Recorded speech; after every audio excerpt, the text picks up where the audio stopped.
In a parallel world, Xiao Yu acquires a sports competition system.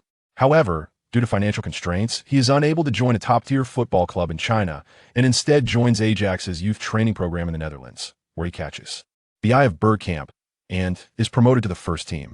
Thus begins his journey through European football. Yet, despite his fervent desire to serve his country, Xiao Yu is inexplicably dismissed from the national Olympic team. Undeterred, he returns to Europe and leads Chelsea to glorious victories, determined to prove on the pitch that his football dreams shall not be extinguished by the petty actions of a few. Chapter 1. Can I turn the national team's fortune around? Old Thai. Who is this connection here? A middle-aged man in a pink shirt and glasses pointed at Xiao Yu and the slightly overweight man beside him. Hee. Captain Liu, I have no connections. You are my biggest connection. Surely you know this. The man, affectionately called Uncle Tai, approached with a grin. Hey kid, have you ever played in a match? The middle-aged man seemed to direct his question at Xiao Yu. Uncle Tai immediately tugged at Xiao Yu's sleeve, indicating that he should introduce himself. Yes, I have. Xiao Yu replied curtly, feeling somewhat uncomfortable with the inquiry. Oh, where did you play? In which village or elementary school? Before the middle-aged man could speak, a boy with instant noodles for hair chimed in mockingly. Runner-up in the 2006 Toulon tournament, champion of the 2007 U15 FA Cup, and part of the U17 national youth team in 2007. Indeed, these accomplishments held some weight, causing the others to whisper among themselves, and even Captain Liu furrowed his brow in contemplation. I knew this lad had talent. These achievements might just make him our team's star. Uncle Tai seized the opportunity to bolster Xiao Yu's standing with a few more kind words. Captain Liu suddenly smirked, a plan forming in his mind. I knew you were thinking of the team, Old Tai. Let's have a match to see if he's really a talent. He draped his arm over Uncle Tai's shoulder, chuckling as he glanced at Xiao Yu, gesturing with his thumb behind him. Captain Liu, that seems inappropriate. Xiao Yu hasn't even had a trial, yet how can he play alongside the big shots? Football isn't a solo sport. Uncle Tai attempted to advocate for Xiao Yu, but a deep voice interjected. Old Tai, I think this young man is quite promising, having won both first and second place. Let's see what he's capable of. Director Kai. Well, what do you say, kid? If you're scared, just say so. A portly middle-aged man stepped out from behind Uncle Tai, playfully pushing him aside as he looked at Xiao Yu with a teasing grin. I'm ready, we can start anytime. Xiao Yu was unafraid of any challenge. Ding. Host detected in a provoked state, all attributes temporarily increased by 10 for this match. Winning this match grants an additional random level skill. A voice echoed in Xiao Yu's mind, causing a smile to form on his lips. An hour earlier, Xiao Yu had just watched the national team draw against Malaysia, and the fans around him were lamenting the team's failure to honor the vibrant five-star flag. Frustrated, he left for the parking lot, only to be struck by a passing car. A disgruntled fan, driving and shouting, "Refund!" When Xiao Yu heard the voice again, he found himself aboard a bus. Xiao Yu, wake up. We've arrived. A gentle female voice stirred him from his stupor.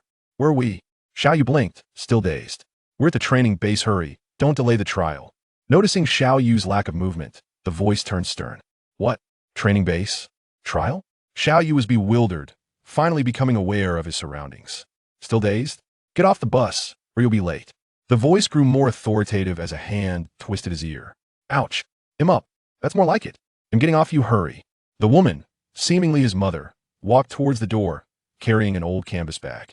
Xiao Yu felt a surge of confusion. His mother was alive. Xiao Yu, get down here. Her voice returned, tinged with annoyance. I'm coming. He shook his head, dismissing the thoughts, not wanting to upset his mother, and hurriedly grabbed his bag before stepping off the bus. Island City, Fenghai Football Training Base. Xiao Yu read the large letters in front of him. Hurry up. Uncle Tai has been waiting for ages. His mother's voice cut through his reverie, stern once more. What? Uncle Tai? Could Su Jiang be here too? This was all so surreal. Ding, ding, ding. The sound in his mind jolted Xiao Yu awake. The sport competition god system has been successfully loaded. Please select the sport you wish to cultivate. Sports competition god system? Who are you? Where am I? Xiao Yu pondered. You may understand me as your personal task system. As for you, host, you are now in the KU 8330 parallel universe. A new world? Am I still alive? Xiao Yu was taken aback. This system could hear his thoughts. Yes and no. Your previous existence has concluded, but you continue to exist in this world. The connection between the system and the host can be realized in your mind. Simply think of a question to engage the system. Xiao Yu shook his head internally, contemplating that perhaps this was a twist of fate. He then asked the system, "What can you do?" Hosts with this system can gain ability enhancements upon completing designated tasks, ultimately achieving the status of a perfect deity in that sport. Can I choose any sport? Indeed. All events featured in the Olympics and Asian Games, such as football, basketball, and many others, are available for selection. The Olympics and China have dominated the medal tally in recent years. If there's one painful aspect of Chinese sports, it's the national football team, known for their consistent underperformance. Why not choose football? Perhaps I could become the god of Chinese football and lead the national team to victory in the World Cup. The thought made him giddy with excitement. If I choose football, can I turn the national team's fortune around? Hey, system, are you still there? Upon contemplating the possibility of reviving the national team, the system fell silent, leaving Xiao Yu feeling dejected. Could it be that the national team's reputation had scared the system away? If not, he could always choose another sport like basketball or volleyball. I am here. Your ambition is commendable, but the system has calculated that the chances of reviving the national team are under 3 times. Would you like to set this as a challenge task? Under 3 times? Surely this system cannot be serious. Is there even such a thing as half a chance? Indeed, there exists a mere half chance that among the 30 million calculations, some were established by FIFA to cater to public sentiment through dual championship events. Goodness, is this even possible? It seems the Asia-Pacific region holds significant influence in this world. The Asia-Pacific region has always been a crucial entity globally. The circumstances here are largely synchronized with those of the host's original world, albeit on a timeline set in the year 2009. 2009? So, does that mean I've traveled back in time? Having returned to the past, I must possess a plethora of advanced insights. This is akin to a real-life version of Charlotte's Web. Haha, I am bound for success, mused Xiao Yu inwardly. Is the host certain about choosing football as the project and setting the ultimate goal of reviving the national team? The system truly has a knack for interruptions, just as Xiao Yu is lost in boundless fantasies. As for the choice, football has always been his cherished sport, and it is the foremost sport in this world. Selecting it would undoubtedly pose no issue. Moreover, this world previously had 1 black and 1 white football king. Isn't it just perfect to add a yellow-skinned player to the mix? However, leading the national team to resurgence, with the system's 30 million calculations yielding but 2.5 chances, does this not present an overwhelming challenge? Is the host certain about choosing football as the project and setting the ultimate goal of reviving the national team? The system's voice echoed once more. What if I fail to achieve the ultimate goal? Leading the national team to a World Cup victory seems like an easy daydream, but Xiao Yu is aware that mere strength alone cannot guarantee such an outcome. How many formidable football stars from the past have failed to clinch the World Cup? Even the illustrious Holland, who surpasses the demon in prowess, could not lead Norway into the World Cup finals. Whether or not it is achieved is a personal matter for the host. Please make your choice. The system dares to shift the blame. Regardless, whether it is a matter of 21 or 27, since I have the chance to start anew with this system's assistance, let us proceed. I choose football, Xiao Yu declared resolutely to the system. Understood. Initiating the setup of the host's profile, synchronizing the records. Setting up a profile? How splendid. Previously, Xiao Yu could only consider himself a football enthusiast, at best a grassroots worker in the sport. He was intrigued to see what surprises the system might provide. Profile synchronization successful. Would you like to view the host's personal profile immediately? After what felt like 5 minutes, the system's voice finally resonated in Xiao Yu's mind. View profile. Xiao Yu eagerly anticipated the profile that the system had configured for him. Member of the 2006 Toulon tournament runner-up, member of the domestic 2007 U15 championship team, member of the 2007 U17 national youth team. These achievements do not seem particularly impressive. Of these events, the only one Xiao Yu distinctly remembers is the 2006 Toulon tournament, one he certainly did not participate in during his previous life. He recalls that edition featuring Messi and Di Maria, along with Chun Tao from Huaxia, the youth whom Mourinho had his eye on, who even outshone Messi to claim the best player award. The system has done well to fabricate such a record for him. Please note, host, that this record is not fabricated. It reflects the actual achievements designated for the host in this world. If that's the case, I can't consider myself a prodigy. Ha ha ha. Ding. Detection indicates the host is about to participate in a training match. The first task is released. 1. Score a goal during the trial match to earn 20 points. 2. Impress the coach during the trial match to earn 100 points and 3 free attribute points. Chapter 2. Shoot him. What are points and free attribute points for? Points can be exchanged for equipment, private training sessions, and various skill cards, such as the guaranteed goal card. A guaranteed goal card? Doesn't that render one invincible on the field? The ability to guarantee a goal? It's practically a cheat. ISNT it? Haha. Does that mean I could score in every match and become a goal-scoring monster? Xiao Yu could not help but imagine himself on the field, scoring effortlessly, dominating, with no one, neither Messi nor Ronaldo, standing a chance against him. The guaranteed goal card requires 100 points for redemption, and it can only be used once per match. 100 points? The recently released task awards only 20 points for a single goal. Does that mean I have to score 5 goals just to exchange for one guaranteed goal? This is a complete loss. Is the system trying to swindle me? The system is designed to enhance the host's abilities. The road ahead is long, and reliance solely on the system is unwise. So, what are my current attributes? Xiao Yu decided it was better to focus on his own strength rather than argue with the system, as he sought to embark on the path of becoming a football deity. Very well, the host may now check. As soon as the system's voice faded, a player attribute interface resembling that of a past life gaming experience appeared in Xiao Yu's mind. Offensive attributes, 71. Offensive awareness, 65. Shooting, 72. Foot power, 67. Non-dominant foot usage frequency, 1. Non-dominant foot accuracy, 2. Dribbling attributes, 67. Ball control, 73. Dribbling, 77. Close control, 52. Balance, 65. Defensive attributes, 58. Heading, 55. Jumping, 69. Defensive awareness, 43. Tackling, 58. Aggressiveness, 63. Passing attributes, 66. Ground pass, 72. Aerial pass, 65. Set pieces, 68. Curveball, 58. Physical condition attributes, 81. Speed, 81. Explosiveness, 85. Physical contact, 58. Stamina, 62. Status fluctuation, 5. Injury resistance, 1. Goalkeeper attributes, 40. Overall rating, 66. Is it really so low? Upon examining his attributes, Xiao Yu felt a wave of disappointment wash over him. Arriving in this world seemed to offer little surprise beyond reuniting with his mother. The host has 10 free attribute points available for allocation. Why not mention it earlier? You didn't ask, which attributes would you like to enhance?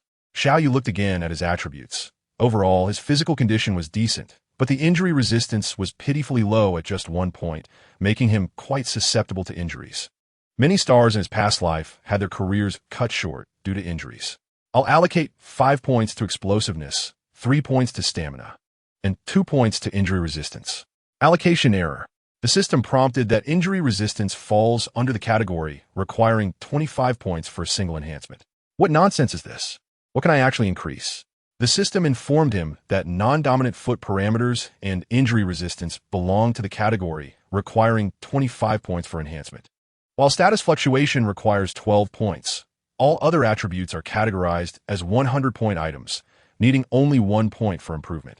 Understanding the system's explanation, Xiao Yu resolved to first enhance his speed and stamina, as he had always favored speed in his past gaming experiences.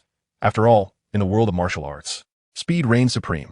He allocated 5 points to explosiveness, 2 points to speed, and 3 points to stamina.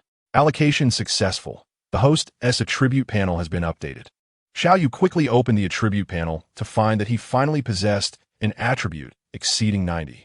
Yet, seeing the overall rating still stuck at 66, despite the 10-point increase, he realized the path to catching up to Messi and Ronaldo was still long.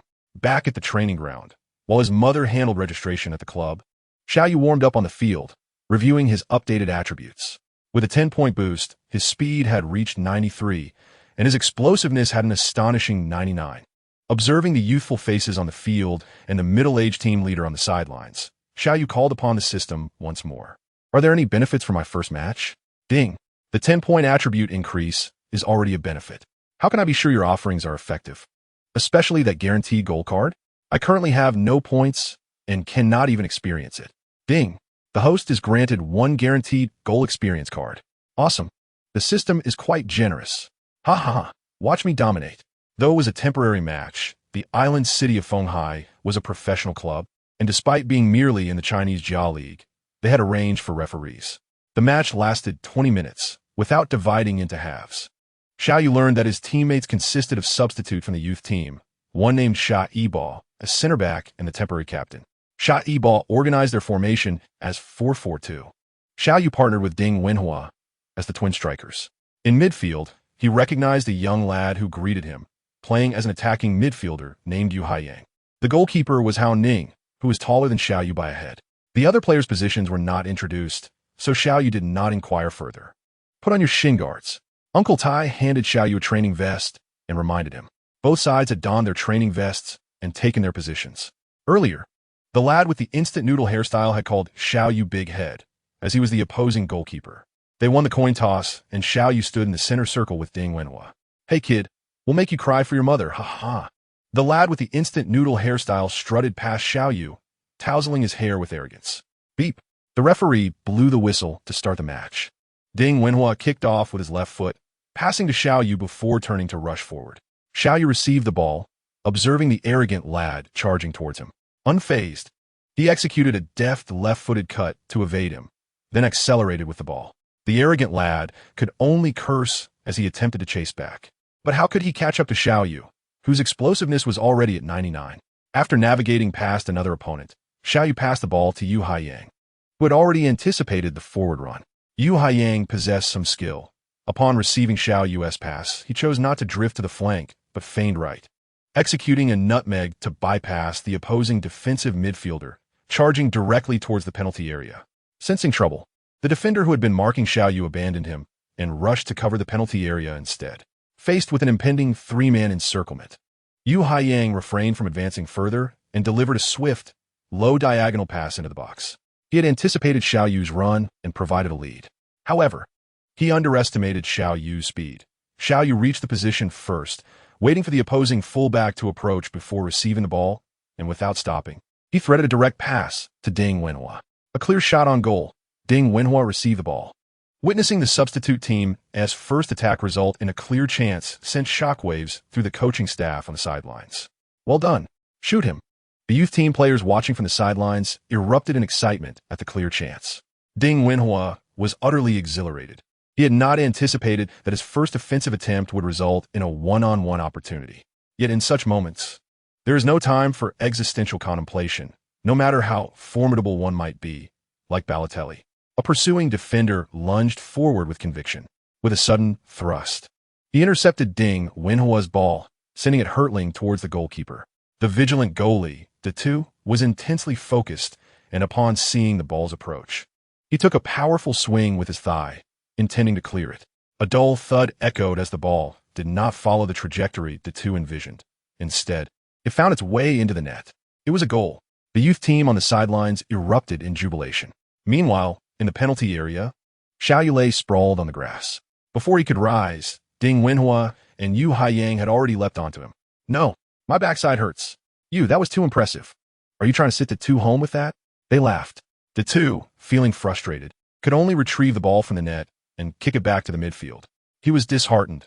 An opportunity to clear the ball had been thwarted by Xiao Yu, who had audaciously jumped to block it. The two realized that Xiao Yu did not gain any advantage from the goal, as his backside had indeed suffered from the impact. The goal had been scored without the opponent even using their feet. This left the two's teammates momentarily stunned. Xiao Yu himself had never imagined he would score the first goal of this training match in such a manner. For him, as long as the ball found the net, the means were inconsequential. However, he felt a pang of sympathy for the two, recalling a certain Carius from the previous world, whose career had been shattered by a single misstep. As for the two, his future now hinged on his own performance. Being a substitute often felt stifling, and Ding Wenhua and his teammates were no exception. Once the goal was scored, even center back Xiao Yu rushed over to embrace Xiao Yu, revealing their pent-up frustration for being overshadowed by the starters for too long. Kid, don't celebrate too soon. It was merely luck. You may not be so fortunate in the future. Soon after, the two's team initiated play from the center circle, and the striker glanced at Xiao Yu with disdain. Xiao Yu chose not to respond. As an attacker, scoring goals was the most compelling argument, and verbal jabs were merely fleeting bravado. The two squad was indeed the main lineup of the youth team. After the kickoff, they smoothly advanced to the edge of the penalty area, where the striker faced Xiao Yu. If he could get past him, it would lead to a direct confrontation with the goalkeeper. However, Xiao Yu was no pushover. As the opponent attempted to evade him, he executed a precise tackle, cleanly winning the ball and immediately passing it to the retreating midfielder, Yu Haiyang. Perhaps the lead had instilled them with newfound confidence, as Yu Haiyang elegantly turned with the ball, skillfully bypassing an oncoming midfielder, then surged towards the right flank. The tide of attack and defense shifted in an instant. Chapter 3. The external advantage as Yu Haiyang took the ball wide. Both Xiao Yu and Ding Wenhua swiftly maneuvered away from their markers, ready to make their runs. Yu Haiyang scanned the field and noticed two opposing center backs still close to Ding Wenhua. Meanwhile, Xiao Yu had created at least 3 steps of distance from the opposing fullback. Without hesitation, he unleashed a powerful diagonal pass, sending the ball soaring towards Xiao Yu's vicinity. The opportunity had arrived. He was determined to strike with ferocity. Observing the ball's trajectory, Xiao Yu deftly outpaced the fullback by 4 or 5 positions. With a speed rating of 93 and explosive acceleration at 99, he surged ahead, arriving at the ball just as it reached him. With poise, he controlled the ball with his chest, took 2 steady steps, and unleashed a powerful shot towards the far corner of the two's guarded goal. Bang! The ball had found the net. Xiao Yu could not contain his joy. However, the referee's whistle blew simultaneously. Turning to the official, he realized that the referee's finger did not point to the center circle. His goal had been disallowed for offside. Xiao Yu knew all too well that he had made his run only after Yu Haiyang had kicked the ball, making any offside claim baseless. Yet, this was merely a training match, one without linesmen, and he chose not to dwell on it. After all, he would aim to score again. Great shot. I saw that. Don't let the call bother you. You were simply too fast for them to handle. Ding Wenhua consoled him with a pat on the back. Yes, I'll score again. Xiao Yu replied with a smile. Exactly. Let's get a few more. Ding Wenhua echoed, equally amused. On the sidelines, Kai Sheng glanced at his watch. Taking a deep breath, the match had barely begun, and Xiao Yu's second goal had already caught his eye. He could not guarantee it was not offside, but it was indeed a splendid goal. This young man was an exceptional talent, and such players were scarce in Huaxia. Bang! The two launched the ball forward with a powerful kick. Xiao Yu, standing over 6 feet tall, though marked by an opposing striker, managed to direct the ball to a teammate. However, the play did not advance as intended. As the defensive midfielder's pass to Yu Haiyang was intercepted by a long leg from the opposing midfield, they swiftly organized an offensive move. Struggling to penetrate the penalty area, they eventually unleashed a fierce shot from the edge of the box, which was expertly saved by the vigilant Hao Ning, who secured the ball safely beneath him. Xiao Yu's dynamic presence in the forward line had not gone unnoticed by his teammates. They quickly resolved to focus their plays around him. However, the opposing team was not to be underestimated, as they quickly regrouped and sent 2 players to mark Xiao Yu, resulting in a significant decrease in his touches on the ball. After all, even the most skilled craftsman cannot work without materials. Without the ball, even the most talented player's efforts would be in vain. After more than 5 minutes of back-and-forth exchanges, Xiao Yu retreated to the midfield to receive the ball, which Xiao Yu had successfully intercepted. Since the referee just called me offside, surely I can't be flagged again while carrying the ball, Xiao Yu mused. As he received the ball, he executed a quick lateral movement, turning to face the oncoming defenders who were closing in. Seizing the moment, he deftly flicked the ball to his left and accelerated. After 3 strides, he had maneuvered past 2 defenders, but the opposing fullback quickly closed in. Xiao Yu executed a sudden stop and change of pace, easily bypassing him. Next, he angled towards the middle, where 2 center backs were rapidly closing in. Xiao Yu skillfully performed a bicycle maneuver, intimidating them into hesitance. Hey, to the right of the penalty area, Ding Wenhua is in position, he called out, as the opposing left back found himself in a dilemma, torn between aiding against Xiao Yu and leaving Ding Wenhua unmarked. At that moment, Xiao Yu sprang into action, leaning forward as if to make a pass to the right. The opposing center back shifted into action, the one on the left lunging forward with a tackle, while the one on the right extended his left leg in response. However, Xiao Yu refrained from passing. Instead, he retracted his right ankle as if to pass, then forcefully directed the ball to the left. He took large strides to pursue it, leaving the 2 center backs sprawled on the ground. A clear shot on goal. The last line of defense, the goalkeeper, chose to charge forward. Yet, Xiao Yu did not slow down. Faced with the advancing keeper, he executed a delightful nutmeg, pulling the ball once more to the left. Perhaps due to his excessive speed, the ball slipped slightly beyond him, and, as he planted his left foot, he realized that adjusting to his other foot might give the goalkeeper enough time to block. In a split second, Xiao Yu decided to take a risk, bending his body and executing a backheel shot, paying homage to the carefree Balotelli. Whoosh! The ball struck the inside net of the goal with precision. A backheel shot, and having dribbled past 5 players. This fellow is extraordinary. The murmurs of admiration quickly grew louder. Xiao Yu, unfazed, nearly stumbled after a shot, but managed to regain his balance and sprinted towards the sidelines. He dashed to where Coach Tai was situated and scanned the crowd, feeling a twinge of disappointment that his mother was not there to witness his dazzling performance.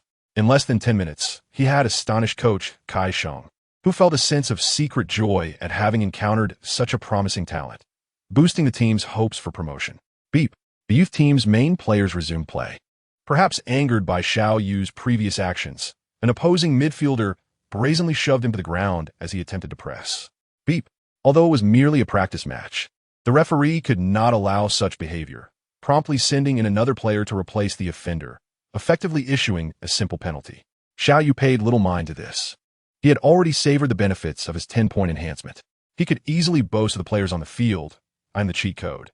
I am exceptional, and you are all beneath me. Ha ha ha." After falling behind, the main players opted for a tight defense, making it challenging for Xiao Yu and his team to break through, even struggling to maintain possession in the front. However, in every endeavor, as long as one perseveres, opportunities will arise. In the 12th minute, Yu Haiyang made a penetrating pass through the center, finding Ding Wenhua in the penalty area. Ding, unable to turn as he held off the opposing center back, laid the ball back for the oncoming Xiao Yu. In this instance, Ding Wenhua's pivoting ability was showcased. A guaranteed shot. Faced with 5 defenders in the box, Xiao Yu unleashed a powerful strike into the corner of the net. Although the goalkeeper dove, it seemed as though the ball never connected with him. Oh, except for the moment he retrieved it from the net. The scoreboard on the sidelines was glaringly bright. Xiao Yu's heart soared. Had he taken his usual shot, it would have been impossible to score. This confirmed the effectiveness of his guaranteed shot, emboldening him to play even more audaciously, albeit regrettably limited to 1 shot per match. The goalkeeper's expression darkened, as the youth team's main players. They had been reduced to mere amateurs by this newcomer. "Get your act together," the goalkeeper shouted, shaking his head at his teammates. Yet, the ball seemed uncooperative. After just a few passes from the kickoff, it inexplicably found its way to Sha Yibo, who sent a long ball directly to Ding Wenhua at the front. Ding, still irritated from missing an earlier one-on-one opportunity, was determined to score this time.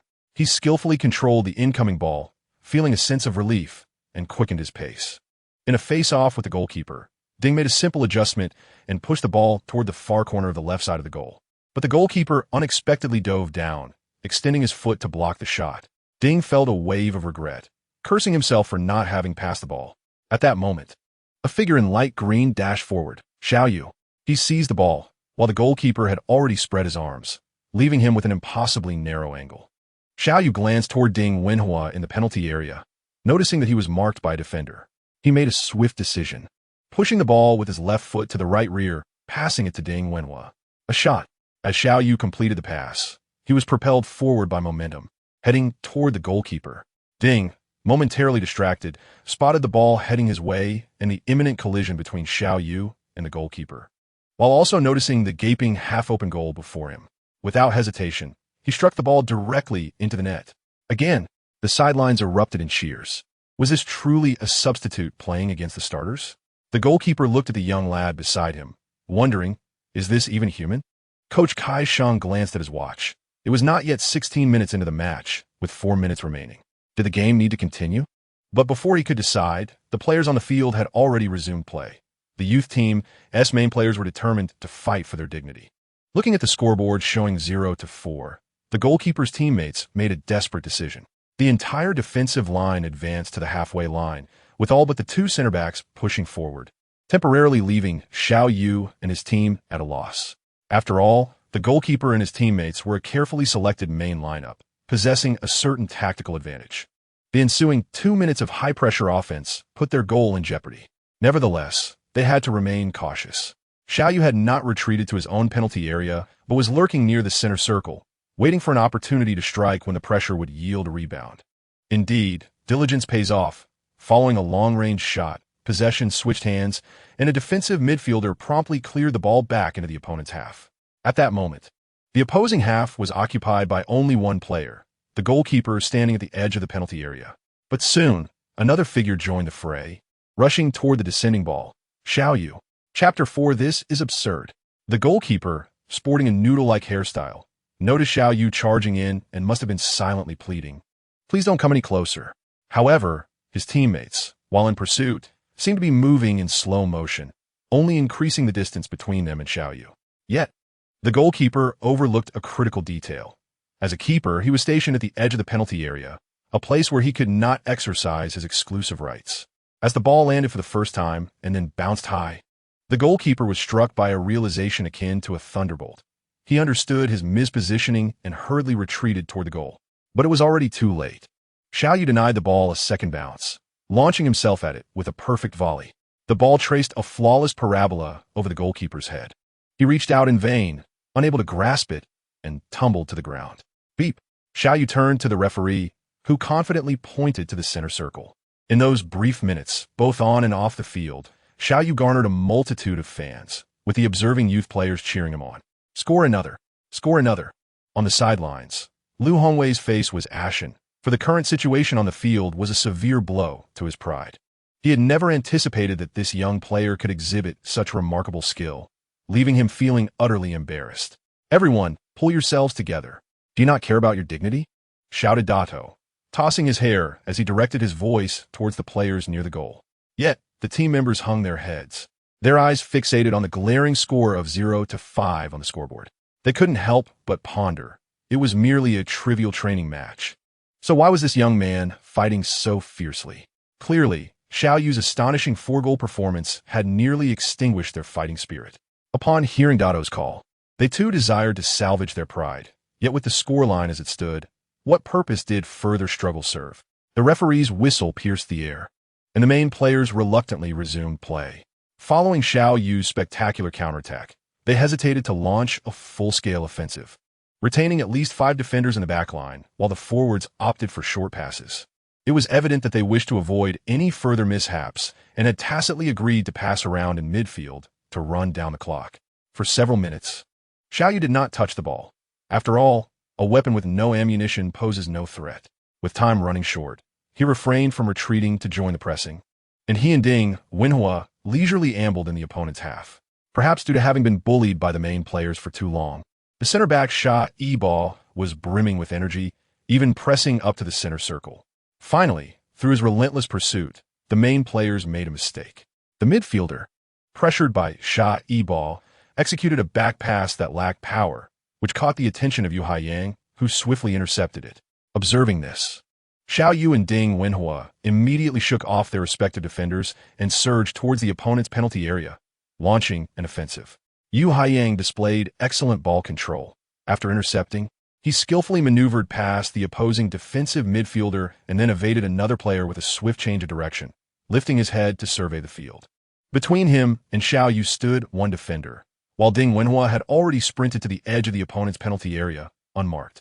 Seizing the opportunity, he delivered a precise through ball to the right side for Ding Wenhua and continued his forward run.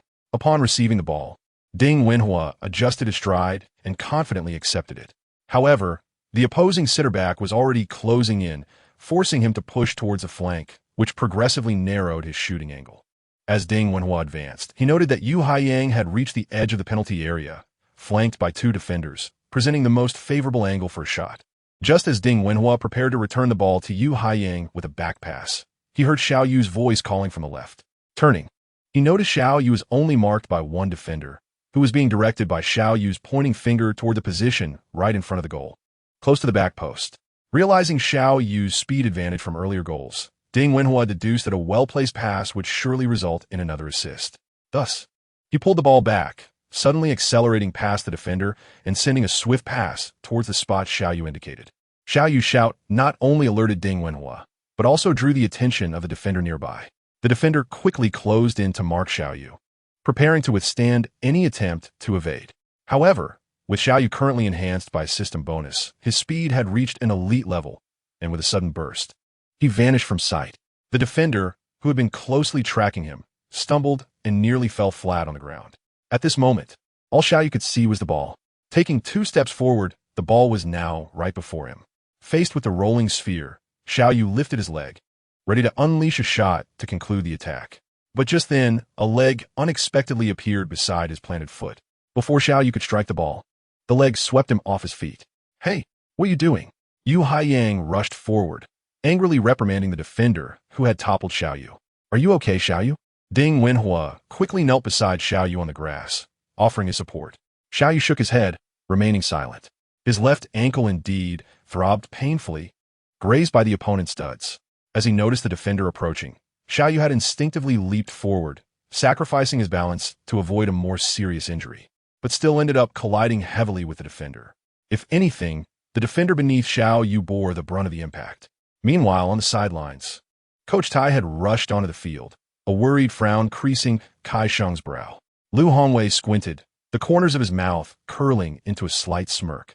"Mifine. We need a penalty." Xiao Yu took a moment to gather himself, and with Ding Wenhua and Yu Haiyang's help, he stood up and promptly alerted his teammates about the penalty. Ding Wenhua immediately responded, shouting at the referee. The foul was too evident. The defender had made a reckless challenge from behind within the penalty area, leaving the referee no choice but to blow his whistle and point to the penalty spot, signaling for the offending player to leave the field. "Xiao Yu, how are you?" Coach Tai, though not young anymore, had rushed to the scene, expressing his concern. "I'm all right, just a scrape," Xiao Yu replied with a smile, lifting his leg to show Tai. Coach Tai, seemingly unconvinced, crouched down to check Xiao Yu's leg, pinching it to ensure there were no serious issues. Once satisfied, he called for a band-aid to be applied to Xiao Yu's wound. "I didn't expect you to be so capable. This match should come to an end now. I'll go have a word with Coach Kai. Surely I'll be able to stay." Coach Tai chuckled and patted Xiao Yu on the back before heading towards Kai Sheng. The match resumed. Since the penalty was awarded due to Xiao Yu's injury, none of his teammates contested his right to take the penalty kick. Standing at the 12-yard mark, Xiao Yu placed the ball, took a deep breath, and glanced at Dado on the goal line, a smile creeping onto his face as his eyes focused on the lower right corner of the goal. He then took a few steps back and struck the ball with his right foot. Seeing Xiao Yu's eyes, Dado thought to himself that this young man was still naive and unaware of how to conceal his intentions. Thus, before Xiao Yu even made contact with the ball, Dado had already leaped to his left. However, the ball did not follow Dado's expectations, but rather sailed effortlessly into the right side of the net. Swish! The ball found the back of the net. The referee blew the final whistle. 6-0. This was perhaps the first time the youth team's main players had faced such humiliation. Dado collapsed in front of the goal, pounded the ground in frustration, casting a resentful glance at Xiao Yu, as if blaming him for being so reckless and deceiving him with his gaze. The victorious players rushed into the penalty area, lifting Xiao Yu high into the air as they joyfully sang. In that moment, they were genuinely happy, although it was merely a training match. The satisfaction it brought was immeasurable. The exhilarating sensation of bringing down the typically arrogant main players to the ground is truly remarkable. Kai Sheng felt a surge of excitement. As the head coach of the club's first team, the pressure on him far exceeds that of many on the training ground. The club is not a charitable organization. They require results to secure funding, and those results loom over Kai Sheng like an insurmountable mountain. Although the previous players made an effort to ascend to higher ranks, the success rate was less than 30%. Yet now, this young prodigy has rekindled his hope for an increased chance of promotion, and he longs for the club to offer this boy a permanent contract immediately. However, he is acutely aware of the impracticality of this desire. Such a gifted youth is unlikely to remain with a team like theirs, or even in Huaxia, as he is destined for broader horizons. Unable to contain his excitement, Kai Sheng left the training ground before the players finished celebrating. He intended to speak with the manager about securing this young talent. However, when he emerged from the manager's office with a middle-aged woman, his expression was grim. "Is this absurd?" Kai Sheng kicked the outer wall of the manager's office in frustration. "Coach, our Xiao Yu plays with utmost seriousness. Could you possibly find a way to persuade the team to be more accommodating? We truly cannot afford such an amount," the middle-aged woman said, lowering her head in resignation. "Leave it to me. I will call the chairman." "I refuse to believe he can shield everything," Kai Sheng retorted, feeling a surge of anger. "Thank you, coach. I will go find the child," she replied. "Yes, take him home to rest. Your child is exceptional. I will do my utmost to ensure he stays. Kaisheng reassured her, fully cognizant that he could not guarantee anything. Kaisheng's anger simmered within him. How could fate bestow a genius upon him only for those greedy individuals to drive him away? He must confront the owner for the team's success. Such circumstances cannot be the reason for losing a prodigy. However, after a phone call, he emerged soaked in disappointment, devoid of any anger. Chapter 5. The super substitute. He had just spoken with Chairman Du Yunfeng, only for the chairman to respond that the team has its own regulations.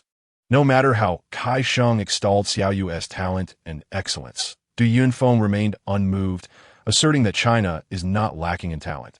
There are plenty of individuals, and it is impossible to accommodate them all. The maximum concession offered was a 50% discount, which still amounted to 300,000 Huaxia dollars. Kaisheng understood that this sum is not excessive for those involved in football in Huaxia. Yet based on what he knew, Xiao Yu's family would certainly be unable to afford it. Kaisheng could not help but think, where could one find a prodigious forward capable of achieving 5 goals in just 10 minutes? Although it was merely a training match, albeit among the youth team, these children are all players he has watched grow, each possessing the caliber to play professionally in the domestic league. Yet, these insufferable merchants only focus on trivial profits, entirely disregarding the importance of systematic youth training, engaging in youth teams merely due to policy requirements. Kaisheng shook his head, suddenly contemplating withdrawal. Perhaps he truly did not belong here, nor was this the right environment for Xiao Yu.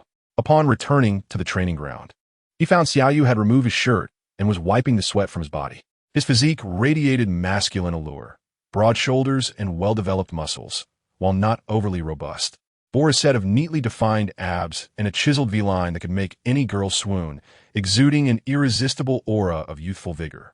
Upon seeing the middle-aged woman enter, he quickly draped his jersey over his shoulder and joyfully ran over. "Mom, we won, and I scored 5. 5. Ha ha ha." Xiao Yu beamed, extending his palm to illustrate a large number 5. "I knew my Xiao Yu was the best," his mother exclaimed, smiling as she helped wipe the sweat from his body. Though anxiety gnawed at her heart, she was uncertain of the coach's ability to negotiate, given the manager's proposed condition of 600,000 Huaxia dollars. Their family genuinely could not afford it. Just days ago, they had already spent over 2,000 on hospital bills, and during this trip to Island City, she had brought only 5,000. If they could not secure Xiao Yu's place on the team, he would have to return home, continuing his studies, shattering the dreams he held dear. "Hee, Mom, no need to praise me so much," Xiao Yu said, though inwardly he basked in her words, yearning for her admiration, as such moments would never again be possible in his previous life. "You're already the best. I haven't even praised you yet. Hurry and change your clothes. Let us go eat something good and rest well while we wait for your coach's notification." His mother continued to wipe him down, folding his jersey neatly into her bag, urging him to get changed. Regardless of the outcome, her son's joy today warranted a celebratory meal. Since they were in this coastal city, she decided to indulge a bit and treat Xiao Yu to seafood. With a smile gracing her face, she felt that seeing her son happy was worth every effort. After leaving the training ground, she intended to ask Uncle Tai for recommendations on economical yet delicious seafood. To her surprise, Uncle Tai enthusiastically suggested a local seafood farmhouse and insisted on accompanying them, claiming Xiao Yu's impressive performance would surely win over Coach Kai, and this meal was on him. Grateful for Uncle Tai's generosity, she expressed her thanks, and he led them to a seaside fishing village not far from the training base, where tourists were scarce, and most patrons are locals. Uncle Tai seated Xiao Yu and his mother at a table on the beach, calling the owner over and inquiring about their preferences. Xiao Yu's mother, unfamiliar with seafood, hesitated and replied that she would defer to Uncle Tai's recommendations. Recognizing Uncle Tai as an old acquaintance, the owner assured them that the seafood was freshly caught, and he even took Xiao Yu to the tank to select their meal. Although Xiao Yu was not particularly fond of seafood, having never enjoyed the taste in his previous life, he accompanied Uncle Tai and the owner to the tank, determined to choose something delicious for his mother. Spotting a tank full of crabs, clams, scallops, and various fish, he recalled the delightful seafood dishes he had previously savored. Carefully placing his orders while specifically requesting no sugar and no cilantro, the seafood was prepared swiftly, primarily steamed, and the succulent meat paired with dipping sauces was nothing short of exquisite. Uncle Tai animatedly conversed with Xiao Yu's mother about his past experiences with Xiao Yu as principal at the sports school, all while skillfully peeling shrimp and crabs. Being a local, his speed at shelling seafood far surpassed Xiao Yu's agility on the field. Indeed, it was a considerable feat in no time. Their table was piled high with empty shells. Yet, rather than indulging himself, he continuously split the delicacies between Xiao Yu and his mother, leaving them feeling a bit awkward, as they were guests and felt uncomfortable accepting such generosity. "Oh dear, my neck itches." His mother suddenly scratched the back of her neck, her expression turning uneasy. Where? Xiao Yu was acutely aware that his mother was an exceptionally resilient woman. Although his father claimed she had never worked a day in her life, Xiao Yu knew better. His mother ran her own business, tirelessly delivering goods from dawn till dusk, managing the household's needs with unwavering dedication. Even when her body ached, she would endure, occasionally resorting to a pain-relieving injection. She had sacrificed so much for their family. Typically, even the slightest annoyance, like a mosquito bite, would elicit no complaint from her. Therefore, when Xiao Yu noticed her discomfort, he sprang into action to assist her. Upon closer inspection, he was alarmed to find numerous red welts forming on the back of her neck, a clear sign of an allergic reaction. "Mom, are you allergic to seafood?" Xiao Yu asked, panic rising in his voice. "Allergic? I didn't know," his mother replied, astonished. "I've eaten squid and ribbonfish before without any issues." She continued, scratching at the irritation. It was indeed an allergy, and they needed to procure antihistamines without delay. Uncle Tai, glancing at his mother's neck, voiced his concern. "I have some in my bag. I'll fetch it." Xiao Yu quickly rummaged through his belongings and retrieved the antihistamine he always carried. After administering the medication to his mother, Uncle Tai called for the restaurant staff to prepare some seasonal vegetables and noodles, recognizing that seafood was now off the menu for her. "Sister, it seems you've lost your appetite for seafood. Don't dwell too much on it. Such is fate." "Haha," he joked with a light-hearted tone. "I don't believe in fate. Mom, I promise to ensure you enjoy life." Xiao Yu exclaimed earnestly. He was resolute. Now that he had entered this world with his mother still by his side, he was determined to make something of himself, unwilling to let the heart-wrenching scenario of unfulfilled familial bonds occur. He aspired to grow stronger, to reach the pinnacle of success, so that his mother could one day rest easy and enjoy life without worry. An allergy to seafood would not deter him from that goal. His mother, too, did not believe in fate. "I trust in you, Xiao Yu. My son is the best," she said, affectionately patting his cheek. Xiao Yu clenched his fists in determination. In this life, he would honor his mother's sacrifices. After bidding farewell to the warm-hearted Uncle Tai, they returned to their modest lodging. The small room contained 2 beds, devoid of air conditioning, with only 2 windows that they dared not open too wide.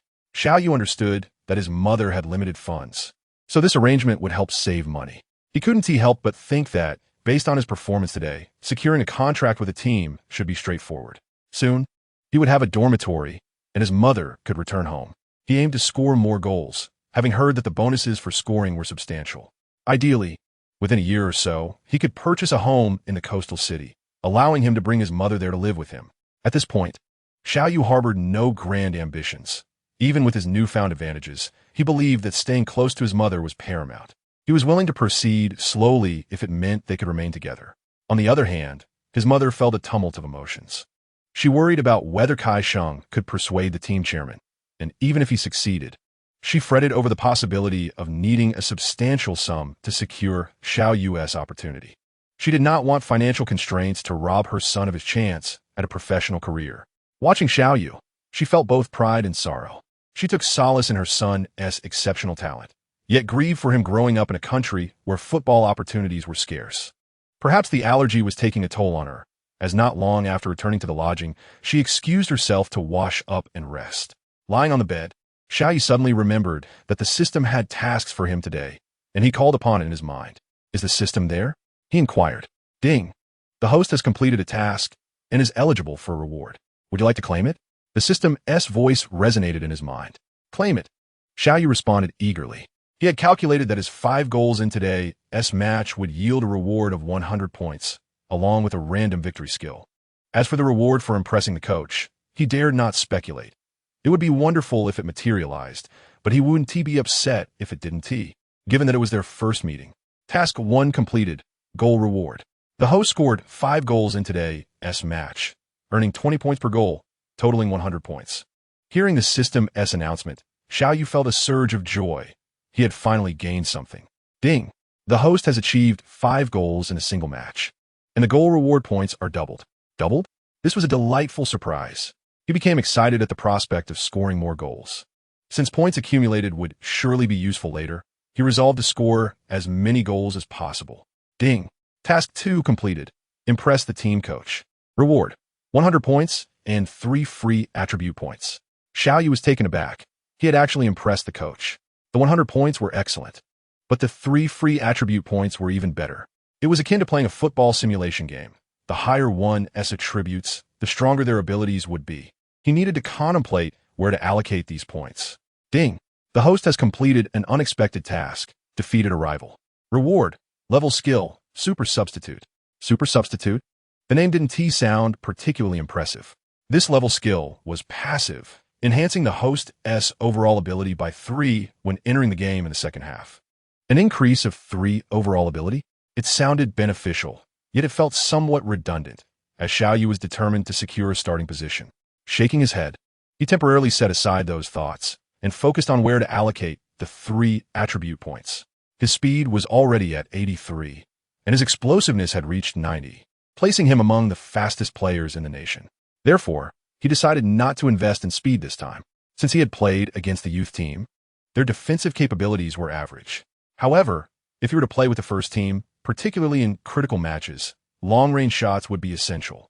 The key attributes for long-range shooting were kicking power and shooting accuracy. Xiao Yu brought up his attribute panel to review his current stats. Shooting accuracy was at 72 and kicking power at 67. After some contemplation, he made a decision. Increase shooting by 1 point and kicking power by 2 points. Confirm changes? Shooting attribute will increase by 1 point, kicking power by 2 points. Confirmed. Ding! Points allocation successful. Shooting attribute increased by 1 point, kicking power increased by 2 points, offensive attribute raised to 71, and overall rating elevated to 67. Does the system offer any further enhancements or expedited methods to improve my abilities? After allocating his points, Xiao Yu inquired. Currently, the system does not provide any options for accelerating the hostess abilities. Please prioritize completing the main task of signing your first professional contract. Main task? Are there rewards for completing tasks? Xiao Yu recalled that in his previous life, completing tasks in games always yielded rewards, and main tasks typically offered more substantial and valuable rewards. He felt a wave of anticipation. Yes, there are rewards. Were they? He asked eagerly. The task rewards will be determined based on the actual content of the host's professional contract, and the system cannot currently calculate the exact rewards. It depends on the contract content, so the larger the contract, the greater the reward. A mischievous thought crossed Xiao Yu's mind about negotiating a lucrative deal in the coastal city of Fenghai, but he quickly dismissed it. After all, he didn't even know how to sign a professional contract, let alone negotiate for better terms. Disregarding the uncertainties of the future, Xiao Yu quickly succumbed to slumber. Meanwhile, the atmosphere in the coastal city of Donghai became exceedingly lively. Upon awakening, Xiao Yu ventured outdoors for a brief run and took out the smartphone he had purchased on Taobao for over 200 yuan, instinctively checking the morning news.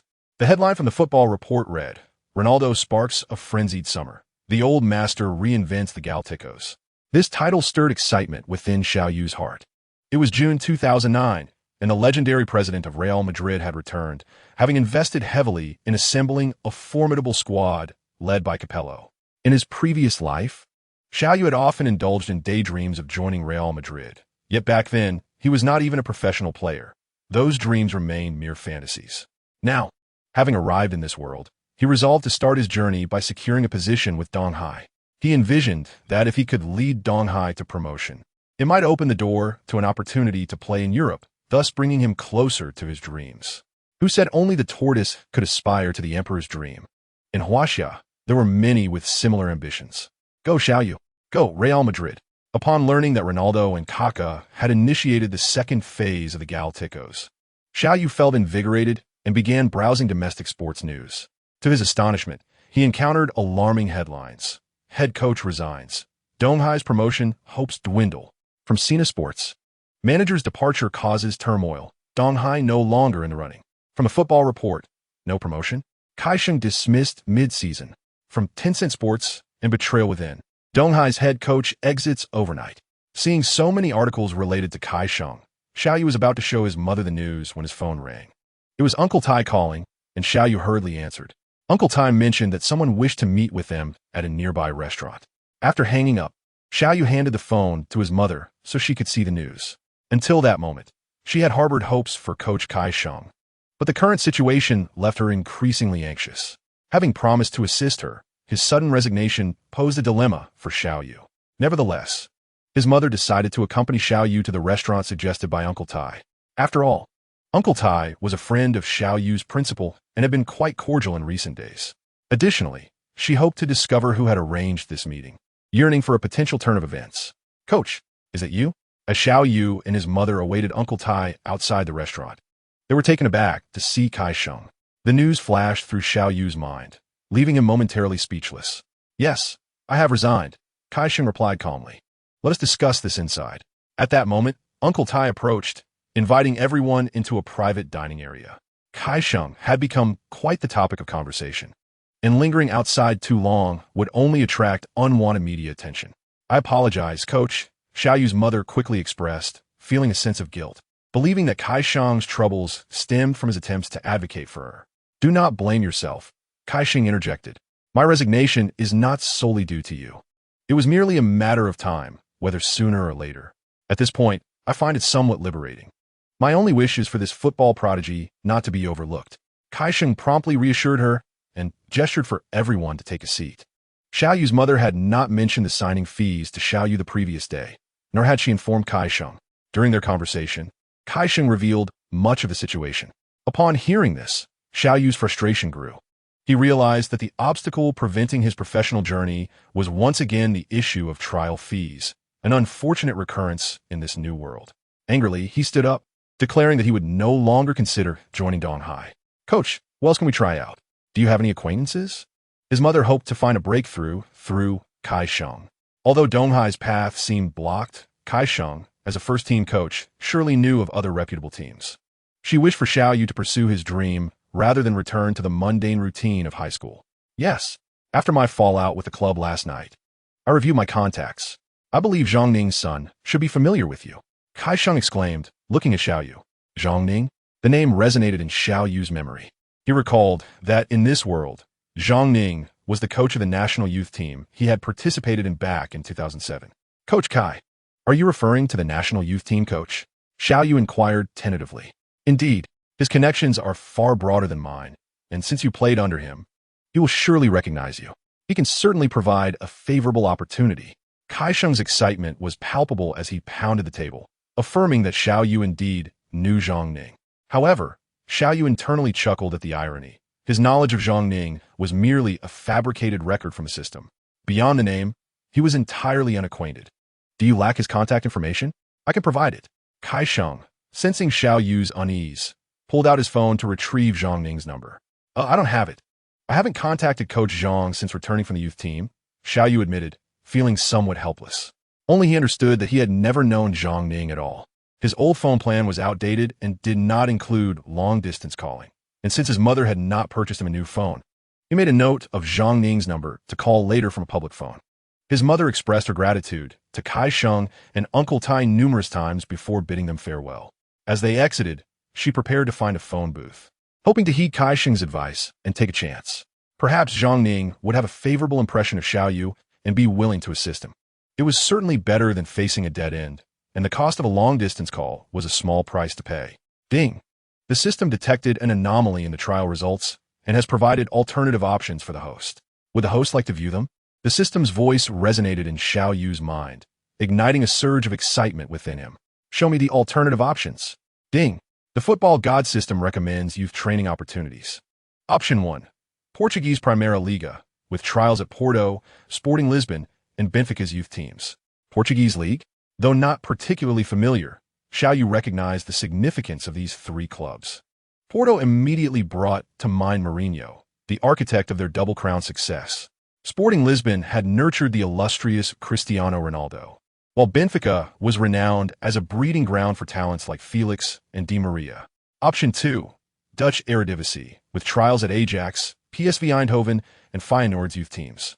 As the names of legendary figures like Cruyff, Rijkaard, Van Basten, Bergkamp, Kluivert, Seedorf, Sneijder, and Ibrahimovic flooded Xiao Yu's mind, he felt a renewed sense of possibility. Eindhoven boasts a roster that includes one of the Dutch Three Musketeers, Ruud Gullit, the lone wolf from Rio, the extraterrestrial Ronaldo, the king of the small box Ruud van Nistelrooy, and the flying Dutchman Arjen Robben. Feyenoord, reminiscent of the Roman legion, has also produced the esteemed General Van Persie. Chapter 7. The Golden Scout Plan 3. The Ukrainian Premier League, featuring Kyiv Dynamo and Shakhtar Donetsk, will conduct trials for their youth teams. Xiao Yu has a faint recollection of these two teams. It seems Andriy Shevchenko emerged from Kyiv Dynamo, while Shakhtar Donetsk once triumphed over Real Madrid in the Champions League. However, with the shadow of the ongoing Russo-Ukrainian conflict, despite the legendary beauty of Ukraine, Xiao Yu feels it may be prudent to abstain. System. Is it not possible to choose a specific team, only a starting league? After hearing the system's introduction, Xiao Yu has gained a general understanding of the situation. Being able to select one from 3 leagues is already a commendable opportunity. Yet, human nature tends to be greedy. If he could choose his favorite team, that would be even better. Indeed, the teams will be selected at random. Isn't that merely a matter of luck? Xiao Yu lamented. He mused that in his previous existence, he was known as an unfortunate soul. He had missed out on predetermined rewards, let alone lottery draws, truly lacking the fortune to be favored. Luck is sometimes as crucial as skill. Please select your starting league.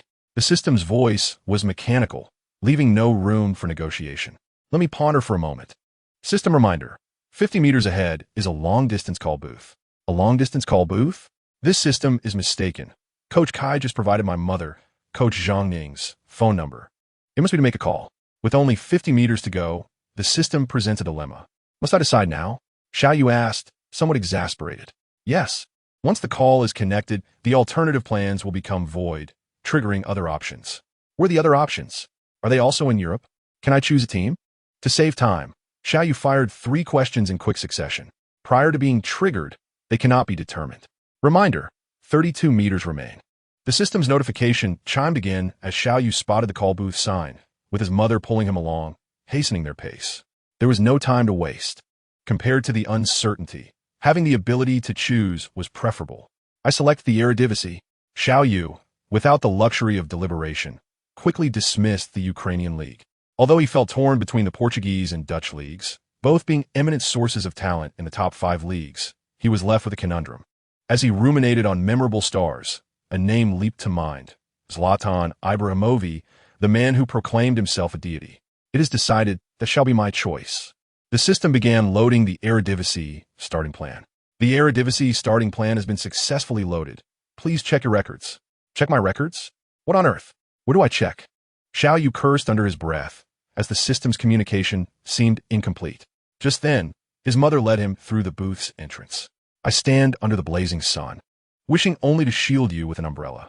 At that moment, Xiao Yu's phone rang, displaying an incoming call from Coach Zhang Ning. The number had been recently saved, and Xiao Yu was certain he had never contacted it before. Whose call is that? Why aren't you answering? His mother inquired, noticing Xiao Yu's bewilderment. It's Coach Zhang Ning. Foolish child, answer it quickly, his mother urged, prompting Xiao Yu to recognize his lapse in manners. He hastily opened his phone cover and pressed the speakerphone button. Hello. Is this Xiao Yu? Yes, it is. Who is this? This is Zhang Ning. Do you remember me from the national youth team? Yes, Coach Zhang. What can I do for you? A sense of curiosity crept in as Xiao Yu recalled his limited memories of Zhang Ning. It's good to hear from you. I have some exciting news to share. Are your parents there? Yes, they are here, his mother interjected, and Xiao Yu, understanding the gravity of the moment, passed the phone to her. Hello, Coach Zhang. This is Xiao Yu's mother. What do you wish to discuss with my son?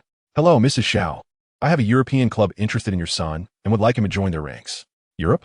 His mother, who had always considered the journey from Central Plains to Island City far, could hardly fathom the prospect of Europe.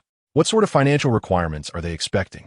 Although she had limited knowledge of football, she often heard Xiao Yu mention foreign football stars. The thought of European clubs being significantly better than domestic ones left her feeling powerless, especially since local clubs demanded around 600,000. Surely, foreign clubs would seek even more? Money? What money? Salaries will be discussed directly with the club. And rest assured, They will be higher than what is offered domestically for his age. Upon hearing this, his mother was taken aback, glancing at Xiao Yu, seemingly seeking answers. Coach Zhang, which club is it? Xiao Yu inquired, redirecting the focus back to Zhang Ning. AFC Ajax. You must be familiar with them. Of course. Is it truly Ajax that wants me for a trial? Ajax. The name ignited a fervor within Xiao Yu. Perhaps this was the check the system had alluded to. Compared to Eindhoven and Feyenoord, his interest in Ajax was unparalleled, as it was one of Europe's renowned talent factories. Not a trial, but a contract. A contract? What should I do next? You must arrive in the capital within 3 days, and I will arrange a meeting with Mr. de Vries to discuss further details. I will send you the address via text. Contact me immediately upon your arrival, and I will make the necessary arrangements. All right, thank you, Coach Zhang. There's no need to thank me.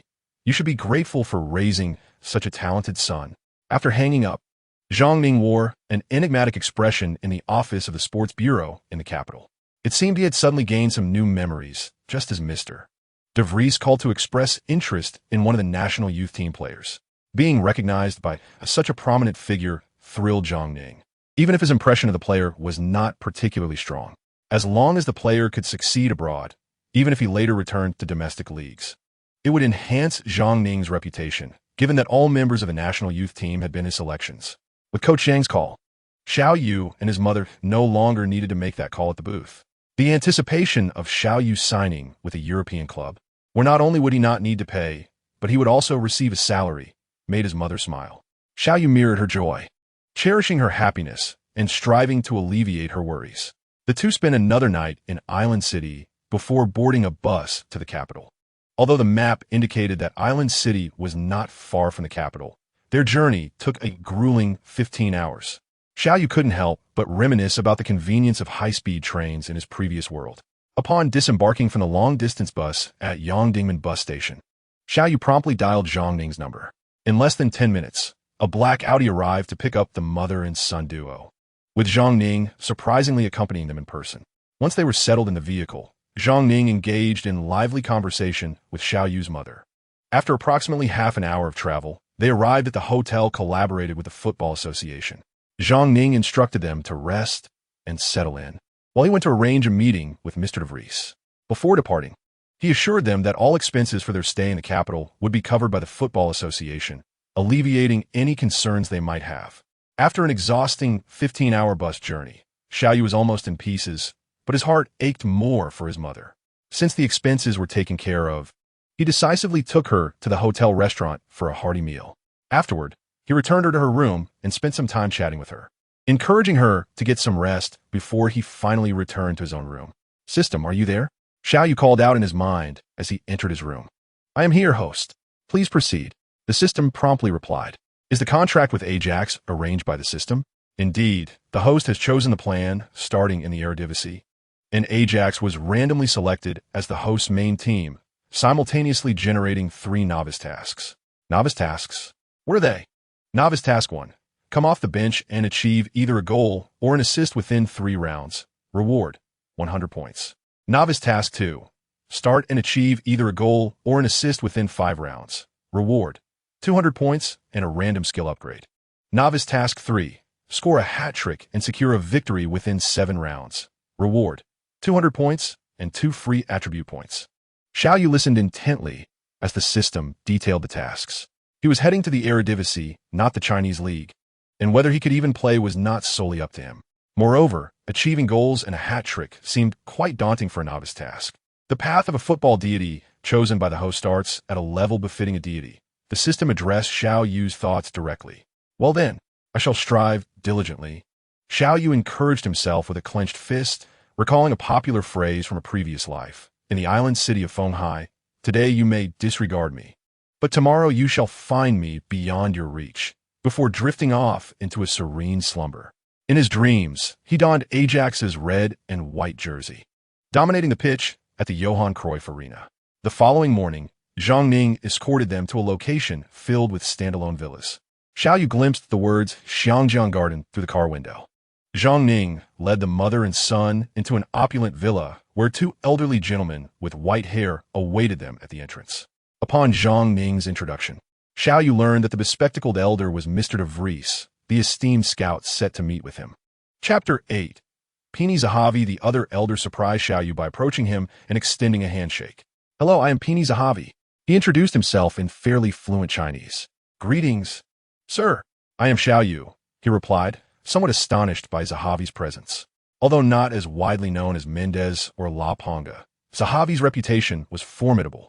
He was considered the Pelé of the football agent realm, revered as a pioneer and a key figure in the era of lucrative football transactions. Having facilitated Abramovich's acquisition of Chelsea and influencing numerous deals in the Chinese Super League, Zhang Ning, equally taken aback by Zahavi's arrival, quickly greeted him and introduced himself as a current coach of the Chinese Football Association. Zahavi warmly shook his hand and exchanged a few pleasantries before leading the group into the villa to sit down. "Hello, I am Peter de Vries, delighted to meet you." An outstanding young man from China, de Vries introduced himself with the assistance of a translator, once again shaking Xiao Yu's hand as if to ensure he wouldn't vanish. "It is a pleasure to meet you, Mr. de Vries." Perhaps to embrace the local customs, de Vries and Zahavi decided to have lunch with Xiao Yu. While they intended to hold a private discussion with him beforehand, Xiao Yu's mother assumed that this opportunity to sign with a European club was due to the influence of the two foreign gentlemen. Thus, she had no objections. As for Zhang Ning, he was overjoyed and wouldn't dream of hindering it. Accompanying de Vries and Zahavi to another room was de Vries's attractive translator. "Young man, which team do you support the most?" de Vries inquired. "Real Madrid," Xiao Yu replied decisively. "Ah, that is indeed one of the greatest teams to date," de Vries remarked, flipping through a thick booklet. "When did you start supporting them?" "It was probably after the Korea-Japan World Cup. Before that, I could only read football magazines. That year, you must be aware, was when the Chinese national team first qualified for the World Cup." De Vries nodded, continuing to peruse the booklet. "Yes, after that year, domestic broadcasts increased significantly," Xiao Yu recounted, noting that the 2002 Korea-Japan World Cup marked what many believed to be the zenith of the national team's fortunes. Unbeknownst to them that it would become an insurmountable peak. "What about players? Name a couple," Zahavi interjected. "Beckham, Ronaldo, and, Kaká," Xiao Yu replied. "David and Ricardo are indeed superstars." "Are you referring to Cristiano Ronaldo?" Zahavi continued, as de Vries seemed to have found the page he sought and turned his attention to Xiao Yu, as the current football luminaries often included Ronaldo, Kaká, and Messi. "No, I mean the one known as the Alien," Xiao Yu quickly clarified. "Ah, he is a legend," de Vries chuckled, and his European career began in the Netherlands. "Yes, but it was at PSV Eindhoven," Zahavi laughed in agreement. "It seems you are indeed a devoted Real Madrid fan. All three of them are stars of that club." "Xiao, how much do you know about Ajax?" de Vries inquired earnestly, placing the booklet aside and adjusting his glasses. "Ajax is the premier club in the Eredivisie, and Ajax is a factory for European stars. Cruyff, Van Basten, Rijkaard, Frank de Boer, Bergkamp, Kluivert, Van der Vaart, Ibrahimovic." Xiao Yu enumerated the legendary figures of Ajax with ease. "Very well said. Are you interested in joining?" de Vries asked with a smile. "Interest? Absolutely. I am very keen on joining Ajax," Xiao Yu declared, ready to rise. Fully aware that the matter of joining Ajax was orchestrated by the system, yet he wished to avoid any slip-ups. "No, I am not referring to joining Ajax, but rather to becoming a football superstar akin to them." De Vries shook his head. "Indeed," Xiao Yu replied without hesitation. "Excellent. I have not come here in vain." Zahavi stood up and extended his right hand toward Xiao Yu, continuing, "Allow me to introduce myself once more. I am Agent Pini Zahavi." "Yes, Mr. Zahavi." Xiao Yu swiftly stood up, eagerly taking Zahavi's hand with both of his own. "Would you be interested in having me as your agent?" Zahavi was evidently not there without purpose. Although Xiao Yu had not contemplated the idea of signing with an agent, encountering a top European agent like Zahavi was undeniably advantageous for someone just stepping into Europe. "It is my honor to collaborate with you, sir," Xiao Yu agreed without pretense. "To our future star, may our partnership be fruitful." Zahavi smiled as he and Xiao Yu shook hands again. The conversation meandered to other topics, with de Vries acting as the intermediary for Xiao Yu. He did not bring a specific contract from Ajax, suggesting they would discuss the details with the team manager upon their arrival in Amsterdam. Zahavi, however, was well prepared and sought to establish a 7-year professional agent agreement with Xiao Yu. After some negotiation, they settled on a 3-year contract commencing on July 1st. Xiao Yu initially wished to sign for just 1 year, but Zahavi's enthusiasm was compelling. He offered Xiao Yu the lowest agent commission rate in the football industry at 2.35, with a minimal 10 on commercial aspects, and assured that he would only facilitate transfers when Xiao Yu expressed a desire to move. Xiao Yu admired Zahavi's audacity in offering such terms to a newcomer under 17. However, upon reflection, he recognized that even if he did not succeed, it would pose no loss for Zahavi, which brought him a sense of ease. Thus, he signed a 3-year contract, stipulating that any future commercial collaborations would require his consent, recalling the cringeworthy Japanese tofu advertisement from A Goal to Fame. After having lunch with Deweese and Mr. Zahavi, Xiao Yu and his mother, Zhang Ning, departed the villa. However, Zhang Ning did not take them directly back to the hotel. Instead, she took them to the Football Association. As the selection for the national youth team for next year's Asian Games was approaching, Zhang Ning aspired to compete for a coaching position with the national youth team. As individuals naturally seek to ascend, she reasoned that if Xiao Yu succeeded in the Netherlands, he could bolster her chances of standing out in the selection process. Xiao Yu, though indifferent to national teams, was willing to extend this courtesy, accompanying Zhang Ning to the association. The following day, Dewee's assistant found Xiao Yu at the hotel, having already booked flights for him to Amsterdam in 2 weeks. This interval was allotted for Xiao Yu to attend to personal matters. Deweese and Zahavi had already returned to Europe and would reunite with Xiao Yu in Amsterdam, with Zahavi promising to negotiate the most favorable contract for him. Zhang Ning's enthusiasm pleasantly surprised Xiao Yu. She not only arranged return tickets to Xinjiang for them, but also purchased numerous local specialties for them to take home, prompting endless thanks from his mother. This marked the first time since arriving in this world that Xiao Yu's mother boarded a plane, and Xiao Yu felt a complex surge of emotions. In his previous life, although he had traveled extensively by plane, he had never fulfilled his promise to take his mother along. During this opportunity, he carefully advised her on the precautions of air travel, watching her expressions during takeoff, as she nervously gripped the armrests, and her search for the seatbelt amidst turbulence pulled at his heartstrings. "Mom, I miss you so much." After the plane landed, Xiao Yu inexplicably uttered those words, and tears streamed down his face. "What's wrong, Xiao Yu? Don't be afraid. Mom is here." The cabin was loud post-landing, and his mother did not catch what he said, but noticed his tears. Without concern for the plane's stillness, she unbuckled her seatbelt and embraced Xiao Yu, gently patting his back. A mix of warmth and sorrow filled Xiao Yu's heart. Indeed, as his mother said, she was there for him. Upon returning to their hometown, they found a familiar bungalow and the lush trees in front. He remembered how, in his previous life, his mother had borrowed money to renovate the house in anticipation of demolition, while the village had cleared most of the trees to make way for more houses.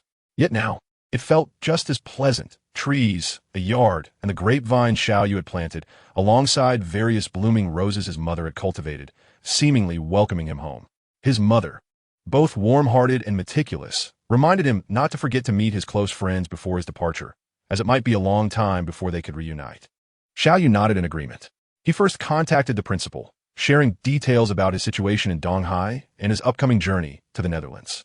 The principal praised Xiao Yu's promising future and expressed disbelief at the corruption in Donghai, affirming that avoiding it was indeed for the best. Chapter 9. The Silver Treasure Chest. As for friends and classmates, Xiao Yu did not invite many, only gathering his closest companions, those from middle and high school at Depeng's house, and childhood friends at Xiao Chao's home. Naturally, Xiao Yu covered the expenses, and they all agreed to keep in touch, as he would likely need to reach out to them for various matters. After arranging visits with relatives and friends, Xiao Yu took a few days to rest before saying farewell to his mother and boarding a train to the capital. On the green train bound for the capital, Xiao Yu gazed out at the receding lands of his hometown, listening to the rhythmic clatter of the train, prompting memories of his previous life. Suddenly, a thought struck him. Where was his father? He searched his mind for any recollections related to his father, but found scant information. Since he could not uncover anything and his mother had never mentioned him, he resolved to set aside the thought. Ding!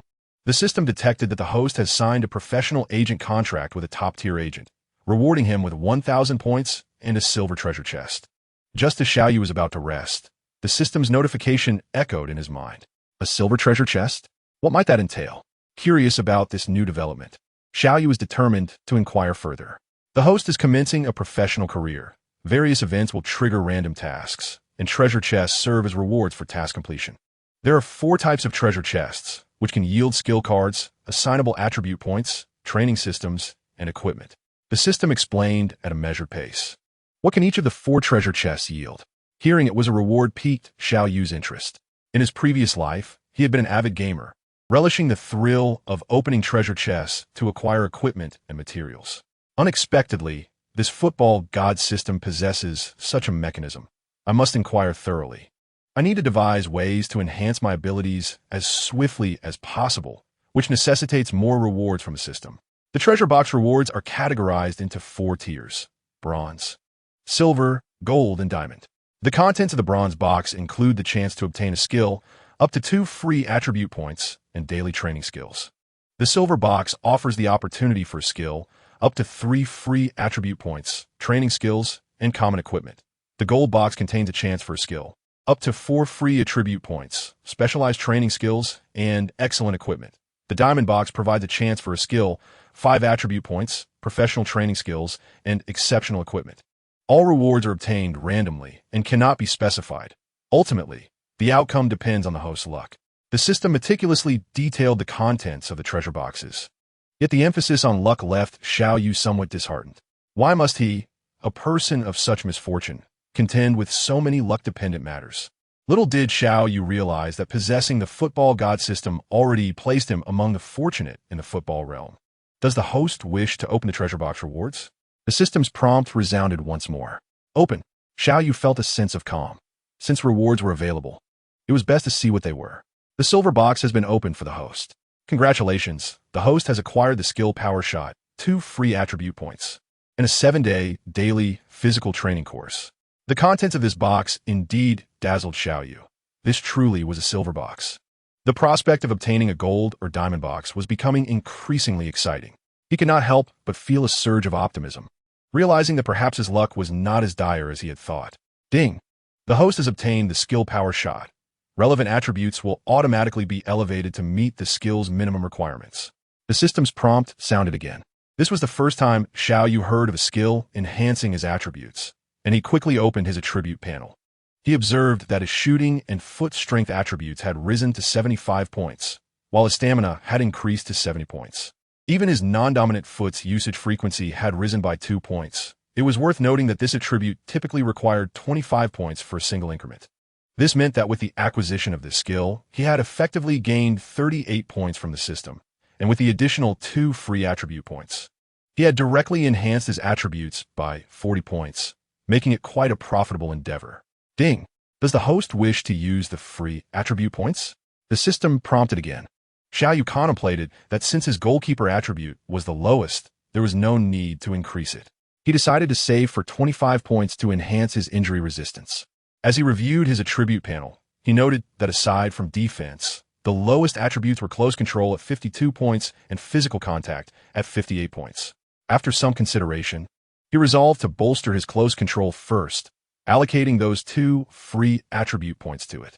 At this point, his overall attribute score reached 69 points, with a breakthrough of 70 imminent. In his previous world, achieving a score of 69 in football games was already considered high for Chinese players, while European and American players typically score between 70 and 80, with those at 90 considered superstars. What about the physical training course? After allocating the attribute points, Xiao Yu recalled the daily physical training course. With his current stamina at 70, he was not capable of enduring a full high-intensity match, so he must seize any opportunity for improvement. The system would formulate a 7-day physical training plan for the host, rewarding 1 exclusive stamina attribute point upon successful completion. Only 1 point? This system indeed seemed rather stingy. Xiao Yu felt that the system's offerings were meager. Earning just 1 point after 7 days of training was insufficient. His stamina attribute currently stood at 70, and reaching a top-tier level required 99, leaving a deficit of 29 points, which equated to approximately 203 days, or nearly 7 months. Taking a deep breath, Xiao Yu reassured himself that it was still manageable within a year. However, he remained unaware that this was merely the initial stage of attribute enhancement. The future held surprises that would leave him astounded. Next, Xiao Yu examined the system's physical training plan, which consisted of a combination of aerobic and anaerobic exercises, requiring about an hour each day. With his impending trip to Amsterdam, he opted to postpone the training until he was settled.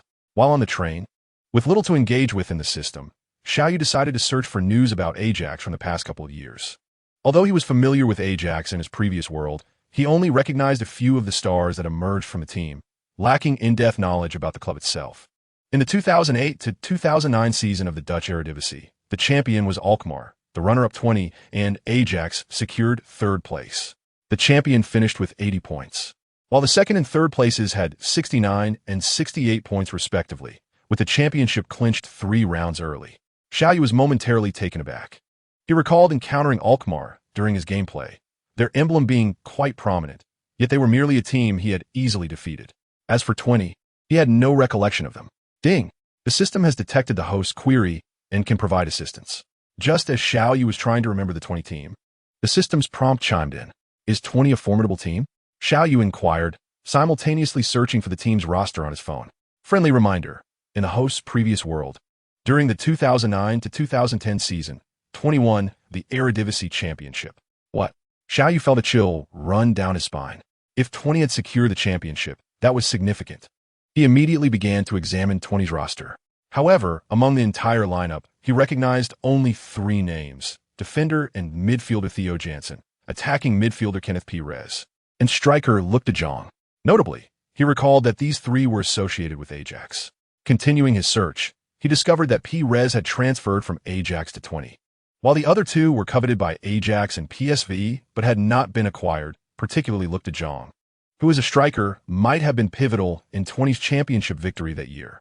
After researching 20, Xiao Yu proceeded to investigate Alkmaar's roster, given that they had won the championship 3 rounds early the previous year.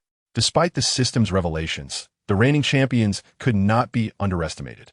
Indeed, Xiao Yu noted names such as Romero, Moreno, De Silva, Mertens, Dembele, and Pell.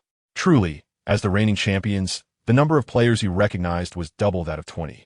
Xiao Yu continued his search, clicking on PSV's roster, and was pleasantly surprised to find a familiar name, Zhou Haibin. If memory served him correctly in this world, he should be a teammate of Zhou's in the Toulon tournament. The goalkeeper position was already occupied by the somewhat renowned Saxon, while other recognizable names included Affalay, Toivonen, Rodriguez, Vukovic, Amrabat, and Nyland.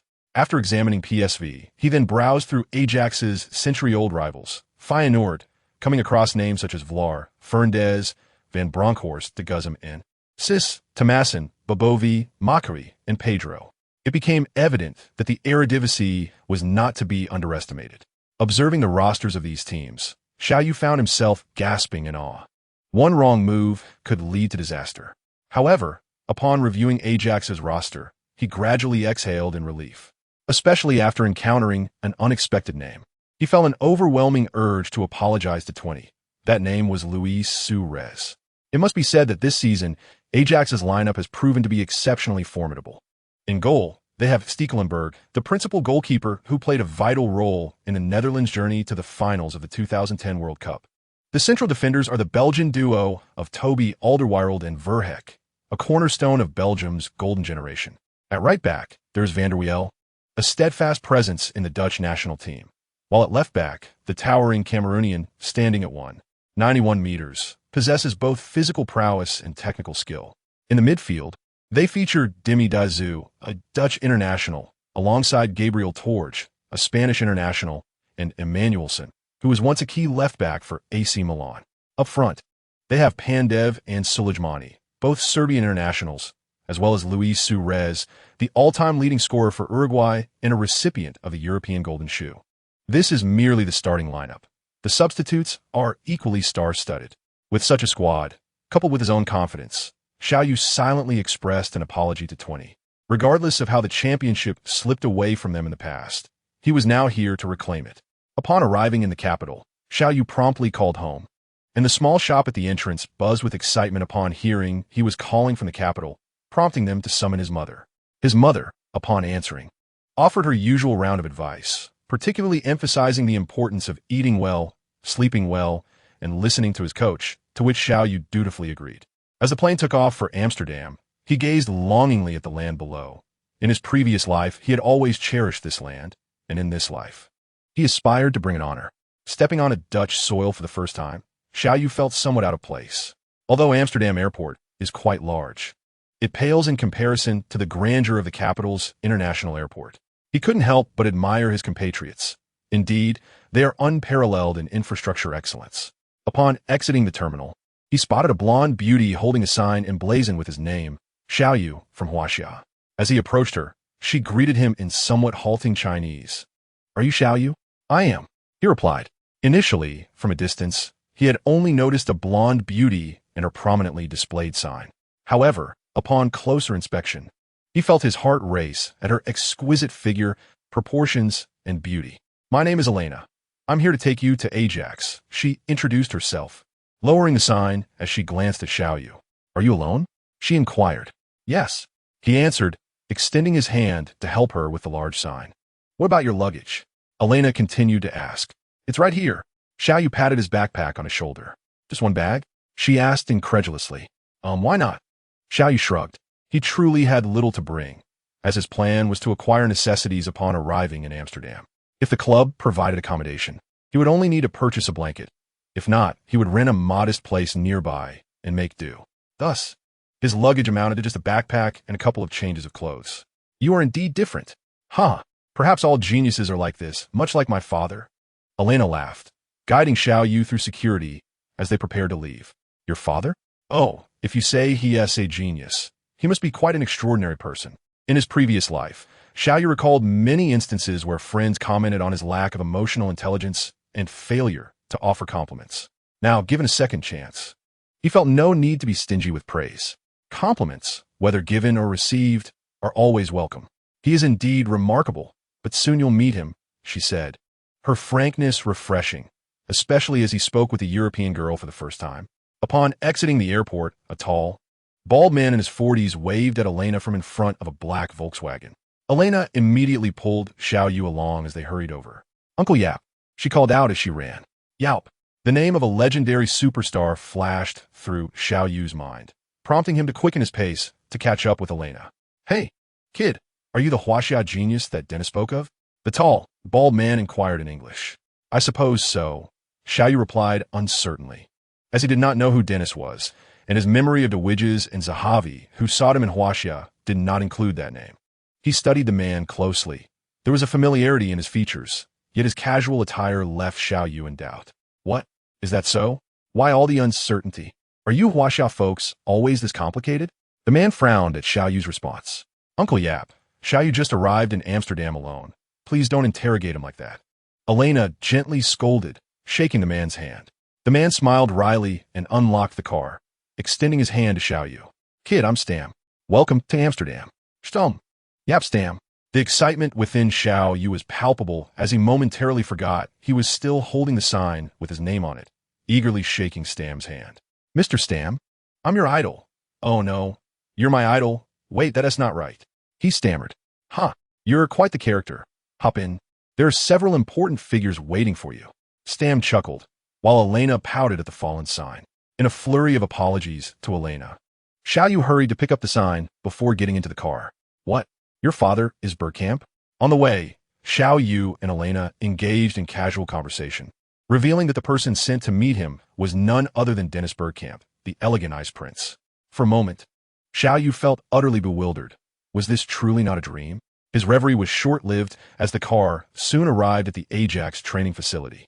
Before he could step out, he spotted a group waiting at the entrance, including the Widges, Zahavi, and the already clad in training gear, Ice Prince Bergkamp himself. To be honest, Xiao Yu had yet to develop the composure to handle such situations. Standing before the stars he once idolized made him feel a touch anxious. However, this tension was merely a matter of the sidelines. Once on the verdant field, Xiao Yu transformed into a fierce tiger descending the mountain. "Hello, Xiao," exclaimed Dennis Bergkamp, who was the first to greet him as he approached the group. "Hello, Mr. Dennis. It is a pleasure to meet you." Given the recent awkward exchange with Stam, Xiao Yu intended to keep his words simple to avoid any missteps, but he found it difficult to contain his excitement, causing his speech to falter. The others present, seasoned veterans, recognized his nervousness and merely chuckled to ease the atmosphere. "Young man, do not be anxious. While Dennis may appear jovial, he is quite formidable on the pitch. Relax. You wouldn't want her legs to turn to jelly when it's time to play. Stam had also exited the vehicle and patted Xiao Yu on the shoulder, offering encouragement. Dad, I brought someone for you. Elena hurried over, but instead of approaching Bergkamp, she hid behind Stam, as though she had some prior agreement with Bergkamp that involved Xiao Yu. However, these matters were not Xiao Yu's concern at present. His role was merely to support Mr. De Vries and Mr. Zahavi in showcasing their talents. Perhaps due to just having disembarked from the plane, Bergkamp, despite taking Xiao Yu into the training center, did not assign him any tasks on the field. Instead, he introduced the basic functional areas of the training center and Ajax's youth training traditions, while also inquiring about the situation in China. He mentioned Sun Jihai, recalling how he was recognized as the Chinese Sun during his time in the Premier League. Known for his tenacity, Xiao Yu responded with a smile, noting that there were indeed many diligent players in China. But the country's football environment was not fertile enough for them to flourish. Bergkamp expressed his bewilderment, considering that China is the world's most populous nation, yet struggles to excel in the globe's most popular sport. Xiao Yu merely indicated that there were too many frustrations in the matter, refraining from mentioning the scandals within the Chinese football community. After their tour, Bergkamp, as the host, suggested taking Xiao Yu out to savor the culinary delights of Amsterdam, with Zahavi and Stam joining as well. Mr. De Vries had to leave for London, departing early. During the meal, Zahavi discussed matters regarding the club's contract with Xiao Yu. Prior to Xiao Yu's arrival, Zahavi had already met with Ajax's upper management. It was unclear whether it was due to the system or Zahavi's extensive connections, but he had somehow obtained video footage of Xiao Yu's training matches in Island City Shanghai, as well as videos of previous domestic championship victories. In both videos, Xiao Yu stood out, contributing 5 goals and an assist in a 20-minute training match, and achieving a double in both goals and assists during the championship final. Ajax's scouting team, strongly recommended by De Vries, regarded Xiao Yu's arrival with considerable importance. Chapter 11. First team Xiao Yu's performance was indeed remarkable, and the development of the Chinese market was imperative, especially since their rival, PSV Eindhoven, had already signed a Chinese international. Zahavi informed Xiao Yu that discussions regarding a contract would only commence after he demonstrated his abilities. Currently, the club had only agreed to provide him with personal accommodation and a weekly trial wage of 500 euros. For Xiao Yu, merely being at Ajax and having a place to stay was already a source of great satisfaction. With the additional weekly wage, he felt an overwhelming urge to express his gratitude to Zahavi, yet he understood that these were minor details. The focus would ultimately be on his performance to determine his standing. After a satisfying meal, Zahavi coordinated with Ajax to assist Xiao Yu in completing necessary formalities, such as player registration and arranging accommodation. Training was postponed for 3 days, providing Xiao Yu ample time to organize his living space and acquire essentials. Bidding farewell to Zahavi and Bergkamp, Xiao Yu was led by club staff to his assigned accommodation. Contrary to his expectations of a large room with several bunk beds, he found himself in a spacious suite, which could be described as 2 bedrooms and a living area, complete with a small lounge featuring a large television, an independent bathroom, and a toilet. Xiao Yu couldn't help but marvel at the lavishness he had never encountered before. Ajax, being a top-tier club in the Eredivisie, offered such treatment to a player who had yet to sign a contract, making their prowess undeniable. Given that the accommodation was well-equipped, Xiao Yu scrapped his plans to shop and instead lay on his bed, entering the system's space within his mind. System, activate my daily physical training plan. Confirmed. Your 7-day daily physical training plan is now active. Please change into sportswear and prepare for outdoor training. The dormitory was not far from the training ground, and after a busy day, by the time Xiao Yu emerged from his room, night had fallen and the training field was unoccupied and dark. This suited Xiao Yu perfectly, as he preferred to train without an audience. He began with a warm-up, performed several sets of sit-ups, jogged 3 kilometers, and completed push-ups until exhaustion set in. After fulfilling the system's training requirements, Xiao Yu felt he still had energy to spare and considered adding more exercises. However, the system issued a warning, indicating that his injury tolerance level was at the lowest of 1. If he continued in a state of fatigue, the likelihood of injury would increase exponentially. This was certainly a scenario Xiao Yu wished to avoid. Moreover, training was inherently a gradual process, not something that could be accomplished in a single day. With this in mind, he engaged in muscle relaxation exercises before returning to his dormitory.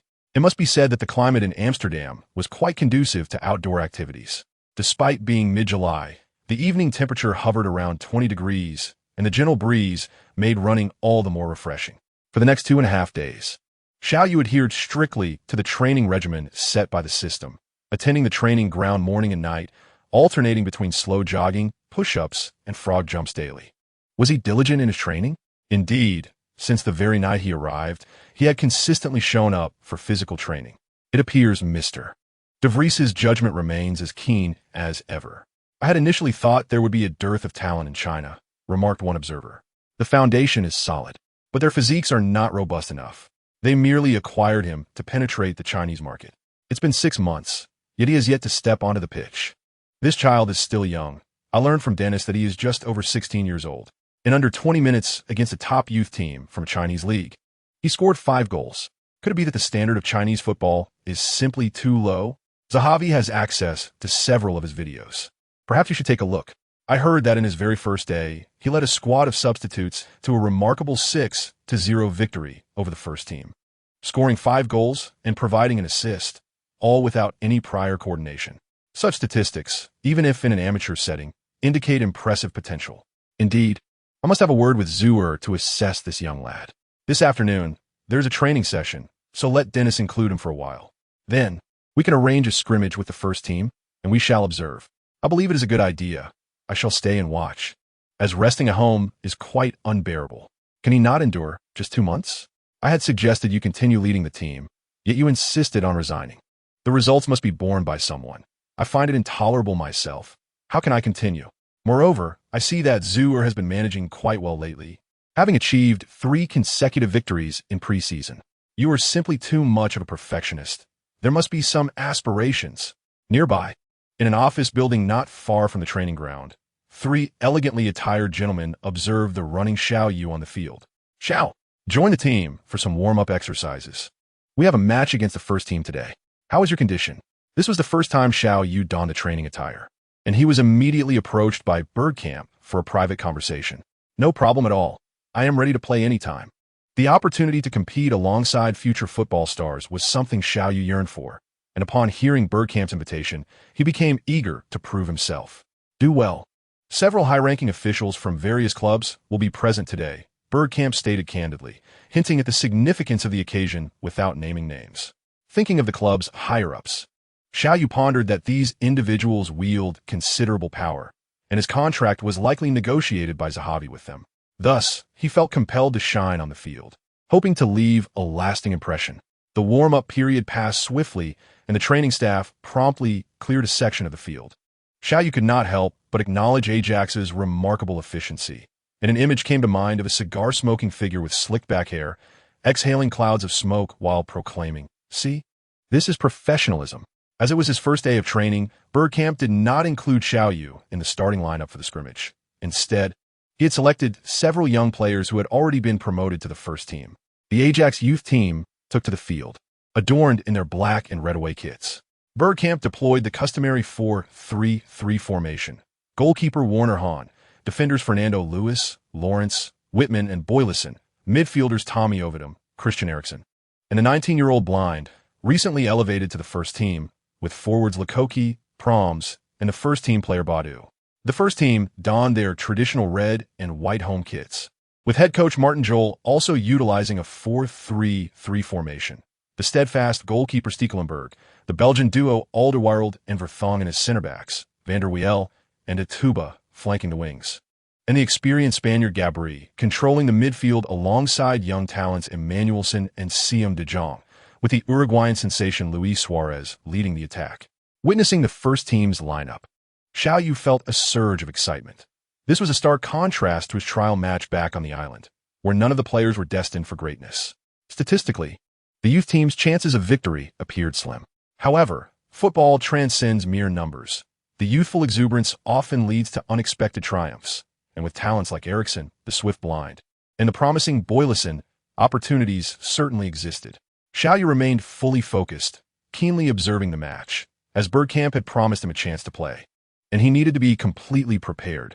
As the referee's whistle blew, Badu, the youth team's center forward, initiated the play, passing to midfielder Eriksen. rather than returning the ball. Eriksson skillfully maneuvered past the advancing Suarez and delivered a precise pass to left winger Proms. Proms surged forward, executing a feint to elude the young defender Donald. Though he was unable to completely bypass him, Donald matched Proms' pace, closely shadowing him and forcing Proms to retreat and pass back to Eriksson, who found space between Suarez and Emmanuelson. Eriksson made a dynamic advance, accelerating past the out-of-position Emmanuelson, only to confront the veteran midfielder Gabri. This was a direct confrontation between the old and new midfield maestros. Eriksson's dribbling was nimble, showcasing his youthful agility. Yet he could not circumvent the resolute Gabri and opted to pass to the rapidly advancing Blind. Blind, well-positioned, received Eriksson's pass as he crossed the first team's midfield line. But Van der Wiel quickly pressed him. Van der Wiel's positioning forced Blind to veer towards the right flank, where, in a display of youthful vigor, Blind executed a powerful burst of speed. Chapter 12. Suarez attempting to overpower Van der Wiel, Blind was ultimately caught by the equally youthful defender, who adeptly intercepted the ball and calmly passed to Vertonghen. Thus, the youth team's initial offensive thrust was extinguished. Upon receiving the ball, Vertonghen remained composed, signaling his teammates to push forward while maintaining control. As the youth forward Lukoki surged toward him, he smoothly passed to Toby Alderweireld, who without hesitation sent the ball to Gabri, who was stationed at the center circle. Gabri, with his back to the pressing Ovidum, could not turn and instead passed to the right, where Atuba, the 27-year-old Cameroonian right-back, showcased his formidable physicality, effortlessly bypassing Proms, confronting defender Boylisson. Boylisson maintained his low center of gravity, retreating to close down the angles, preventing Atuba from cutting inside.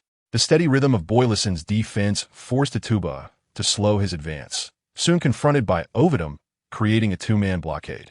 Atuba, protecting the ball, assessed his options before distributing it to the oncoming Siem de Jong. Despite his youth, de Jong possessed exceptional technical ability, already demonstrating his future potential as Ajax's captain. With the ball at his feet, a simple touch allowed him to evade the pursuing Eriksson, and he delivered a precise through ball aimed at the sharp striker Luis Suarez. As center backs Lawrence and Whitman recognized Suarez's movement, they swiftly closed him down. Yet, Suarez, destined to become a world-class forward, skillfully utilized his body to shield the ball, executing a deft back-heel pass to Soleimani. A gap had opened. Fernando Luis, who was supposed to defend Soleimani, was drawn away by the advancing Emmanuelson, while both center backs chose to block Suarez, thus granting Soleimani an exquisite opportunity. He comfortably controlled the ball and ventured into the heart of the penalty area. As Lawrence rushed in to provide cover, Soleimani swung his left leg.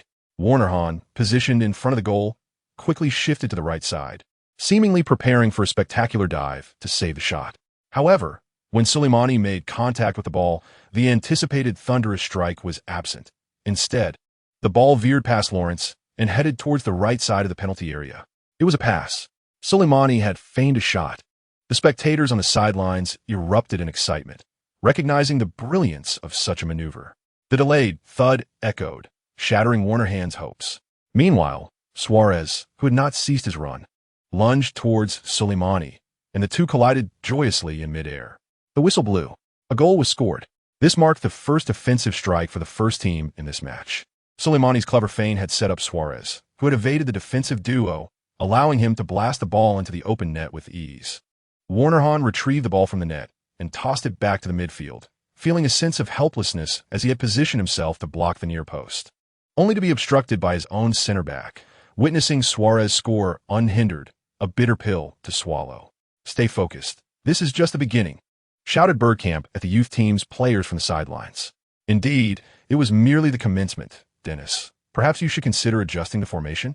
You could select a few players from the first team as well," Martin Joel remarked with a chuckle. Bergkamp, however, paid him no heed, merely pursing his lips and shaking his head gently. He understood that a substantial gap still existed between the youth team and the first team. Despite the setbacks of the previous year, the seasoned players who had faced battles on the field had a far superior ability to handle situations compared to the youth squad, who were still in the experimental phase. The recent goal conceded was indicative of a lapse in situational awareness, not merely a positional error by a center back, but a collective vulnerability.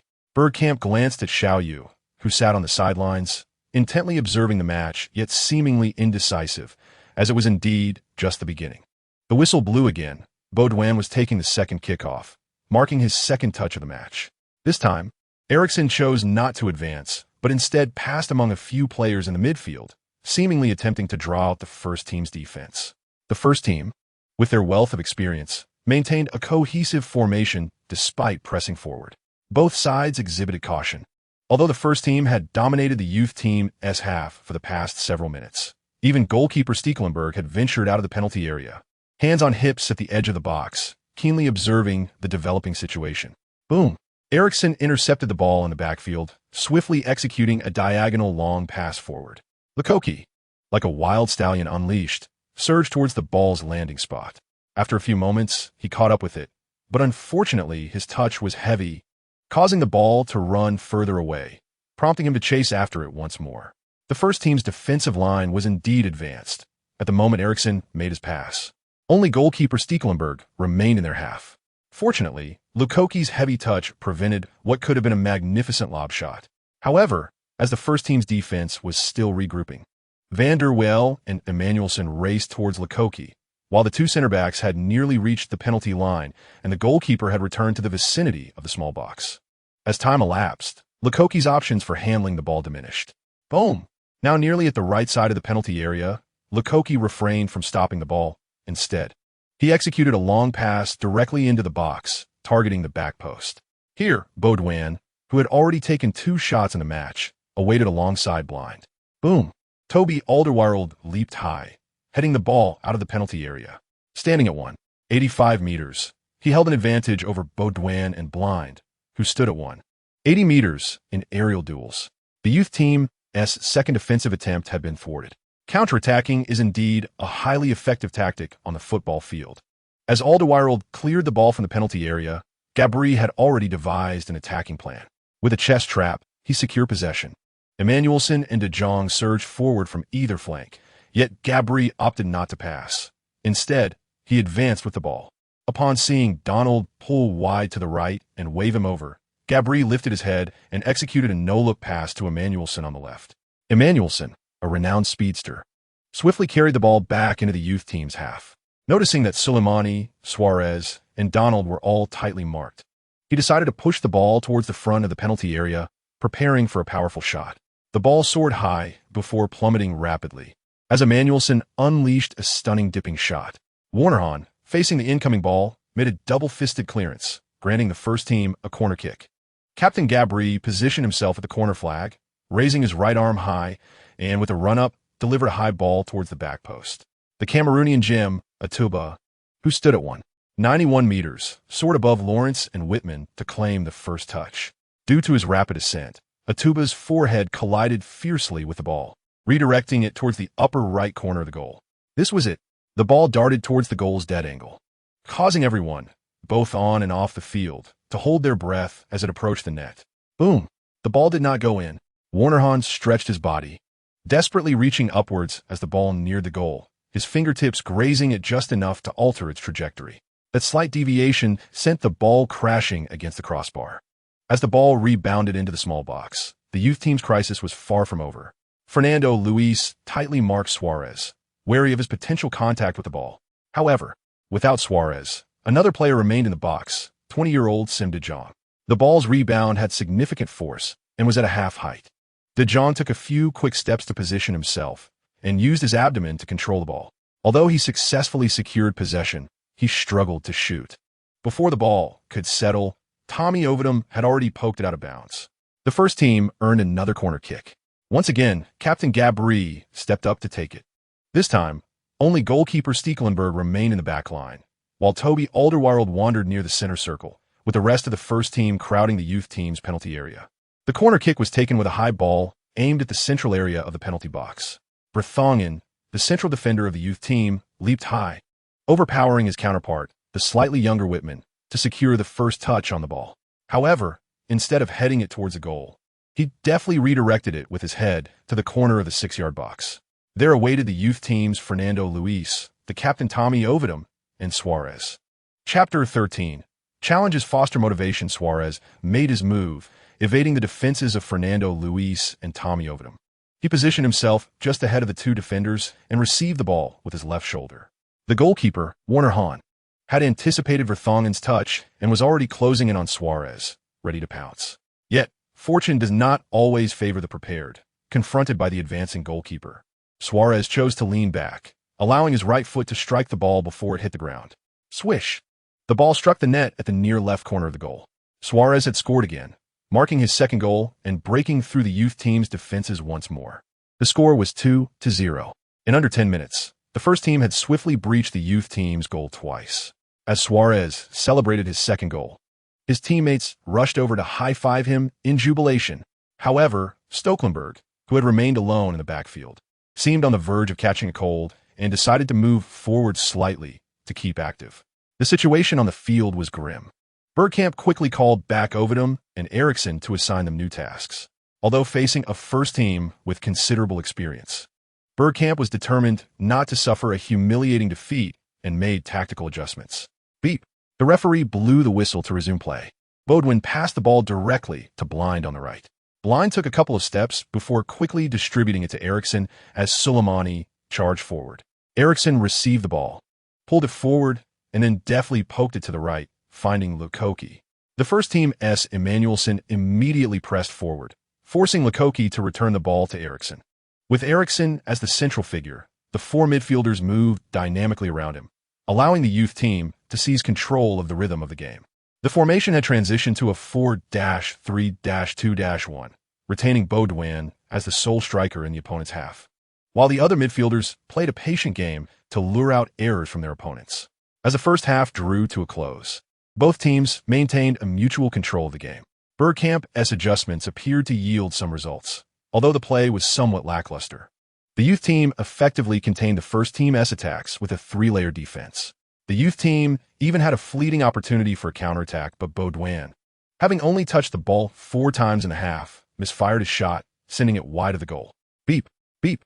The referee concluded the first half, leaving the youth team trailing by 2 goals as they retreated to the sidelines. The players promptly engaged in muscle relaxation exercises, while Bergkamp encouraged the young men. "You've performed admirably, but in the second half, we cannot solely defend. We are behind by 2 goals. I need you to score, preferably to stage a comeback. Let's give it our all." Bergkamp rallied the youth team, laying out the strategy for the second half. "Whitman, you'll rest in the second half. Van Rijn will come on. Their height advantage is primarily in the back line, and I need you to seize every aerial duel, especially during set pieces."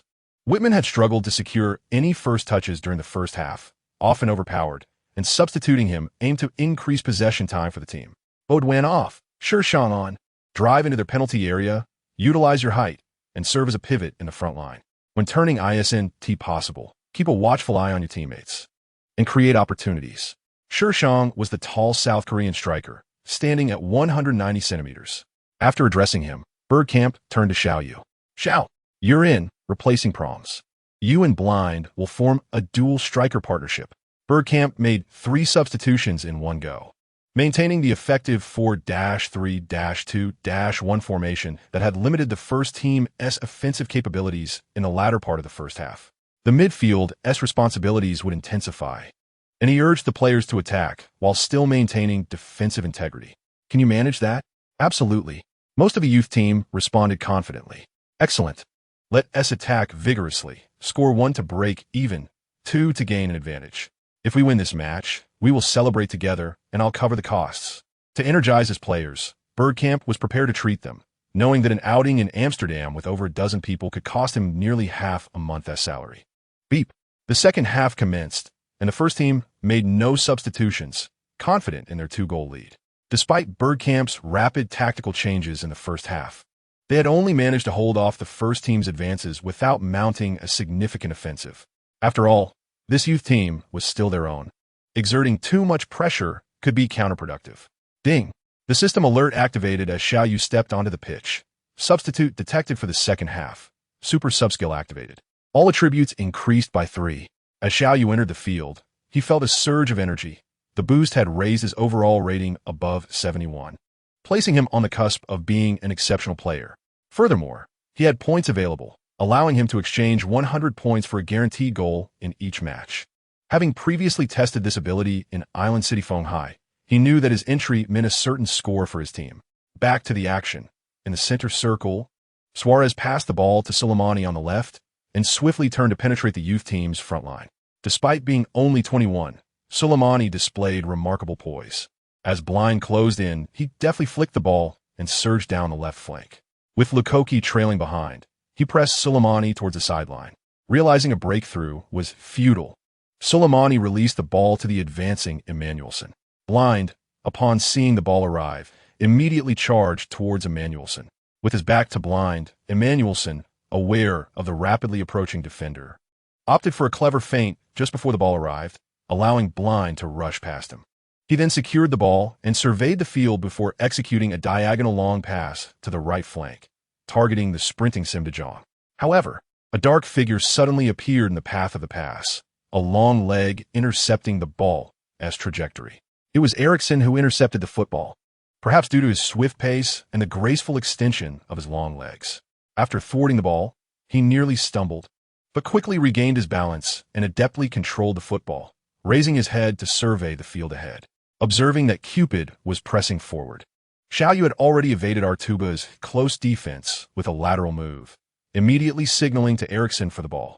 Eriksson, noticing Xiao Yu, took a few steps before attempting a direct pass into the penalty area for Shi Xianjun, but with a flick of his ankle, he redirected the ball to Xiao Yu on the left. Xiao Yu's explosive power, having activated the super sub skill, was nearly at a value of 93, with his speed exceeding 85.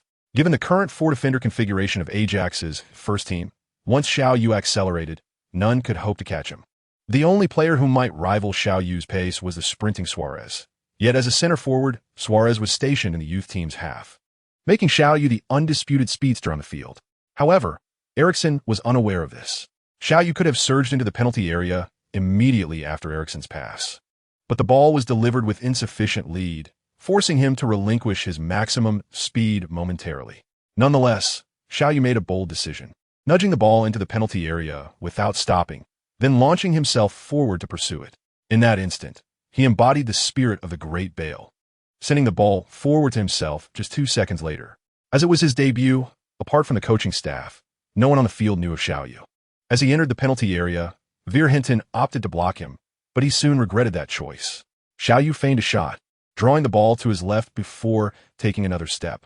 Although he eluded Verhinten, the angle for his shot had nearly vanished, with Stekelenburg positioned to obstruct the last possible opening. However, he was not alone in the penalty area. The tall forward Shi Xianjun had already positioned himself against Toby Alderweireld on the left. Ignoring the presence of Verhinten and Artuba, Xiao Yu swung his left foot toward the football.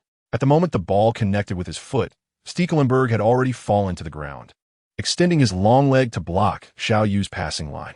Anticipating Stekelenburg's attempt to intercept, Xiao Yu intentionally lowered the point of contact, allowing the ball to soar above Stekelenburg's outstretched leg. An open goal awaited, and the exuberant Shi Xianjun extended his long legs, which thrilled numerous female fans, merely to intercept the football's trajectory, sending it into the net. The ball was in. Bergkamp leaped in excitement at the sidelines, and the scoring Shi Xianjun rushed toward Xiao Yu, lifting him high in celebration. On the sidelines, the three men in formal attire nodded in satisfaction. "Well done, Xiao." Eriksson joined in, embracing Xiao Yu in celebration. "Thanks to your pass." Xiao Yu, however, remained humble. Camaraderie among teammates is essential for motivation. With a wealth of experiences from his past life, he aimed to display emotional intelligence in this life as well. Beep. The football returned to the center circle, and Suarez was taken aback that he would need to restart the game a second time today. Yet such challenges brought excitement, fueling his ambition to become a top star in the future. Chapter 14. Calling the team doctor onto the field following that goal, the first team members became more serious, while the youth team players found themselves deprived of possession for over 3 minutes. Nonetheless, Bergkamp's 4-3-2-1 formation thrived on counterattacks. Whenever the first team had a chance to shoot, they could regain possession to initiate a counter.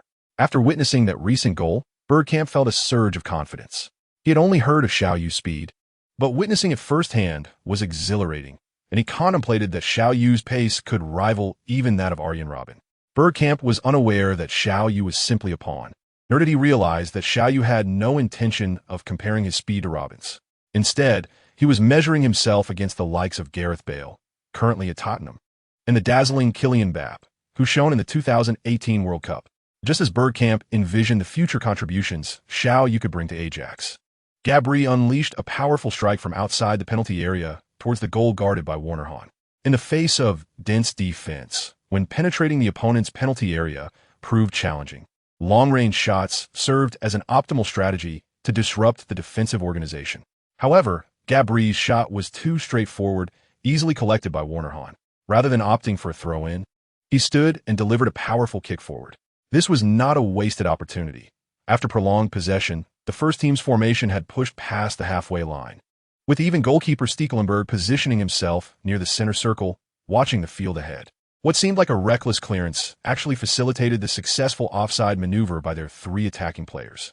Xiao Yu, Shi Xianjun, and Blind surged forward like sprinters in a race, swiftly crossing the halfway line in pursuit of the ball. The entire stadium held its breath, watching as the trio unleashed their long legs in a frantic dash. The first to react was Van der Wiel. Upon seeing the ball launch forward, he quickly turned and sprinted towards Blind's position. Following suit was Veer Hinton, who also charged forward, visibly closing the gap with Shi Xianjun. Meanwhile, Xiao Yu's scenario unfolded differently. Despite Fernando Lewis and Toby Alderweireld also pursuing, the distance between them was noticeably widening.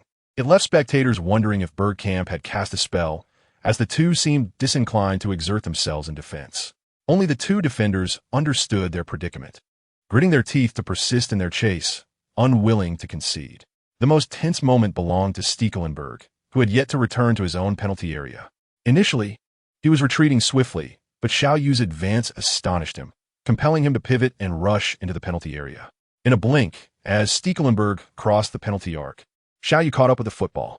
However, he had overshot slightly, causing the ball to bounce 2 meters into the center. Yet, whether by chance or strategic choice, this moment caught Stekelenburg off guard, who was sprinting back at high speed and suddenly lost his balance, collapsing to the ground. To outsiders, it appeared that Stekelenburg had overextended in his defensive maneuver, having been outsmarted by Xiao Yu's touch.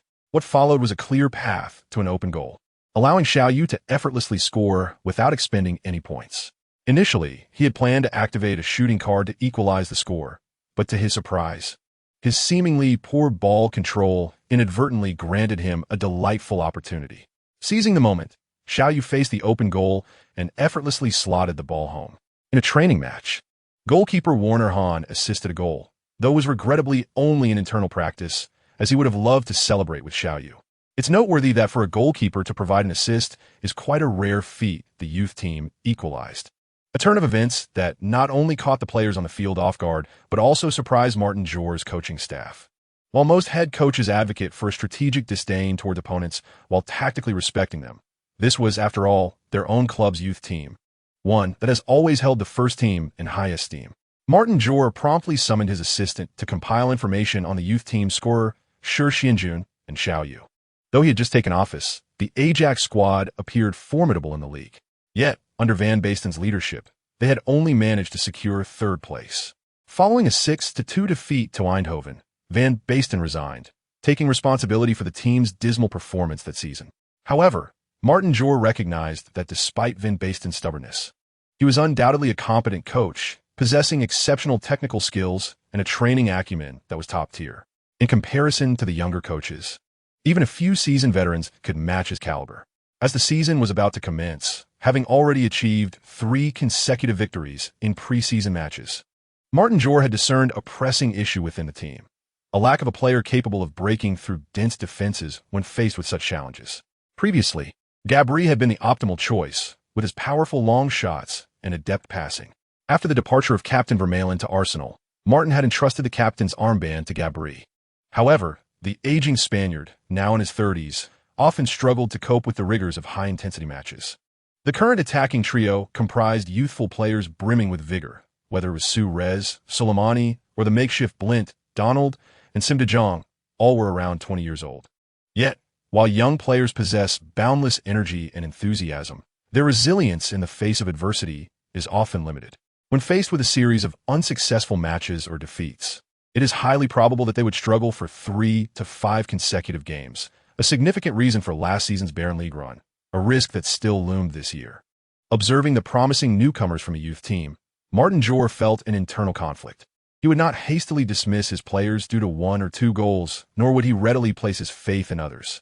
This training match proved effective in evaluating his team's capability to seize the initiative, exposing their impotence against tight defenses and revealing their shortcomings in responding to rapid counterattacks.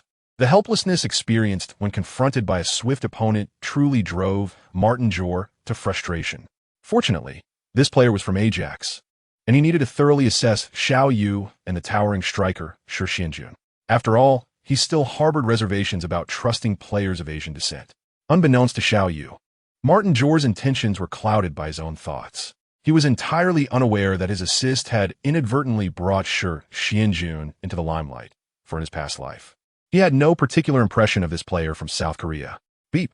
Suarez found himself at the center circle for the 3rd time, his pent-up frustration palpable. After finally scoring 2 goals, it was disheartening to see the match equalized by 2 unfamiliar youngsters. The first team's defenders were equally agitated, especially goalkeeper Stekelenburg, who did not wish to become a mere backdrop to Xiao Yu's success. Yet, he would soon be thankful that Xiao Yu was on his team, as Xiao Yu seemed to possess an inherent ability to contribute significantly to the game.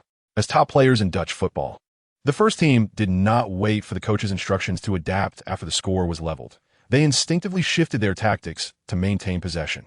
The atmosphere of the match grew tense, with Bergkamp's players appearing as if they were practicing drills, while the first team players toyed with them. However, as the relentless pressing continued, fatigue began to set in for the younger players, particularly those who had been on the field since the first half. Gabri seized an opportunity when Tommy Ovidum made a mistake in his advance, passing the ball to Donald on the right. Donald outpaced Boyleson, and Sim de Jong surged forward into the center. The youth team would not allow the first team to exploit their territory without resistance. Eriksson quickly moved to block Donald's potential back pass. Upon observing Eriksson's positioning, Donald realized the back pass was untenable, and he adeptly controlled the ball, ensuring Boyleson could not intervene easily. Though he could not pass to Sim de Jong, there was still the lethal Luis Suarez waiting in the box. Suddenly, with a shift in rhythm, Donald pulled the ball back, evading Boyleson, and launched across with his left foot. Suarez, anticipating the trajectory of the ball, sprinted to the first point of contact. Standing at 186 centimeters, Suarez leaped into the air, twisting powerfully to direct the ball toward the goal with a header. Should this moment be witnessed by female streamers, they would undoubtedly erupt in cheers, exclaiming about his exceptional physique, for Suarez's core strength was indeed enviable. Just as Martin Jor contemplated the likelihood of a goal, he noticed a dark figure. Bang! A dull thud resounded. The ball did not follow Suarez's intended path into the net. Instead, it ricocheted off toward the right side of the penalty area, where Eriksson promptly cleared it out of bounds. It was then that everyone noticed Van Ryn lying on the ground, clutching his face. In the instant Suarez headed the ball, Eriksson and Lawrence had witnessed Van Ryn rising late, using his head to block Suarez's shot. Perhaps it was merely bad luck, but the powerful strike directly struck Van Ryn's face. Teammates rushed to check on Van Ryn, and, on the sidelines, Bergkamp observed the incident closely, hastily calling for the team doctor to attend to the situation. Chapter 15.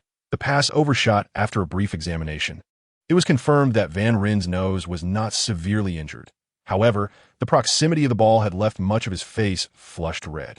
With an ice pack provided by the team doctor, Van Ryn took a moment to recover before standing up and signaling that he was ready to continue.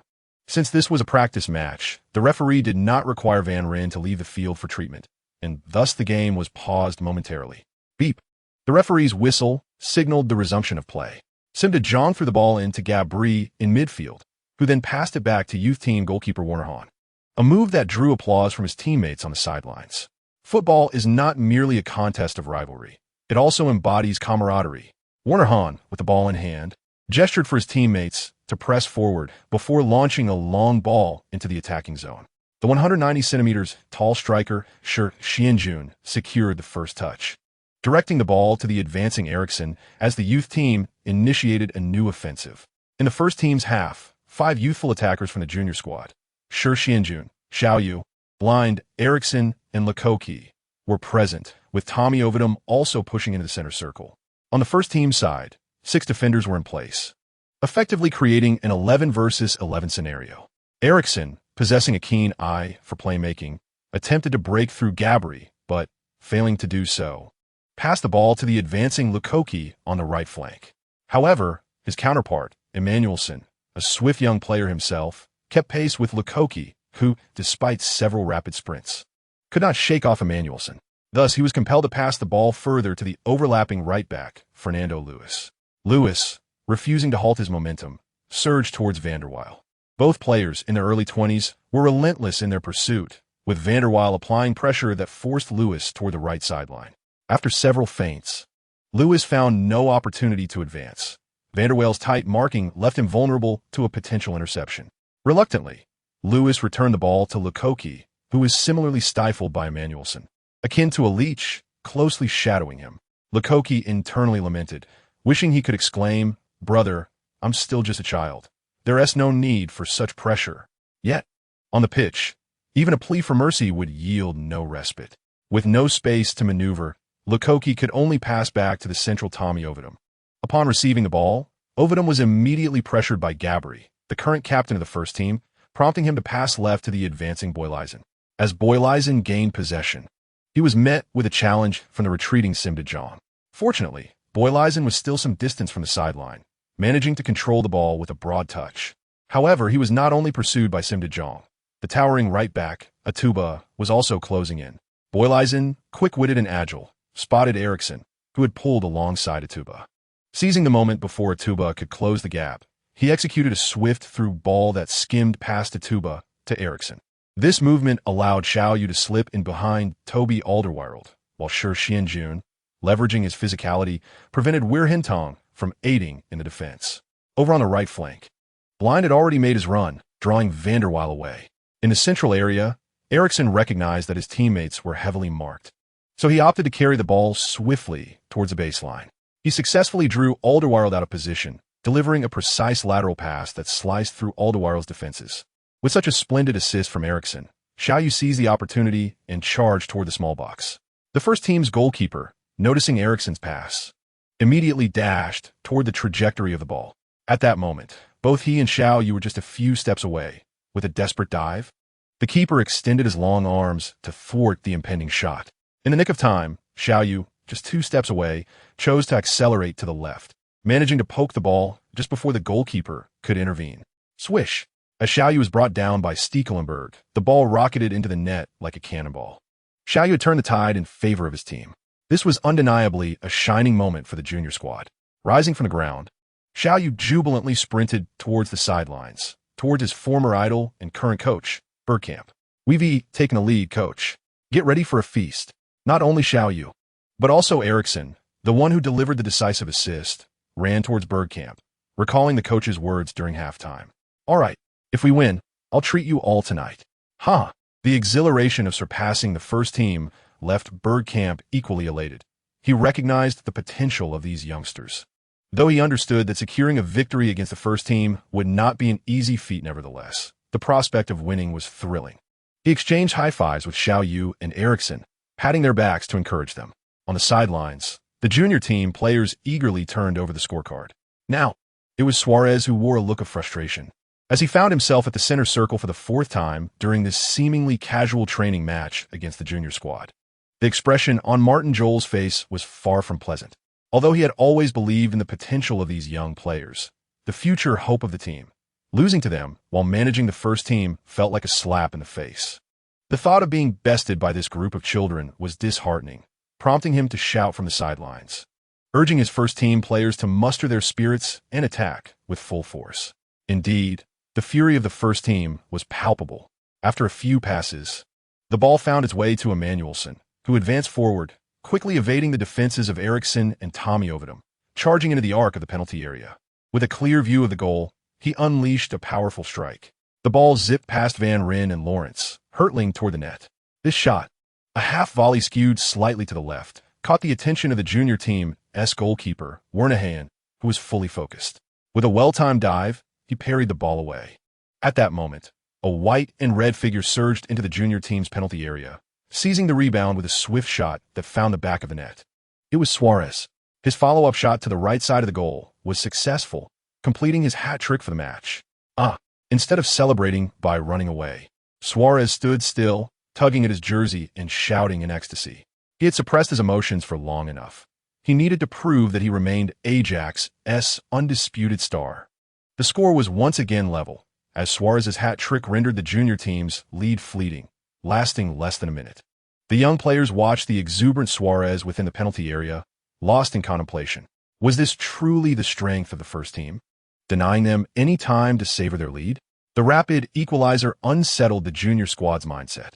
Recognizing the shift in momentum, Bergkamp swiftly made adjustments, substituting the fatigued Lukoki for the more defensively minded Bonavega, and replacing Blind with the speedy Esbalis.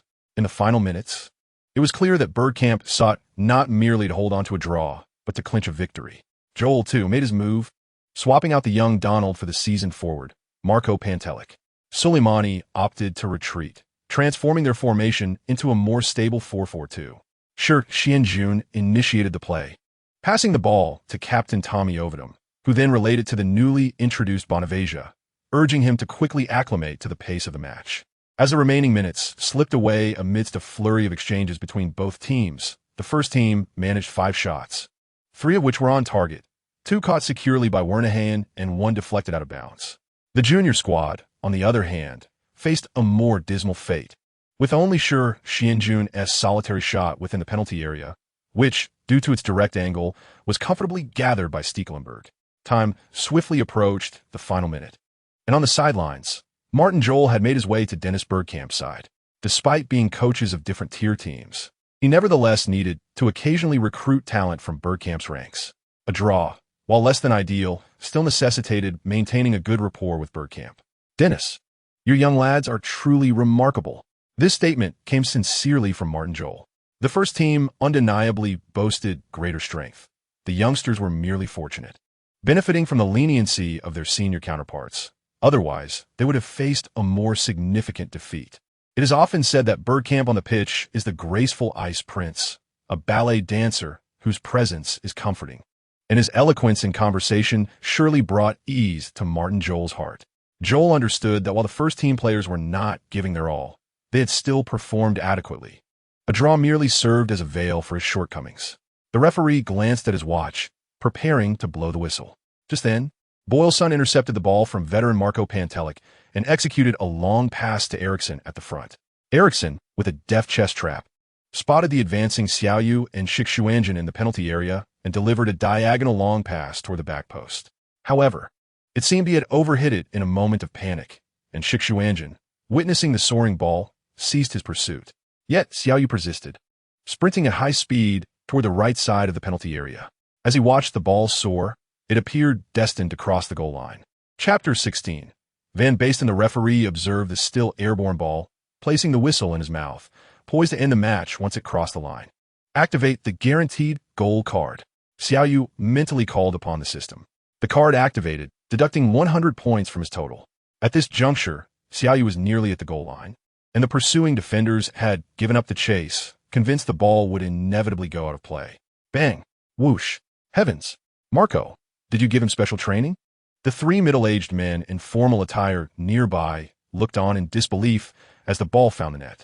0-degree angle, a volley, a dramatic finish, rewinding a mere 10 seconds. Xiao Yu had almost reached the edge of the penalty area and the goal line, lifting his right leg for a volley at the incoming ball. The football soared over the heads of the defenders, slipping through the fingers of Stekelenburg and nestled firmly into the far corner of the net. Beep, beep, beep. The referee's 3 whistles signaled the end of the match, thanks to Xiao Yu's recreation of Van Basten's iconic 0-degree volley. The Ajax youth team had miraculously triumphed over the first team. "Xiao Yu, you were magnificent." His teammates rushed over to congratulate him. "You're Xiao Yu, right? Pleased to meet you." E.M. Stekelenburg. Despite conceding 3 goals to Xiao Yu, Stekelenburg admired the young talent, realizing that it would be advantageous to have him on Ajax's side rather than facing such an attacking player. "Xiao Yu is my surname. Yu is my given name," Xiao Yu explained as he shook hands with Stekelenburg. "Oh, then I should call you Yu." "No, I'll stick with Xiao Yu." Regardless of Stekelenburg's words, Xiao Yu had little concern. The others present were unaware that Xiao Yu's last dramatic goal had been executed with the aid of an external enhancement. Given the 3-3 scoreline at that moment, Xiao Yu saw no reason to waste a guaranteed goal card in such a training match. Yet his competitive spirit drove him. If victory was within reach, why opt for complacency? Moreover, he had successfully tested the card's potency, for with that angle and opportunity, Xiao Yu believed he could attempt 1,000 shots without the card and still fail to score. Hello, Xiao Yu. I'm Su Rez. Xiao Yu felt a rush of excitement. Although he wasn't a fan of Barcelona in his previous life, he was well aware of their formidable trio. Now, standing before him was the legendary Su Rez, extending a handshake that felt surreal. Hello, Xiao Yu. Could you sign my jersey? After shaking hands with Su Rez, an idea struck Xiao Yu. He now had numerous opportunities to interact with future football stars. Why not request their autographs in advance? Even if he ceased playing in the future, they could hold value. Of course, Su Rez hadn't anticipated Xiao Yu was a fan, oblivious to his true intentions. Both players had scored hat-tricks that day, but Xiao Yu's replicated classic zero-degree volley was undoubtedly the more remarkable feat. Su Rez, without further thought, removed his jersey and requested a pen from the sideline staff, signing it before handing it to Xiao Yu. You should sign one for me too. Who knows? You might become famous one day, Su Rez suggested, gesturing for Xiao Yu to exchange jerseys. Xiao Yu had originally intended to keep the jersey as his first Ajax kit, albeit one without a number. However, it felt inappropriate not to exchange it with Su Rez, so he promptly removed his shirt and signed his name in Chinese on the white section before passing it to Su Rez. Thank you. I will certainly keep it. Xiao Yu gratefully accepted Su Rez's praise. Hey, young man, come over here. The three middle-aged men in formal attire called out to Xiao Yu. Xiao Yu, that's Mr. Colonel, the club president. Beside him is the training facility director, Mr. Aldrich Klink, and the other is the club's technical director, Marco van Basten. Upon hearing the men call for Xiao Yu, Bergkamp eagerly introduced him. Coach, will you accompany me? Xiao Yu asked Bergkamp, feeling a mix of excitement and unease at the mention of Van Basten. At just shy of 17, he felt somewhat out of place meeting the president and director on his own. Sure, I'll join you, Bergkamp replied, amused by the youth's apprehensive demeanor. It was clear Xiao Yu was still just a child, and he decided to accompany him, providing a reassuring presence in front of the club's higher-ups. Dennis, I hear he asked your recommendation. He's truly impressive. Colonel remarked, looking at Xiao Yu. No, it wasn't me. He was recommended by Mr. De Visser, Bergkamp clarified, modestly attributing the discovery. Oh, De Visser recommended him? He certainly has a keen eye. But why would he suggest him at Ajax? He currently scouting for Abramovich in the Premier League? Colonel inquired, puzzled. Though De Visser was a renowned scout in the Netherlands, he had primarily been working for Abramovich's Chelsea, and it seemed unlikely that such an exceptional talent would come so easily to Ajax. Due to the labor certification, it is quite arduous for the Huaxia people to obtain such documentation, and the youth training slots at Chelsea have already been restricted by the English Football Association, which is why they reached out to me. It appears I owe a debt of gratitude to the FA. Eureka and Ricklink exchanged knowing smiles. Hearing this, Xiao Yu couldn't help but feel a pang of frustration. They were unaware of his system, yet with Chelsea as an option, why was the system directing him towards Ajax? Nevertheless, Ajax is renowned as a factory for nurturing football stars, so perhaps beginning his journey here would indeed be the wisest choice. Young man, have you signed a contract with Ajax yet? Colonel inquired, gazing intently at Xiao Yu. Not yet. Today was my first day of training, Xiao Yu replied candidly. Oh, then let us discuss a contract. Think carefully about your conditions and ideas, and present them, Colonel said confidently. No, Mr. Zahavi informed me that all contract matters must be handled through him. Xiao Yu quickly waved his hands in refusal upon hearing Colonel's mention of the contract. Zahavi? Are you referring to Pini Zahavi? Colonel asked, astonished. Yes, sir, Xiao Yu affirmed. That old fox. Marco, what do you suggest we do? Colonel shook his head helplessly, turning to Van Basten beside him. I believe the team needs Xiao. Van Basten, straightforward as always, declared. As the technical director, he would advocate for the players the team required, leaving contract matters to others. Just arrange a meeting with Zahavi. You're quite familiar with him, aren't you? Aldrich Ricklink, the training ground supervisor who had remained silent, suggested to Colonel. That's the only option. If familiarity is the issue, does that guy not know any club executives? Colonel shook his head again in resignation. With De Vries paired with Zahavi, it was a surefire Chelsea scout arrangement. Had it not been for the FA's regulations, he would not have stumbled upon such an exceptional talent. However, having already signed a contract with Zahavi, it would be impossible to secure Xiao Yu without some effort.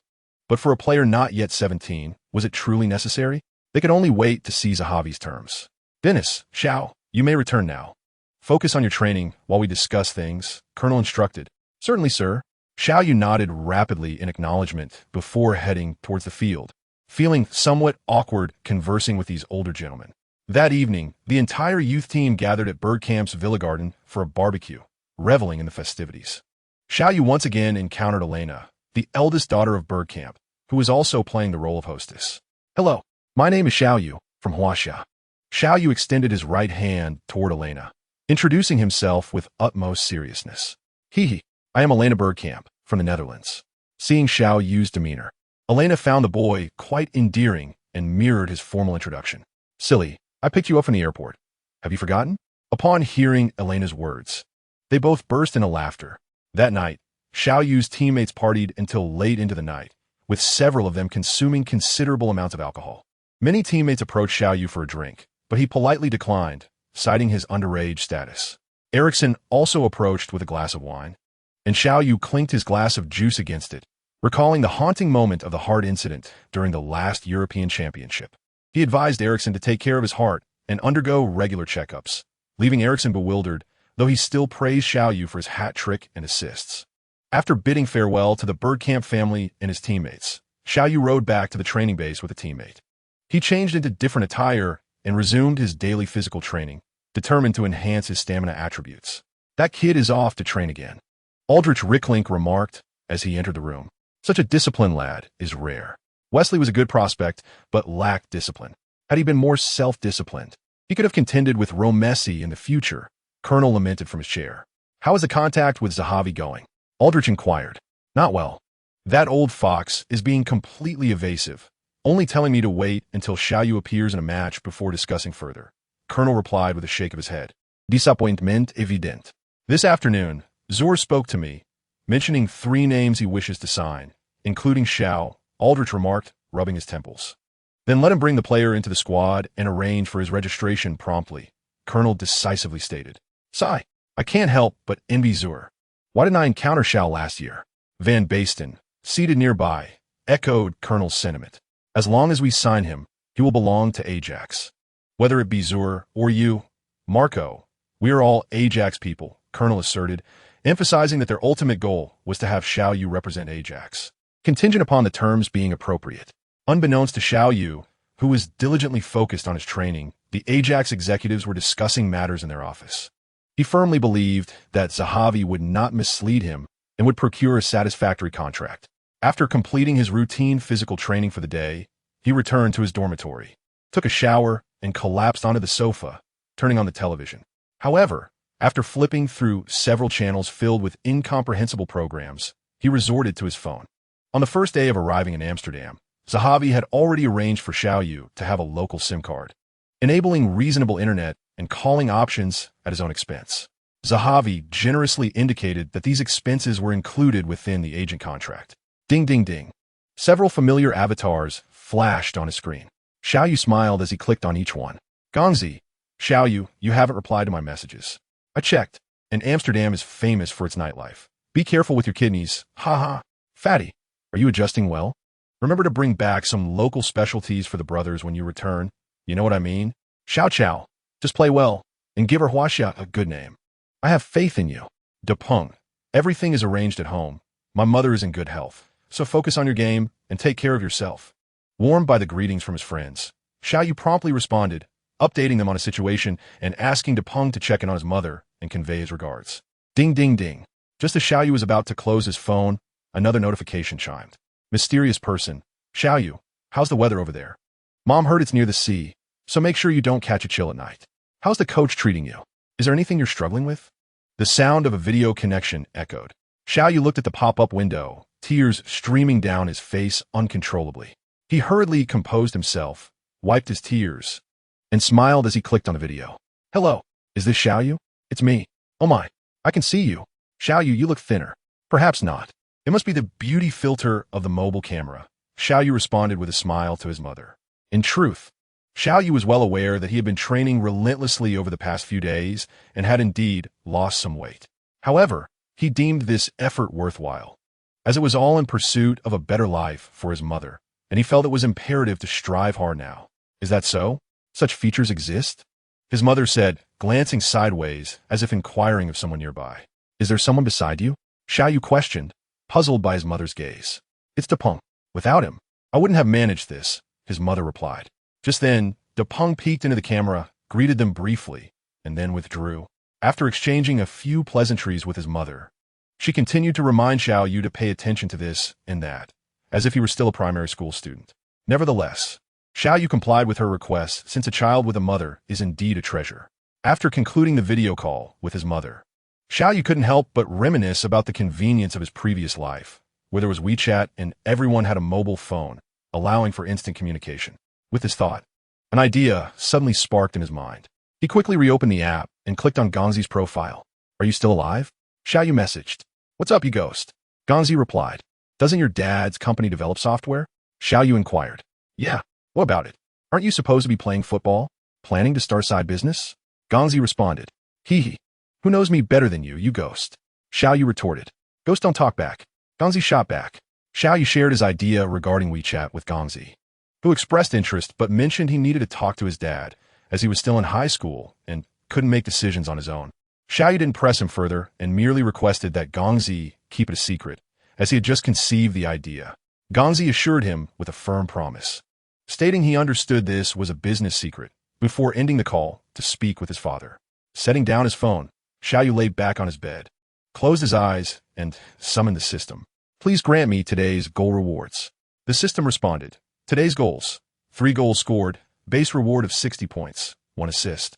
Base reward of 10 points, achieving a hat trick, additional reward of 50 points, completing beginner task 1, reward of 100 points, last minute winning goal, club executive satisfaction 100. Additional reward of 500 points. This totaled a remarkable 720 points. After accounting for the 100 points he spent on the last-minute goal, this transaction was indeed a lucrative one. Having received his points, Xiao Yu drifted into a contented sleep. In the following 4 days, apart from participating in the youth team's regular training, Xiao Yu adhered to the system's requirements for morning and evening physical training, this time with the company of the talented Ericsson. It seemed that Ericsson's impressive performance during the training matches had motivated most of the youth team, leading them to train with remarkable diligence. Furthermore, Ericsson discovered that Xiao Yu was also engaging in extra training sessions, and he willingly joined in, igniting a fervor in their practice. Both young men possessed an unwillingness to concede, and with a rival present, laziness was not an option. However, unbeknownst to Ericsson, Xiao Yu, after 3 days of relentless training, was pleased to have earned a point of free attribute.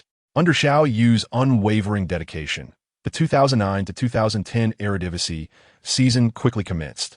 In the first round, on August 2nd, Ajax faced Groningen away, with the youth team players not accompanying the main squad.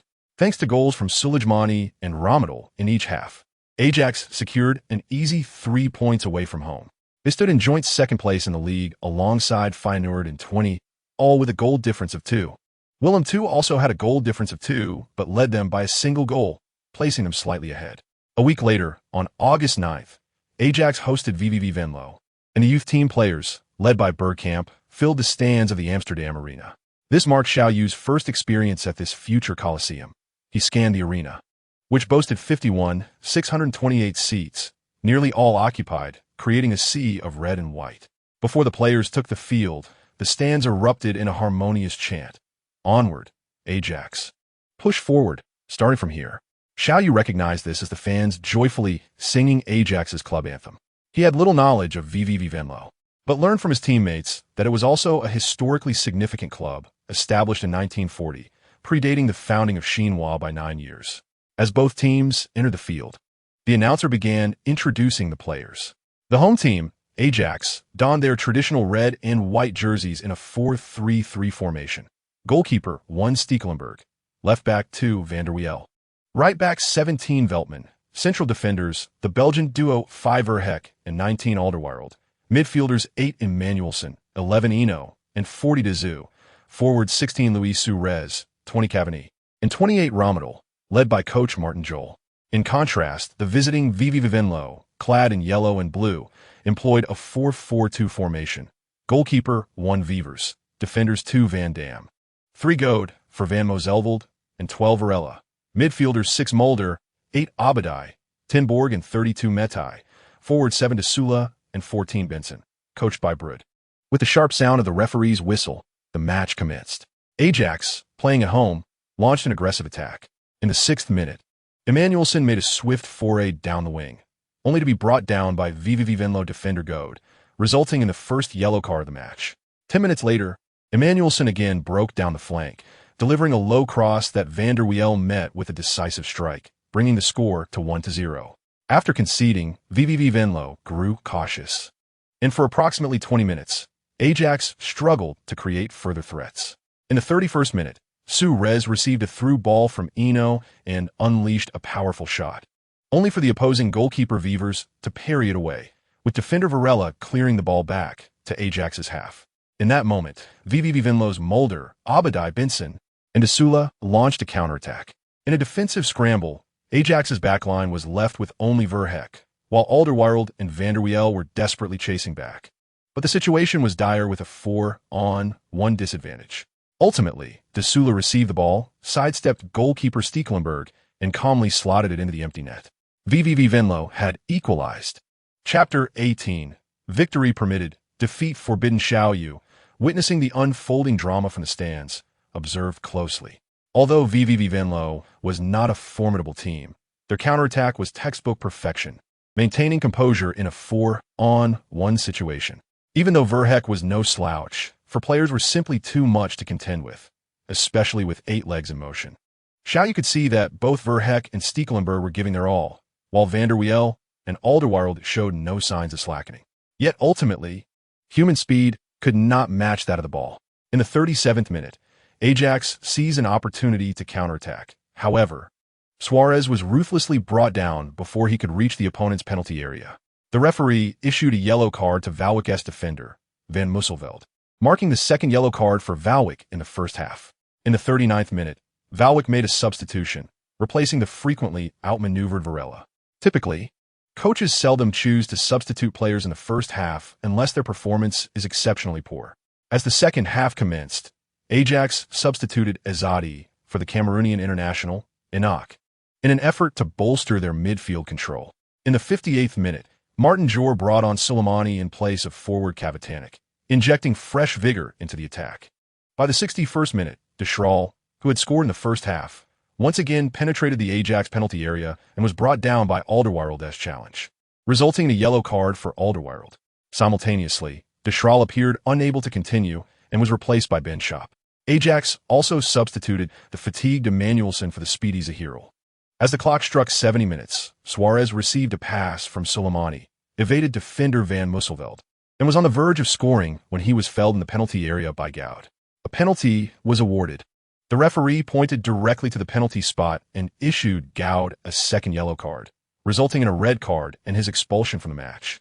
Suarez approached the penalty spot, fixed his gaze on the upper right corner of the net, and unleashed a powerful shot that grazed the left post before finding the net. The deceived Weverls reacted in frustration, striking the goalpost with his fist. Ajax regained the lead. Following their setback, Valwyk's players displayed signs of psychological imbalance, with their passing accuracy noticeably declining. In the 82nd minute, Suarez received a through ball from Enoch, surged into the penalty area, and effortlessly slotted the ball into the far corner, completing his brace within 12 minutes. Valwyk exhausted their final substitution, replacing the cramping Obode with a more technically adept Lifondia, aiming to simply hold on until the final whistle. As the conclusion approached, Valwyk abandoned any notion of counterattacking and opted for a full defensive posture. The score stood at 3-1, with Ajax's defenders remaining cautious, observing their midfielders continue to apply pressure. The fourth official raised the board, indicating 2 minutes of stoppage time. Just as everyone anticipated the match would conclude with a 3-1 scoreline, the tide shifted dramatically. On the left flank, Rondal delivered cross. It was Suarez who broke through Valwyk's exhausted defense line, executing a powerful header as the ball brushed the post before settling in the net. The crowd erupted in jubilation. Luis Suarez's name echoed through the stadium as the commentator stretched his proclamation. A hot trick. Suarez persevered until the very last moment. The final whistle blew, marking Ajax's triumph at home with a score of 4-1 against Valwick. Suarez showcased his prowess, completing a hat trick within the second half. Martin Jor noted something in his notepad, reveling in having such a stellar striker as Suarez, momentarily forgetting the three young talents he had been focusing on. As long as their performance remained commendable, there was little need for change. Xiao Yu was also left in awe. Although he had dazzled in 2 prior internal training matches since arriving in this world, nothing compared to the spectacle witnessed today, where the emergence of red and yellow cards indicated the player's robust defensive maneuvers. Particularly for a scorer like Suarez, he was subject to intense scrutiny, with over half the fouls directed towards him. Xiao Yu couldn't help but worry about his own resilience, realizing that his minimal tolerance for injury was perilously low. It seemed prudent to accumulate some points. As the match concluded, the youth team returned to the training ground. Foreign youth players like Xiao Yu and Eriksson spent most of their time residing at the training base. Even many Dutch players tended to stay at the base, facilitating concentrated training and enhancing camaraderie among the players.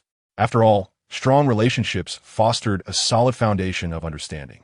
This year, Ajax's youth team had no obligations in the second division, and Xiao Yu had no competitive tasks at the training base, engaging instead in routine practice. On August 16th, Ajax was set to face PSV Eindhoven away. Prior to the match, Martin Jor issued a stern warning to the entire squad, urging them not to let their previous victories cloud their judgment, emphasizing only one requirement: victory, not defeat. Due to the away game, Bergkamp did not bring the entire youth team, only taking Xiao Yu and Eriksson along to experience the intensity of the Dutch national derby firsthand. Upon arriving at the Philips Stadium, the atmosphere was electric. The stadium, with its 35,000 seats, was filled to capacity, as both teams donned red and white jerseys. The entire arena was awash in a sea of crimson and ivory, with cheers resounding throughout. The starting lineups were announced. The home team, PSV Eindhoven, clad in red and white stripes, lined up in a 4-3-3 formation. Goalkeeper, the towering Swedish keeper Isaksson, number 1. The 4 defenders, number 23 Andre Oyer, number 3 Salcido, number 14 Eric Peters, and number 25 Stanislav Manolev. The midfield trio, number 20 Ibrahim Afellay, number 6 Simons, and number 28 Otman Bakal. The forward line, number 22 Barazurzak, number 9 Danko Lazovic, and number 7 Toivonen. Head coach, Rutten. In contrast, Ajax, in their black away kit and a 5-3-2 formation, featured goalkeeper, number 1 Stekelenburg. The 5 defenders, number 2 Van der Wiel, number 5 Verheck, number 7 Atiba, number 17 Villert, and number 19 Toby Alderweireld. The midfield consisted of number 8 Emmanuelson, number 40 Dezu, and number 21 Enoch, while the 2 forwards were number 16 Luis Suarez and number 28 Romdal. Head coach, Martin Jor. Confronting their fiercest rivals in the Eredivisie, Martin Jor adopted a somewhat conservative 5-defender formation, despite the team's formidable attacking capabilities. Nevertheless, with Ajax's top scorer, Luis Suarez, in exceptional form, having just netted a hat trick in the previous match, he was poised to launch an assault on PSV's defense. It remained to be seen whether the Swedish goalkeeper Isaksson could withstand the onslaught of Suarez's relentless strikes.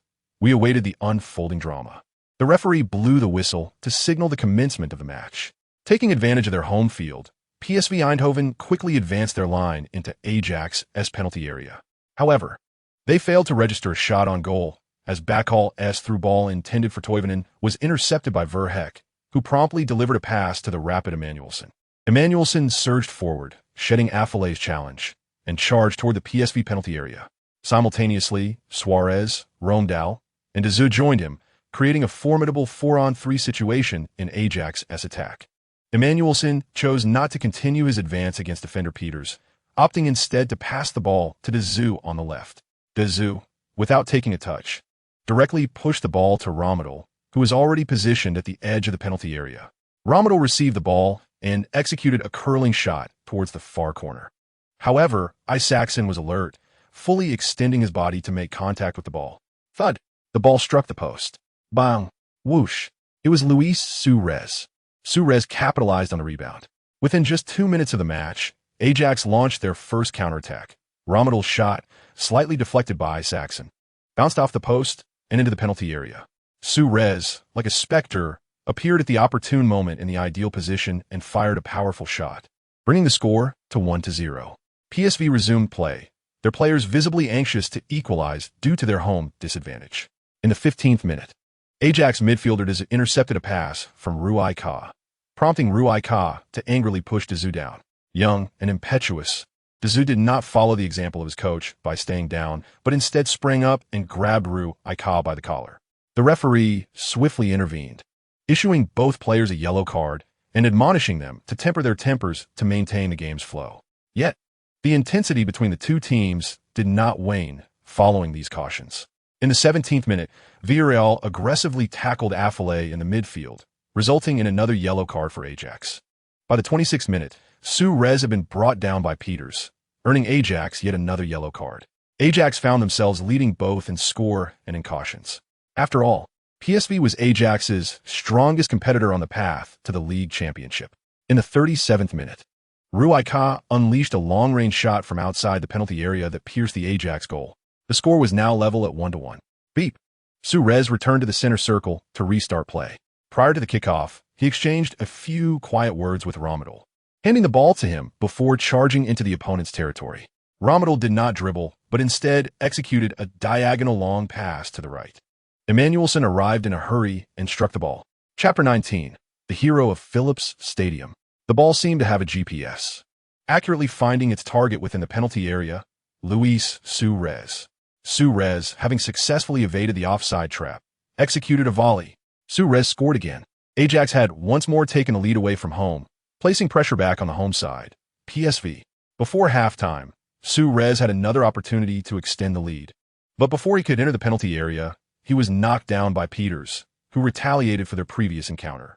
Peters received PSV's second yellow card. As Dazou's free kick sailed high, the referee blew the whistle for halftime, allowing both teams a 15-minute respite before the second half resumed. "Coach, we're definitely winning this match," Eriksson remarked with a smile to Bergkamp. It's hard to say," Bergkamp replied, shaking his head. He had observed Ajax's fierce play in the first half. Despite the youthful squad, such intensity took a toll on their stamina. Winning was something he ardently desired, especially against a team like Feyenoord. Yet, after years of experience watching countless matches, he understood that very few games could be decided in the first half, especially in a fiercely contested national derby. "Are you worried about the players' stamina?" Xiao Yu cautiously inquired. "That is part of it, but more so, I worry that if we fall behind, the team's morale may plummet," Bergkamp reflected, gazing thoughtfully at the pitch. "That can't be. We're still leading by a goal." Eriksson replied incredulously. Perhaps I'm overthinking it. However, leading by a single goal is always the most precarious position," Bergkamp advised almost pedagogically. "Not just precarious. It offers no guarantees," Xiao Yu thought to himself, recalling the Istanbul night, a celebration that should have belonged to Milan, but instead became a triumph for the Reds. As the score shifted from 3-0 to 3-3, there are countless examples in football, such as Manchester City's 4-0 lead only to be overturned by Real Madrid. Until the final whistle, outcomes remain uncertain. Halftime passed swiftly, and both teams returned to the pitch. PSV substituted the frequently targeted Salcido for the tall Mexican center-back Francisco Rodriguez, who stood at 191 centimeters, indicating Coach Lutton's intention to counter Suarez's aerial threats. Beep. The second half commenced. With the addition of a towering defender, PSV seized control of aerial dominance within their penalty area, leaving Suarez without a single high ball to contest. In the 50-minute mark, Toivonen received a long pass from the back, nodding it back towards Ajax's penalty arc. A red and white figure suddenly appeared in front of the ball and unleashed a powerful shot. It was Bakel, Otman Bakel from PSV. Just 5 minutes into the second half, Bakel equalized the score. Like a hero from a popular drama, he shared the name and the role of savior. Otman Bakel became the hero of Philips Stadium, igniting the wave of counterattack and shouldering the flag of resurgence. PSV 2, Ajax 2. Victory surely belonged to PSV, sending the invaders from Amsterdam home with long faces. This equalizing goal resonated loudly within Philips Stadium, as though PSV had established a significant lead over Ajax. Xiao Yu did not fully comprehend this sentiment. nor did he feel the need to delve deeper. As a member of Ajax, all he could focus on was defeating them and claiming all 3 points. Beep. Suarez initiated play once more. With the score level, the players' mental states began to falter. A promising situation had shifted dramatically at the start of the second half. Ajax's defensive and offensive actions grew increasingly erratic. Beep. The clock struck 53 minutes. Toby Alderweireld committed a foul on the advancing Otman Bakel, receiving a yellow card and granting PSV a favorable free kick in the attacking zone. Beep. Ruika took the free kick, the ball arcing beautifully, perfectly bypassing the wall, and with a swoosh, it found the net. Baraz Ruika had put PSV ahead. As Alderweireld's foul resulted in a free kick for PSV, Bergkamp had already quietly warned Xiao Yu and the others of the looming danger. Witnessing the execution of the free kick, Xiao Yu held even greater admiration for the former Iceman. He resolved to seek opportunities to learn from him. "Coach, your predictions are truly remarkable," exclaimed Eriksen in disbelief. "There's still a chance. It's only the 55th minute, and we have 35 minutes left to seize the moment," Bergkamp remarked, seemingly responding to Eriksen while also speaking to himself. In the center circle, Suarez had once again set the ball in motion, and Xiao Yu's focus returned to the pitch. From the stands, Xiao Yu could clearly see the players' positions. Although Ajax was pressing forward, Eindhoven's defensive formation remained tightly knit, making it exceedingly difficult for the attacking players to find any gaps to exploit. Since the introduction of Francisco Rodriguez in the second half, Suarez had not managed to receive any high balls. Consequently, Ajax altered their strategy, shifting from long passes to short, penetrating ones. Following the kickoff, they executed a series of passes, and while the ball had yet to breach Eindhoven's defense, they effectively compressed their defensive space. The ball found its way to Dazou's feet, and with Suarez, Ramadal, and Inna converging in the penalty area, they orchestrated a 3-pronged assault. Without hesitation, Dazou delivered a precise through ball into the box. Both Suarez and Ramadal had opportunities to receive it, forcing Eindhoven to bolster their defensive ranks. Yet, this was precisely the movement Ajax sought to create. Suarez positioned himself against the towering Francis Rodriguez, but refrained from chasing the ball. Instead, with a deft flick of his heel, he redirected the ball towards the edge of the penalty area. Boom! A thunderous sound erupted. Emmanuelson unleashed a powerful shot. Swish! The ball found the net. Cheers erupted among the sparse Ajax supporters within the Philips Stadium. Emmanuelson immediately sprinted towards the stands behind the goal, celebrating the goal with raised arms. Suarez, who provided the assist, was hoisted by his teammates in joyous celebration of the equalizer. The sensation of trailing was undeniably uncomfortable, but that burden was left for the opponents to bear. With the score leveled again, Ajax had experienced the ups and downs of taking the lead, only to be equalized, reclaiming the lead, and then facing yet another equalizer. Such fluctuations provided the fans with an exhilarating spectacle of goals. The two strongest teams in the Eredivisie collided like celestial bodies, showcasing 6 spectacular goals that felt like a highlight reel. Magnificent! In the stands, Eriksen raised his fist in excitement. The next 30 minutes would be the toughest. He hoped the young lads would hold on. For some reason, Xiao Yu felt that Bergkamp was not particularly optimistic about this match. Nevertheless, he respected his coach and redirected his attention to the field, silently cheering on the first-team players, hoping for a victory that would solidify their path to the championship this season. Once the celebrations subsided, Ajax players returned to their positions. Beep. Toivonen initiated the play, and Ruzak distributed the ball to midfielder Affalay.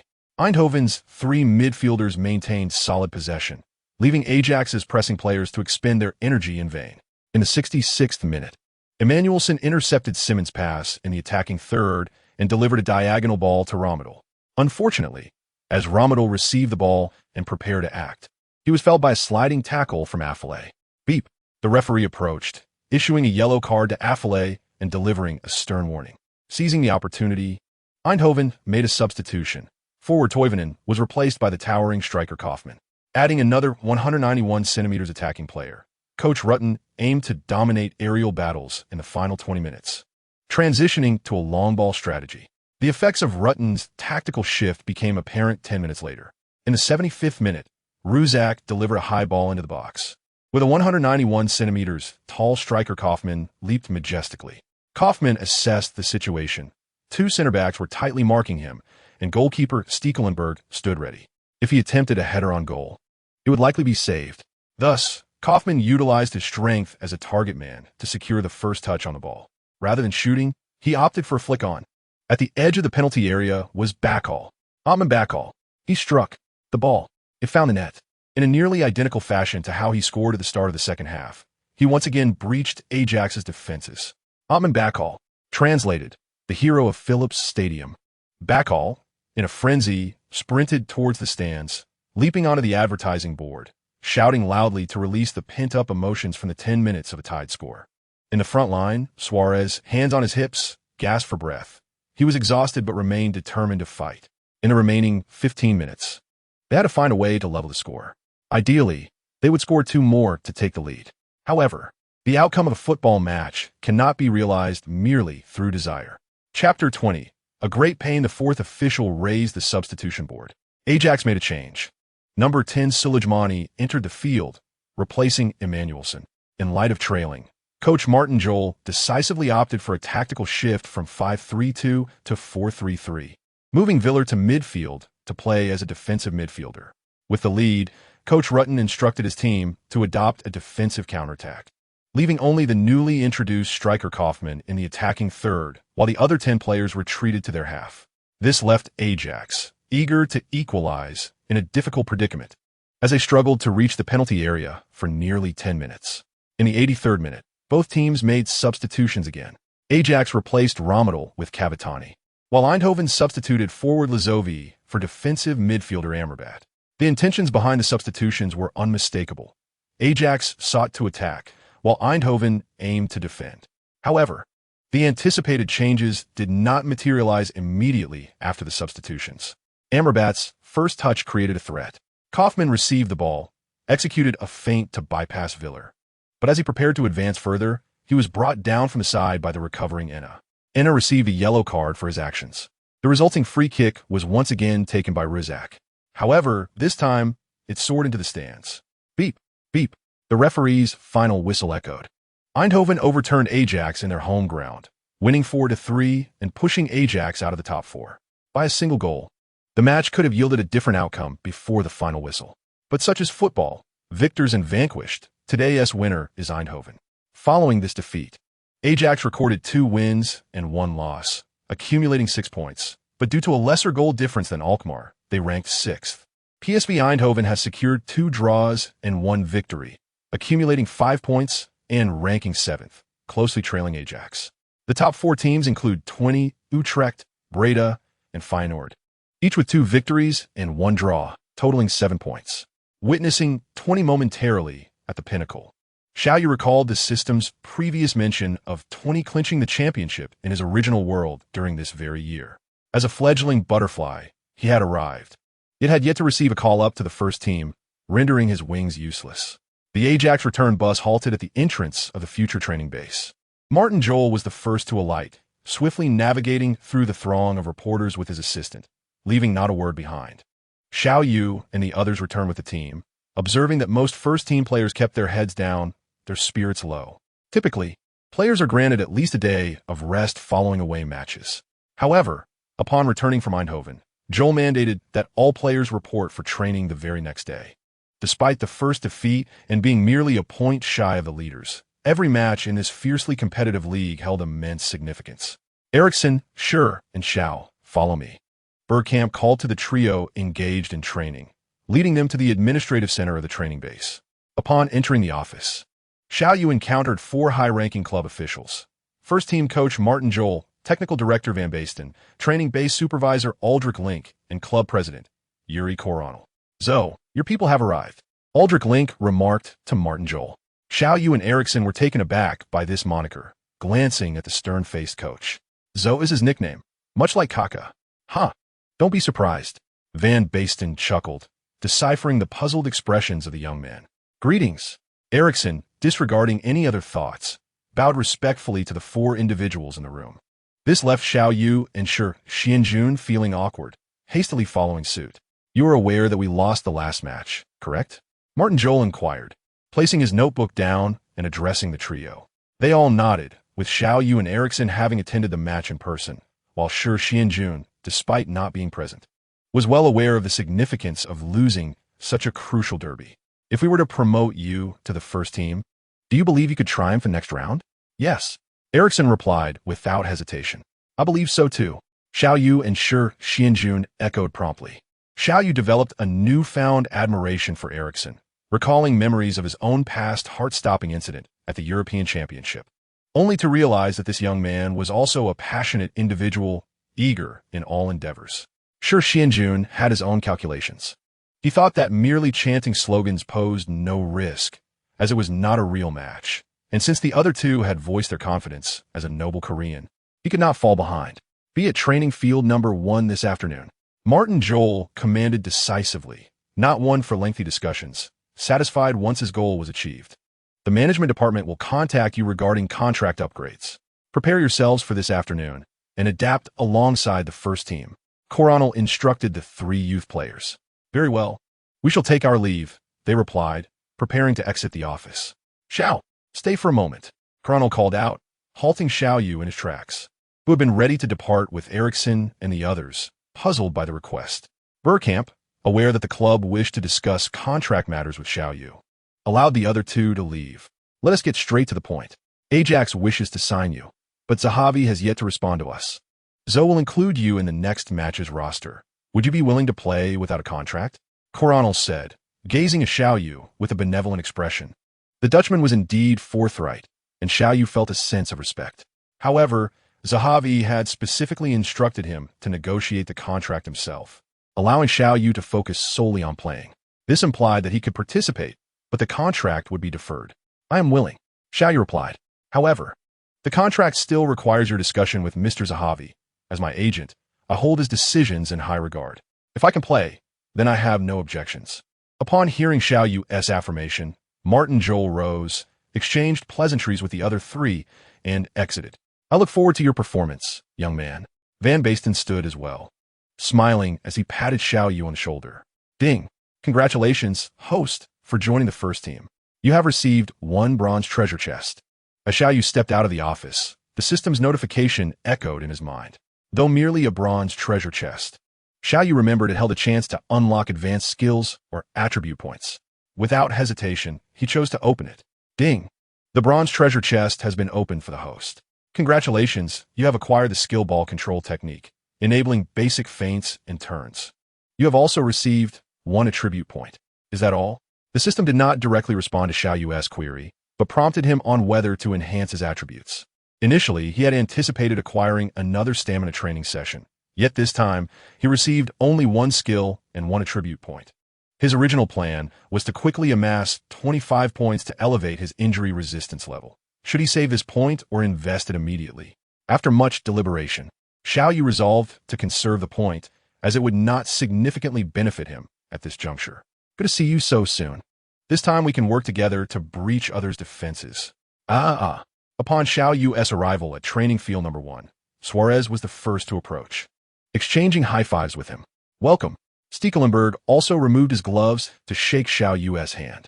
Soon, players from the first team, who had previously participated in training matches, approached to greet Xiao Yu and the others, as they still vividly remembered the player who had scored the decisive goal against them. Gather around. Martin Joel arrived at the training ground with the tactical book in hand. Allow me to introduce, these 3 will be joining the first team today. Please introduce yourselves. Hello everyone. I am Christian Eriksson from Denmark, playing as a midfielder. Eriksson was the most eager, standing up as soon as Martin Joel finished speaking. I am Xianjun from the Great Han Empire, standing at 6 feet 3 inches. I play as a striker. Xianjun interjected, noting how he had grown from 6 feet 2 inches to 6 feet 3 inches in merely a month since the training match. However, considering his heritage, Xiao Yu thought it was not particularly surprising. I am Xiao Yu. We all know. Xiao Yu started to introduce himself, only to be interrupted by the majority of the first team players. It's hard not to remember the 3 of you, Toby Alderweireld remarked, patting Xiao Yu on the shoulder. A coincidence, purely a coincidence. Xiao Yu chuckled, lightheartedly bantering. An unexpected turn of events is unacceptable.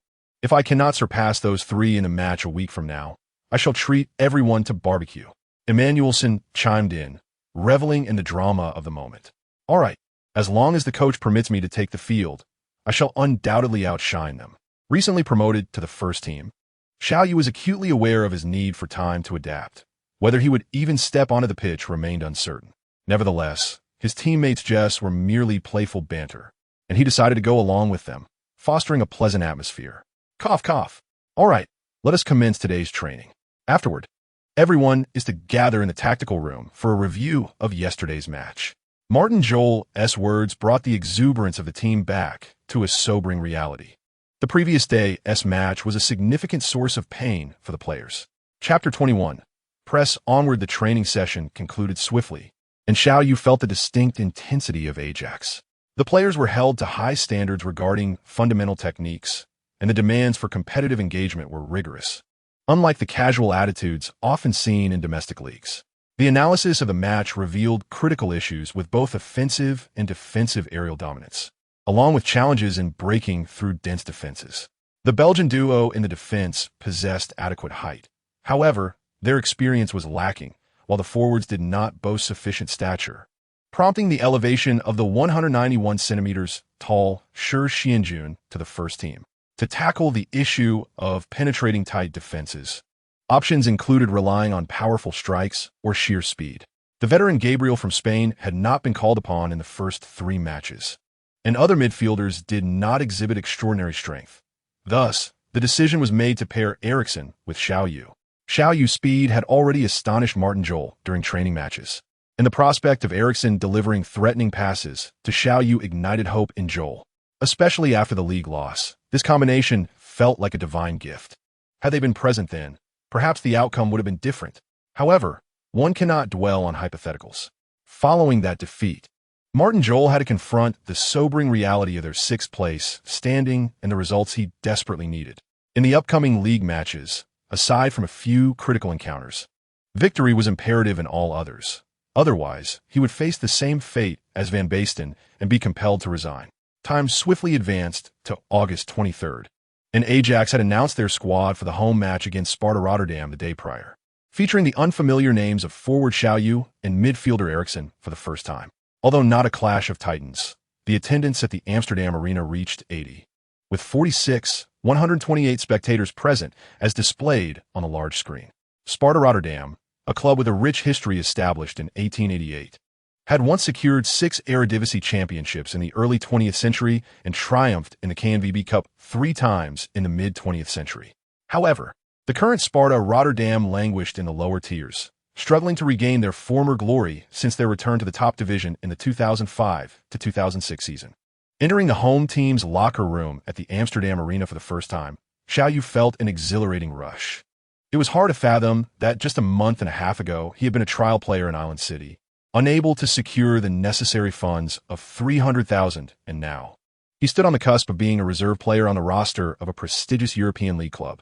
Gazing at the number 37 red and white jersey hanging in front of his locker, Xiao Yu could hardly contain his eagerness to don the battle attire and step onto the verdant pitch. The match was scheduled to commence at 8:20 p.m. local time in Amsterdam, coinciding with the prime hour when people had finished work and dined. The home team, Ajax, donned their iconic red and white kits.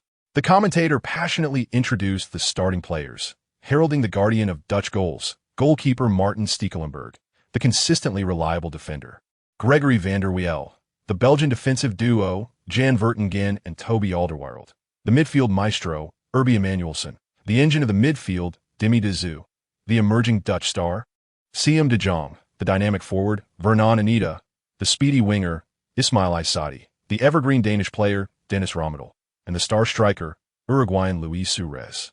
As Suarez's name was announced, the crowd erupted in a cacophony of cheers, reaching a crescendo that could easily surpass 130 decibels. Coach Martin Joel opted for a 3-4-3 formation for this match, a strategic shift to include 3 central defenders, while deploying 7 attacking players in hopes of amassing a significant goal difference against Sparta Rotterdam. We extend a warm welcome to the visiting team, Sparta Rotterdam, adorned in their red and white striped home kits, who had donned dark green away kits for this encounter. Their starting formation was a 5-3-2, featuring Slovenian goalkeeper Alexander Seliga, Ghanaian defender Emmanuel Bokai, Nigerian defender Ayodele Adil, standing at 189 centimeters, Dutch defenders Donovan Slijngaard and Nick Velliger, towering Dutch defender Van Jassel at 193 centimeters, midfielder Nathan Rutjes, midfielder Eric Falkenberg, and attacking midfielder Kevin Strootman. The forward line consisted of Riedel Pupon and French striker Edouard Dupont, with coach Adelaar at the helm.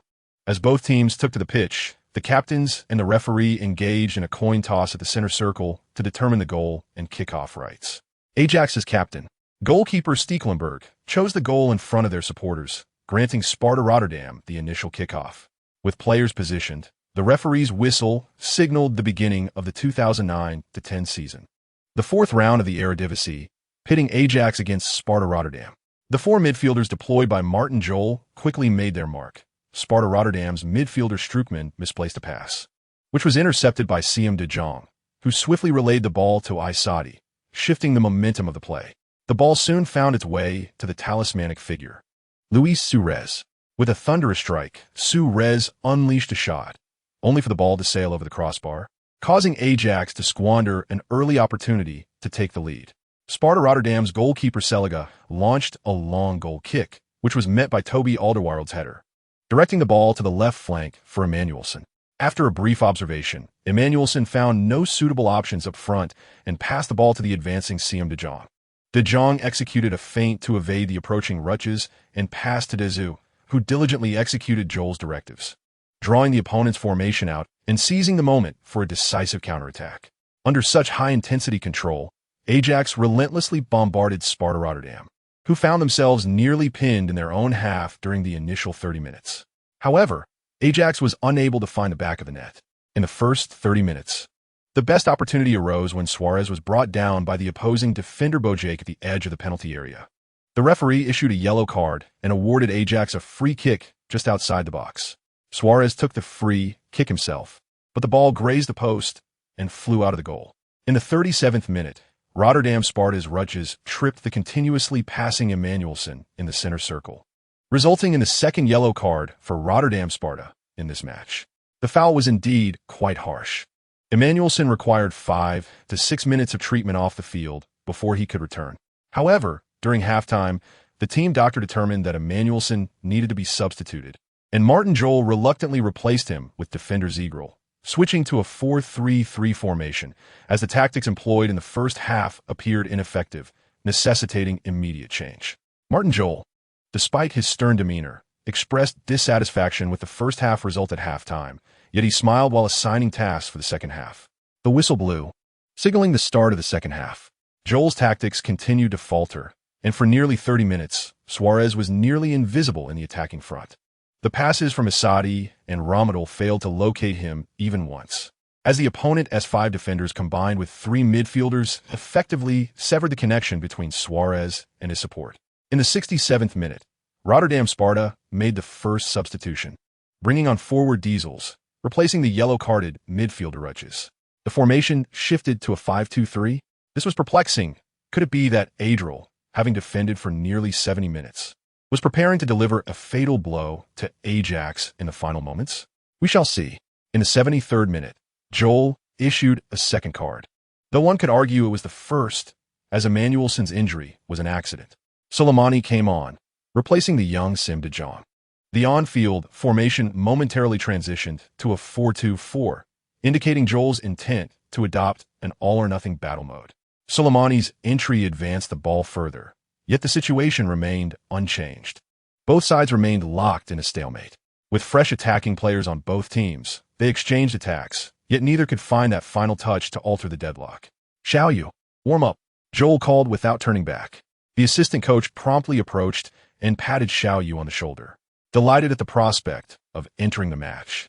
Xiao Yu immediately rose from the bench and began warming up at the sidelines. In the 77th minute, Ramadal launched a furious shot into the stands, prompting the referee to halt play as both teams opted for substitutions. Ajax's number 37 forward Xiao Yu entered the fray, replacing the number 11 winger Aysati. We still have limited information about this young player, only knowing that he hails from Huaxia and is not yet 17 years old. Rotterdam Sparta substituted midfielder Paulin for forward Strootman, changing their formation to 4-3-3. Xiao Yu removed his jacket, tightened his shoelaces, and stood beside the fourth official. After exchanging high fives with Aysati, He imitated Santiago by kneeling to touch the grass and inhaling its scent. Their defense is impenetrable. Why don't you go up front? Suarez whispered to Xiao Yu. No, you go ahead. I'll make my move when the time is right. If the opportunity arises, just pass the ball to me. Xiao Yu smiled at Suarez, affirming his intent.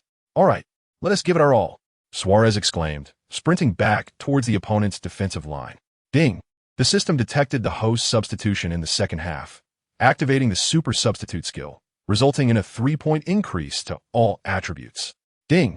A random task reward for this match. Achieve a hat trick, earning a silver treasure chest. Achieve a hat trick? Xiao Yu doubted whether he could accomplish such a feat in the remaining 12 minutes. Although he possessed a guaranteed goal card, it would only secure one goal. Suarez had been on the field for over 70 minutes without scoring. It was unrealistic to expect Xiao Yu to net multiple goals so easily. Xiao Yu casually strolled to the edge of the center circle, where Zhu passed the ball to him, experiencing his first touch in a top-tier league. Xiao Yu couldn't help but marvel at how exhilarating it felt. Just as he halted the ball, the opposing defender, Falkenberg, pressed forward. Xiao Yu deftly maneuvered to the right, evading Falkenberg's challenge, a sudden smile creasing his lips. Bang! A shot? The young player from Ajax, fresh on the pitch, opted to shoot on his very first touch. Whoosh!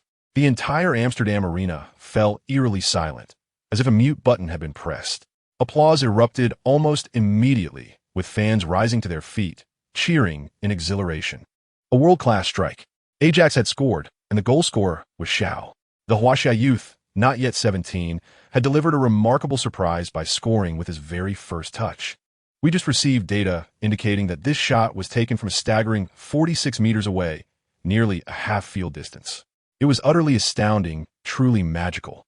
Xiao, the young talent from Huaxia, was a splendid gift from Ajax. Ajax led Rotterdam Sparta. Upon hearing the roar of the crowd, Xiao Yu began his celebration. Sprinting towards the bench, first embracing Eriksson, who had rushed out, followed by a heartfelt hug with coach Martin Jol. Xiao Yu was well aware of his goal. He had utilized the guaranteed goal card. He felt immense gratitude towards Martin Jol, as he honestly believed he might not get a chance to play so late in the game. Yet Jol had chosen to send him in, warranting a proper show of appreciation. You were fantastic. Absolutely incredible. Suarez, who had been stifled for over 70 minutes, was overwhelmed with excitement upon witnessing Xiao Yu's goal. In stark contrast to Ajax's jubilation, the mood on the Rotterdam Sparta side was somber, particularly for goalkeeper Seliga, who had not even attempted a save as the ball nestled into the net. The goal was indeed spectacular. Xiao Yu had evaded Falkenberg. With 5 players between him and the goalkeeper, 3 defenders from Rotterdam Sparta and 2 Ajax attackers, the goalkeeper's line of sight was severely obstructed, allowing the ball to find a minuscule angle and penetrate the net like a bolt of lightning. Many players on the field remained in shock, some unsure of what had transpired. Nevertheless, none of this mattered. Ajax was currently in the lead, which was the best outcome for Xiao Yu's debut. Interestingly, Xiao Yu was unaware that in the previous iteration of this match, Ajax had ultimately been held to a draw by Rotterdam Sparta, regrettably dropping 2 points. Now, Xiao Yu had finally fluttered his wings, stirring the winds of change in the football world. Beep! Rotterdam Sparta resumed play. Substituted player Paul N launched a long pass from midfield toward the edge of Ajax's penalty area. Toby Alderweireld leapt high. Alderweireld missed it. The ball sailed over his head, continuing towards the penalty area. In the heart of the forward diesel of Sparta Rotterdam, elation surged as he fervently expressed gratitude for divine favor. He deftly positioned himself to receive the ball, poised to turn and confront the goalkeeper with a clear shot. A goal would catapult him into the ranks of Sparta Rotterdam's heroes. Suddenly, the whistle pierced the air. The referee halted the match and swiftly approached, card in hand. Yellow card. Toby Alderweireld received a caution from the referee. After misjudging a header, Alderweireld did not relent. He lunged forward, pushing and tripping Diesel, who had just steadied the ball.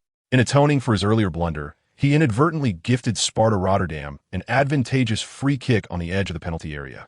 The number 9, Pupon, stood ready at the spot, striving to steady his breath, determined to seize this moment. He took a measured run up. The ball soared over the wall, hurtling towards the far corner of the net. Bang! It was Stekelenburg. He had anticipated Pupon's intentions. Just as the ball threatened to graze the post and enter Ajax's goal, he lunged forward, delivering a powerful punch to deflect it. Ajax's players initiated a counterattack, their front three darting past the halfway line. The deflected ball landed at Anita's feet. As a skilled striker, Anita did not hesitate. Adhering to the principle of speed, he launched a powerful pass forward. The young Soleimani, living up to his teammates' expectations, controlled the ball and maneuvered past defenders, advancing with great strides. While the three up front, Suarez, Ramadal, and Xiao Yu, had already sprung into action, the opposing defenders were equally vigilant. Two were marking Suarez, one forced Ramadal towards the right flank, leaving only Xiao Yu lagging slightly behind. Having trained together for a few days, Soleimani was acutely aware that Xiao Yu's speed was unparalleled. Taking a gamble, he chose not to pass to Suarez or Ramadal, but rather aimed for a position slightly to the left. Defender Feldver attempted to intercept, but failed to reach the ball. Just when everyone thought Soleimani had miscalculated, Xiao Yu emerged. The commentator remarked that Soleimani was still too young, that his pass had been too casual. Perhaps it was a matter of technique. He might have intended to find Suarez, but misjudged his kick. Oh my! Xiao! The surprise was monumental. Xiao darted from behind Feldver just as Soleimani passed, surpassing him by several strides in an instant. Oh, my heavens! Xiao had caught up with the ball. Seliga charged out. Shoot! Oh no! Xiao feinted past the goalkeeper. A shot. The ball found the net. Ajax's rising star, number 37, Xiao, from Huaxia. Ajax 2020. I must delve into research about this remarkable young player. All we know now is that he is Martin Jol's secret weapon. Emerging from Huaxia, Xiao ignited like a well-fueled rocket, creating a significant gap between himself and Feldver in a heartbeat. Yes, this player, though youthful, exhibited an extraordinary composure beyond his years. Faced with the advancing goalkeeper, he skillfully sidestepped and effortlessly slotted the ball into the empty net. This goal reminded me of another, little flying man Robin, exquisite speed and a similarly calm finish. I am inclined to liken him to the alien Ronaldo, with an ability to penetrate defenses effortlessly. Is he truly a novice? Within a mere 3 minutes on the pitch, he had already netted twice, an achievement many seasoned strikers could only dream of. Yet, after scoring, Xiao appeared surprisingly subdued, merely running to the sidelines to wave his right arm as a semblance of celebration. It seems he ought to devise a unique celebration of his own. It's rather late to consider this. After all, many stars possess signature celebrations, like Ronaldo's 180-degree spin and triumphant shout, Cantona's disdainful glare, Henry's iconic slide, Klose's acrobatic flip, Ral's kiss of his wedding ring, Batistuta's rapid-fire salute, and so forth. What sort of celebration should he create for himself? You were fantastic. While pondering his celebratory gesture, Xiao was suddenly leapt upon by Suarez, who was even more exhilarated, vigorously waving his arms. The players from Sparta Rotterdam struggled to come to terms with the reality. They had indeed underestimated this previously obscure player, who had dismantled their defenses in a mere 3 minutes. What had seemed like a secured point had evaporated in an instant. Martin Jol was equally exuberant, pumping his fists in delight. He had not anticipated such a pleasant surprise from Xiao. Initially, he had contemplated substituting Enoch to stabilize the midfield or bringing on Xiao to maintain the offensive. Ultimately, he chose to press on, for allowing a mid-tier team to escape his home ground with a point was unthinkable. Witnessing Xiao's double strike, he knew he had made the right choice. This young lad was indeed a divine intervention for his team. As Sparta Rotterdam resumed play after conceding 2 quick goals, the players' morale wavered. In the 86th minute, Xiao once again surged down the left flank, facing Feldver. With a deft pivot, he aimed to cut inside towards the center. However, the towering defender Van Jassel had already positioned himself to block, extending his leg to trip Xiao, who tumbled into the penalty area. The referee swiftly approached, pointing to the penalty spot while brandishing a yellow card to admonish Van Jassel for bringing down Xiao. A penalty! A penalty! Xiao had created the perfect opportunity for Ajax to extend their lead. Chapter 23. A starting opportunity? Here, it's for you. Suarez helped Xiao to his feet, handing him the ball. As the leading scorer of the first team and the designated penalty taker, he offered, "Really for me?" Xiao gazed at the ball in disbelief. "Of course, I promise you a hat trick. Besides, you earned this chance." Suarez smiled. "All right." Rising to his feet, Xiao accepted the ball from Suarez and placed it on the penalty spot. Since it had been entrusted to him, he would honor the request. Standing before the penalty mark, Xiao glanced at the goal, exchanged a knowing smile with the goalkeeper Seliga, took a deep breath, and charged. Swish! The ball struck the net. Seliga had guessed the correct direction, but his choice was not entirely sound. Seliga lunged to his right, which was the left side of the goal, but he had fallen too early. The football struck by Xiao Yu soared just beyond the reach of his outstretched arm. Goal! Xiao! Ajax 3, Rotterdam Sparta 0. After scoring, Xiao Yu rushed to the camera on the sidelines, uncertain of what celebratory gesture to perform. Yet he knew there was someone he desperately wanted to thank. He embraced the camera lens and shouted, "Mom, I love you. Mom, I love you." His Ajax teammates, who had come rushing over, echoed his words with exuberance. However, in China, it was around 4 in the morning, and there were no mainstream media broadcasts of the Eredivisie, leaving fans back home oblivious to the moment as significance. The match included 2 minutes of stoppage time, but neither team managed to alter the scoreline further. Although Xiao Yu, having completed a hat trick, created several additional threats, he could not find the net again. Ultimately, the match concluded with a score of 3-0, granting Ajax a full 3 points at home. The players from Rotterdam Sparta quickly exited the field after the referee's final whistle, while the Ajax players remained to celebrate their victory. Eriksson even sprinted onto the pitch, lifting Xiao Yu high above the ground, an exhilarating sensation that made Xiao Yu exclaim in delight. Before leaving the field, Xiao Yu received the match ball, a treasure he cherished, promptly wrapping it in his jersey. As for his game shirt, he intended to keep it for himself, a memento of his first official match in a top-tier league. On this day, Xiao Yu became a hero at the Amsterdam Arena. Upon returning to the training base, he felt the presence of fans who had come to support him for the first time. After bidding farewell to his enthusiastic teammates and staff, Xiao Yu entered his personal dormitory, shedding his shirt as he placed the acquired football on his bedside and retrieved his first Ajax match jersey, joyfully hanging it in his wardrobe. Later, he lay on his bed, took out his phone, and updated a few close friends about his situation. It was past midnight, and while it was just after 6 in the morning in China, his friends had yet to respond, likely just waking up and preparing for school. Unable to reach anyone, Xiao Yu decided to close his eyes and call upon the system. "Let me claim my rewards for today. Congratulations, host. You have completed the hat trick task and earned a silver treasure chest along with 50 points. Scoring 3 goals rewarded you with an additional 60 points. Please open the treasure chest." Surprised by the acquisition of the silver treasure chest, Xiao Yu reflected on how he had managed to achieve a hat trick in just 12 minutes, thanks to his friends Soleimani and Su Rez, who had been invaluable partners. Ding!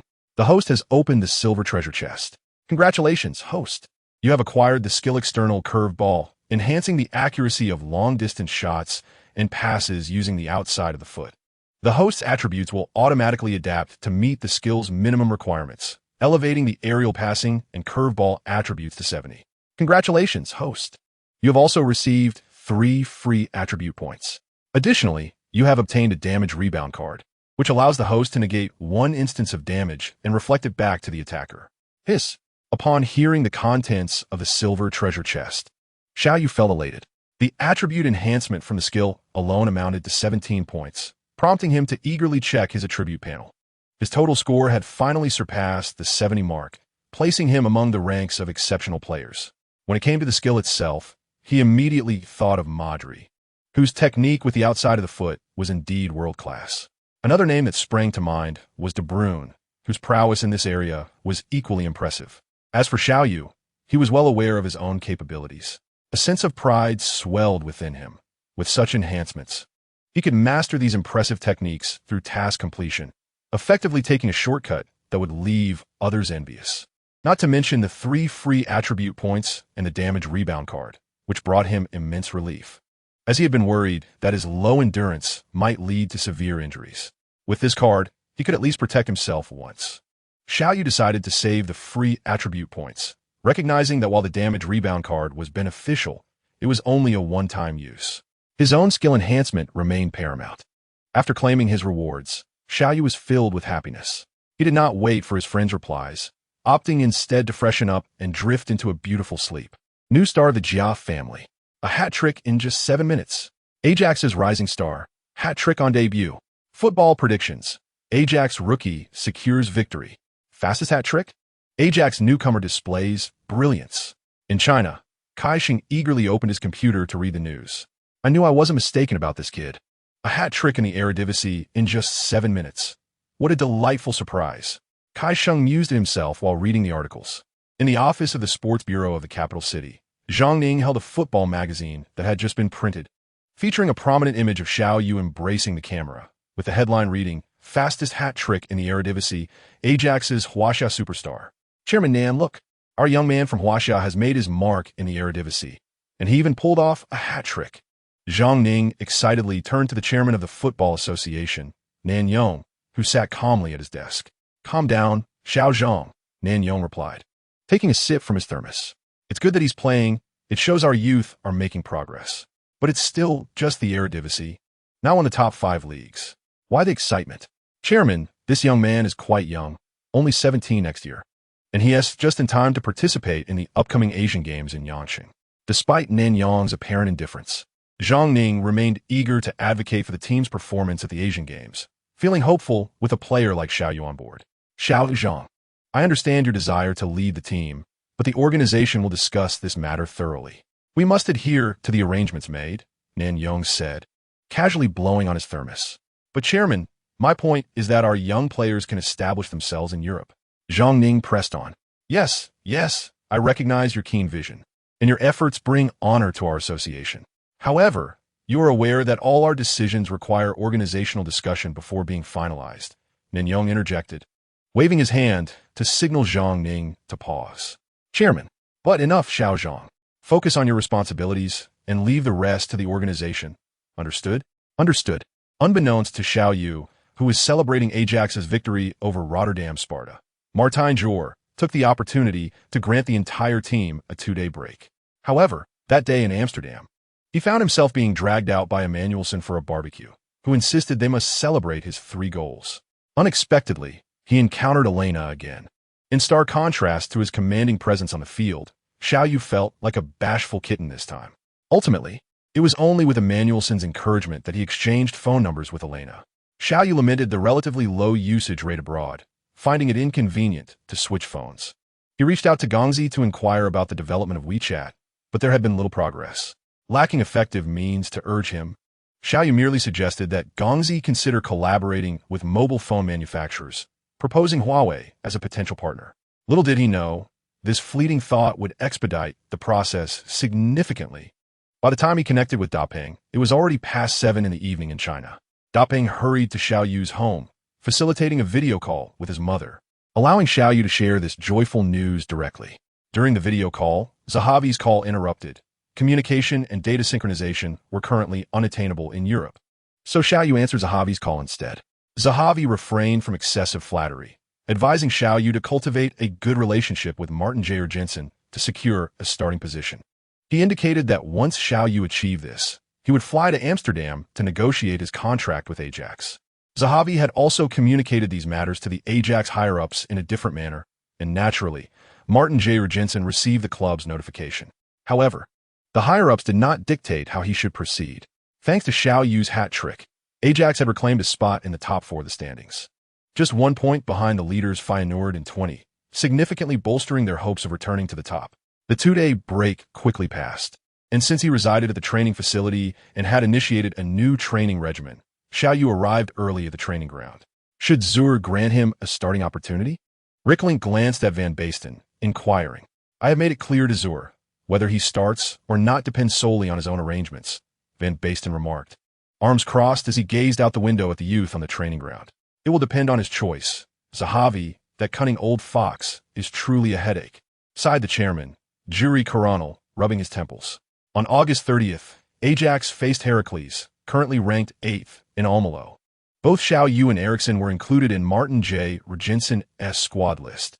Prior to the match, various media reports circulated. Eredivisie analysis. Heracles is poised to strike. Heracles, we are not Sparta Rotterdam. Ajax head coach Martin J. Jensen. We will secure all 3 points in Almelo. Heracles head coach Verbeek. Against Ajax, we cannot play defensively. We will unleash our full firepower. The match commenced at 4:30 p.m.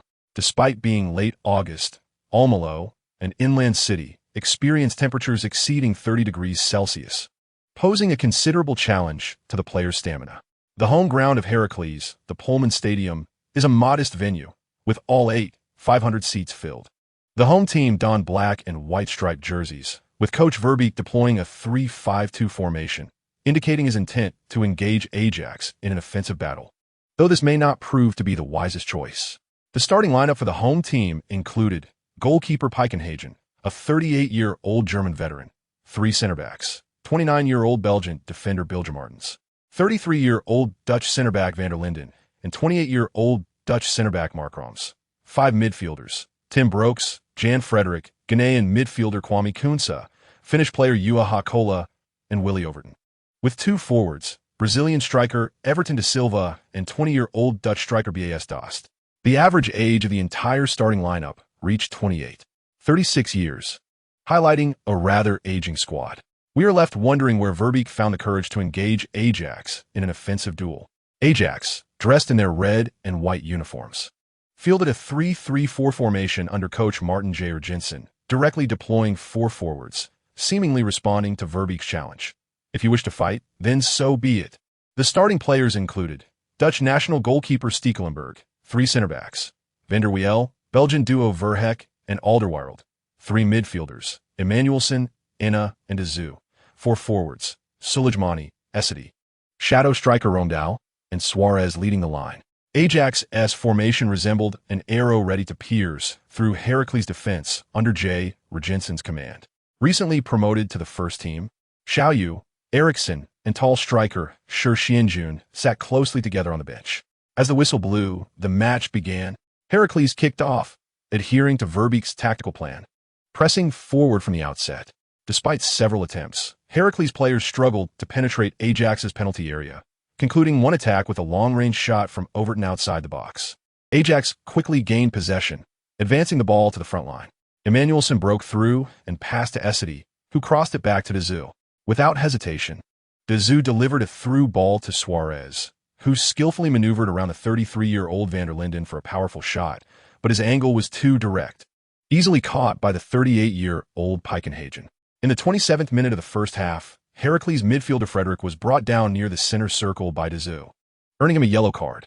5 minutes later, Suarez broke into the penalty area but was dispossessed by Martens. In an attempt to regain possession, Suarez fouled Martens and received a yellow card from the referee. Both teams had their moments of attack in the first half, yet neither could find the back of the net. Beep, beep. The first half concludes. It has been an exhilarating showdown, albeit lacking the fortune required for goals. In the players' lounge, Xiao Yu witnessed Martin J. Jensen's fury for the first time. I am exceedingly disappointed. Did you all indulge in revelry last night? Each of you seems so sluggish. What we need is goals, not aimless running. The players bowed their heads, acknowledging the coach's harsh words, yet without goals to show. They had no retort. Dennis, you will rest in the second half. Kavitanek will come on. Go out there and break through their defense. The 15-minute halftime quickly elapsed, with Ajax substituting Kavitanek for the underwhelming veteran Romdau. Beep. Suarez initiated play. Kavitanek passed to Dazu, who distributed the ball to Emmanuelson. Emmanuelson seized the ball, as Brazilian forward Everton da Silva from Heracles closed in with a determined press. Everton's speed and footwork were commendable, prompting Emmanuelson to swiftly change direction and pass the ball back to Van der Wiel.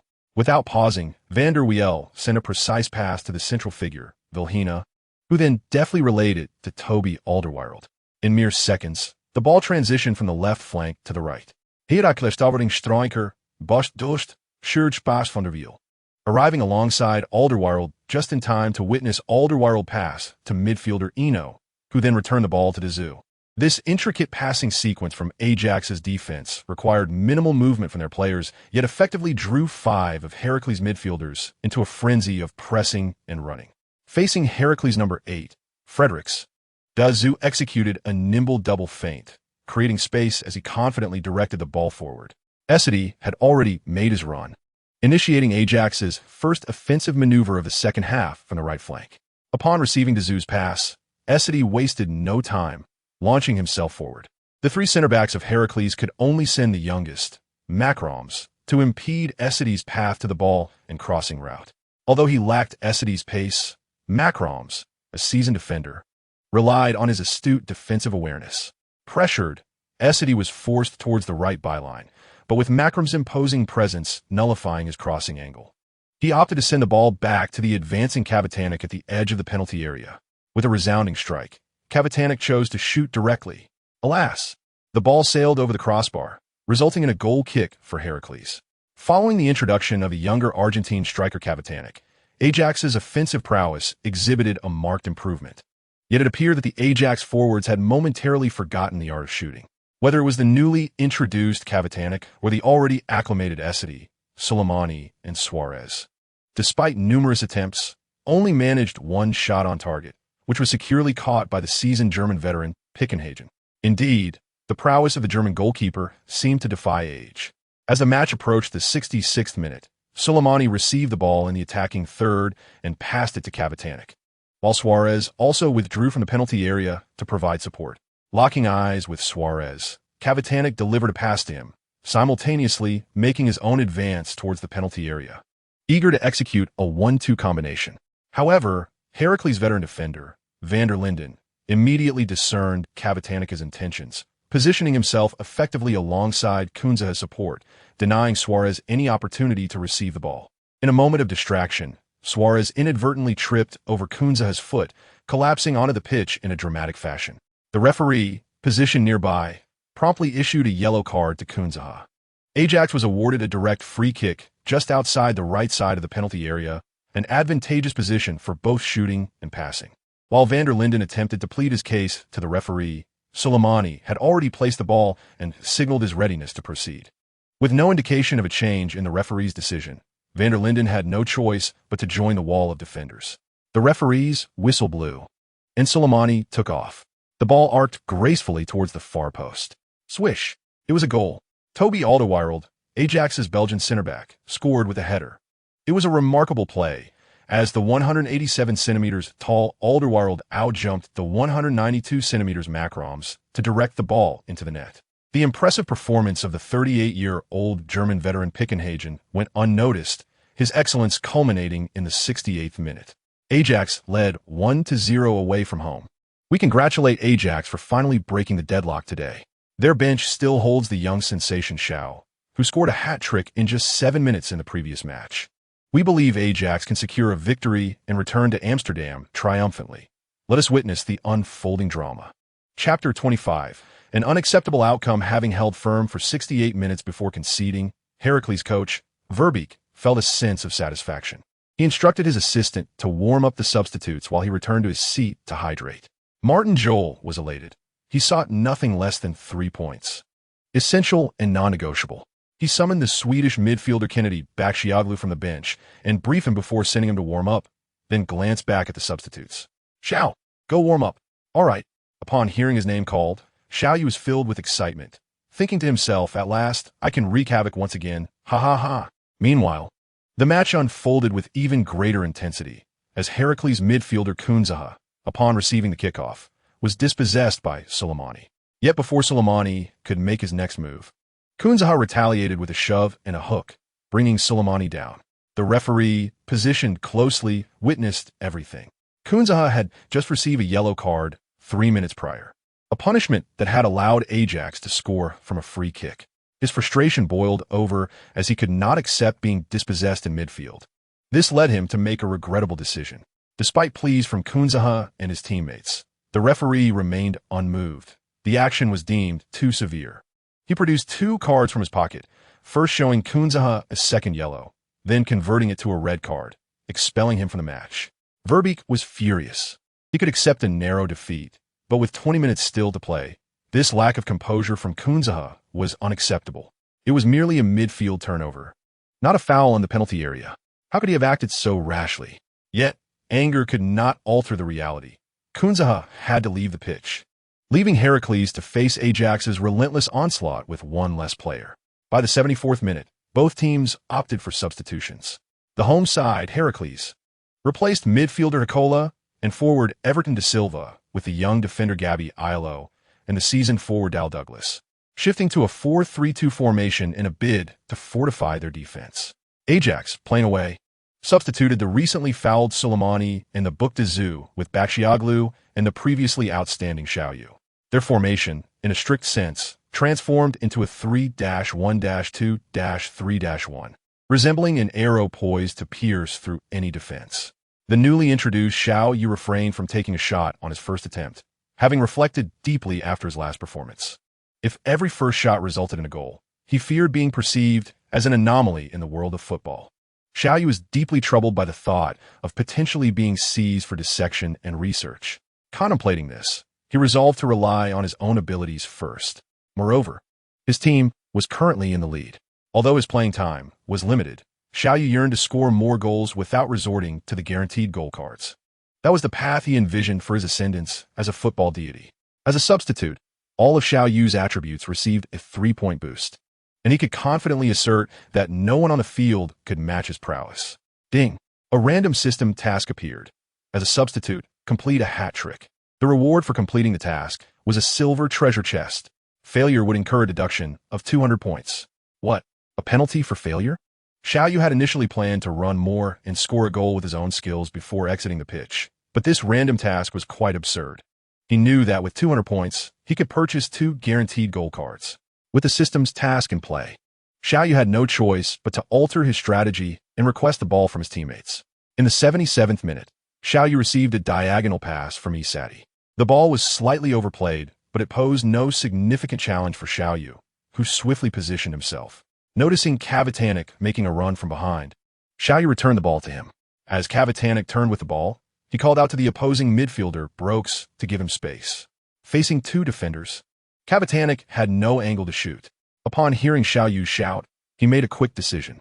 He gently struck the bottom of the ball with his foot, executing a delicate lob pass into the penalty area. Boom! Swish! Wow! Xiao Yu exuberantly raced towards the edge of the pitch, raising his arms high with 10 fingers pointing to the heavens. He was no devotee, merely paying homage to his beloved star, Kak. Kavitanek joined him, followed by Su Rez and Isadi, as teammates rushed over to embrace him in celebration. The goal scorer, hailing from Hua Xiaoxiao. This was his first shot on goal in his second substitute appearance, resulting in a goal. The coach's directive for his entry was simply to score, and he had not disappointed the coach's trust. Let's congratulate Ajax. Xiao Yu felt immense gratitude towards Kavitanek for his trust and immediately sought to repay him with an assist.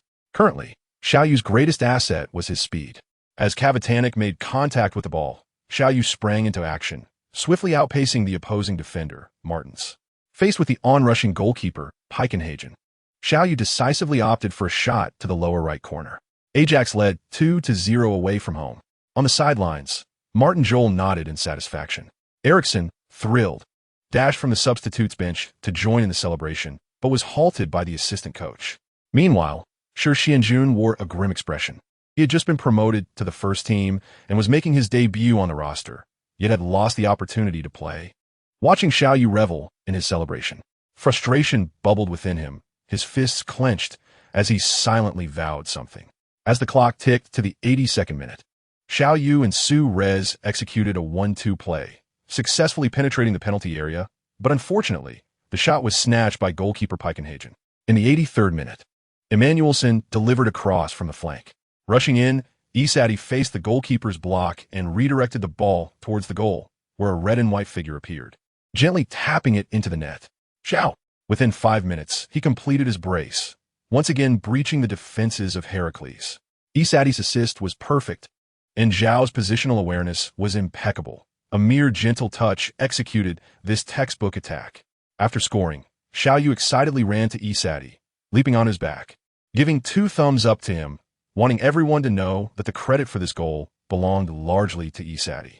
After conceding 3 goals in a mere 14 minutes, Fairbeck's expression darkened. He called upon his assistant coach to substitute another forward. In the final minutes, he aimed to salvage some pride and at least score once. The 4th official raised the board. Heracles, number 9, Voigt Heschelmeister, on for number 8, Fledris. However, Fairbeck would soon regret this substitution. The 4-2-3 formation stripped Heracles' midfield of its already limited control. Ajax's number 21, the Cameroonian midfielder Enoch, utilized his exceptional physicality to wrest the ball from the feet of the opposing midfielder, Overtone, and passed it to the advancing Emmanuelson. Seeing possession regained, Xiao Yu immediately surged towards the edge of the penalty area, flanking Su Rez to constrain 3 defenders. Emmanuelson, Noticing Xiao Yu had positioned himself against the defender Gabialo, delivered a diagonal pass. Xiao Yu controlled the ball adeptly. Seeing Su Rez making a forward run, he attempted to turn, but Gabialo tightly marked him. "Hey!" Cavatanik shouted as he surged from behind. The recent two-man play with Cavatanik replayed in his mind. He passed to Cavatanik and sought to maneuver back into the penalty area. The task of achieving his hat trick was within reach. Xiao Yu's heart soared with excitement. Bang! A critical strike. Swish! Xiao Yu observed clearly as Cavatanik received his pass, opting not to engage in another two-man play, but instead performing a feint to bypass Martins. He followed with a powerful shot, sending the ball flying into the far corner. Cavatanik, a world-class goal, marking Ajax's fourth strike against the home team. Oh my God, I cannot deny that Ajax has thoroughly dismantled the weakened Heracles, who have now succumbed to 4 heavy blows. The scorer, Cavatanik, jubilantly rushed toward Xiao Yu, enveloping him in a warm embrace. Little did he know, Xiao Yu was internally cursing him for seizing his chance at a hat trick. Xiao Yu glanced up at the stadium's big screen. The time read 88 minutes. Even with added injury time, he had only 3 to 5 minutes remaining. It seemed he would have to employ a guaranteed goal card. Heracles resumed play. Just as the commentator had noted, they appeared to be utterly defeated by Ajax, casually passing the ball back to their defense in an attempt to waste the final moments of the match. Yet on the field, one red and white figure refused to accept this outcome, relentlessly assaulting Heracles' defense. Finally, under his tireless high-pressure tactics, the young defender Gabialo made a critical passing error. The ball deflected off Xiao Yu's foot, altering its course as he swiftly bypassed Gabialo and pursued the advancing ball. At that moment, another red and white figure emerged at the edge of the Heracles penalty area, Isati. He received the ball, executed a feint to evade the defender Markrams, then swiftly changed direction, bypassing the oncoming goalkeeper Pikenhagen with a well-placed shot, sending the ball securely into the net. Ismail Isati. Chapter 26. No problems here. Isati was ecstatic. In the 89th minute of the match, he had scored at what could be considered the last moment. He first excitedly dashed towards the advertising board by the sidelines, calling out loudly to the fans in the stands, expressing his exhilaration, and even took a moment to embrace Xiao Yu, who had played a pivotal role in creating this goal. After the match, this goal was credited to Xiao Yu as an assist. However, at that moment, Xiao Yu was deeply frustrated. He did not desire an assist. He longed for a goal. If he failed to complete a hat trick in this match, he would face a deduction of 200 points, though he had nearly 2,000 points, all earned through his hard work. He had refrained from using even 100 points to purchase a guaranteed shot card for this match. The thought of losing points was unacceptable to him, due to Isati's celebration. The clock had already reached the 90th minute. The fourth official signaled 3 minutes of stoppage time, and Xiao Yu realized this was his last chance. He ran to the front and spoke to Emmanuel's son, Urbai. Do you want to assist? What? Pass it to me, quickly. Xiao Yu was uncertain whether Emmanuelson understood, so he repeated his request softly to Suarez. Feeling a bit anxious, Xiao Yu noticed that while the Heracles players had been mentally defeated, they still did not wish to lose too embarrassingly. This time, they opted for a direct attack, and Xiao Yu could not venture too far forward to avoid being caught offside. Heracles number 9, Schurmist, skillfully maneuvered past Verhaeten and unleashed a powerful shot, which was caught by Stekelenburg. Recognizing Xiao Yu's eagerness, he quickly threw the ball to Emmanuelson just outside the penalty area. At this moment, Xiao Yu sprinted towards the Heracles penalty area, maintaining a distance of 1 or 2 body length from the 2 defenders to avoid offside. Emmanuelson received the ball, deftly evaded the approaching defender Brooks, glanced at Xiao Yu's position, and executed a powerful long pass into the Heracles penalty area.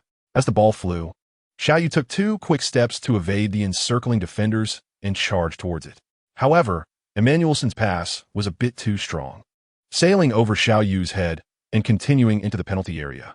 At that moment, the 38-year-old German goalkeeper, Pikenhagen, rushed out and managed to palm the soaring ball away from the penalty area.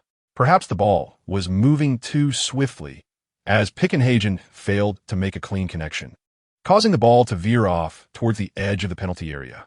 Xiao Yu's focus was solely on the ball, and as it changed direction, he turned and pursued it. However, he was too fast, and the ball, having lost velocity, was now within reach. He did not hesitate, calling upon his shot guarantee card in his mind. With his back to the goal, Xiao Yu leaped into the air, raising his right leg high. What did I just witness? The young Ajax prodigy executed an astonishing overhead kick to breach the Heracles goal once again. My sources are too limited. We can only believe that Ajax continues to surprise us. My God, this was only his second time coming off the bench, and he managed to perform 2 hat tricks, employing such an incredible technique.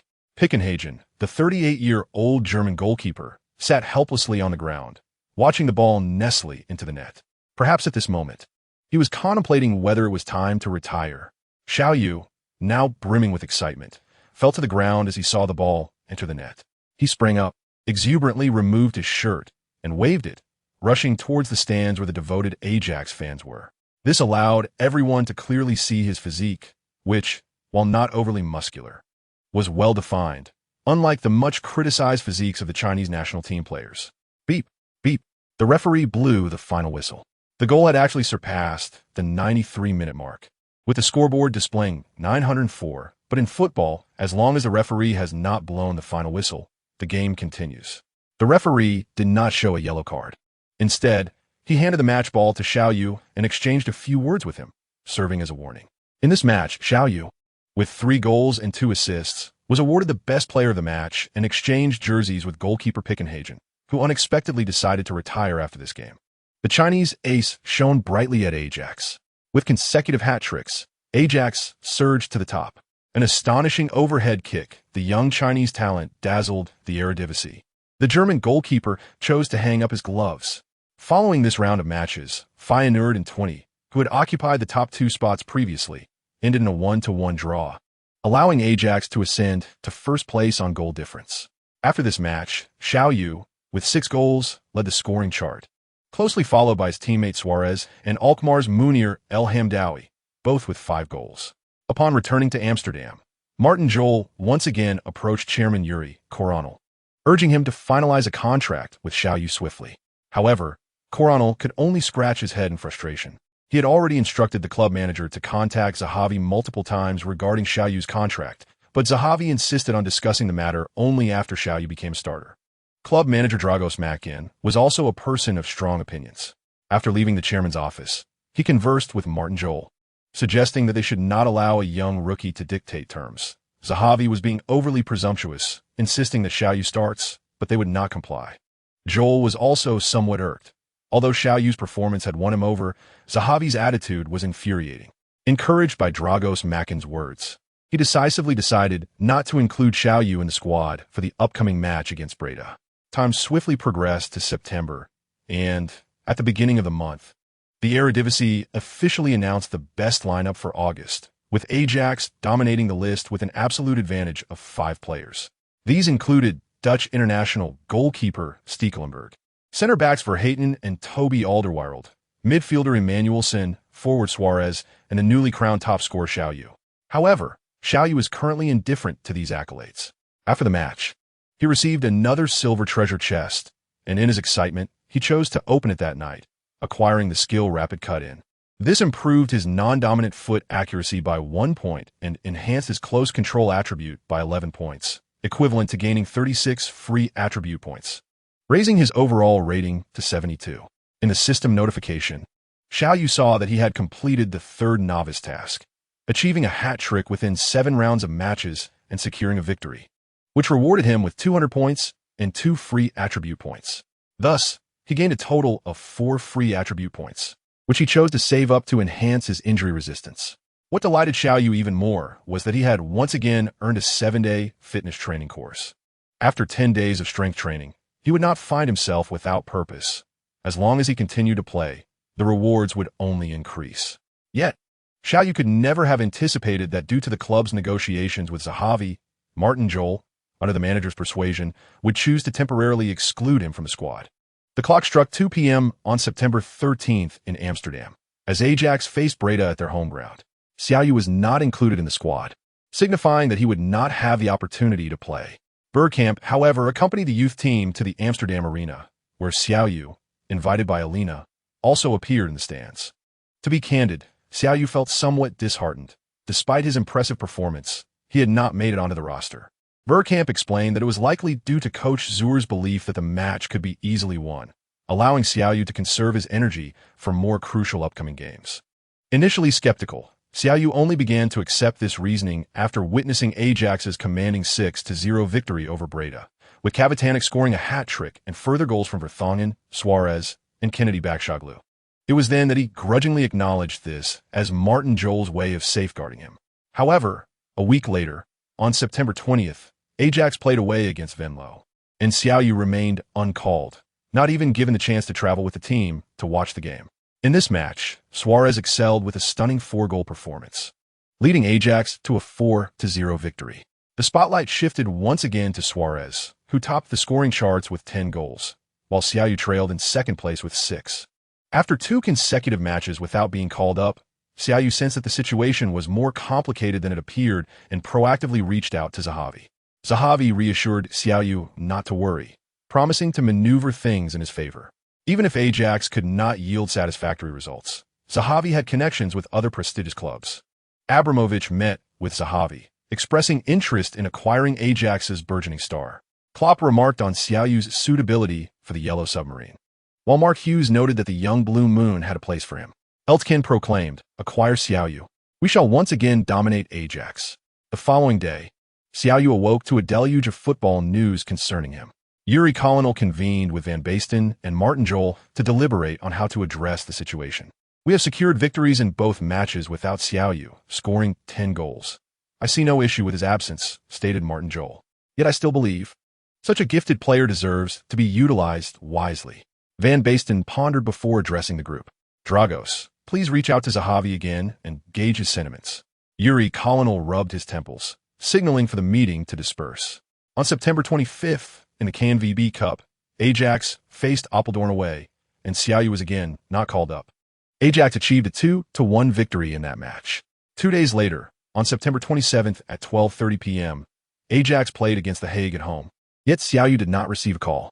Nevertheless, he enjoyed his weekend, as Alina had planned to visit the Van Gogh Museum together if he had no match. Upon learning he had not been selected, Xiao Yu completed his training early and arrived at their meeting spot in anticipation. As a gentleman, he was not accustomed to keeping a lady waiting. During the days without matches, Xiao Yu had been honing his driving skills under Zahavi's guidance. With memories from his previous life, he quickly mastered the lessons and passed the theoretical exam. However, the practical driving test in the Netherlands required one to be at least 17 years old, so he practiced diligently, awaiting the day he could take the road test. Had he been eligible, he would have driven to pick up Alina. His knowledge of Van Gogh was limited to what he had read in books, until Alina's company allowed him to rediscover the genius of the renowned 19th century painter. Noticing Xiao Yu's attentive demeanor, Alina eagerly shared insights, revealing that Van Gogh had tragically taken his own life due to mental health issues, which struck Xiao Yu with deep sorrow. Having experienced life in 2 worlds, Xiao Yu held a compassionate perspective on mental health, believing that many labeled as mentally ill were merely transcending the ordinary, thus rejected by society. After their visit to the Van Gogh Museum, Xiao Yu accompanied Alina shopping, and they spent the morning together before enjoying a seafood lunch. Seizing a moment, Xiao Yu discreetly took a photo of Alina to send to his mother, although she currently lacked a mobile phone and would have to wait to see it on her computer. While Xiao Yu and Alina savored their delicious meal, Ajax was engaged in their match against The Hague, ultimately winning 3-0 with goals from Dazou, Pantelic, and Sim de Jong. However, this match had no bearing on Xiao Yu's fate. All he could do was review the match report upon returning to the training base. After 8 rounds of the league, Ajax led the table with 7 wins and 1 loss, accumulating 21 points, while PSV, Feyenoord, 20, and Utrecht followed in the standings. 6th placed Alkmaar, with 4 wins and 4 losses, lagged 9 points behind Ajax, making the defending champions' quest for another title increasingly challenging without significant errors from the top 5 teams. In the 9th round of the league, Martin Jol again omitted Xiao Yu from the squad, seemingly choosing to overlook him deliberately. With 4 matches without a call-up, Xiao Yu remained steadfast in his commitment to his training regimen, using the lack of matches to enhance his foundational skills. After a night of training, he took a shower and lay in bed, closing his eyes to access his attribute panel within the system. His highest attribute was explosiveness, a coveted trait among players. The only one to surpass the 90 mark, placing him at the pinnacle within the Eredivisie. Following closely was speed, rated an impressive 83. allowing him to stand out even in the fast-paced top 5 leagues. Overall, Xiao Yu's offensive rating reached 85, classifying him as an above-average attacking player. However, his weaknesses lay in heading, defensive awareness, tackling, and physicality, all of which remained below 60, particularly his dismal defensive awareness score of 43. For someone aspiring to be a versatile player, he had a long way to go. Gazing at the 8 unspent attribute points, Xiao Yu gritted his teeth, resisting the urge to allocate them. Tossing and turning in bed, he pondered the implications of his 4-match absence from the squad and prepared to contact Zahavi again, unwilling to suffer the same fate as Chun Tao, who had been sidelined by the club. However, just as he opened his phone to dial Zahavi's number, he noticed a new message from Dennis Bergkamp. On October 4th, at 12:30 p.m., Ajax was set to visit Limburg Park to face Roda. In the 24th minute of the first half, Suarez earned a penalty and confidently converted it. However, just a minute later, Diam, a midfielder for Roda, breached the goal guarded by Stekelenburg, leveling the score. In the 54th minute of the second half, Roda's midfielder Bader successfully seized a chance in the penalty area, heading the ball into the net and turning the tide in Roda's favor. Then, in the 67th minute, Suarez executed a clever offside maneuver, slotting the ball into the near corner to equalize once more. The most unexpected incident occurred in the 80th minute, when Roda's midfielder William Jensen embarked on a remarkable solo run from the center circle, evading 3 Ajax players, only to be brought down by Verhaeghen just outside the penalty area. However, the referee, adhering to the principle of advantage, refrained from blowing the whistle as Jensen had already released the ball before the foul was committed. Moments later, the referee halted the match as Roda's Haduville received the ball and prepared to bypass Alderweireld, only to be felled from behind by Manuelsen with a sliding tackle. This foul was indisputable, leading the referee to issue a direct red card to Manuelsen, expelling him from the field. Since the 1997 Confederations Cup, tackles from behind have been deemed serious fouls warranting a direct red card. Ajax and Milan's legendary striker Marco van Basten suffered an early retirement due to injuries sustained from such tackles. With Ajax now down to 10 men, coach Martin Jol opted to substitute in a defender to bolster the defense. The match ultimately concluded in a 2-2 draw, leaving Ajax with only a 1-point lead over second-placed PSV and merely 2 points ahead of the 3rd and 4th positions, casting a shadow over their top spot. On October 17th, in the 10th round of the 2009-2010 Eredivisie season, Ajax hosted Willem II. Currently, Ajax leads the table by a slender margin of 1 point, while Willem II, alongside Sparta Rotterdam, languishes in the relegation zone with just 7 points. In this match, the seasoned Spanish veteran Gabri, who excelled last season, made his first appearance on the matchday roster this season. The rising star Xiao Yu, who had scored hat-tricks in his last 2 substitute appearances, also returned to the squad after being omitted for 4 consecutive matches. At 6:45 p.m. Amsterdam time, the match commenced at the Amsterdam Arena. While this may not be a high-stakes encounter, it did not dampen the enthusiasm of Ajax's supporters, with attendance nearing 50,000. We are broadcasting the 10th round of the 2009-2010 Eredivisie season from Amsterdam, featuring the home side Ajax against visiting Willem II. I am your longtime friend Huang Jinxiang, and beside me is my partner, Coach Zhang Liu. Good evening, viewers. I am Zhang Liu. Coach, have we ever seen a player from Huaxia perform like Xiao Yu in Europe before? Certainly. Our pioneer Yang Chun scored 21 goals while playing for Frankfurt. Yet, it is unprecedented for someone like Xiao Yu, with less than 45 minutes on the pitch, to net 6 goals. The match is underway, with Ajax attacking from the left side of the screen in their red and white home kit, while the visiting Willem II players don deep green jerseys. Advancing from the right, in the first 9 rounds of the season, Ajax boasts 7 wins, 1 draw, and 1 loss, having scored 33 goals while conceding just 7, making them the most formidable attacking team in the league this season. In contrast, Willem II has recorded 2 wins, 1 draw, and 6 losses, scoring 11 goals and conceding 15, placing their offense mid-table and defense in the lower tier, making their prospects in this match seem bleak. Indeed, Coach Zhang, we have obtained the starting lineups for both teams. Ajax has deployed a 3-3-1-3 formation. The goalkeeper is number 1 Stekelenburg, with 3 center backs, number 5 Verhaeghen, number 2 Van der Wiel, and number 19 Alderweireld. In midfield, they have number 40 Zhu, number 23 Anita, and number 21 Eno, while the three forwards consist of number 11 Isat, number 9 Pantelic, and number 28 Ramadal, with the league's top scorer, number 16 Luis Suarez, leading the line. It must be said that Martin Jol's formation is quite ingenious. While the three center-backs are relatively young, they are seasoned players with extensive tournament experience. Indeed, all three are key defenders for their respective national teams. As I mentioned, Jol's tactical approach is astute. The three midfielders and four forwards transform into five attackers during offensive phases and revert to five defensive midfielders during defensive phases, showcasing the flexibility of Dutch football's all-out attacking style. Currently, Ajax has pushed forward with as many as 7 players into Willem II's half, effectively pinning the visitors back. The disparity in the team's capabilities is evident, yet football often defies superficial statistics. Throughout its century-long history, many prestigious clubs have fallen to underdogs. It remains to be seen whether Willem II possesses the fortune and resolve to replicate such feats today.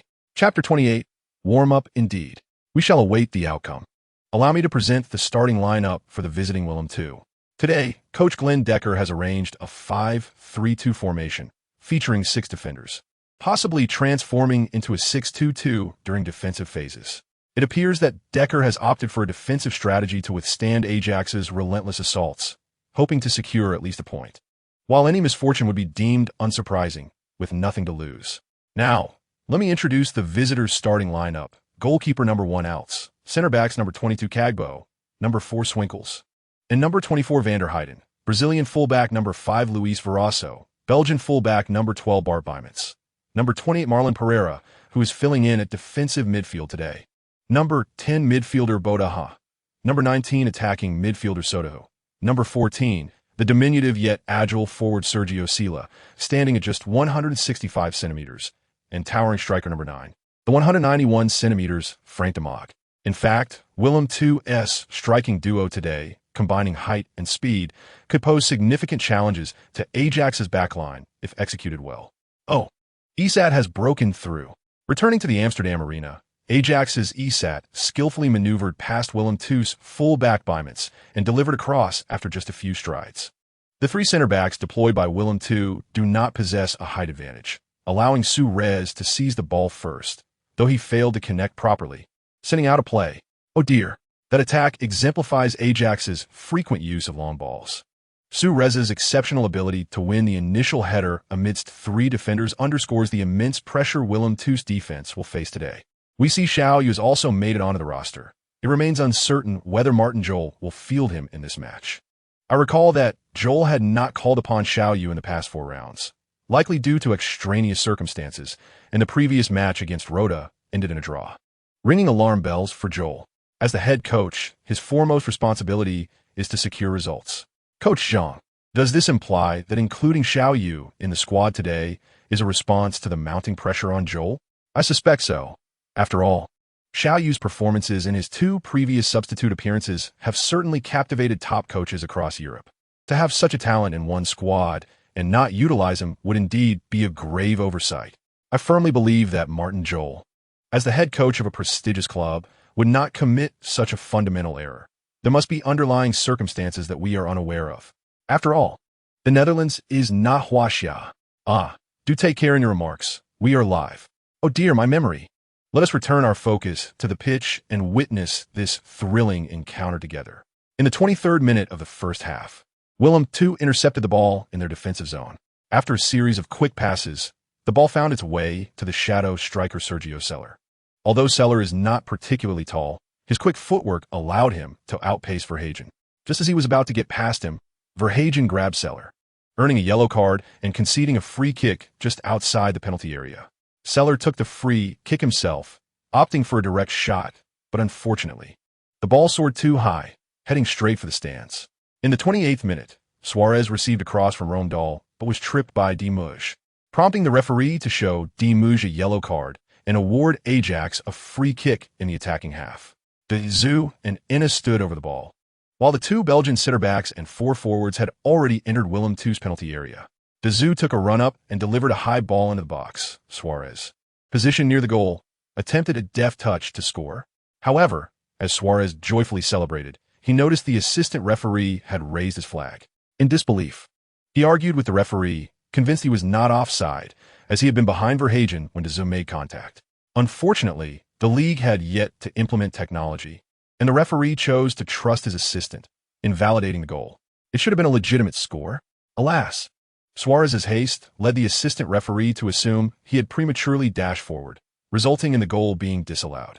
Rondal pulled away the still protesting Suarez, and the match continued. As the first half drew to a close, the referee raised his arm to check his watch. Alderweireld intercepted a pass from Sodahu and quickly distributed it to Dazou in midfield.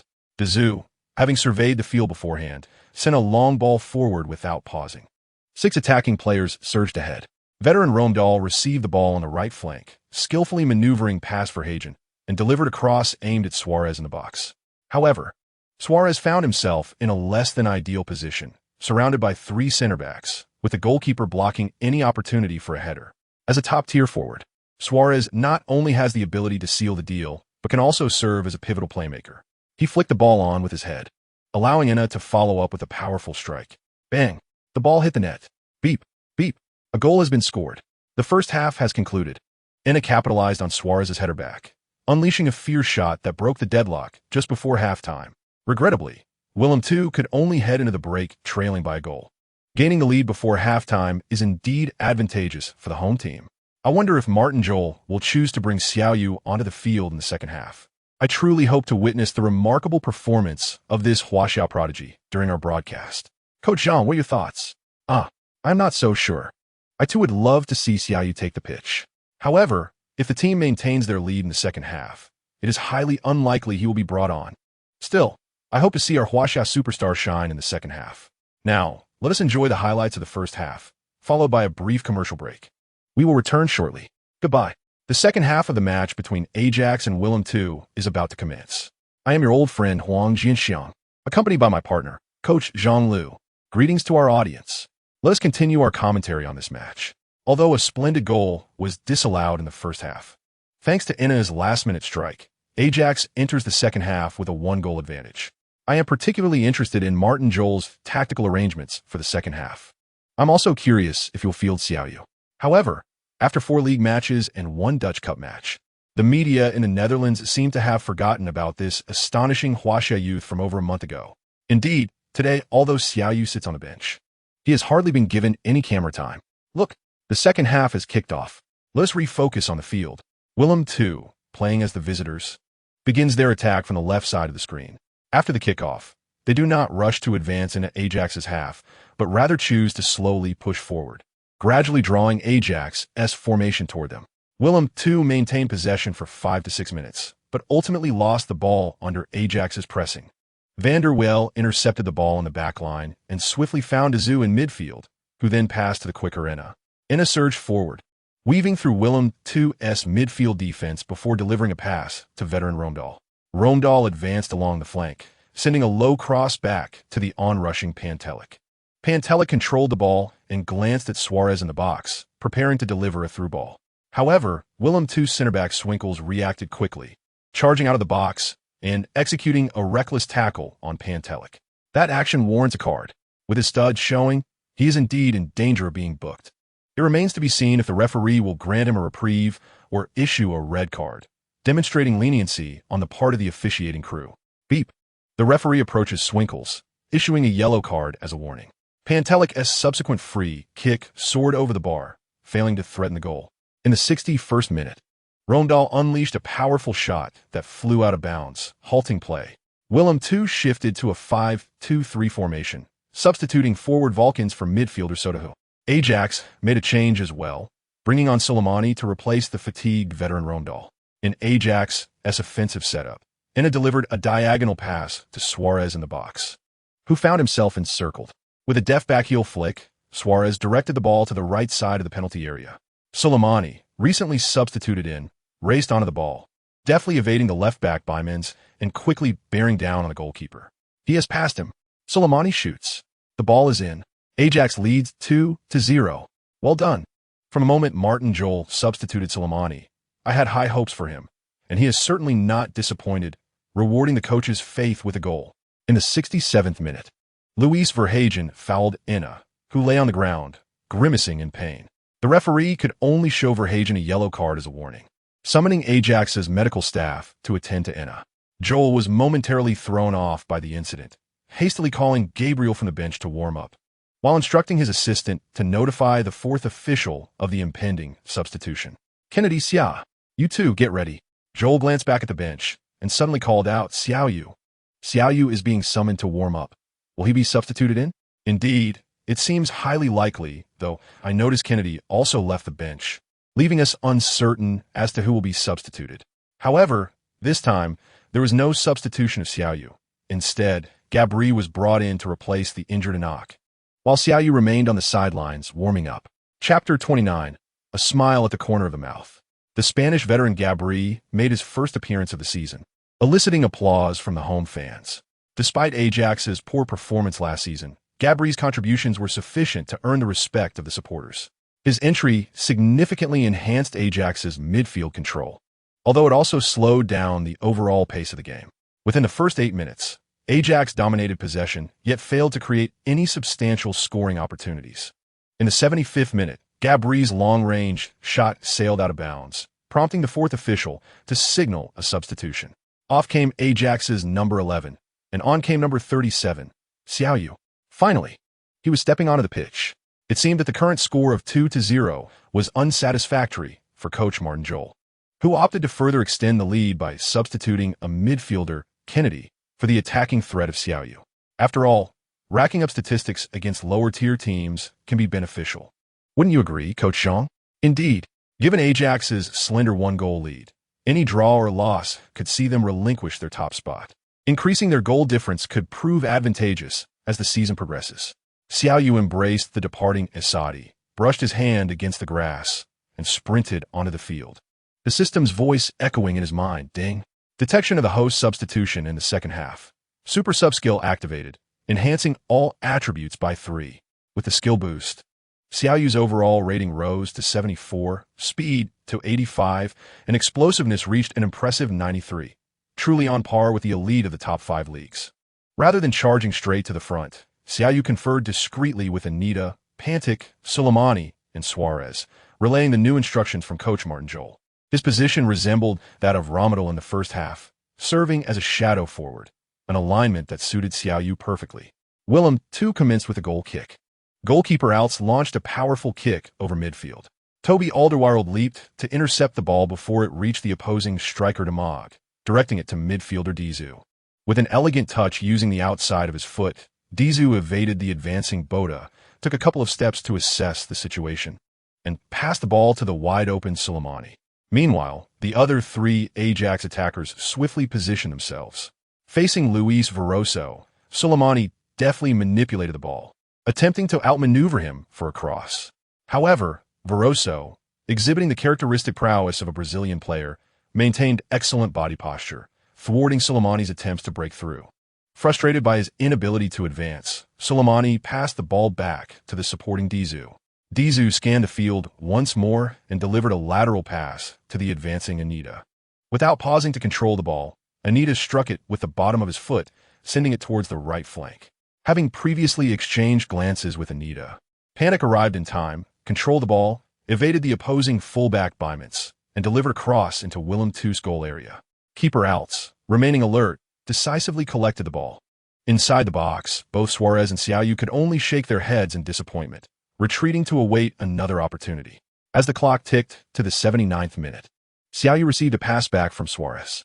Willem II center-back Van der Heijden quickly closed in, blocking Xiao Yu's shooting angle.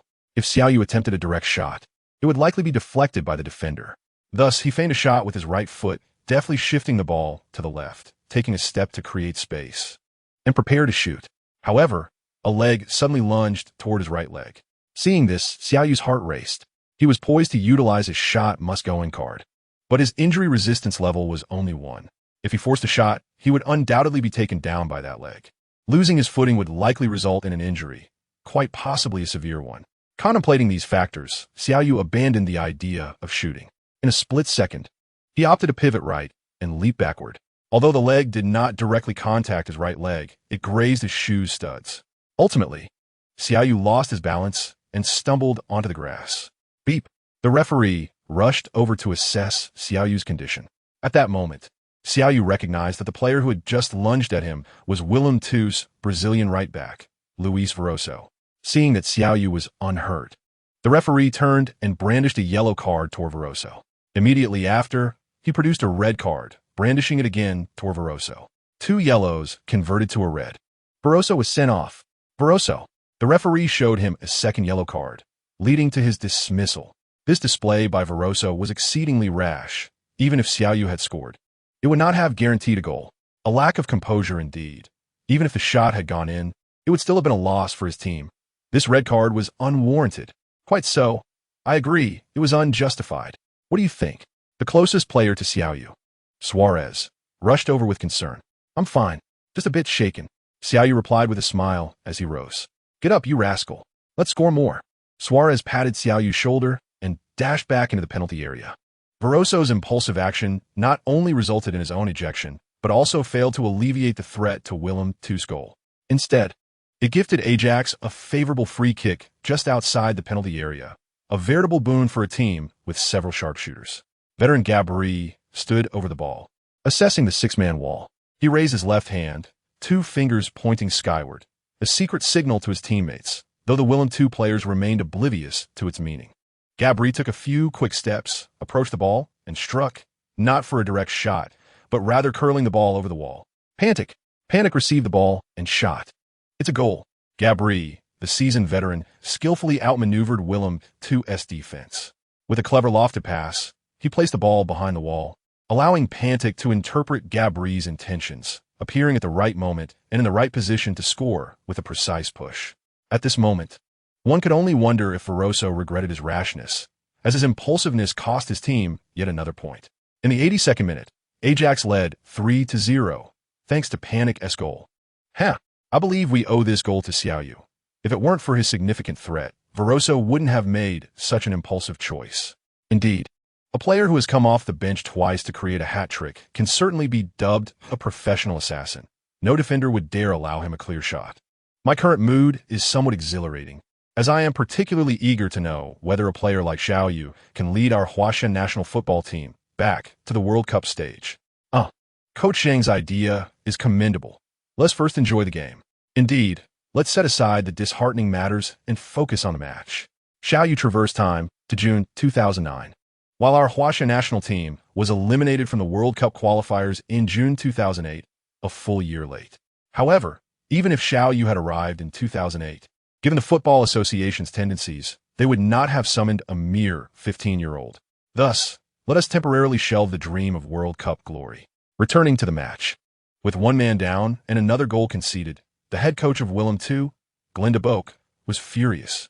He opted to forego substitutions and allowed the 10 players on the field to persist until the end. Yet for Xiao Yu, this was insufficient. He had yet to score. Willem II initiated the play. Ajax launched yet another full-scale assault, with Suarez, Sulijmani, Pantelic, Xiao Yu, and Anita all in attack mode. Before any Willem II player could traverse the midfield, Anita intercepted the ball with a decisive strike. Ajax instantly shifted to an offensive stance. The legendary Dutch footballer Johan Cruyff had pioneered the concept of total football, and Ajax was its foremost proponent. In this moment, Ajax's players functioned as a cohesive unit. When Anita passed the ball to De Zhu, even the entire defensive line surged forward. De Zhu distributed the ball to the advancing Van der Wiel. Van der Wiel accelerated down the flank. Faced with the defender Bymans, he delivered a short pass to the supporting Anita. Anita controlled the ball, turned, and laid it off to De Zhu positioned at the angle of the goal. De Zhu, without halting the ball, executed a precise through ball to Pantelic inside the penalty area. Pantelic, closely marked by Swinkles, cleverly utilized a backheel flick to bypass his defender.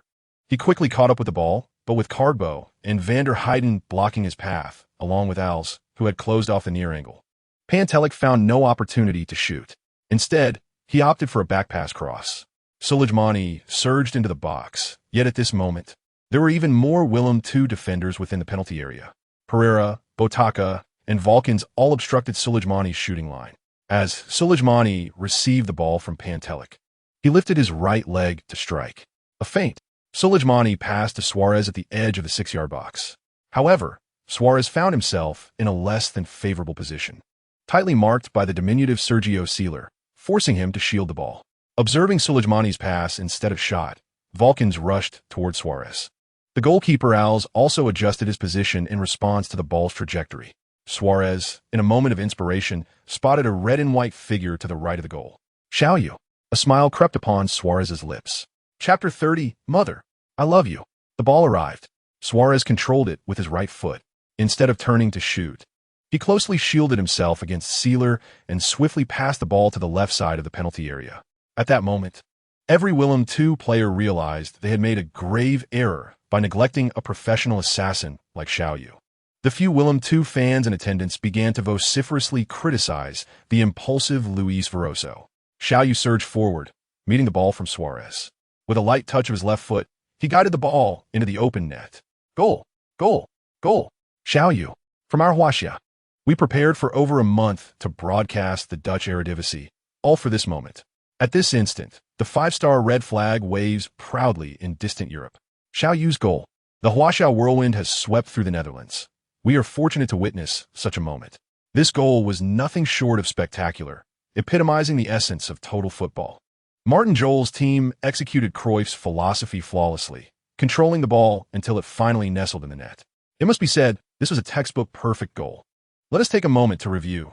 7 Ajax players were involved in this goal, with nearly all the attacking players participating in quick passes, tearing apart Willem II's defense, culminating in Xiao Yu's decisive strike.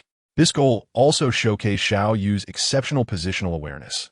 Had he not appeared precisely where he needed to be at the right time, this goal would not have materialized, given Willem II's compact defensive formation. This also illustrates that Ajax possesses numerous players capable of posing threats, leaving Willem II's defenders unable to adequately focus on Xiao Yu, as football remains a team sport.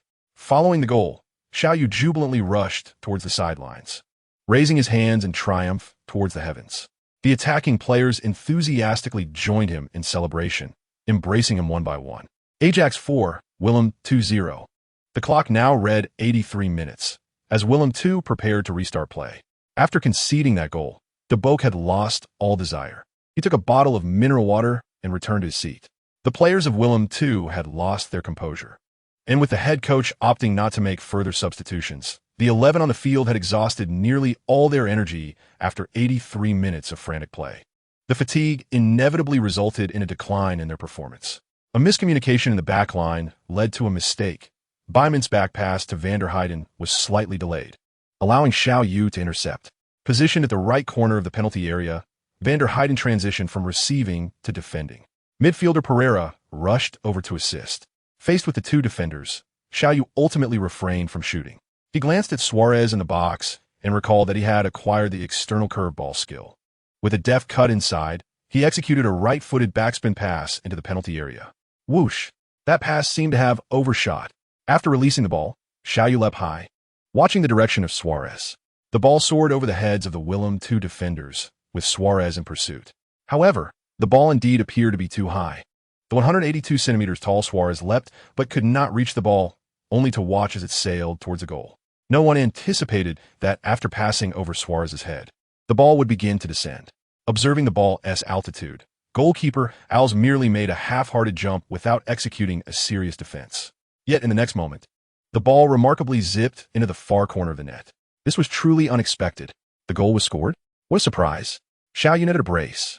Indeed, this Xiao Yu has brought forth innumerable surprises. What initially appeared to be a passing error turned fortuitously into a goal in the corner of the net. We see Xiao Yu on the field, momentarily stunned. Perhaps he too did not foresee this outcome. Ajax 50, Willem II. The match approached the 86th minute. The players of Willem II had become hesitant to attempt long passes, opting instead for short, precise touches to avoid further errors. However, in competitive sports, one cannot yield to fear. Once trepidation takes hold, trouble is not far behind. As anticipated, when the fourth official raised the board indicating 4 minutes of stoppage time, De Moog mishandled the ball, which was promptly intercepted by Van der Wiel.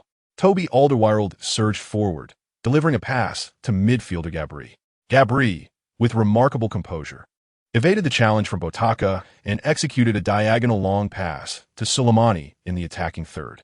Soleimani prepared to make a run down the flank, but found himself tightly marked by Pereira.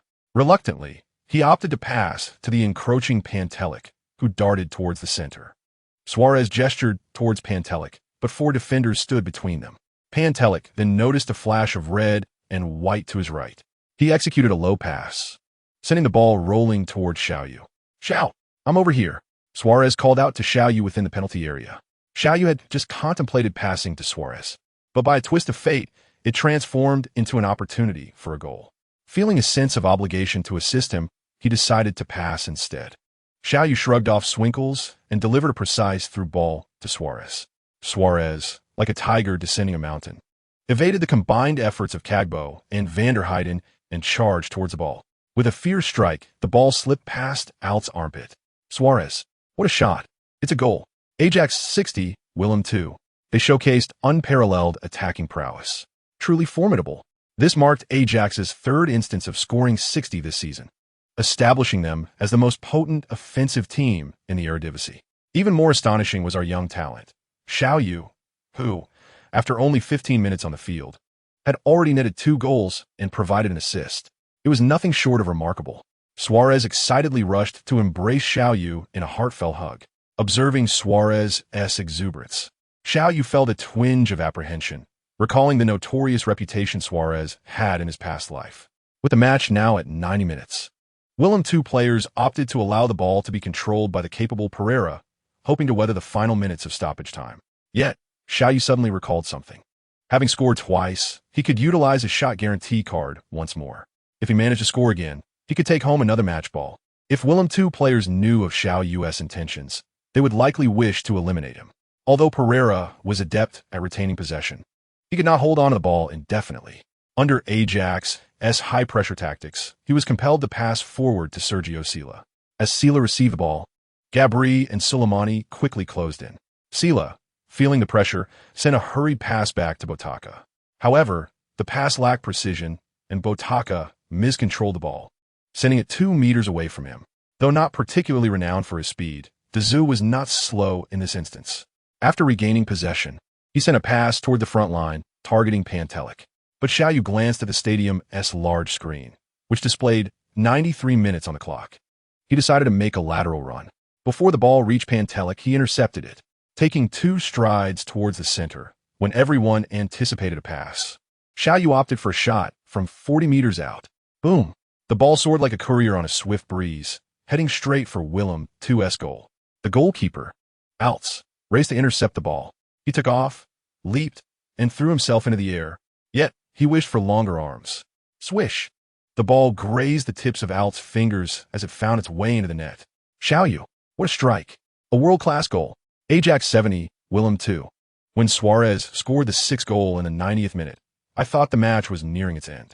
Yet, Xiao Yu had a surprise in store. Indeed, it was a remarkable twist. From 40 meters out, when everyone assumed he would pass, Xiao Yu demonstrated through his actions that his sights were set solely on scoring. At times, I truly questioned whether Xiao Yu was genuinely one of our own from Huaxia. Not just you, Coach Zhang, I too had my doubts, but at this moment, he is indeed one of us. He embodies the hope of Huaxia football. Yes, hope. Over the years, Xiao Yu has reignited the flame within my heart. Burn brightly. Xiao Yu, at just under 17 years of age, he has achieved a hat trick in 3 consecutive matches. A miracle, an Ajax miracle, a miracle in the Dutch Eredivisie, and a miracle for Huaxia. Your words remind me of a saying. If miracles had colors, they would surely be Huaxia red. Yes, Huaxia red.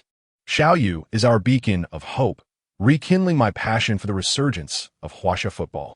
After striking the ball, Xiao Yu dashed towards the sidelines. 4 true warriors never glanced back at the explosion. Only Xiao Yu knew he had used the shot guarantee card. As he reached the edge of the pitch, he embraced the camera lens and shouted, "Mom, I love you." His teammates rushed to join him. Suarez and Soleimani also faced the camera, shouting in broken Chinese, "Mom, I love you." Chapter 31, 343, Beep. Beep. The referee blew the final whistle. Ajax 70, Willem 2. Ding. The system detected that the host has achieved a hat trick in 3 consecutive matches, awarding a special golden treasure chest. A golden treasure chest? Xiao Yu's smile broadened. This treasure chest could yield high-level skills. There were many surprises in this match, with Xiao Yu being the most astonishing. Please open the treasure chest. The golden treasure chest has been opened for the host. Congratulations! You have acquired the elite skill Marseille turn.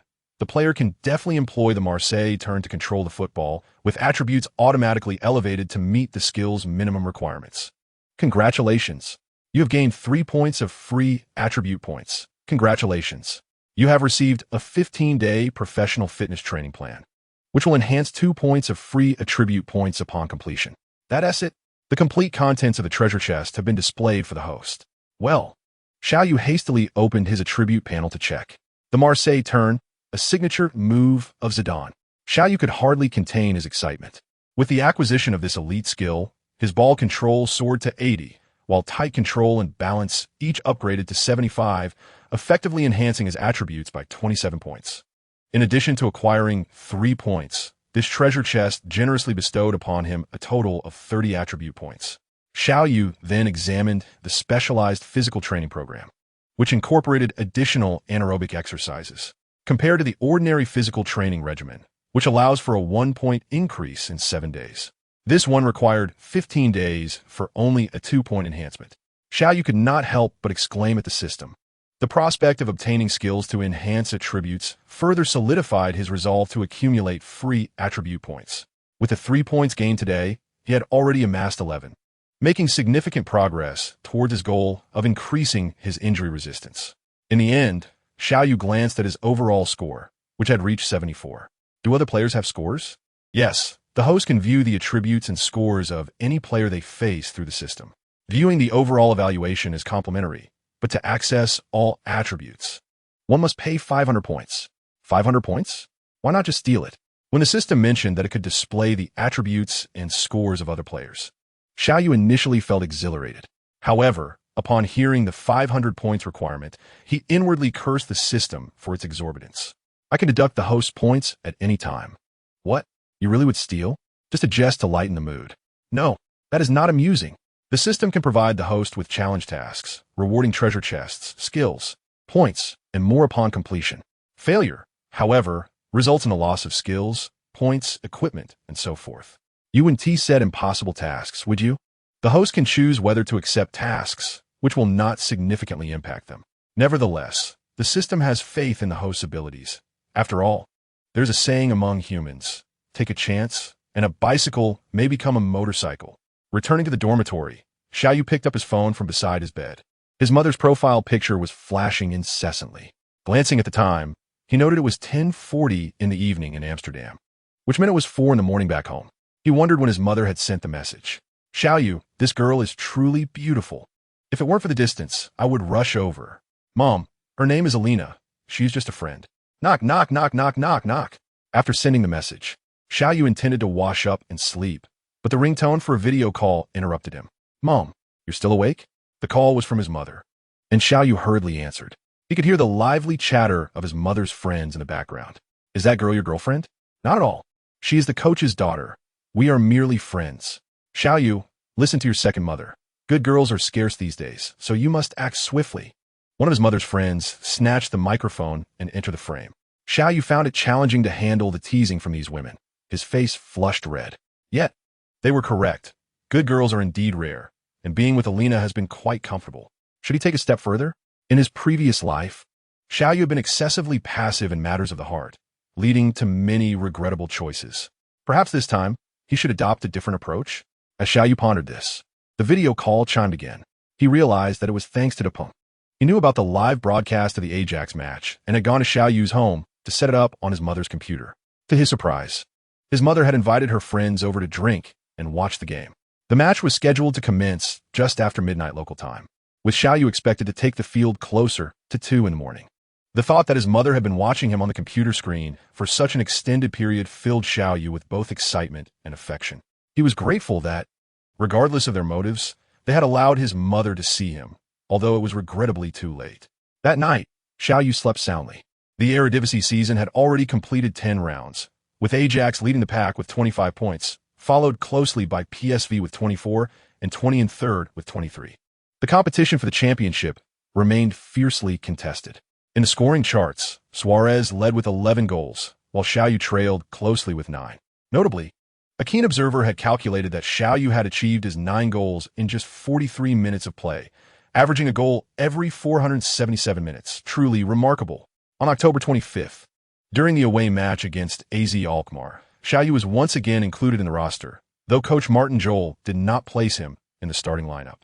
Alkmaar, the reigning league champions from the previous season, had experienced a disappointing start this season, winning 10 and losing 10, accumulating only 15 points and sitting 6th on the leaderboard, 10 points behind Ajax.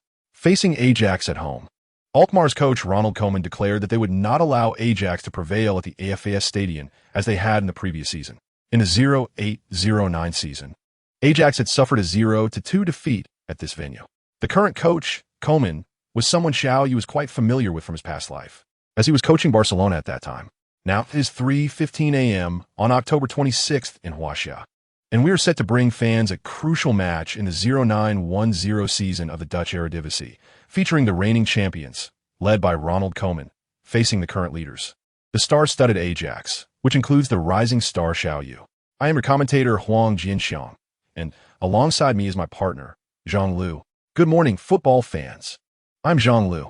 Zhang, we notice Xiao Yu is absent from the starting lineup. Do you think he will play today? I believe he will. How so? To my knowledge, Ajax stumbled here last year, although it was not under the current coach, Martin Jol. Are you suggesting Ajax seeks revenge? Revenge is certainly on the agenda. They must decisively defeat Alkmaar. With Xiao Yu's exceptional goal-scoring efficiency, Coach Jol would not allow him to sit on the bench and waste time. Indeed, having such a talented player idle on the bench would be a tremendous waste. The best strategy against the reigning champions is to overpower them, especially on their home turf. Zhang, one must tread carefully with such statements. Now, let us introduce the starting lineups of both teams that have been announced. The home team, Alkmaar, has deployed a 3-4-3 formation.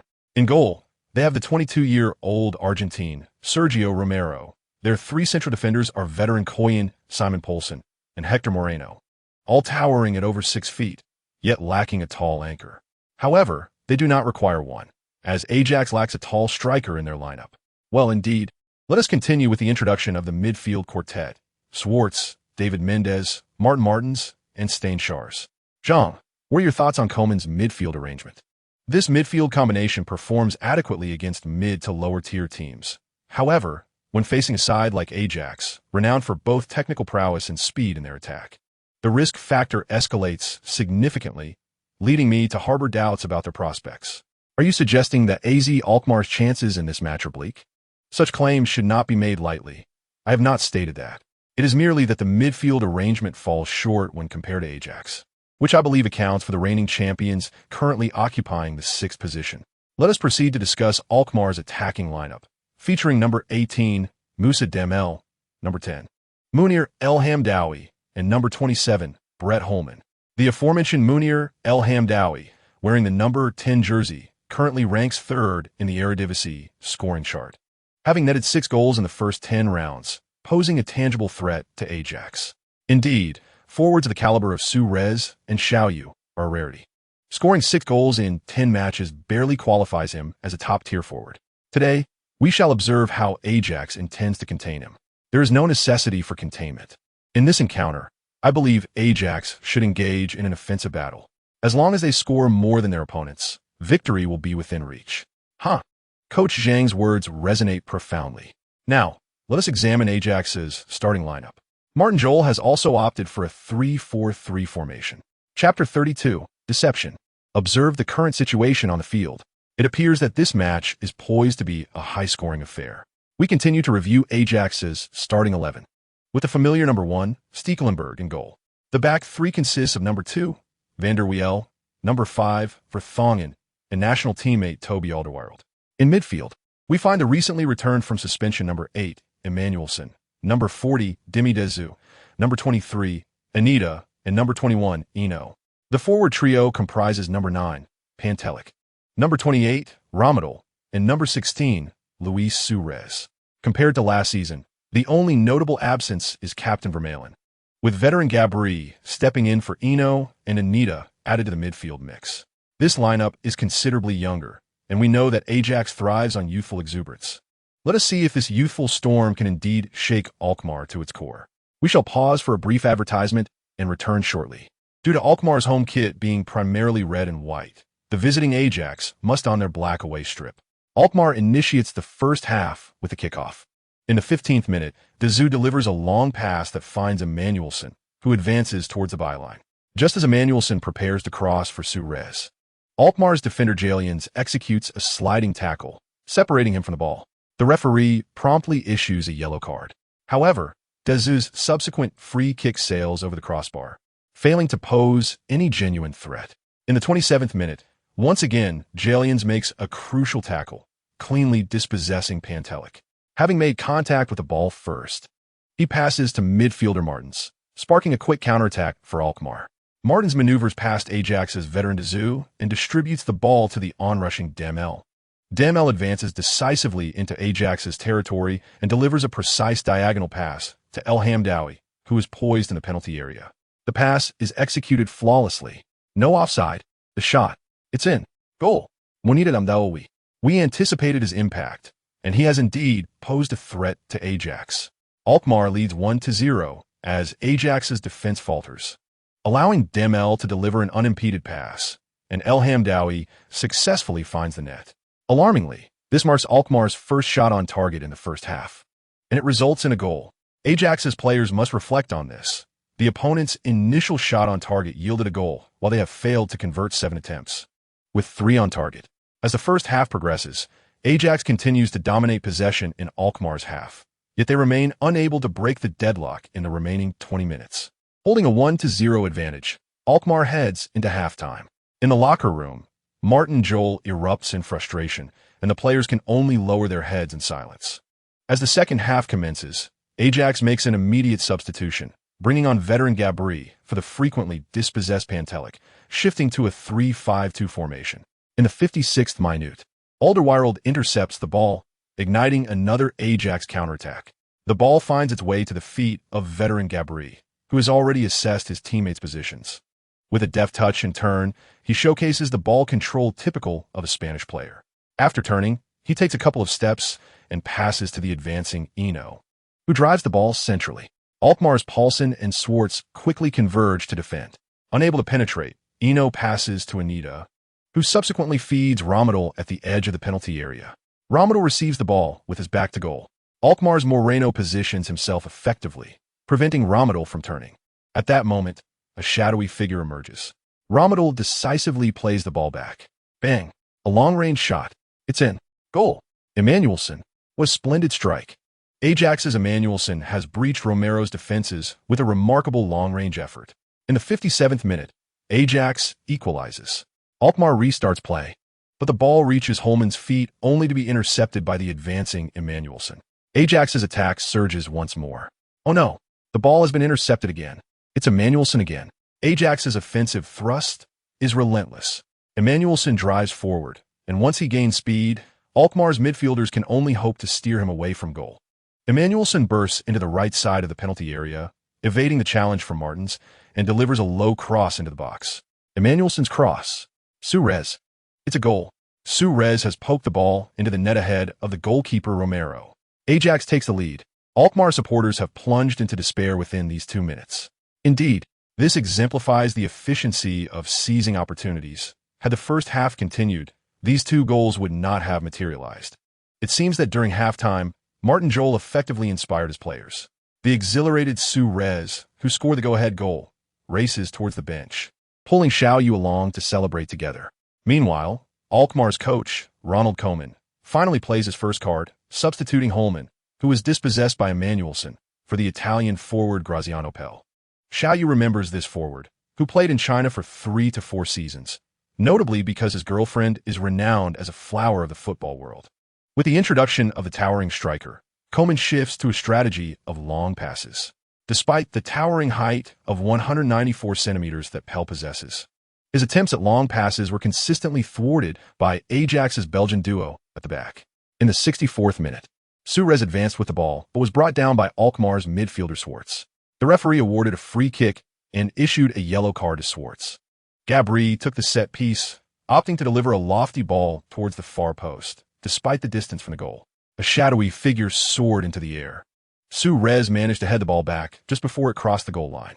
Alkmaar's goalkeeper Romero stretched his long arms, barely altering the trajectory of the ball. However, the ball landed in the center of the penalty area. Before it could settle, another dark silhouette surged forward. Van der Wiel headed it in. It's in. It's in.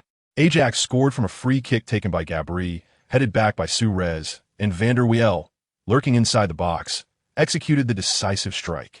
Ajax led 3-1 against Alkmaar away from home. One can imagine Koeman's frustration at having substituted a tall striker, only for the opposition to score a header first. Xiao! Ensure warm-up. Martin Jol called without turning back. Xiao Yu and Shi Xianjun promptly rose from the bench, shedding their jackets to begin their warm-up routine. As the game reached the 72nd minute, Pell's long-range shot soared high. The match entered a dead ball state with both teams making substitutions. Alkmaar, playing at home, replaced midfielder Martins with forward Jermaine Lenz, fielding 4 strikers. It appeared Koeman was ready to take risks. Ajax, on the other hand, substituted veteran Ramadal and midfielder Enna, bringing on Xiao Yu and the 191 centimeters tall Korean striker Shi Xianjun, shifting to a 3-4-3 formation. With the substitutions complete, could Ronald Koeman orchestrate a comeback? Or would Martin Jol press on with his advantage? I still favor Ajax, especially with Xiao Yu's impactful entrance. Upon his arrival, Suarez enveloped Xiao Yu in a warm embrace. Shall we score a few more? Suarez inquired with a smile. Let's get one first. Xiao Yu replied with a chuckle, not letting his confidence swell. All right, let's attack. Suarez urged Xiao Yu forward, leaving the bewildered Shi Xianjun behind. Stekelenburg delivered a long ball to the front line. Suarez seized the first touch and passed it to the nearby Xiao Yu. Xiao Yu controlled the ball, and as Mendes approached to defend, he deftly maneuvered left and right, executing a splendid Marseille turn to evade him, and then surged forward, sprinting after the ball. Suarez, having regained his footing, hurried to keep pace with Xiao Yu, with Xiao Yu achieving a hat trick in the last 3 matches. Koeman had specifically instructed the defense to keep an eye on him. Just as Xiao Yu accelerated with the ball, Schwartz angled in to close him down, while Poulsen obstructed his route. Sensing the pressure, Xiao Yu quickly played the ball to Suarez and continued his run towards the penalty area, evading the defender.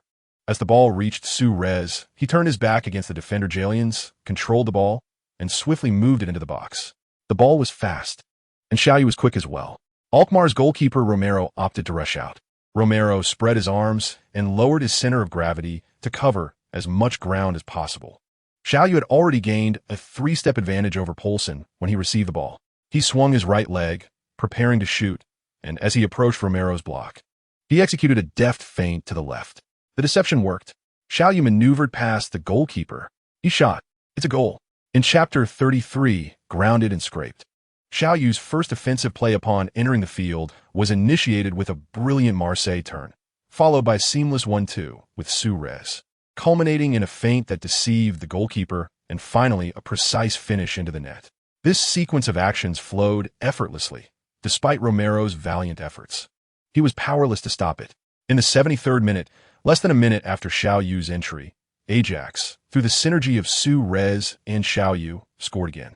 The score stood at 4-1 in favor of Ajax, indicating that the defending champions were in a precarious position. After the goal, Xiao Yu hadn't even begun to sprint when Suarez, who had rushed ahead, caught him by the arm, and witnessing Suarez's exhilaration, Xiao Yu joined him in celebrating the moment. What a thrilling goal. Alkmaar resumed play, with Munir El Hamdawi passing to Dem El, perhaps spurred by Ajax's consecutive goals. Dem El recklessly charged into Ajax's half. However, he was not the dribbling maestro he fancied himself to be. Having just passed Shi Xianjun, he lost possession to Gabri. Gabri quickly passed to the advancing Emanuelson. Emanuelson elegantly evaded Charles and passed to Anita. Anita, upon receiving the ball, executed a feint to maneuver past the recovering Lenz. A diagonal long pass found Xiao Yu on the left flank. Unfortunately, Xiao Yu's touch was heavy. Schwartz swiftly positioned himself to reclaim the ball. Yet, Emanuelson intervened with a precise through ball aimed towards Alkmaar's baseline. Emanuelson sprinted after it. Xiao Yu deftly sidestepped Schwartz's defensive maneuver, darting into the center. Emanuelson successfully reached the byline and delivered a high cross into the box, glancing up to check if the towering Shi Xianjun was in position. Shi Xianjun's height advantage was indeed evident in Alkmaar's penalty area. Although his positioning was less than optimal, he managed to outjump Moreno, causing the latter to miscalculate. Regrettably, although Shi Xianjun made contact, it was a hasty header that veered away from the goal, heading toward the baseline, just as the ball seemed destined to cross the line. Several of Alkmaar's defenders relaxed their vigilance. Suddenly, a young man with dark curls dashed to the baseline. Su Rez. He executed a header back into the penalty area, sending the ball into the central zone once more. Shortly thereafter, Xiao Yu appeared, having stealthily positioned himself in the center of the box, as if he had anticipated Su Rez's rescue. The ball soared towards him, perfectly positioned for a header. Xiao Yu met the ball with his forehead, redirecting it towards a goal. However, the shot was too direct. Despite Romero being out of position, he managed to palm the ball away. By sheer coincidence, the ball flew directly towards Shi Xianjun's vicinity. Shi Xianjun excitedly dashed in front of Moreno, raising his left foot to take a shot. However, he surprisingly miskicked the ball, which did not soar towards the goal as he had envisioned, but instead rolled off to the left once again. Bang! A powerful strike. It was Xiao Yu. Xiao Yu shot. The ball found the net. Xiao Yu scored twice. Ajax triumphed over Alkmaar 5-1 away, and the outcome was no longer in doubt. With this goal, Xiao Yu conveyed to everyone that the victory in this match belonged to Ajax. Although Shi Xianjun had misfired, he was fortunate to have Xiao Yu as a teammate, successfully earning an assist.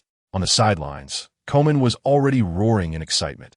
He could hardly contain his emotions given the current situation. By the 75th minute, Xiao Yu had been on the field for just 3 minutes, yet had already scored 2 goals. The match continued.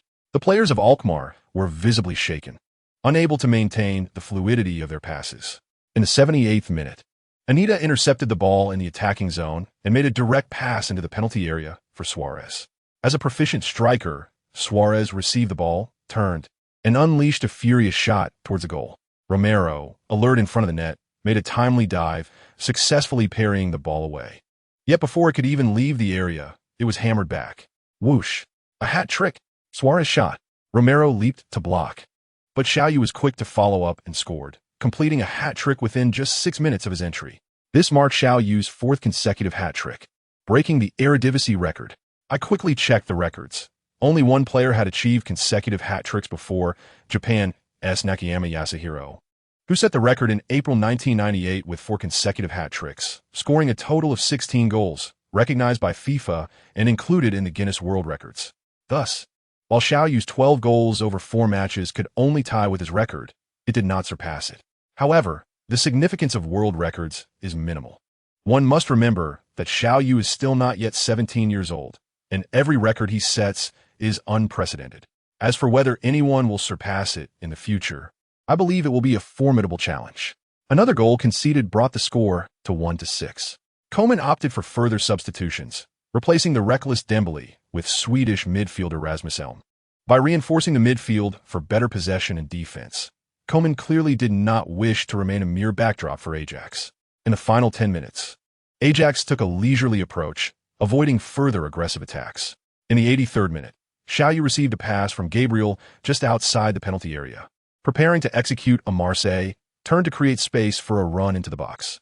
However, he was rudely shoved to the ground by the enraged Moreno.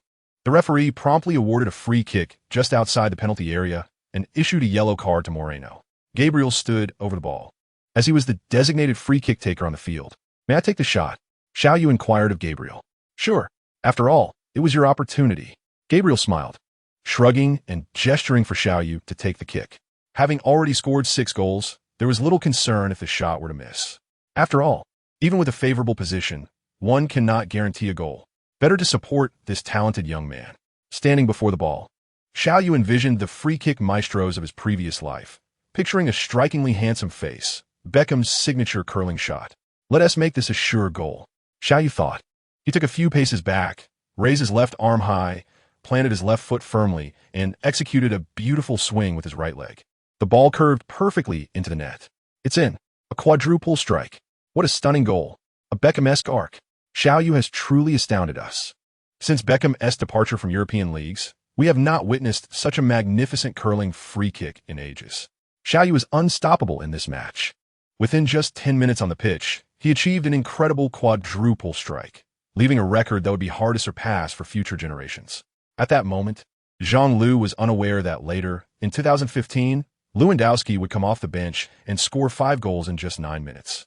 Although Xiao Yu was elated after scoring, he was aware that it did not solely reflect his skill. Without the sure goal card, his actions were merely imitative.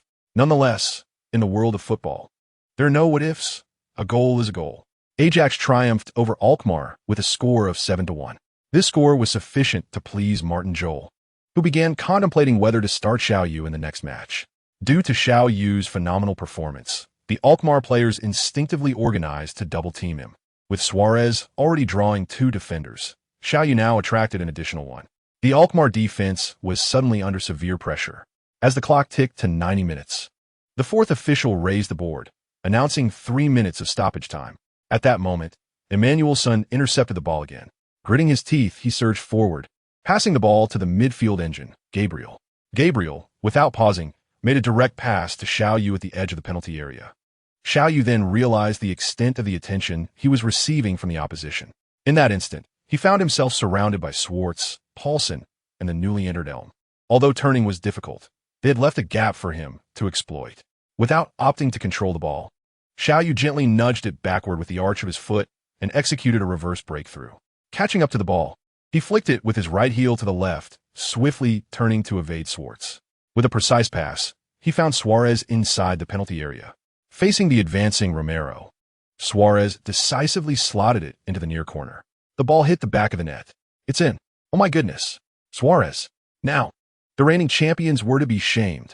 In the 91st minute, everyone felt the match should have ended at 7-1, yet Xiao Yu and Suarez, undeterred, continued their assault, finalizing the score at 8-1, an astonishing result. Ajax had thoroughly dominated the reigning champions. Suarez did not indulge in excessive celebration, merely embracing Xiao Yu, acknowledging the significance of their overwhelming performance in the opponent's home ground. Munir El Hamdawi initiated the kickoff, sharing a few hushed words with his teammates before charging into Ajax's penalty area. In that moment, Alkmaar was unified in purpose, with all 3 center-backs pushing forward near the center circle. After a series of 6 passes, the ball finally reached El Hamdawi's feet. Chapter 34, Questioning Life. Inside the penalty area, El Hamdawi refrained from being greedy, leaning against Vertonghen to gently pass the ball to the left. Graziano Pell unleashed a fierce shot. Whoosh! The ball found the net. Graziano Pell. In the 92nd minute, Pell received a swift pass from El Hamdoudi and unleashed a powerful shot, restoring a semblance of dignity for his team. The referee blew the final whistle immediately after Pell's goal, culminating in a 2-8 defeat for Alkmaar against Ajax. Prior to the match, both coaches had declared their intent to engage in an attacking display, and the players indeed fulfilled that promise, delivering a feast for the fans. Xiao Yu boarded the return bus, leaning against the window. He closed his eyes and summoned the system in his mind. Ding! Congratulations, host! You have achieved your first quadruple in the Eredivisie, and the system rewards you with a golden treasure chest, 150 points, and a guaranteed goal card. A guaranteed goal card? Indeed, every time the host sets a new goal record, the system grants a guaranteed goal card. This is excellent. It effectively saves me 100 points. There are still opportunities for 5 goals in a row, 6 golden yuan, 7 stars in alignment, 8 immortals crossing the sea, 9 stars gathering the moon, and even 10 or more goals. It seems there are ample opportunities ahead. Open the golden treasure chest. The chest has been opened for the host. Congratulations. You have acquired the skill Irresistible Cut-In. You can now execute an inside cut like Robin and shoot. Your attributes have automatically been elevated to meet the skill's minimum requirement.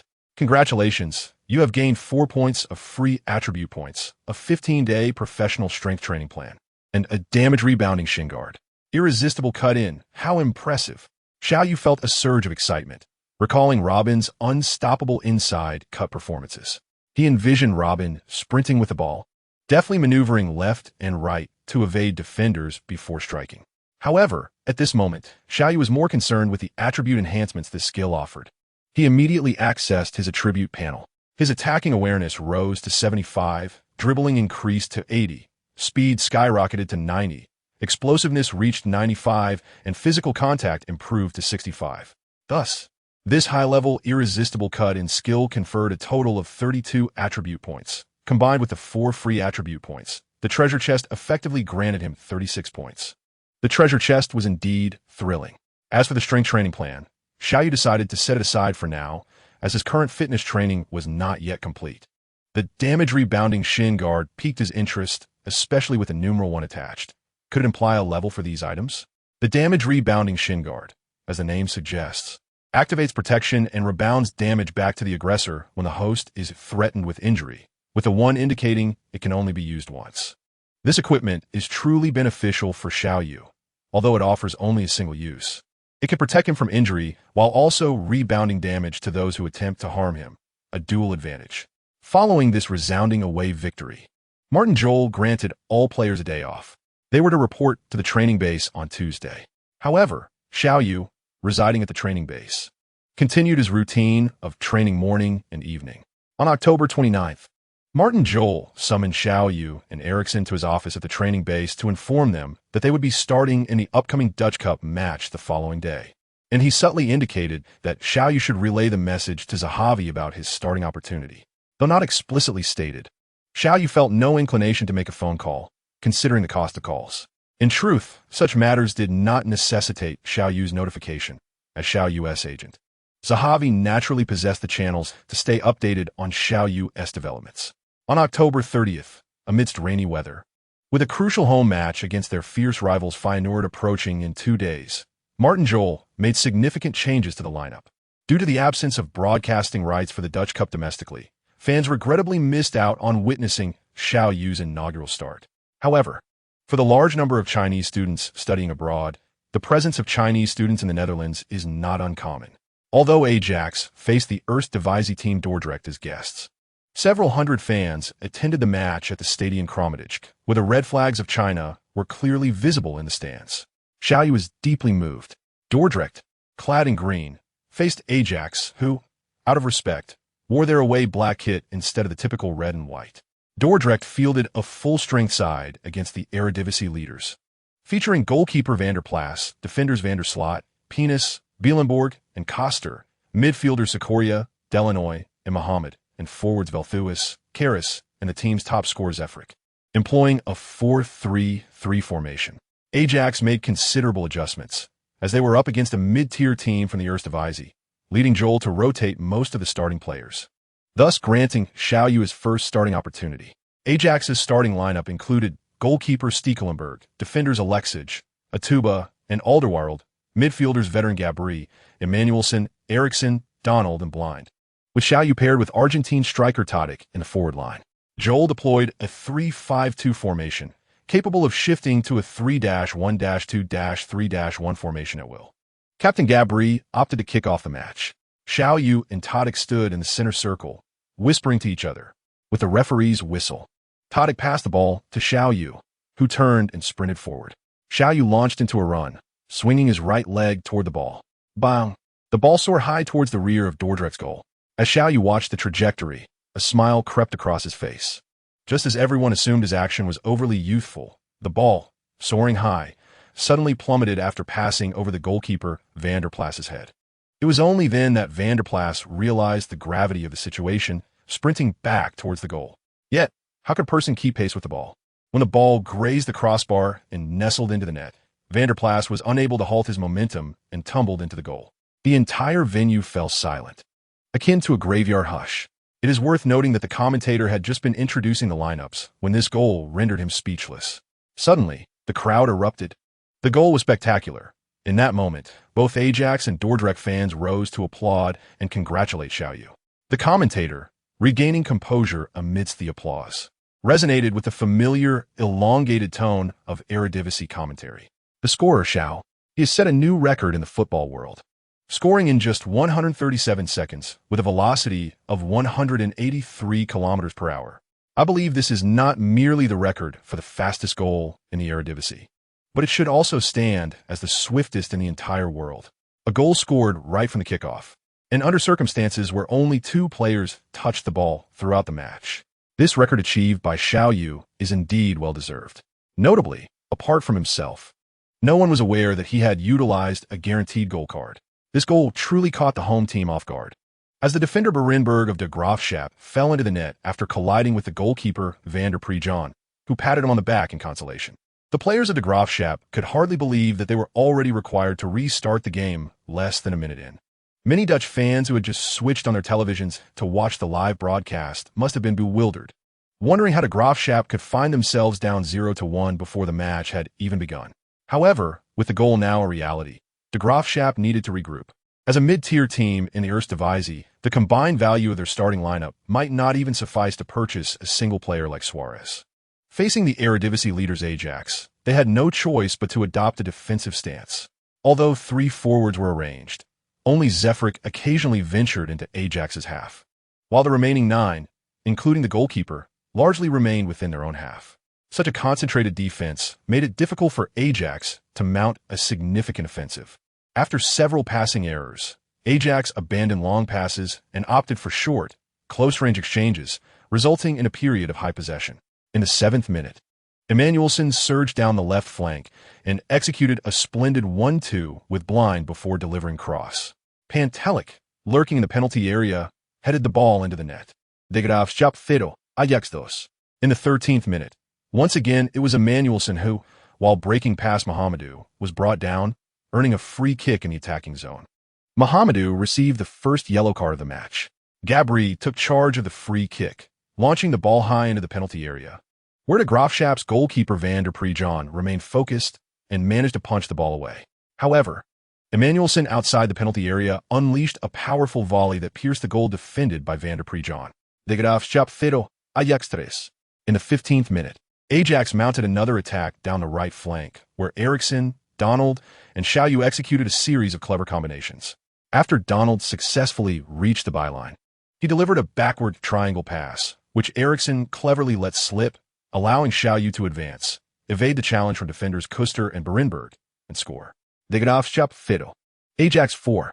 Merely 15 minutes into the match, de Graafschap was already left questioning their existence in the face of Ajax's onslaught. In the first half alone, Xiao Yu had already netted a brace, with teammates Pantelic and Emmanuelson also contributing goals, a result that was incredibly difficult for de Graafschap's coach to accept. However, the de Graafschap fans remained composed, offering applause to the goal scorers from the very first concession. Despite being 4 goals down, Xiao Yu's assault showed no signs of abating, as he recognized this as an excellent opportunity to bolster his scoring tally against a weaker opponent. In the 19th minute, receiving a precise through ball from Eriksen, Xiao Yu once again penetrated the penalty area, executed a deft touch to evade goalkeeper Van der Prejon, and effortlessly slotted the ball into the empty net. De Graafschap 0, Ajax 5, as Xiao Yu completed his hat trick. Yet, despite being mercilessly battered with 5 goals in less than 20 minutes, de Graafschap was determined not to succumb to humiliation, particularly with the record-setting backdrop of the young player from Huaxia. In the 24th minute, Xiao Yu broke through with the ball, and just as he prepared to shoot after skillfully maneuvering past the defender's penis and Berenberg at the edge of the penalty area, he was suddenly brought down by a leg that flew in from behind. Xiao Yu collapsed in pain, clutching his right leg. Teammates Eriksen, Blind, and Emmanuelson rushed to confront the offender, Der Landloy. It is well known that being tackled from behind can lead to severe injuries, particularly to the ankle. Naturally, Xiao Yu's teammates were alarmed. Coach Martin Jol immediately called for the medical staff to assess Xiao Yu's condition. Although the young talent had yet to finalize a contract with the club, the thought of losing such a prodigy was unbearable.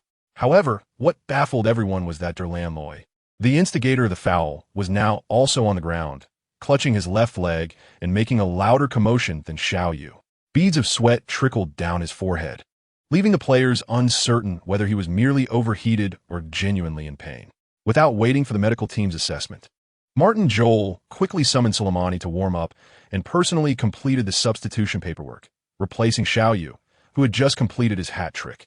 Xiao Yu wished to assure everyone he was fine, but his teammates had already lifted him onto a stretcher, and upon seeing the substitution announcement, he opted not to offer any explanations. Meanwhile, de Graafschap faced a dire situation, as Der Landloy's red card was unavoidable. The medical staff's initial diagnosis only compounded de Graafschap's woes. Der Landloy suffered a fractured left tibia, expected to sideline him for over 10 months, effectively ending his season. After leaving the field, Xiao Yu went directly to the players' lounge to shower and change into dry clothes for some rest. He lamented that the protective shin guard he had just acquired was now used up. Fortunately, he had obtained this piece of equipment. Otherwise, given his pain tolerance. This could have resulted in a serious injury. With nothing pressing in the lounge, Xiao Yu opened the system to check for updates. The system's notification chimed in at the right moment. Ding! Congratulations, host, for setting the record for the fastest goal. You have earned a silver treasure chest. Ding! Congratulations, host, for achieving a consecutive hat trick. You have received a guaranteed goal card. Ding! Congratulations, host, for winning over the home fans. You have been awarded the advanced skill lob control, the ability to execute a perfect lob like Toddy. Ding! Congratulations, host, for completing the beginner task 2. You have received 200 points and the skill fighting spirit, enabling players to perform better under pressure, fatigue, and adversity. For consecutive congratulations left Xiao Yu quite astonished. Considering he had only lost a protective shin guard, it hardly seemed a loss. However, he was puzzled that this system lacked a marketplace and did not allow him to purchase additional equipment. Beep. The system issued a task to unlock the system marketplace. Lead Ajax to secure at least 2 championships, the Eredivisie, the CAN-VB Cup, and the Europa League. Wow. At least 2 championships. This system certainly demands a lot. Yet, wasn't that precisely why he had come to the Eredivisie? Contemplating this, Xiao Yu felt a surge of motivation. He chose to open the 2 treasure chests he had earned. However, the silver treasure chest yielded only 2 points of free attribute points and a stamina potion. The golden chest, too, was underwhelming, providing the advanced skill long-range shot, allowing players to take precise curving shots from a distance, 2 points of free attribute points, and a week of ball-winning training sessions. Ding! The host has been detected to possess 2 similar advanced skills. Should one choose to fuse them? There is a probability of synthesizing an advanced skill. Can advanced skills be synthesized? Without hesitation, Xiao Yu agreed. Ding! The advanced skills power shot and long-distance shot have been successfully combined to form the advanced skill heavy gunner. The host attributes have automatically adapted to meet the minimum requirements of the skill. Heavy gunner. Xiao Yu couldn't help but recall Roberto Carlos, especially that peculiar curve against the French team. Receiving such a significant reward, Xiao Yu eagerly examined his attribute panel. His shooting attributes surged from 75 to 85, foot strength from 76 to 90, set pieces from 68 to 75, and curved shots from 70 to 75. This time, the 3 skills only improved by 36 points, which was indeed considerably less than before. Nevertheless, this elevated Xiao Yu's overall rating to 77, and he believed it would soon surpass the 80 mark. Satisfied with these thoughts, Xiao Yu reclined in the lounge and indulged in a restful nap. In the remaining time, under the strict control of the main referee, both teams maintained relative restraint. Ajax scored again in the 67th minute of the second half, thanks to Eriksson, while Dordrecht managed a consolation goal in the 78th minute through Zefrik. The final score was set at Dordrecht 1, Ajax 6. Little did Xiao Yu know that in his previous life, this match had ended in a draw during regular time, with Ajax being forced to a 1-1 tie by Dordrecht. Ultimately, they narrowly advanced thanks to Emmanuelson's last-minute goal in extra time. Interestingly, it was not a Dordrecht player who received a red card, but rather Ajax's veteran, Gabri. However, all of this had changed dramatically with the arrival of Xiao Yu. The small butterfly, the rising star of Huaxia, created yet another miracle. The world's fastest goal was scored in just 137 seconds. The Ajax prodigy achieved a hat trick in 5 consecutive matches, setting a Guinness World Record. The call to resist violence in stadiums and say no to aggressors resonated. Martin Joel stated, "We merely conducted what a football match should entail.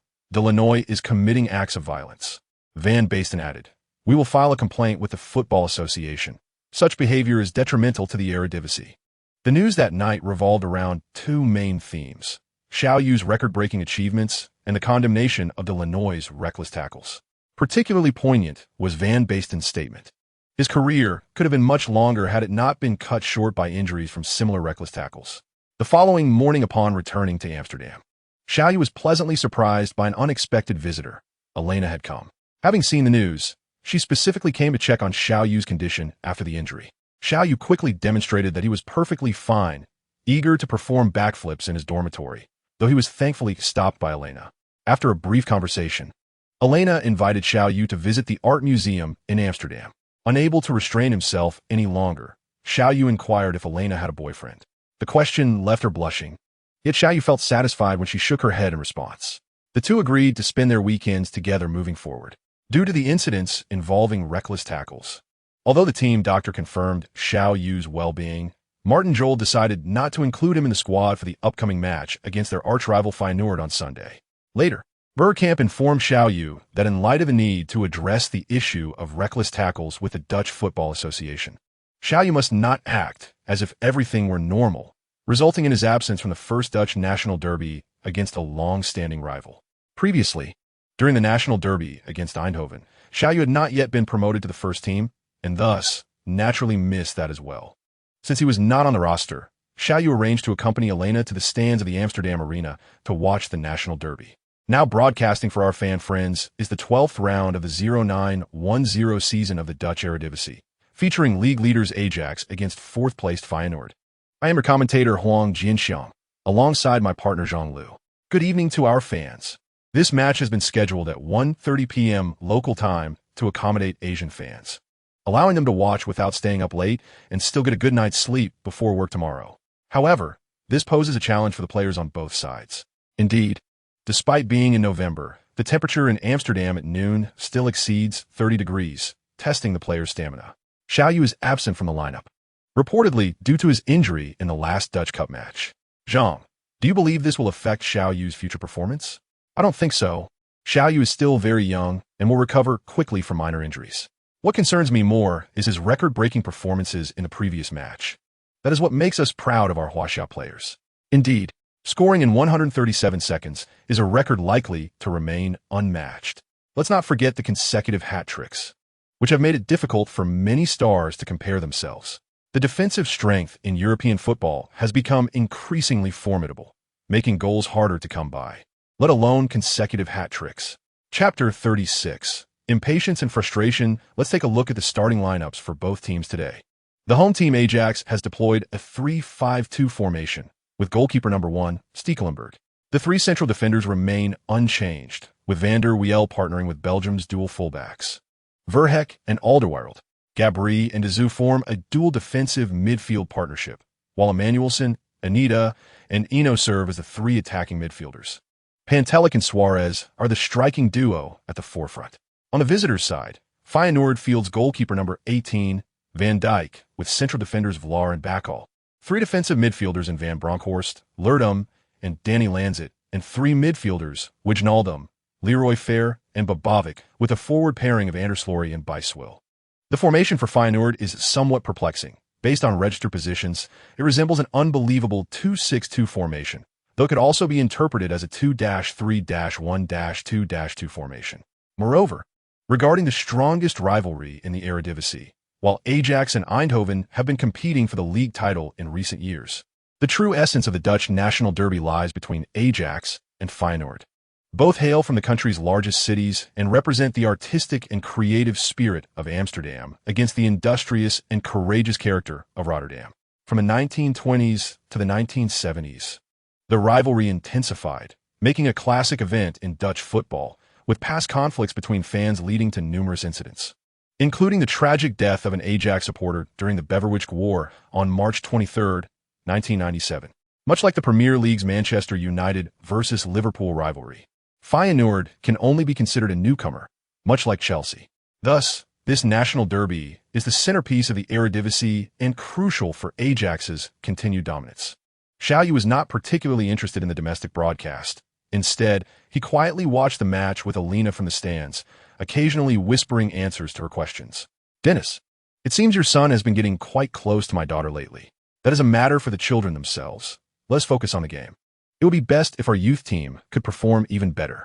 Bergkamp and his assistant were also in the stands, and the assistant had just reminded him of Xiao Yu and his daughter Elena. However, Bergkamp did not wish to interfere too much, as the children had their own choices to make. Moreover, he held a favorable view of this young man from Huaxia.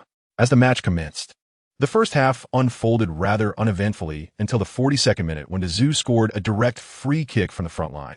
At the same time, Feyenoord's midfielder Babovic was sent off with a red card for the foul, leaving Feyenoord to face the second half with only 10 players.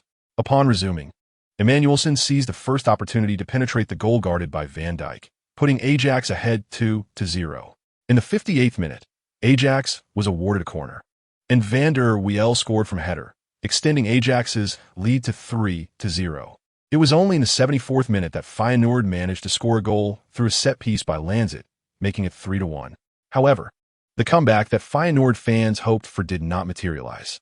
The remaining time was entirely dominated by Ajax. In the 82nd minute, De Zoon netted his second goal. In the 89th minute, Van Dijk fouled Suarez in a one-on-one situation, resulting in a penalty. Feyenoord had no choice but to substitute forward Bijswar with backup goalkeeper Mulder. However, the unprepared Mulder failed to save Suarez's penalty, conceding a goal in his very first minute on the pitch. Yet, this was not his only concession. Before the stoppage time concluded, Suarez scored again. Ultimately, Ajax triumphed at home with a score of 6-1 against Feyenoord, securing a satisfying victory in this derby while maintaining their lead in the standings. As the match concluded, all Ajax players donned prepared outfits to showcase to the fans, proclaiming a stand against violence on the pitch and advocating for the sanctity of football. This was also a public protest against the foul tackle that had been inflicted upon Xiao Yu in the previous match. Following this round of matches, the top three positions in the Eredivisie saw no significant changes.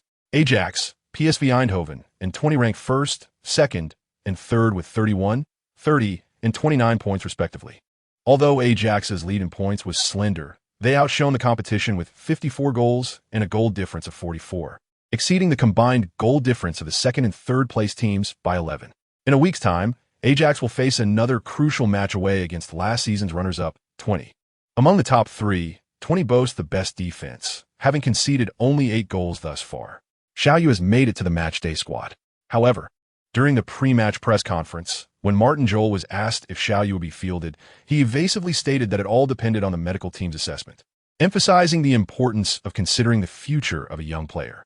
Here at the Grolschwest Stadium in the Netherlands, we are set to broadcast a key match of the 2009 to 2010 Eredivisie season, featuring third-placed 20 hosting league leaders Ajax.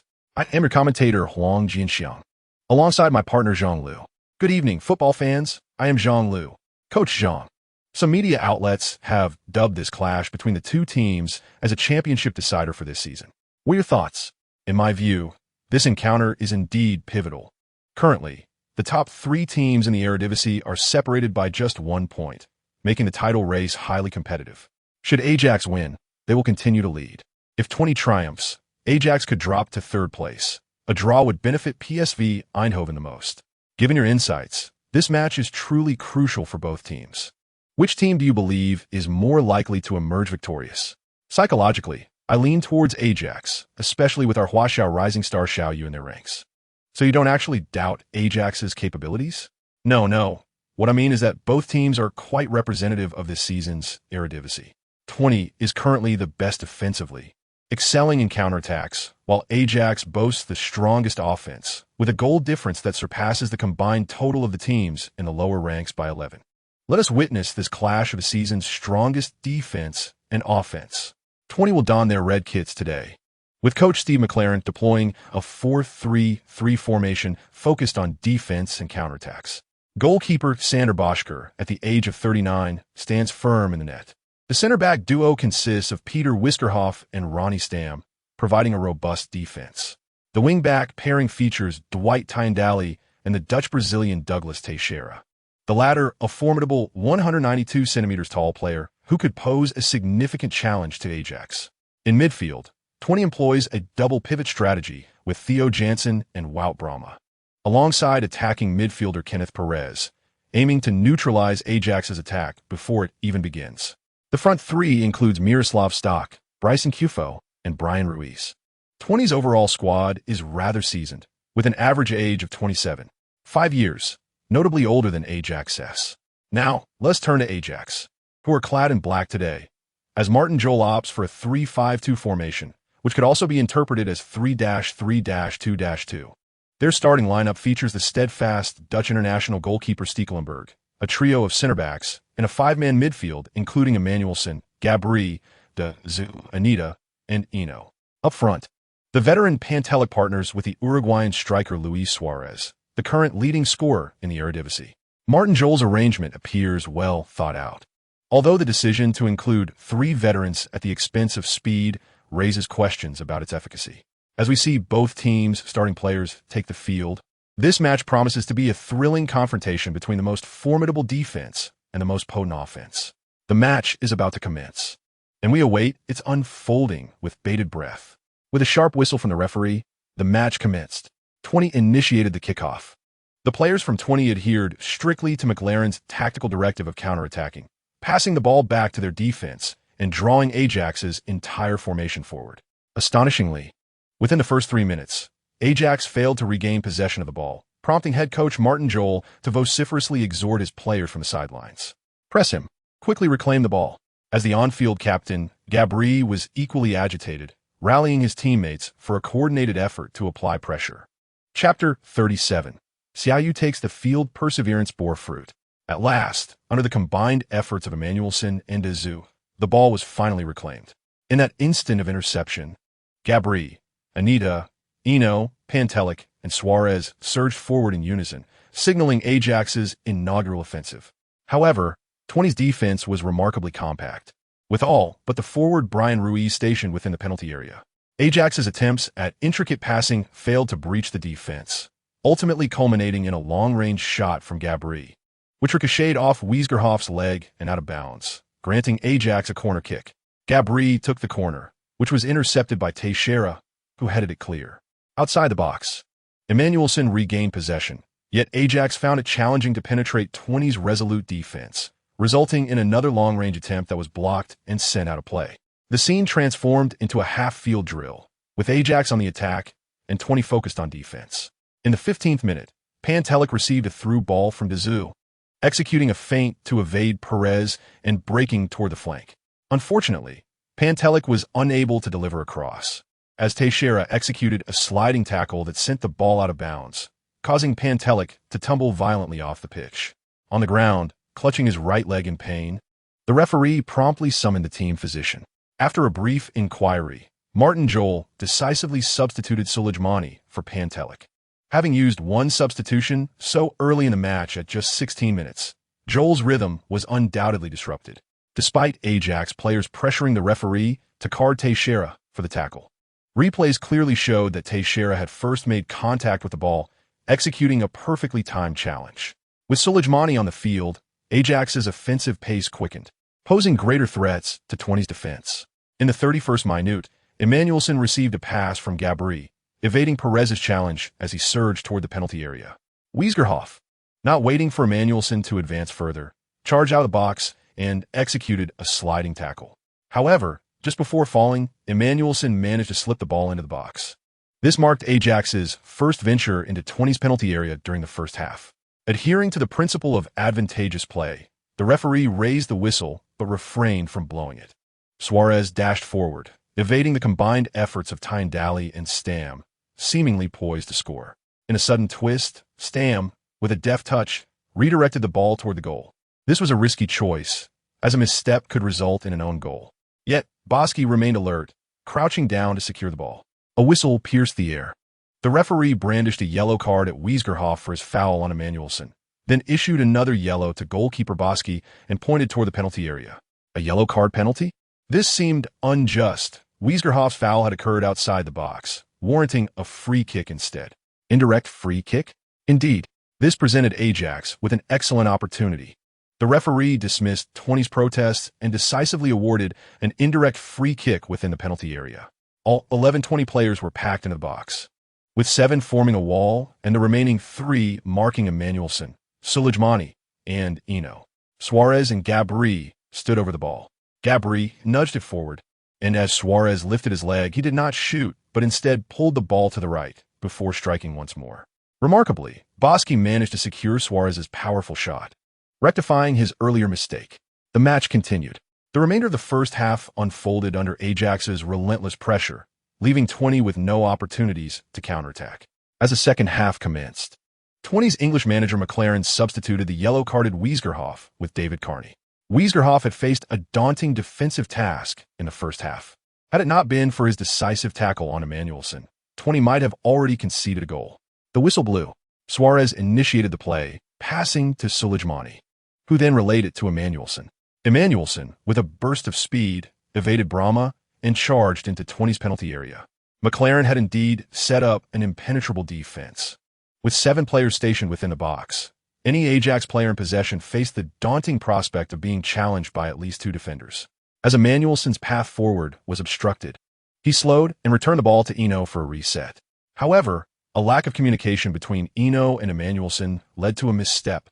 Eno failed to accurately receive the pass, causing the ball to bounce away, thus providing 20 an opportunity to counter. Number 24, Jensen, surged forward like a wild stallion, intercepting the ball just before Eno could regain control.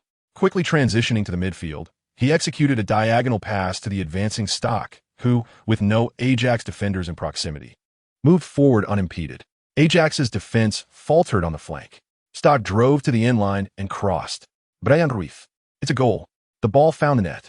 Brian Ruiz, connecting with Stock's delivery, soared above Verhagen, delivering a powerful header into the back of the net. Let us revisit Ruiz's header. It descended like a tomahawk missile, crashing into Ajax's goal, leaving Stekelenburg with no chance. This header was exquisite, and the rapid counterattack was nothing short of spectacular. The combination of swift counterattacks and aerial assaults has become 20's forte over the past 2 seasons, allowing them to absorb pressure and strike decisively when least expected. This rapid counterattack goal is certainly worthy of being enshrined in the annals of football history, showcasing a seamless sequence. Jensen's interception, Stock's cross, and Ruiz's header, all executed within mere seconds, epitomizing the essence of fast break. We extend our heartfelt congratulations to the 20 team, who made a triumphant start to the second half. The pressure once again shifted to the league leaders, Ajax. One wonders what Martin Jol is contemplating on the sidelines. A change is certainly needed to alter the course of the game. As the best defensive team in the Eredivisie this season, 20 is likely to maintain their 1-0 lead until halftime, which poses a significant challenge for Ajax. Suarez could hardly fathom that he would soon find himself at the center spot once more. He glanced at Ruiz across the field. If Ruiz could score one, then he would surely net 2. With a blaring whistle, the game resumed. Ajax, rather than rushing to equalize, opted to play from the back, attempting to draw 20 out of their defensive shape. However, following their goal, 20 retreated into a defensive shell, allowing only Brian Ruiz to advance while the rest of the players remained behind the halfway line. A rather comical scene unfolded as Ajax's players, reminiscent of training drills, passed the ball around in 20's half, eluding Ruiz. After several failed attempts to intercept the ball, Ruiz leaned on his knee, gasping for breath, alone in the attack. He was rendered ineffective. 20's decision to adopt a defensive strategy was understandable given their lead, but Ajax needed to score and thus required a more aggressive approach.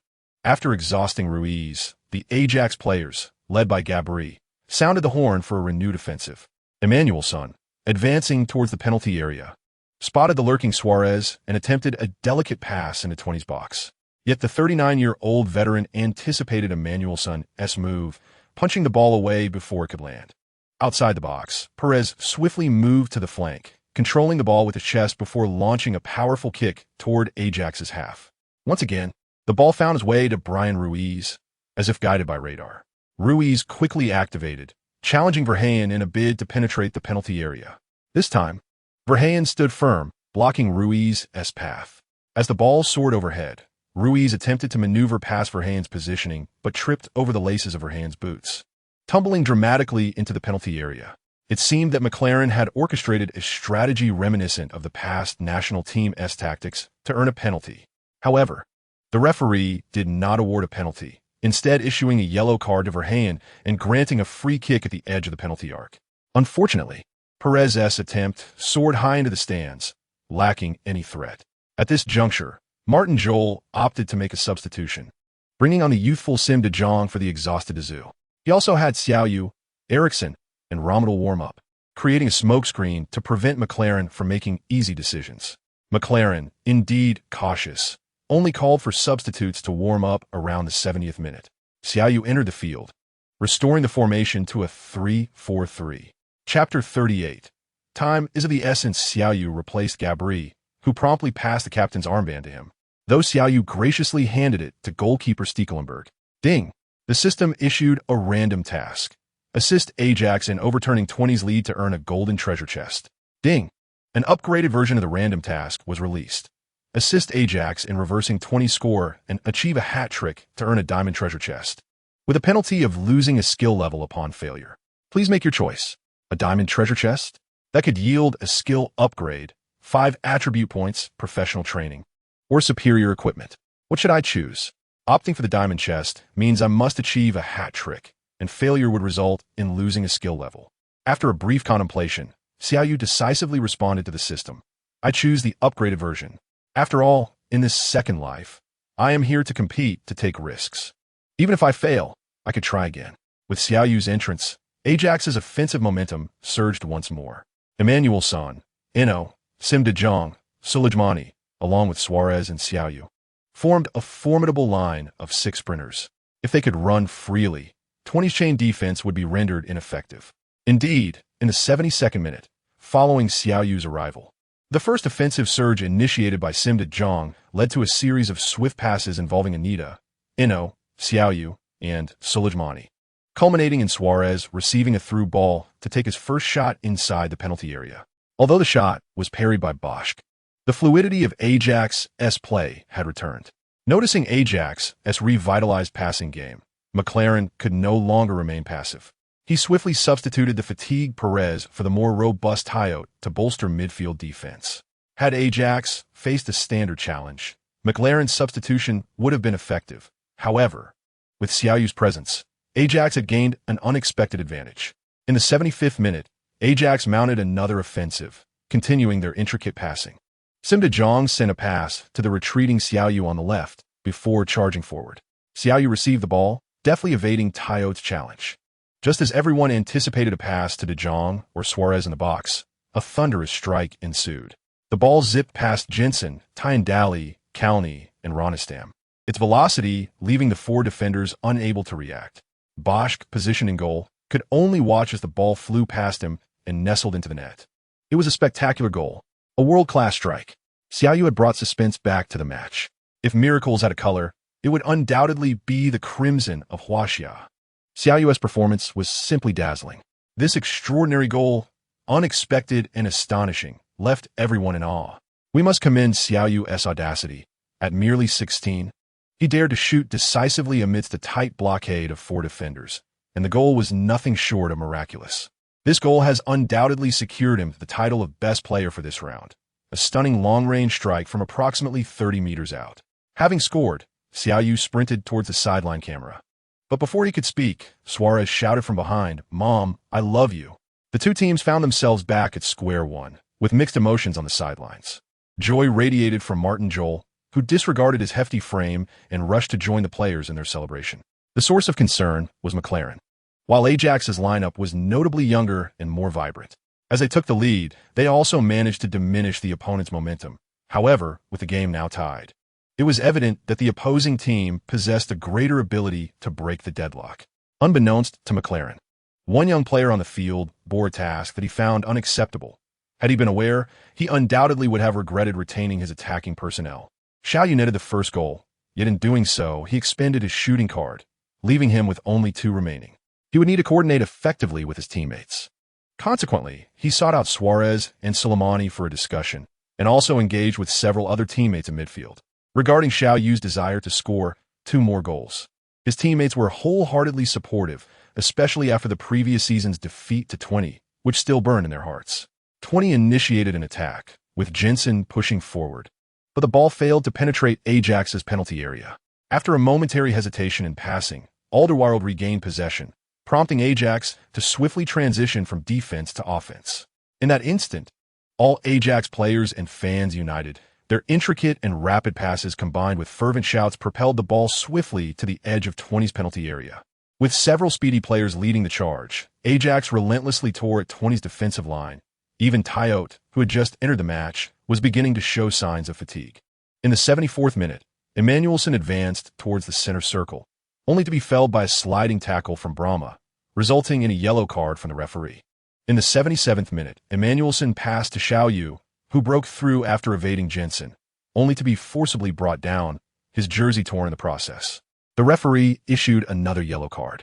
By the 80th minute, Emmanuelson surged forward again, skillfully maneuvering at the edge of the penalty area. He He drew two defenders before deftly flicking the ball to the advancing Sim de Jong. Sim de Jong responded with a precise through ball aimed at Suarez within the box. Suarez was closely marked by Ronnie Stam, and just as it seemed the ball would be intercepted, Suarez unexpectedly retreated, turning to receive the pass. With his back to the goal, Suarez held off Stam and instinctively pulled the ball to the right, preparing to unleash a powerful left-footed strike. However, a shadowy figure appeared, prompting him to change his approach. Instead, he delivered a perfectly weighted pass. Boom! A fierce shot. The ball found the back of the net.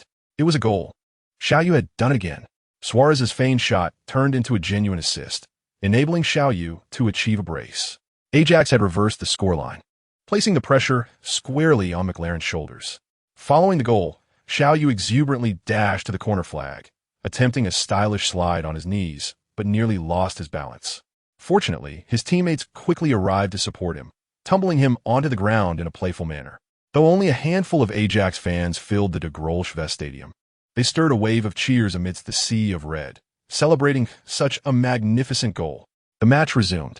20's ensuing attack posed no threat, and after a long-range shot from Brian Ruiz, Stekelenburg initiated a counter with a throw. Van der Wiel executed a precise pass to Anita, who surged forward, evading Brahma, before finding the advancing Soleimani. Soleimani raced towards the flank, reaching the baseline to deliver a cross into the area. Suarez arrived in time, leaping high to meet the ball with a powerful header. Alas, the ball grazed the post and flew out of play. Frustrated, Suarez struck the ground with his fist. In the 83rd minute, Xiao Yu received a back pass from Suarez, but just as he prepared to turn, he was shoved to the ground by the diminutive stock, prompting the referee to issue 20's fifth yellow card of the match. A promising free kick was awarded just outside the penalty area, with Emanuelson and Suarez positioning themselves over the ball. Emanuelson took a step forward but deliberately let the ball pass. Suarez unleashed a thunderous shot. The ball arced beautifully over the wall, but veteran Bosch expertly parried it. The ball remained within the small box, and Xiao Yu, like a gust of wind, rushed in to strike. However, Bosch, summoning every last ounce of his energy, extended his foot to alter its trajectory. The ball, initially destined for the far corner, instead struck the post and rebounded. The towering Teixeira was the first to respond, clearing the ball from danger with a powerful kick. Xiao Yu felt a pang of regret. He had thought he was on the verge of completing his task, only to realize that 20 was indeed a formidable opponent. In the 87th minute, Soleimani and Sim de Jong executed a clever 1-2 on the flank, approaching the edge of 20's penalty area. With Suarez and Xiao Yu both calling for the ball inside the box, Soleimani hesitated briefly before opting to pass to the more familiar Suarez. However, as 20's primary defensive target, Suarez struggled to secure the ball. Although he managed to get a touch, Ronnie Stam dispossessed him. This time, Bosch did not falter. He cleared the ball decisively. In the 88th minute, the fourth official raised the electronic board indicating 2 minutes of stoppage time. Xiao Yu felt a sense of urgency. With less than 4 minutes remaining, he needed to score again, and he had no shooting cards left. In the 91st minute, after Sim de Jong sent a long-range shot soaring over the bar, McLaren opted for a substitution, bringing on midfielder Akram for the exhausted stock. This change served not only to match the opponent, but also to waste time. Although they trailed by a goal, facing the league leaders, a narrow loss was the worst outcome McLaren could accept. Yet Xiao Yu was unwilling to concede. If he failed to achieve a hat-trick in this match, his diamond treasure chest would be lost, and even worse, he might randomly lose a skill, an outcome he dreaded. However, time was running short. Chapter 39. Leave professional matters to professionals. Xiao Yu was never one to surrender easily. This was true in his past life, and even more so in this one. In the final minute, he resolved to give it his all. With determination, Xiao Yu surged forward. Just as Akram received a pass from Jensen, 20's teammates shouted warnings. Watch out! But it was too late. Xiao Yu had already darted out from behind Akram, deftly poking the ball forward and quickly pursuing it. Faced with the approaching defender Brahma, Xiao Yu did not hesitate. He swiftly changed direction to the right and continued his advance without losing speed. Ajax's teammates, witnessing the moment Xiao Yu seized the ball, sprang into action. Suarez, Soleimani, de Jong, and Anita all charged toward 20's territory. In an instant, 20's defense was under siege. Suarez and his compatriots are no strangers to the game, particularly Suarez himself, prompting McLaren to demand a minimum of 2 defenders to converge on him. The timely positioning of four teammates momentarily transformed the path before Xiao Yu into a veritable highway, leaving only Ronistar and Connie in the penalty area, awaiting Xiao Yu's advance. As Xiao Yu stepped into the left corner of the box, Connie rushed forward. Faced with Connie's defensive approach, Xiao Yu feigned left, then swiftly cut to the right. He unleashed his unparalleled skill of the elusive cut-in. This sequence bore a resemblance to Robin, but merely in appearance. Connie, thrown off balance by Xiao Yu's deceptive movement, chose to commit himself, extending his long leg in an attempt to trip Xiao Yu. However, Xiao Yu had no intention of drawing a penalty in this precarious position, where the referee's decision could easily be justified either way. Thus, he deftly leaped over Connie's outstretched leg and took two more strides to the right, penetrating the box and confronting Ronistar. Confronted by Ronistar, Xiao Yu adjusted his footing and lifted his right leg as if to shoot. Ronistar immediately turned to block the shot. Yet, Xiao Yu did not take the shot. Instead, he deftly controlled the ball to his left and charged towards the small box.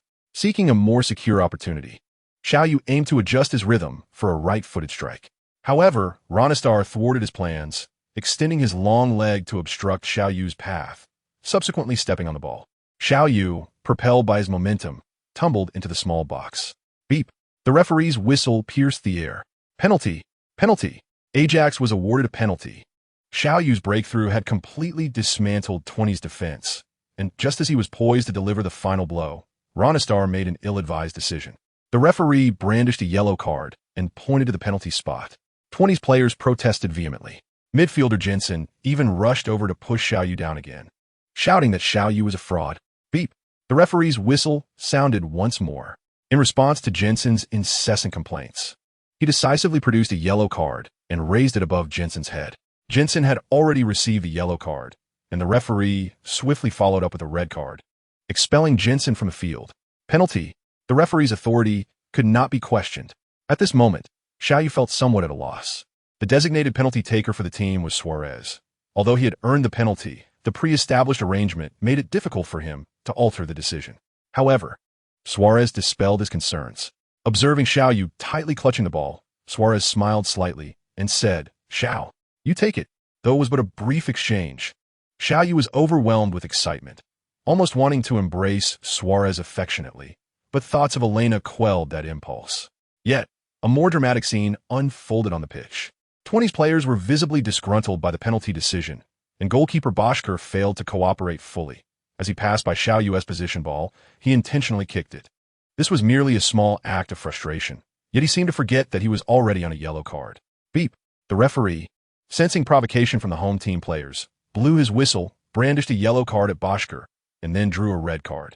No amount of regret from Boschker could change the situation.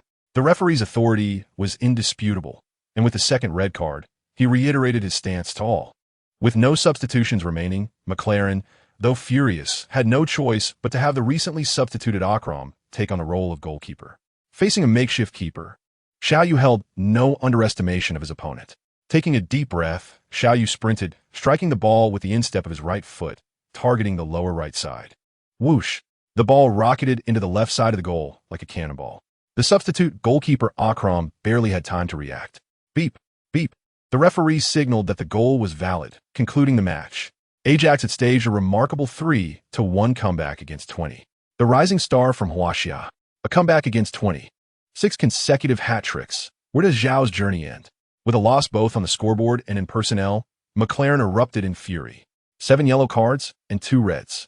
What is 20's football philosophy? The referee's authority is beyond challenge, as 20 faced 2 expulsions in the closing moments. At the post-match press conference, Martin Joel lauded Xiao Yu's hat-trick while vehemently criticizing 20, asserting that the style exhibited by 20 was not the direction Dutch beautiful football should take. Resorting to numerous fouls to stifle attacking play is disgraceful. Ajax would overturn all of that with their performance and results. When confronted with reporters' inquiries, McLaren opted for brevity, merely expressing his disappointment in the player's performance. After the match, teammates jubilantly hoisted Xiao Yu around the field in celebration, leaving him little time to check the system's rewards. It was only upon boarding the bus back to the hotel that Xiao Yu logged into the system. Indeed, a dazzling treasure chest appeared in his mind. Open the diamond treasure chest. The chest has been unlocked for the host. Congratulations, host, on obtaining the elite skill Fox in the box, allowing players to accurately position themselves in the opponent's penalty area for shooting. Congratulations, host, on receiving 5 free attribute points. Congratulations, host, on acquiring a 30-day professional coach's physical training course, rewarding an additional 5 points upon completion. Congratulations, host, on obtaining the Golden Shield shin guards, which will protect the host from injury 3 times. Goodness, this diamond treasure chest is impressive, although it did not yield an elite skill. The Fox in the box is precisely what he needs. His frequent scoring was primarily due to being a newcomer, with opponents unfamiliar with him. After these matches, many teams would likely devise specialized defensive strategies against him. This skill is perfectly suited to provide him with more opportunities to receive the ball in the penalty area. Moreover, the 5 free attribute points, combined with his previous accumulation of 19 points, means he is just a step away from elevating his injury resistance level. Perhaps in the next match, Xiao Yu is filled with joy. The 30-day professional training course also excites Xiao Yu. Upon completing 14 days of training next week, he could achieve a 2-point enhancement. With an additional 5-point boost, his stamina would soon surpass the 80 threshold, enabling him to complete a full match. As for the shin guards, although they do not possess the rebound feature against those who inflict harm, having 3 uses is still excellent, especially since his injury resistance level is merely 1. This equipment is certainly beneficial. Upon returning to the hotel, it was already past 11. Xiao Yu immediately shared his joy with Elena, and to his surprise, she quickly replied, leading to a delightful conversation between them. Upon returning to Amsterdam, Martin Jol granted the players a day off, and on this day, Ajax finally welcomed their long-anticipated guest, Pini Zahavi. Zahavi and Dragos McKinn did not converse for long, as many of Zahavi's requests were beyond what McKinn could fulfill. Consequently, they reluctantly gathered Ajax's chairman, Yuri Kolin, the training facility director, Aldrich Link, and the club's technical director, Van Basten, to discuss matters once more. After a morning filled with negotiations, it was only at noon that Bergkamp summoned Xiao Yu from the training base, stating that he would join this esteemed group for lunch. In his previous life, Xiao Yu had harbored a strong aversion to purpose-driven meals. Yet this occasion directly pertained to his contract, leaving him with no valid reason to decline. The meal turned out to be quite enjoyable, surrounded by familiar faces. Martin Jol, Bergkamp, and Van Basten all showered Xiao Yu with praise. To his surprise, an elder was present, whose involvement was said to have been pivotal in finalizing Xiao Yu's official contract with Zahavi. His name alone sent every aspiring footballer into a frenzy, Johan Cruyff. Upon meeting Cruyff, Xiao Yu was overwhelmed with excitement, and learning that Cruyff had flown in from Spain specifically for him only intensified his elation, rendering him momentarily speechless. In a fit of exuberance, he inadvertently referred to Cruyff as Grandpa, eliciting laughter from everyone in the private dining room. Fortunately, Zahavi had assured Xiao Yu that he would handle all matters regarding the contract, or else Xiao Yu might have impulsively offered himself to Ajax upon seeing Cruyff. Ultimately, Zahavi and the club settled on a contract for Xiao Yu, which entailed a 3-year agreement with Ajax, a weekly salary of 25,000, a match fee of 3,000, a goal bonus of 5,000, an assist bonus of 2,000, and a victory bonus of 3,000. Additionally, the contract included a termination clause set at a staggering 60 million. Following this, there was an addendum comprising 14 pages of supplementary terms. As Xiao Yu perused the extensive document, he found himself astonished, silently admiring the cunning of these seasoned football executives. Many of these stipulations had never crossed his mind. Indeed, professional matters should be entrusted to professionals. Chapter 40. Time to rent a house. As Xiao Yu continued to read the lengthy 14-page addendum, his spirits soared with each page. The first page outlined an annual salary increase of no less than 10%, accompanied by various accolades Xiao Yu could potentially bring to the club, along with justifications for the stipulated increase. The second page detailed bonuses for goals and assists. If he scored more than 15 goals, he would receive a 500,000 reward, with subsequent increments of 25 million for every additional 10 goals. Assists followed a similar structure, with bonuses starting at 200,000 for over 15 assists and increasing by 50,000 for every additional 10. The third page listed remarkable bonuses for achieving various championships, 500,000 for winning the league, 300,000 for the Dutch Cup, 800,000 for the Europa League, and 5 million for the Champions League. Did the club truly agree to all this? Xiao Yu incredulously inquired of Zahavi upon reaching the third page. Patience, continue reading. Zahavi chuckled, gesturing for Xiao Yu to proceed. The bonuses continued, 200,000 for winning the Eredivisie Golden Boot, 300,000 for the Europa League Golden Boot, 500,000 for the Champions League Golden Boot, 200,000 for being named to the Eredivisie Team of the Season, 500,000 for selection to the European Best 11, 1 million for winning the Golden Boy Award, and 5 million for the Ballon d'Or. How could they promise all this? Am I truly capable of achieving such feats? After perusing the entire 14 pages, Xiao Yu felt that the elder before him had transformed from a benevolent figure into a cunning fox, albeit one on his side. If you fail to deliver, they owe you nothing, and if you succeed, do you think they would begrudge you the rewards? Zahavi exhaled a smoke ring, grinning. Of course, all previous matches will be factored in, he added. They will count previous performances? Indeed, if my memory serves me right, young man, you are now a millionaire, Zahavi declared, producing 3 contracts to present to Xiao Yu. These are 3 advertising contracts I secured for you. One with Huawei, a network brand from China, another with Audi, a German automotive brand, and the last one with Canon, a Japanese photography equipment company. Huawei, Xiao Yu said in disbelief as he accepted the contract from Zahavi. He recalled that Huawei had gained significant popularity in Europe post-2010. Could my arrival have accelerated these developments? Flipping through the Huawei contract, he noted it required him to endorse a network router product, equating his speed on the field with Huawei's internet speed. However, Xiao Yu hesitated, recalling Huawei's inclusion on the sanctions list in his previous life, and inquired of Zahavi, Sir, I am not particularly interested in this. I remember Huawei has a mobile phone product, and I would be more willing to endorse that. Mobile phone? Oh, right, they do have one, but it is rather subpar. The mainstream choice now is something else, Zahavi replied, somewhat puzzled by Xiao Yu's suggestion, as he was unaware of the intricacies from another world. Nonetheless, since Xiao Yu expressed interest, Zahavi noted it, recognizing that endorsement deals directly affected his interests. I do not wish to endorse Japanese products. You know the circumstances involved. Xiao Yu stated. Understood. I will avoid Japanese brands in the future. What about Audi? Huh, cars. I do not even have a driver's license. Xiao Yu laughed. That is of no concern. You merely need to pose for photos in their cars in public, Zahavi assured him. I prefer speed and handling, Xiao Yu remarked. Indeed, quite reminiscent of you. Zahavi chuckled. Well then, I shall decline these 2 offers and reach out to Huawei about the mobile division. Zahavi was indeed a man of decisive action.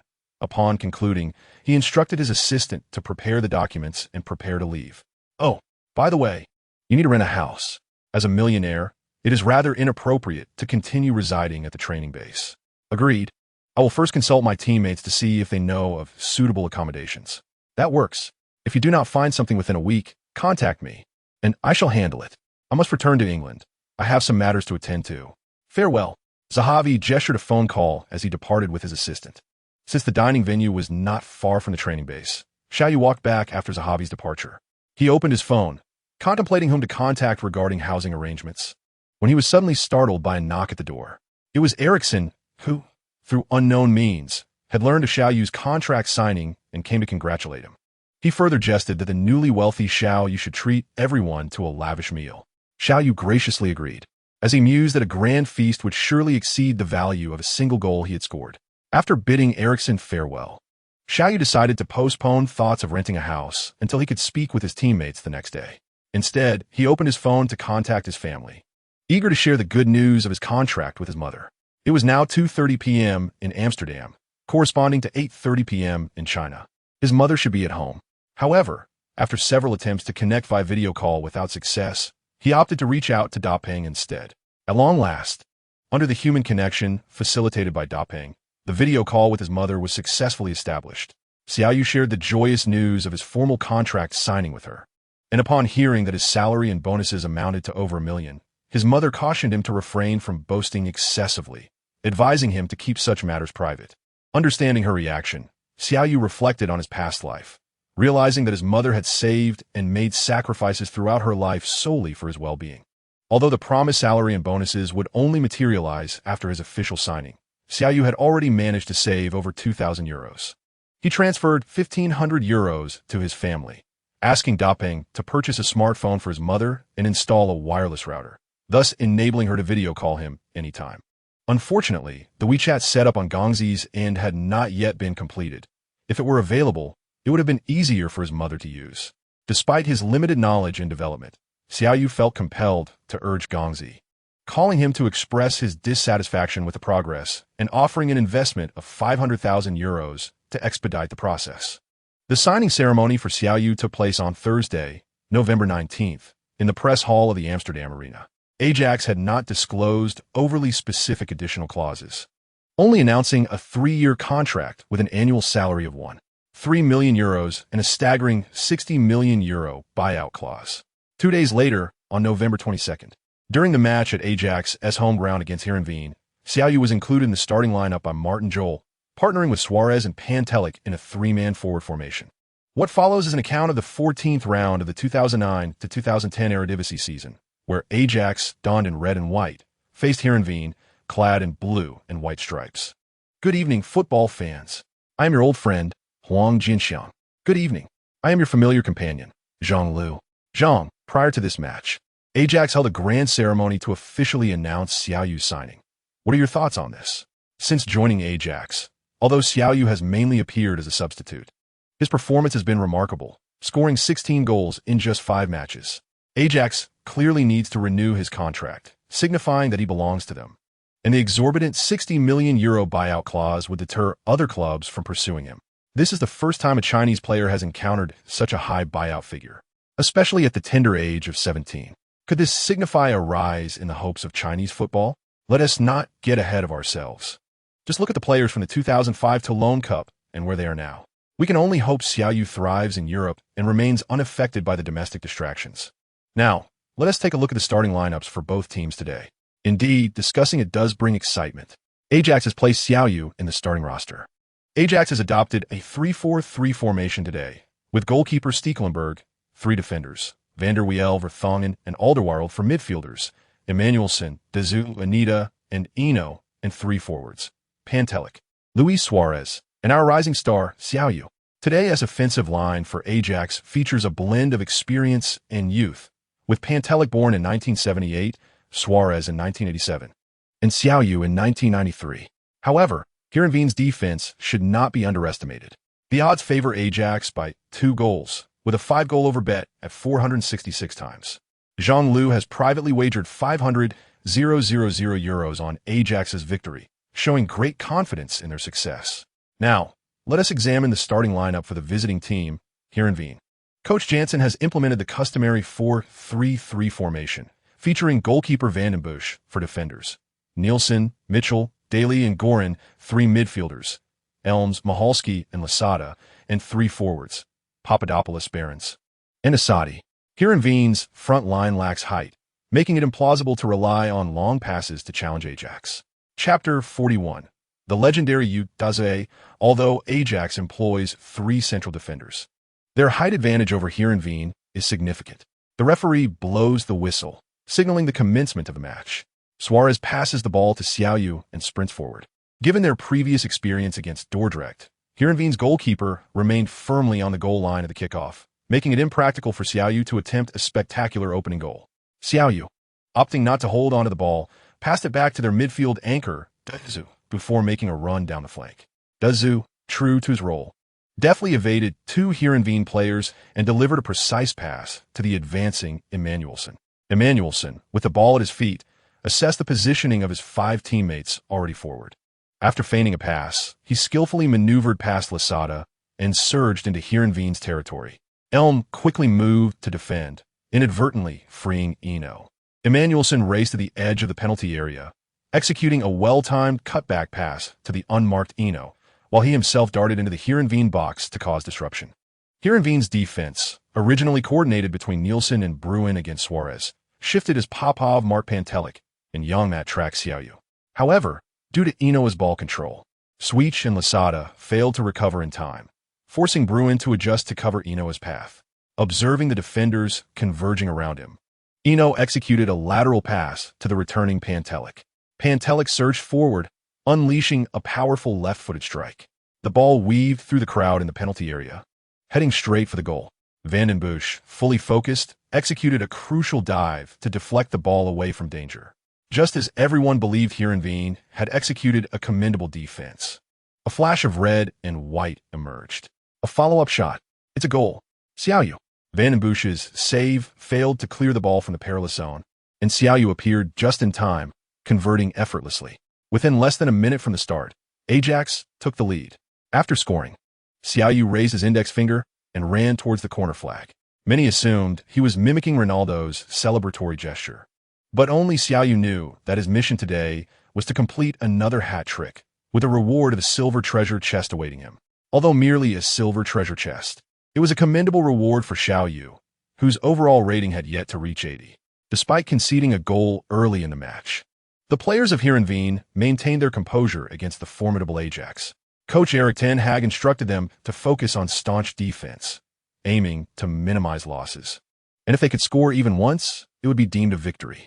Surprisingly unburdened by pressure, Heerenveen initiated an offensive against Ajax. However, due to a lack of technical finesse, Papadopoulos, unable to complete a pass, opted for a long-range shot to conclude their attack, which was easily gathered by Stekelenburg, prompting Ajax to mount another offensive. The match unfolded with both teams exchanging attacks, a spectacle unforeseen by many fans. However, the significant disparity in skill could not be compensated for by sheer determination.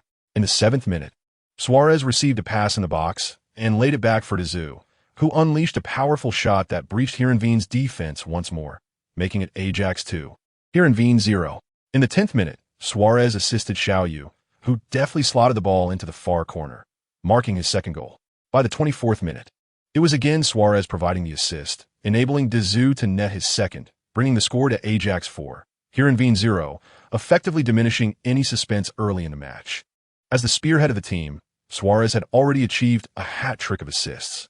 In the 28th minute, Xiao Yu received a pass from Emmanuelson and penetrated the box.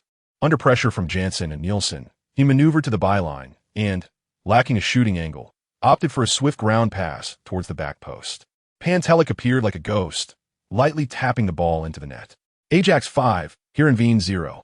By the 34th minute, Xiao Yu distributed the ball to Suarez, who was preparing for a 1-2 outside the box. However, Suarez was brought down, prompting the referee to award a penalty and issue a yellow card to Asadi. In a surprising turn of events, Asadi, a forward for Heerenveen, had tripped Suarez within his own penalty area, granting Ajax a penalty kick. A clear indication of Heerenveen's struggles under Ajax's dominance. Suarez approached the penalty spot, kissed the ball, set it down, and confidently converted it into the net.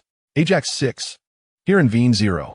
In the 39th minute, Heerenveen earned a corner, with Elm lofting the ball to the back post where defender Popov made a decisive header into the goal. After scoring, Popov exuberantly sprinted towards the sidelines, as if Heerenveen were leading the match. He had indeed fulfilled the coach's directive of scoring against Ajax. However, Heerenveen's joy was short-lived, lasting less than a minute. Ajax's Suarez restarted the play, passing back to Xiao Yu. Suarez skillfully controlled the ball, weaving through the defense before delivering a precise pass to Pantelic. Pantelic, with remarkable speed and strength, surged towards the opponent's goal, accurately finding a gap to pass to Eno. Eno, exhibiting exceptional technique and instinct, deftly controlled the ball and quickly relayed it to Anita. From just a few meters out, Anita feigned a pass, setting up Suarez, who elegantly flicked the ball over the defenders. The ball landed at Xiao Yu's feet outside the box, and without hesitation, he unleashed a powerful strike. Swish! The ball found the back of the net once more. Xiao Yu had executed yet another spectacular goal. At this moment, Ajax's players were elated, using their scoring prowess to assert their superiority over Heerenveen. The fans erupted in jubilant celebration, engulfing the stadium in a wave of joy and cheers. Ajax 7, Heerenveen 0. With his hat trick secured in the first half, Xiao Yu was under the benevolent influence of fortune. As halftime approached, Martin Jol and Xiao Yu discussed his substitution to prepare for the upcoming match against Vitesse. Satisfied with his silver treasure chest, Xiao Yu acquiesced to Jol's suggestion. In the second half, Ajax made substitutions, bringing on Sulijmani for Xiao Yu. The second half lacked the excitement of the first until the 86th minute when Esadi, replacing Pantelic, scored with a clever run and shot. Ajax ultimately triumphed over Heerenveen with a resounding score of 8-1. Xiao Yu's hat trick continued to flourish. Who could halt Ajax? Who could impede the rise of Xiao Yu? Ajax had thoroughly overwhelmed Heerenveen. This match featured the largest margin of victory in the Eredivisie this round. Following this match, Ajax topped the league with 37 points, closely followed by PSV with 36 points and 20 at 32 points, all still in contention for the championship. Meanwhile, Feyenoord languished in fourth with only 25 points, effectively out of the title race. Shortly after the match, Xiao Yu arranged a delightful dinner with Elena. This meal proved fruitful for Xiao Yu, upon learning of Zahavi's suggestion for him to rent an apartment. Elena promptly contacted Stam and secured a seaside villa near the future training facility. Following an emphatic victory and with another match against mid-table Vitesse on the horizon, Joel granted all players a 3-day break. Xiao Yu, with minimal belongings, packed his bag and bedding, and with the assistance of Eriksson and Suarez, moved into Stam's villa. Upon arriving, he was struck by the villa's vastness. Living alone felt somewhat desolate. He reached out to his mother, hoping she would join him in the Netherlands. But she declined, leaving Xiao Yu reluctant to press the matter. Instead, his mother persistently inquired about Xiao Yu's relationship with Elena, prompting him to blush and hastily end the video call. After tidying up the villa, Xiao Yu remembered to log into the system to check his rewards. The silver treasure chest yielded a skill upgrade for precise passing, enhancing his passing accuracy, along with 3 attribute points and a stamina potion. With these 3 attribute points, Xiao Yu immediately elevated his injury resistance to 2, feeling a sense of reassurance at this improvement. On Tuesday morning, shortly after returning from his morning training, Xiao Yu received a call from Zahavi. Zahavi informed him that Huawei had made contact and wished for Xiao Yu to become their first brand ambassador, sending a company executive from China to meet him in the Netherlands. The meeting was scheduled for Thursday at noon, with Zahavi also attending, underscoring the importance of Xiao Yu's first endorsement deal. Eager for Huawei to overcome restrictions imposed by external forces, Xiao Yu readily accepted the invitation without hesitation. Thursday arrived swiftly, and Xiao Yu was astonished to learn that the individual meeting him in Amsterdam was none other than the renowned head of Huawei, Mr. Yu. Chapter 42. Stabilizing the rhythm upon encountering Yu Dazue. Xiao Yu was delighted to engage him in conversation. He listened intently as Yu Dazue and his team outlined their strategic vision for Huawei's mobile phones, which closely mirrored those of the past. They aimed to establish an independent high-end brand series, pursuing a path defined by exceptional imaging capabilities. What considerations do you have regarding the mobile system? Xiao Yu posed his query. Currently, we are still aligned with Android, as Apple's system remains closed to external access, Yu Dazue replied with certainty. I believe Huawei needs its own operating system and ecosystem to secure a more sustainable development trajectory. What Apple can achieve, we in Huaxia can undoubtedly accomplish as well. Can we not? Xiao Yu asserted. This is something to consider, but for now, we will primarily stick with Android, Yu Dazue responded, visibly perplexed by Xiao Yu's inquiry. Well, I am aware of this. May I offer a suggestion? Xiao Yu pressed on, disregarding Yu Dazue's confusion. Of course. We have chosen you as our spokesperson. It would be fantastic if you could provide us with some constructive advice, Yu Dazue said, his excitement palpable at the prospect of Xiao Yu's suggestions.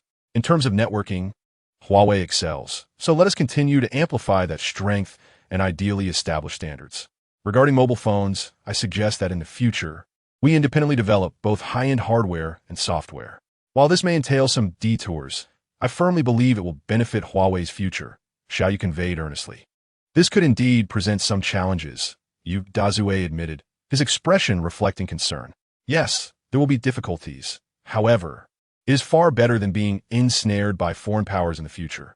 I have faith in Huaxia and Huawei, Xiao Yu proclaimed. Huaxia has potential, and so does Huawei. This is truly remarkable, exclaimed Yu Dazue, rising in excitement at Xiao Yu's words. Please calm down, President Yu. Xiao Yu quickly responded, also standing. By the way, what are your thoughts on developing hardware and software independently? Yu Dazue inquired once more. Let us draw inspiration from our myths, for instance. Naming the system homing and the processor Qilin, Xiao Yu suggested, recalling his memories from a past life. He reassured himself that he was merely anticipating these names, not usurping them. Homing, the primordial state that distinguishes the clear from the turbid, delineating chaos and order. Excellent, excellent, excellent, Yu Dazue exclaimed, his enthusiasm evident as he repeated the word thrice. His meeting with Xiao Yu today had exhilarated him beyond measure. Unbeknownst to Xiao Yu, this encounter would allow him to alter Huawei's trajectory, positioning the company as a disruptor far earlier than anticipated. Furthermore, his greatest achievement from this day was securing a 5-year endorsement contract. Following their engaging discussion, Yu Dazue decisively extended the originally planned 2-year contract to 5 years, with a total endorsement fee of 15 million yuan. Additionally, Yu Dazue gifted Xiao Yu a latest model phone still in the engineering testing phase, impressively hefty at 8,500. However, Xiao Yu was aware that this was an advanced version of Huawei's latest product. Regrettably, it lacked a front camera, so for video calls with his mother, he would continue using his previous device. Xiao Yu couldn't help but marvel at the rapid pace of technological advancement expected in the next decade. With Huawei as a launching point, Xiao Yu gradually embarked on a fast track to advertising endorsements, with Zahavi retaining 80 of his image rights for Xiao Yu. On November 29th, Ajax faced Vitesse away, and Xiao Yu was once again included in the starting lineup. With an improvement in his injury tolerance, his overall rating had reached 78 points. Xiao Yu suddenly wished to further enhance his speed, thus allocating his remaining 2 attribute points directly to that attribute, achieving an impressive speed of 92 and explosive power of 95, making him the fastest player in the Eredivisie. Welcome to the Gelredome Stadium in beautiful Arnhem, where we bring you the 15th round match of the 09-10 season of the Dutch Eredivisie, featuring Vitesse against the league leaders Ajax. I am your commentator, Huang Jinxiang, and with me is my partner, Zhang Liu. Good evening, football fans. I am Zhang Liu. This match is set to kick off at 1:30 p.m. local time in Amsterdam, which is 7:30 p.m. in Huaxia. This timing has clearly been designed with Asian fans in mind. After work and dinner, families can sit together and enjoy a match featuring Huaxia superstar Xiao Yu. Over the past half-season, Xiao Yu has become a paragon for Huaxia players in Europe. However, another Huaxia player in the Eredivisie has been struggling. Zhang, are you referring to Zhou Haibin? Yes. He, too, plays in the Eredivisie for a prestigious club, yet Xiao Yu leads the league with 19 goals. While Zhou Haibin has not had a single opportunity to play or even make the squad, which is indeed lamentable. Zhou Haibin and Xiao Yu are not of the same ilk. He is more akin to a midfield sweeper, performing the dirty work. Currently, Eindhoven's lineup features players like Affalay and Simons, who play similar roles. In comparison, Zhou Haibin's strength and physique appear somewhat lacking, which may be why Luton has not utilized him. Another possibility is that signing Zhou Haibin was more about market maneuvering. He may simply be a pawn in the interests of 2 clubs. Let us shift our focus back to this match. We have received the starting lineups for both teams. To avoid digressing, let's observe that the home team Vitesse is clad in yellow and black stripes, employing a 5-4-1 formation. Facing the league leaders Ajax, prioritizing defense is essential. But can they truly thwart Ajax's advances? It remains uncertain. Vitesse's starting lineup features goalkeeper Furton, 5 defenders, Paul Verheck, Kevin van Dierman, Frank van der Stroek, Serginho Grenet, and Kevin Ronnieping. In midfield, they have Brazilian attacking midfielder Claudemir Domingos, Roger Moore-Hawk, Dario Bostanovic, and Onur Kaya, with a lone forward, towering striker William Pruim at 193 centimeters. The strategy is clear. Utilize long balls to exploit their height advantage. We shall see how Ajax responds. Now, let us examine Ajax's starting lineup. Dressed in red and white, they have deployed a 3-4-3 formation with goalkeeper Stekelenburg, 3 defenders, Van der Wel, Vertonghen, and Alderweireld for midfielders, Emmanuelson, Bezuanita, and Eno, and 3 forwards, Pantelic, Luis Suarez, and our Huaxia superstar Xiao Yu. This lineup simplifies matters for Martin Jol, as it can employ the same formation as the previous match. Indeed, consistency is the key to success. However, with their sheer strength, they could afford not to change. Beep. As the time elapsed, the referee signaled the commencement of the match. The home team, Vitesse, initiated the kickoff. The players adhered strictly to the tactical directives of their coach, Boss, fortifying the defense while the 2 midfielders responsible for the attack, Claudemir Dominguez and Stojanovic, advanced towards the flanks to deliver crosses aimed at the towering striker, Pruim. In the 3rd minute, Vitesse's first offensive maneuver resulted in a pass, and Pruim, as expected, seized the opportunity, But unfortunately, under the influence of Alderweireld, the ball soared above the crossbar. It seemed that Vitesse was vying for an early lead against Ajax, and in a contest of strength, the first team to strike might gain the upper hand. Do you believe Vitesse can seize this opening? Look, Clodomir Dominguez has surged forward again. Indeed, he has. Dominguez advanced along the baseline and crossed the ball. Pruim made a bid for it, but no, Stojanovic shot. The ball found the net. Stojanovic's magnificent volley pierced Ajax's goal. Vitesse's strategy for an early strike had succeeded. The remaining three attackers executed Coach Boss's long ball tactic impeccably, with Brazilian midfielder Clodomir Dominguez delivering a cross after racing down the flank.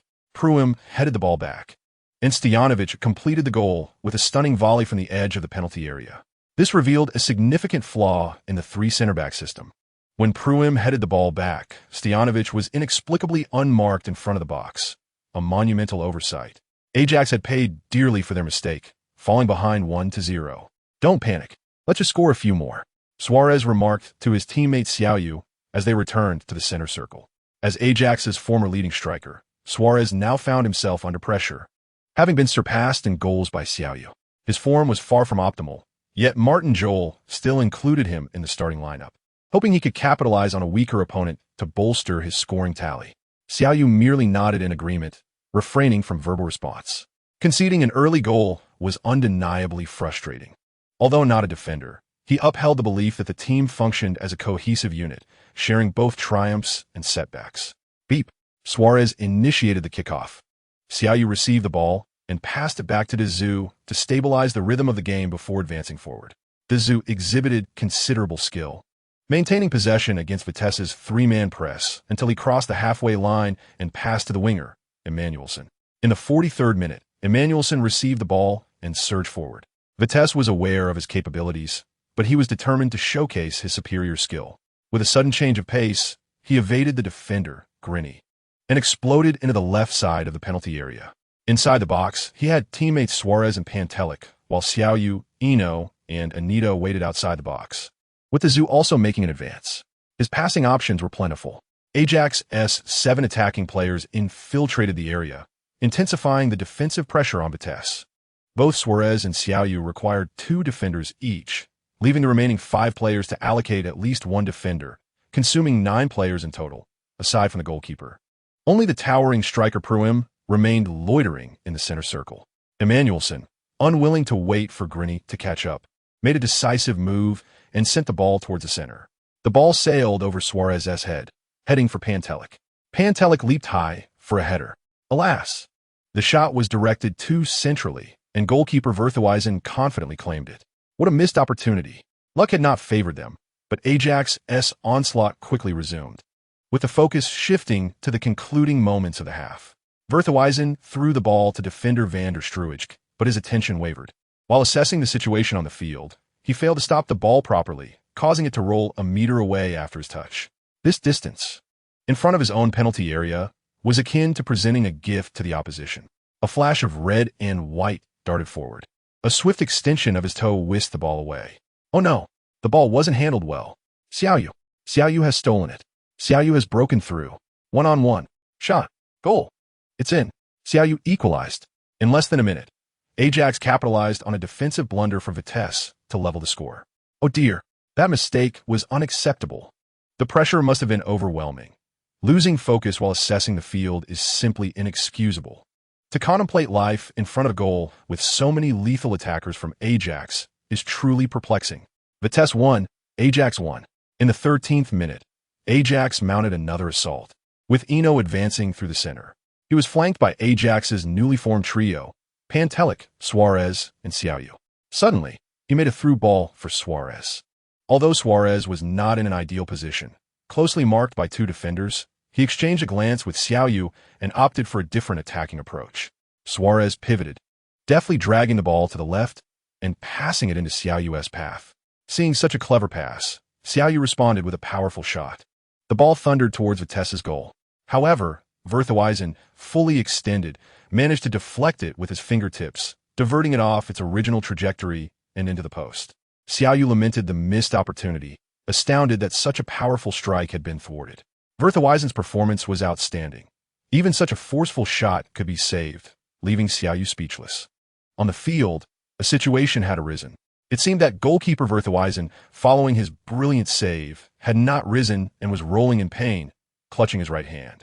The team doctor entered the field, and upon removing Verthuisen's gloves, it was evident that 3 of his fingers were swollen and misshapen. The doctor signaled for a substitution. Reluctantly, Boss replaced him with the backup goalkeeper, Eloy Room, number 26. After the substitution, Ajax prepared to take a corner kick. Beep. The referee blew the whistle to resume play. Zhu positioned himself at the corner flag, raised his left arm high, then took a run-up and delivered the ball into the back post. The corner was taken. Back post. Pantelic. A header. Eloy Room's first defensive action ended with a goal conceded. The 20-year-old substitute goalkeeper would remember this debut vividly. Vitesse 1, Ajax 2. 2 minutes later, Anita intercepted the ball from Stefanovic, and Ajax once again raised the banner of attack. Anita passed the ball to Enoch in midfield. Enoch received the ball, turned swiftly to evade the approaching Moorhawk, and delivered a precise through ball into the penalty area. Xiao Yu made another run, shaking off the combined efforts of Rong Yapping and Van Diermont in just 2 steps, successfully beating the offside trap, 1-on-1, facing the young substitute goalkeeper Eloylum. Xiao Yu executed a gentle chip, allowing the ball to roll leisurely into the net. Goal! With a feather-light touch, Xiao Yu scored his second. What a beautiful goal. The score now stood at 1-3. Xiao Yu's speed was astonishing. A masterful offside maneuver followed by a delicate strike ensured the outcome of the match was no longer in doubt. Vitesse 1, Ajax 3. In the 19th minute, Xiao Yu retreated to collect the ball, leaning back against Onur Kaya to perform a Marseille turn, slipping past him effortlessly. Following this, he cut inside and unleashed a ferocious shot with his right foot. The ball crashed against the crossbar and rebounded. Pantelic followed up. It's a goal. He scored. Pantelic also completed his brace. Ajax's attack was razor sharp. Alas, this would have been Xiao Yu's hat trick. But misfortune allowed Pantelic to seize the opportunity and net his second. Vitesse 1, Ajax 4.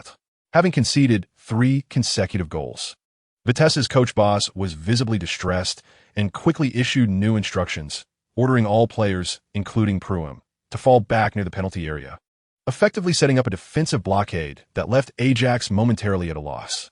In the 40th minute, Xiao Yu executed another Marseille turn just outside the penalty area, bypassing Rong Yapping and preparing to surge into the box. However, he was brought down by the rushing Verhaeghe. The referee promptly brandished a yellow card and awarded a free kick just outside the box. Now, Xiao Yu called out in Chinese from the top of the arc, uncertain if Zhu would comprehend his intent. Hearing Xiao Yu's call, Zhu, though not fully understanding, acted upon the trust he had in Xiao Yu and made the choice he believed Xiao Yu desired. The referee blew the whistle for the free kick. Zhu took a run-up, approaching the ball, and swung his right leg. The Vitesse wall leapt high, ready to block the trajectory of the shot. However, the ball did not soar toward the goal. Instead, Zhu deftly redirected it with the outside of his foot to the top of the penalty area. Xiao Yu sprang into action. He struck the ball with full force. Bang! The ball shot off like a fiery missile, destined to reach its target. Whoosh! Goal! A world-class strike. Xiao Yu completed his hat trick. Vitesse 1, Ajax 5. The referee's whistle echoed as the halftime break commenced, prompting players from both sides to return to the locker rooms. Shall we rest for the second half? Martin Joel inquired as Xiao Yu walked through the tunnel. I'll follow your lead, coach. Having achieved his hat trick, Xiao Yu had discovered that completing such a feat would grant him a silver treasure chest. With the task accomplished, he felt it courteous to allow his teammates some playing time. In this silver treasure chest, Xiao Yu received a skill upgrade, long throw, enhancing his ability to throw the ball in from the sidelines. Though not particularly useful for him, he accepted it graciously. With 3 attribute points in hand, Xiao Yu opted to bolster his speed further. Although his speed was already among the elite in the Eredivisie, his relentless pursuit of excellence meant he would not rest until reaching the pinnacle. He still had a week of ball recovery training to utilize, providing him with additional opportunities for improvement. The second half commenced. Martin Joel substituted the hat-trick hero Xiao Yu with number 11, Asadi. Vitesse also replaced Van Diermont with Lars Nielsen, a tactical shift indicating Boss's intent to bolster his attacking options. However, it was Ajax who first threatened again. In the 50th minute, Pantelic received a setup from Suarez, and with a deft flick, he found the back of the net once more. Ajax had 2 players with hat tricks in a single match. Vitesse 1, Ajax 6. In the 68th minute, Martin Jol made another adjustment, bringing on Kennedy Baxioroglu for the already prolific Pantalic. Zu took a corner, and Baxioroglu headed the ball into the goal defended by Aloylum. It's a goal. Baxioroglu scored with his first touch. Ajax was in full flow, scoring at will. Vitesse 1, Ajax 7. In the 73rd minute, Asadi dribbled past 2 defenders just outside the penalty area, ultimately lifting the ball over the goalkeeper into the net. Goal. Asadi, 1-8. Asadi's delicate chip left Vitesse in a situation akin to that of Heerenveen. No, perhaps even worse, given they were at home. What was unfolding on the pitch? As Huang Jianxiang and Zhang Lu compared the devastation inflicted upon Heerenveen and Vitesse by Ajax, chaos erupted on the field. Asadi rushed toward the goal to celebrate by picking up the ball, only to be blocked by Vitesse's young keeper. Chapter 44. Match delay. 2 young men in their 20s, brimming with youthful exuberance. Asadi's ball was knocked from his hands by Aloylum, igniting Asadi's fury as he shoved Aloylum to the ground. The referee witnessed the incident clearly, intervening to separate the two and issuing yellow cards to both. In the time that followed, neither side managed to score again. In the 78th minute, both teams utilized their final substitution. Vitesse received another yellow card for their defensive efforts. The match concluded with a score of Vitesse 1, Ajax 8, marking another rout for Ajax. Dual hat-tricks. Who can halt Ajax? Ferdinand suffered a broken finger, potentially sidelining him for the season. 15 matches, 73 goals, a historically potent offensive line. Post-match reports caught Xiao Yu's attention briefly, but he did not delve deeply into them. Upon reading about Ferdinand's injury, a pang of regret washed over him. Although it was the goalkeeper's role, he had never wished for anyone to get hurt and could only hope for his swift recovery. As November drew to a close, Xiao Yu opted to leave Arnhem that very night to return to Amsterdam, where he had a date with Elena. Entering December, Ajax had only 3 matches remaining, away against 5th-placed Utrecht and home against 16th-placed Nijmegen in the 16th and 17th rounds of the league. On Christmas Eve, there is a pivotal match in the Dutch Cup's round of 16, where we face the team from the Dutch 3rd Division, Vitesse. Despite an exhaustive search, Xiao Yu could not uncover any significant information about this team, aside from the name of one player, which he translated as Joao Vestiro. Since he could not find anything, he decided to set it aside for now and inquire with the coach later when the opportunity arose. With only 5 days remaining until the match against Utrecht, Xiao Yu seized the moment to practice diligently. He had completed a rigorous strength training regimen, enhancing his strength attribute to an impressive 92. This month, he embarked on professional physical training courses. Although they would take an entire month, the potential for a 5-point attribute increase was a tantalizing prospect. On December 5th, at the future training base, Martin Jol presented the players with recordings of previous matches between Utrecht and teams such as Alkmaar, 20, Eindhoven, and Feyenoord. Utrecht had secured 1 win, 2 draws, and 1 loss, and even in their defeat, they managed to score 2 goals against 20. The match concluded with Brian Ruiz converting a penalty in stoppage time to turn the tide, showcasing Utrecht's consistency this season. We've defeated 3 of these teams, and I have no doubt we can overcome Utrecht as well, asserted Asadi confidently after the technical analysis of the matches. Never underestimate your opponent. Utrecht is not Dordrecht. They held us to a draw at our home ground last season in the first round, Martin Jol promptly reminded Asadi. Unbeknownst to him, in the original timeline, Dordrecht had posed significant challenges, nearly causing Ajax to falter in the round of 32, a change attributed to Xiao Yu's influence. In the first 15 rounds of the league, Utrecht scored 17 goals while conceding only 11, making them the team with the fewest goals conceded in the league, arguably the best defensive team after 20. The Dutch Super Cup? Isn't that merely a friendly match? Xiao Yu refrained from joining the discussion.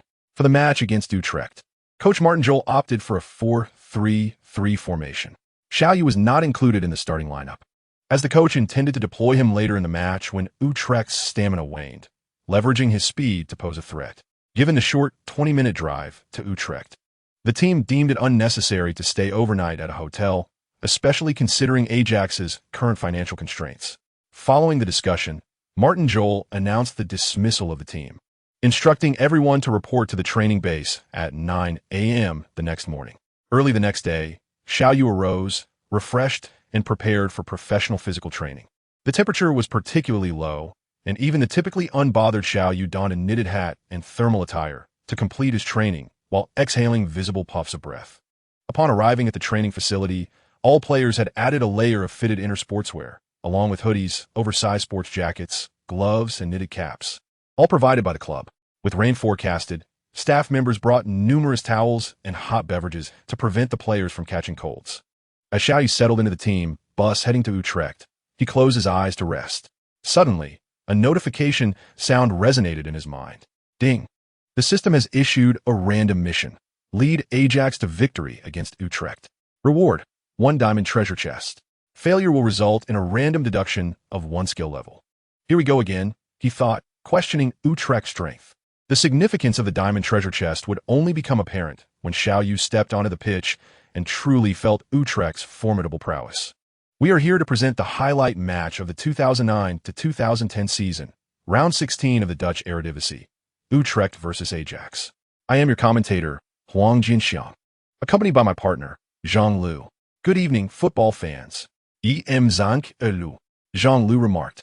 Zhang, Utrecht currently sits 5th in the league with 26 points. Why is there such heightened media interest in this match? He continued. As we approach the conclusion of the first half of the Eredivisie, Utrecht has conceded only 11 goals in the first 15 rounds, making them the best defensive team so far. Meanwhile, Ajax has scored an astounding 73 goals, averaging nearly 5 per match, solidifying their reputation as the top attacking team in the league. After Ajax's comeback against 20, Utrecht remains the only strong defensive team left, prompting many teams and media outlets to hope for Utrecht to thwart Ajax's momentum. Furthermore, Ajax's position at the top is precarious, with only a 1-point lead over second-placed Eindhoven and a 5-point gap to third-placed 20. A couple of careless losses could see the championship slip away. Although Utrecht theoretically has no chance for the title, they might still pursue a spot in the Europa League, which would be a lucrative endeavor for a smaller club.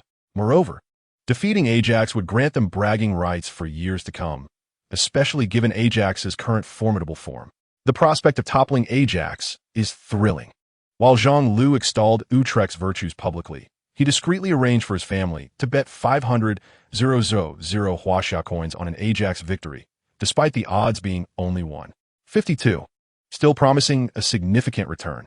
As the two commentators discussed Utrecht's chances against Ajax, the players in Utrecht's locker room rallied each other. Let us defeat Ajax and dethrone them from the top spot. Let us defeat Ajax and dethrone them from the top spot. They chanted passionately. Returning to the match, Huang Jinxiang began introducing the starting lineups for both teams. Utrecht deployed a 4-3-2-1 Christmas tree formation, featuring goalkeeper 1 Mitchell Worm. The 4 defenders were January 29th Whitens, 2 Tim Cornelis, 22 Sander Keller, and 3 Mikhail Senescu. The 3 midfielders consisted of 8 Michael Sabau, 36 Jacob Leijendecker, and 27 Gianluca Naylor. The 2 forwards were 24 Jacob Mulenaar and 11 Dries Mertens, with the central striker being Van Wolfswinkel. This setup allows for substantial defensive capabilities, with the 2 forwards possessing speed for effective transitions. However, the strategy should prioritize defense, relying on set pieces for offensive opportunities. On the Ajax side, coach Martin Jol arranged a 4-3-3 formation. In goal was the Dutch national keeper, 1 Stekelenburg. The 4 defenders included 5 Thongen, 2 Van der Wiel, 19 Toby Alderweireld, and 23 Anita.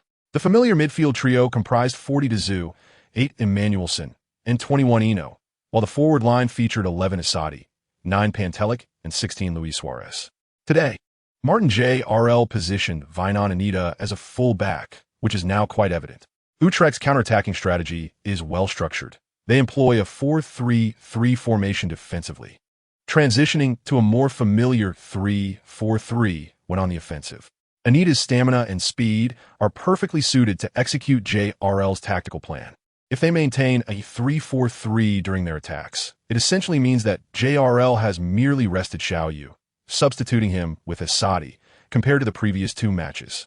This implies that Utrecht indeed holds a significant place in JRL's strategy, as they have deployed a 4-defender formation for the first time in numerous matches. The whistle blew, and the game commenced. Due to the rain, some delay occurred in the drainage of the field, resulting in a 6-minute postponement of the actual kickoff. Such conditions posed considerable challenges for both teams, especially for the more technical players, whose movements were often distorted. In the first 26 minutes, both teams primarily focused on acclimatizing to the slippery pitch with little threat generated. Ajax managed 2 shots, neither of which were on target, while Utrecht did not register a single shot, highlighting the difficulties posed by the wet ground. Additionally, the temperature was a mere 79 degrees Fahrenheit, further complicating matters for the players. As the 27th minute arrived, the Zoo passed to Emmanuelson on the flank. However, the ball faltered upon hitting a small puddle, drastically reducing its speed and causing Emmanuelson, who had sprinted ahead, to stumble precariously. Utrecht, known for their counterattacks, seized this opportunity.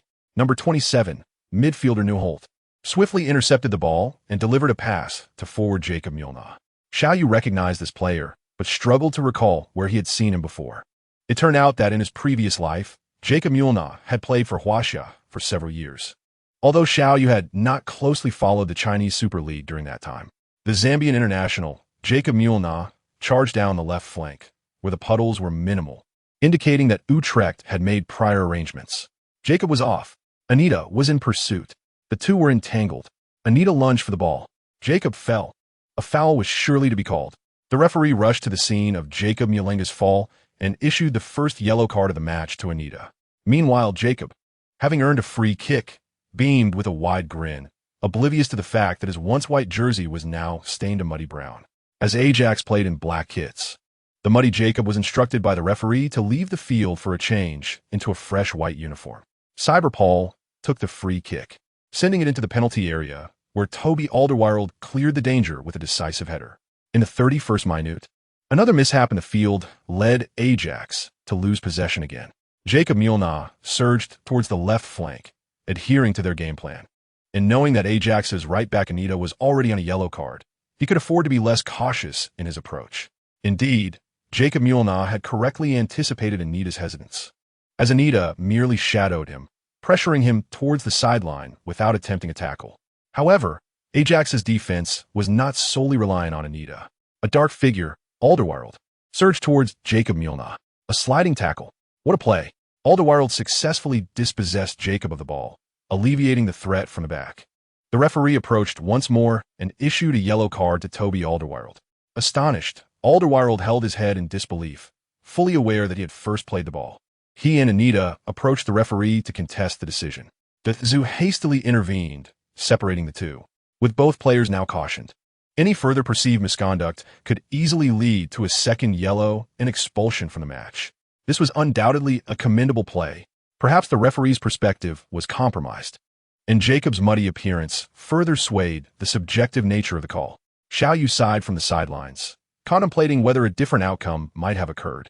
After all, he had seen that Toby had indeed played the ball first, but without intervention, the referee's decision was final and unalterable, leaving Alderweireld aggrieved. As the first half concluded, both teams remained scoreless amidst the mud. Upon returning to the locker room, Martin JRL discussed with his assistant, Rigoberto Johansson, the referee's questionable decisions, instructing the assistant to engage with the fourth official. He then sent all players off for a hot shower and a change into clean kits, allowing them to rest adequately for the second half. As the second half commenced, JRL arranged for Xiao Yu, Romdel, Soleimani, Donald, and Blind to warm up, as the temperature was uncomfortably low and he wished to prevent any injuries. The decision to send 5 players to warm up was merely a tactical ruse, considering only 3 substitutions were permitted. As the teams resumed play, a positive development emerged. The rain had ceased. During halftime, the Utrecht field underwent further drainage, resulting in improved conditions compared to the first half, benefiting both sides equally. In the 46th minute, Utrecht earned a free kick in the attacking third. Ajax's 5 defenders surrounded the referee, arguing that Mertens' fall had nothing to do with Emmanuelson, claiming he had slipped on his own, with Emmanuelson being over half a meter away. Nevertheless, the referee stood firm in his decision, warning that any further disruption would result in yellow or even red cards for Ajax players. The Zoo once again separated the players, recognizing that some facts cannot be altered and further bookings would be counterproductive. This decision delayed the match by 2 minutes before Utrecht could finally take the free kick. The ball was delivered into the penalty area, and, Jacob Mulna, lurking at the back post, executed a beautiful backheader, lofting the ball towards the far corner of the net. It was a goal. Jacob, having already slipped twice in this match, magnificently breached Ajax's defenses. Oh dear, I mentioned beforehand to be wary of Utrecht's set-piece strategy. After all, they stood little chance against Ajax in open play, but set pieces offered a different avenue to exploit vulnerabilities. Once they found a crack, that would suffice. Utrecht 1, Ajax 0. In the 55th minute, Emmanuelson attempted a breakthrough, but was forcefully pushed off the field by Utrecht's Cyberpaul, ultimately slipping outside the pitch. Although the situation appeared grave, the referee merely issued a verbal warning to Cyberpaul, citing the slippery pitch as an excuse, much to the discontent of several Ajax players. For safety's sake, Martin Jol promptly substituted Romadel for Emmanuelson. In the 60th minute, once again, Cyberpaul forced Asadi off the field, resulting in a rather unfortunate fall for him. Under the pressure of Ajax players, the referee finally brandished a yellow card at Cyberpaul. By the 64th minute, Jacob Mulna launched another attack, cunningly tumbling to the ground once more. The referee decisively awarded a free kick and issued a yellow card to Enoch. The bewildered Enoch could not fathom how he was deemed guilty when there had been no physical contact with Jacob at all, especially given the advantageous position near the edge of Ajax's penalty area. To prevent further bookings, the on-field captain, Dezu, had to step in and seek clarification from the referee. Meanwhile, Asadi, after enduring 5 more minutes, signaled from the ground to the substitutes bench for a replacement. Joel swiftly sent on Xiao Yu and Soleimani, replacing Asadi and Pantelic. The rain-soaked match was indeed taxing on stamina, and although Pantelic, a veteran born in '78, was still trailing in score, it was imperative not to exhaust the seasoned player. Upon their entry, the two were immediately incorporated into a defensive wall to guard against a free kick awarded to Utrecht. Neuhold struck a powerful shot, sending the ball curling over the wall towards a goal. Stekelenburg, fully focused on the ball, dove to deflect it away from the net. However, amidst the chaos in the penalty area, the ball was not cleared sufficiently, allowing Belgian defender Jan Whitens to pounce and score for Ajax. A follow-up shot. The ball is in. Let's see who executed that final kick.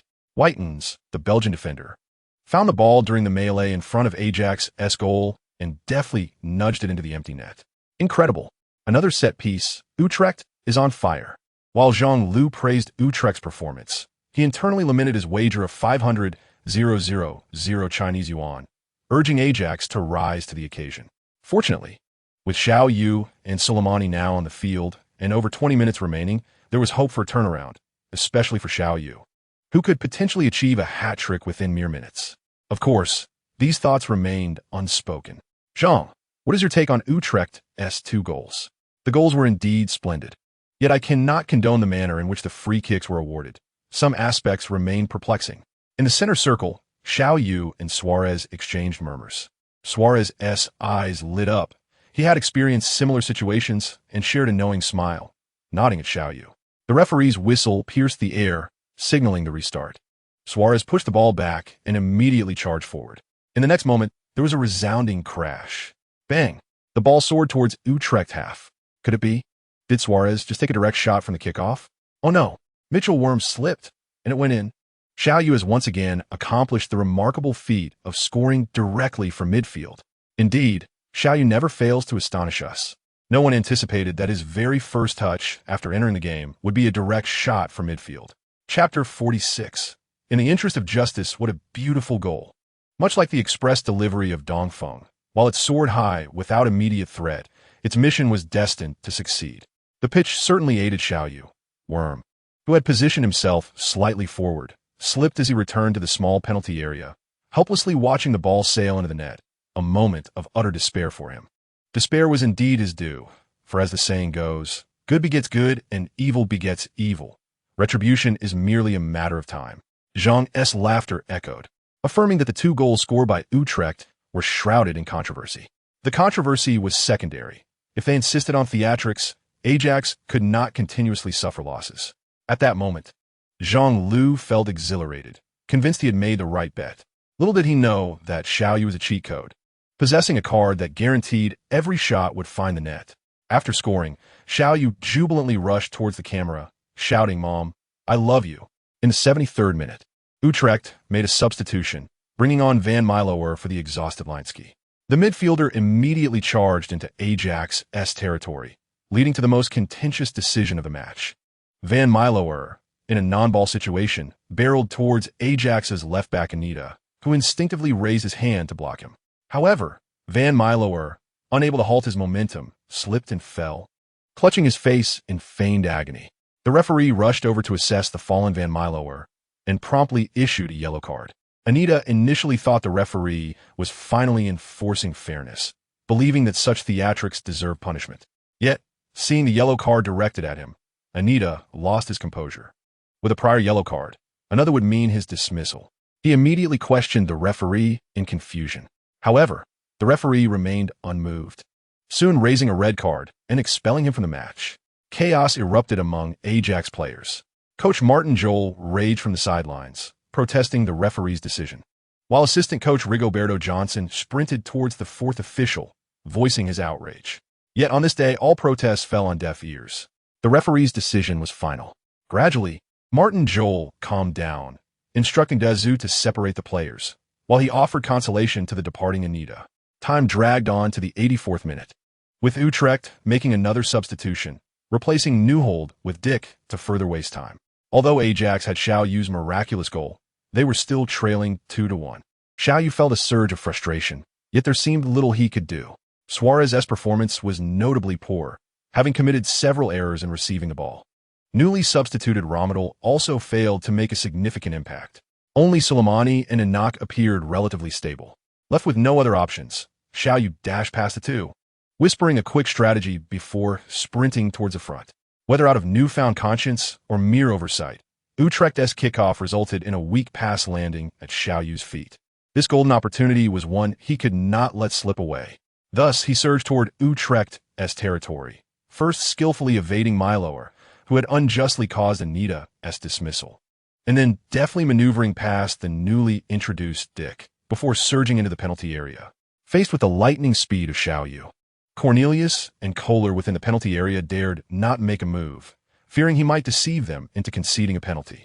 This, however, played directly into Xiao Yu's hands. With a sudden burst of acceleration, he deftly maneuvered past both players, confronting the goalkeeper head-on. Opting for caution, Xiao Yu executed a half-high shot towards the near post. Whoosh! The ball found the net. A magnificent brace. The score was equalized. Absolutely splendid. Xiao Yu showcased his prowess, weaving through 4 opposing defenders before unleashing a fierce strike into the near corner.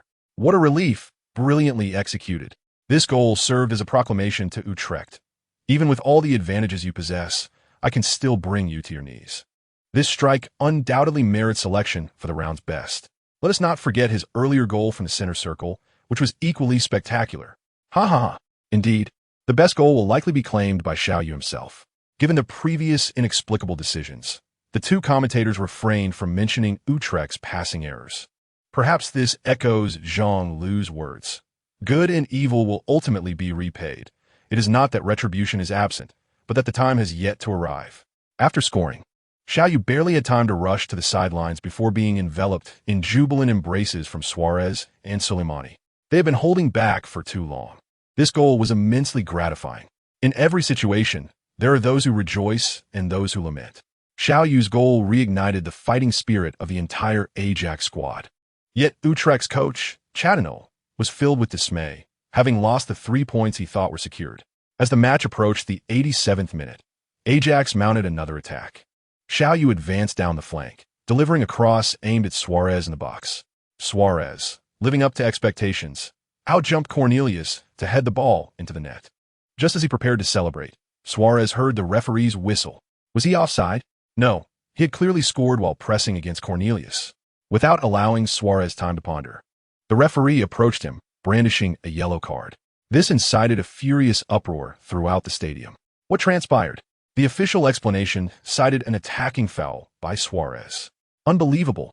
Upon reviewing the replay, it was evident that Cornelius had slipped and Suarez had executed a brilliant play. I often sense an invisible hand attempting to thwart Ajax's winning streak. One cannot help but question the referee's competence in this match. The controversy lingered until the 90-minute mark, due to multiple incidents during the match. 5 minutes of stoppage time were allocated. However, until the 93rd minute, neither side posed any threat. During a dead ball from the ball crossing the boundary, Utrecht made a decisive substitution, bringing on George for Mertens. This was clearly a tactic to waste time. Yet for Utrecht, a single point was sufficient, as they had ended Ajax's winning streak, which represented a different kind of victory. Was today destined to conclude in mediocrity? Xiao Yu felt a surge of dissatisfaction. That was a diamond treasure chest he sought. Yet with less than 2 minutes remaining and no guaranteed scoring card in hand, could he still find the net? Shaking his head, he decided to put such thoughts aside. Whatever happens, he would give it his all. Ajax was awarded a throw-in at the edge of the opponent's box. Enoch launched a powerful throw into the penalty area, targeting Suarez once more. This time, Suarez refrained from engaging in physical contact with the defender, expertly controlling the ball with his chest before releasing it from the box. He then executed a sudden through ball.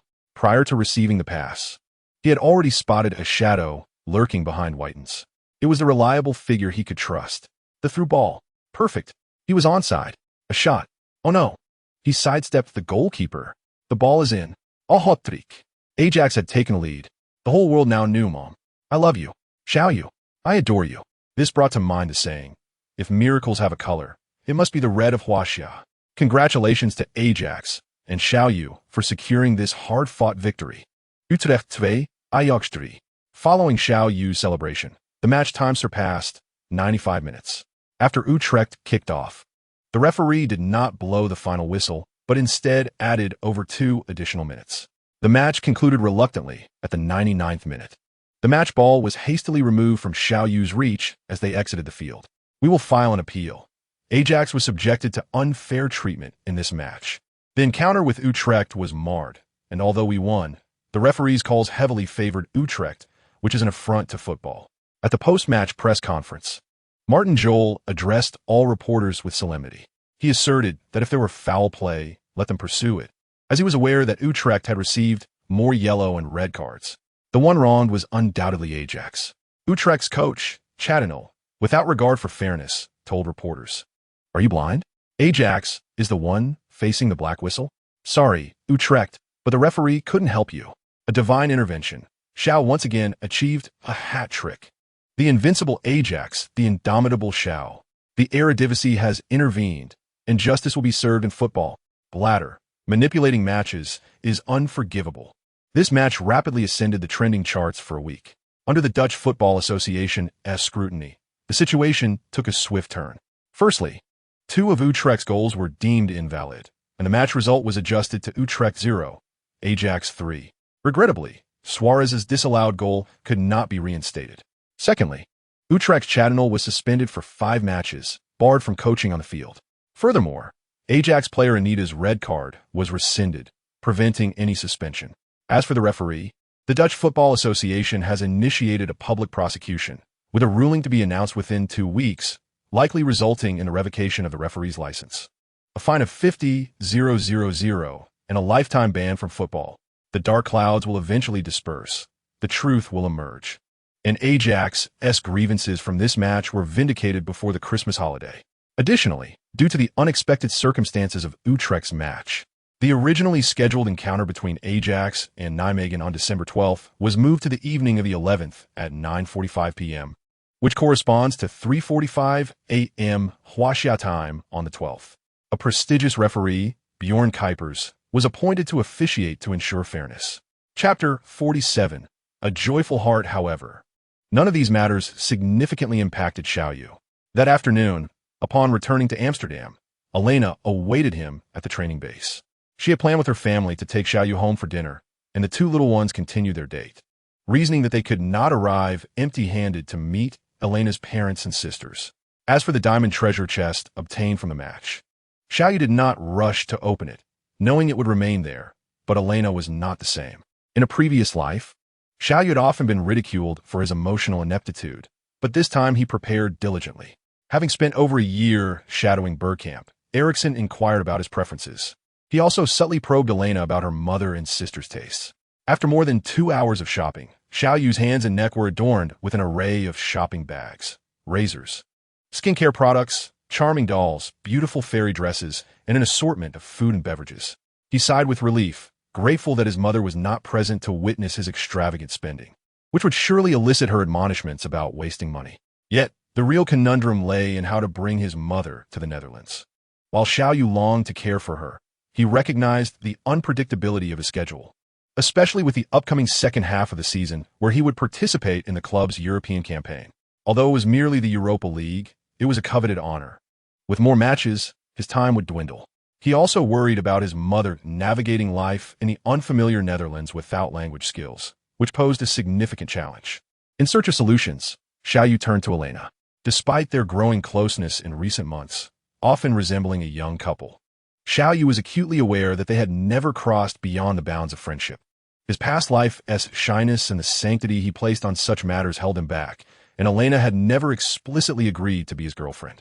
As he stood at the entrance of Bergkamp's villa, drenched in sweat despite the December chill that brought temperatures close to freezing, Xiao Yu felt a mix of excitement and trepidation. Elena, amused by his handsome yet sweaty visage, playfully suggested, "Is it too heavy? Let me help you with some." "No, I can manage," Xiao Yu quickly retorted, smiling at her. Their arrival at the door had already caught the attention of Bergkamp's two young daughters. "Yasmin, Saffron, come here. Brother Xiao Yu has brought you gifts," Elena called out, prompting her sisters to assist in lightening Xiao Yu's load.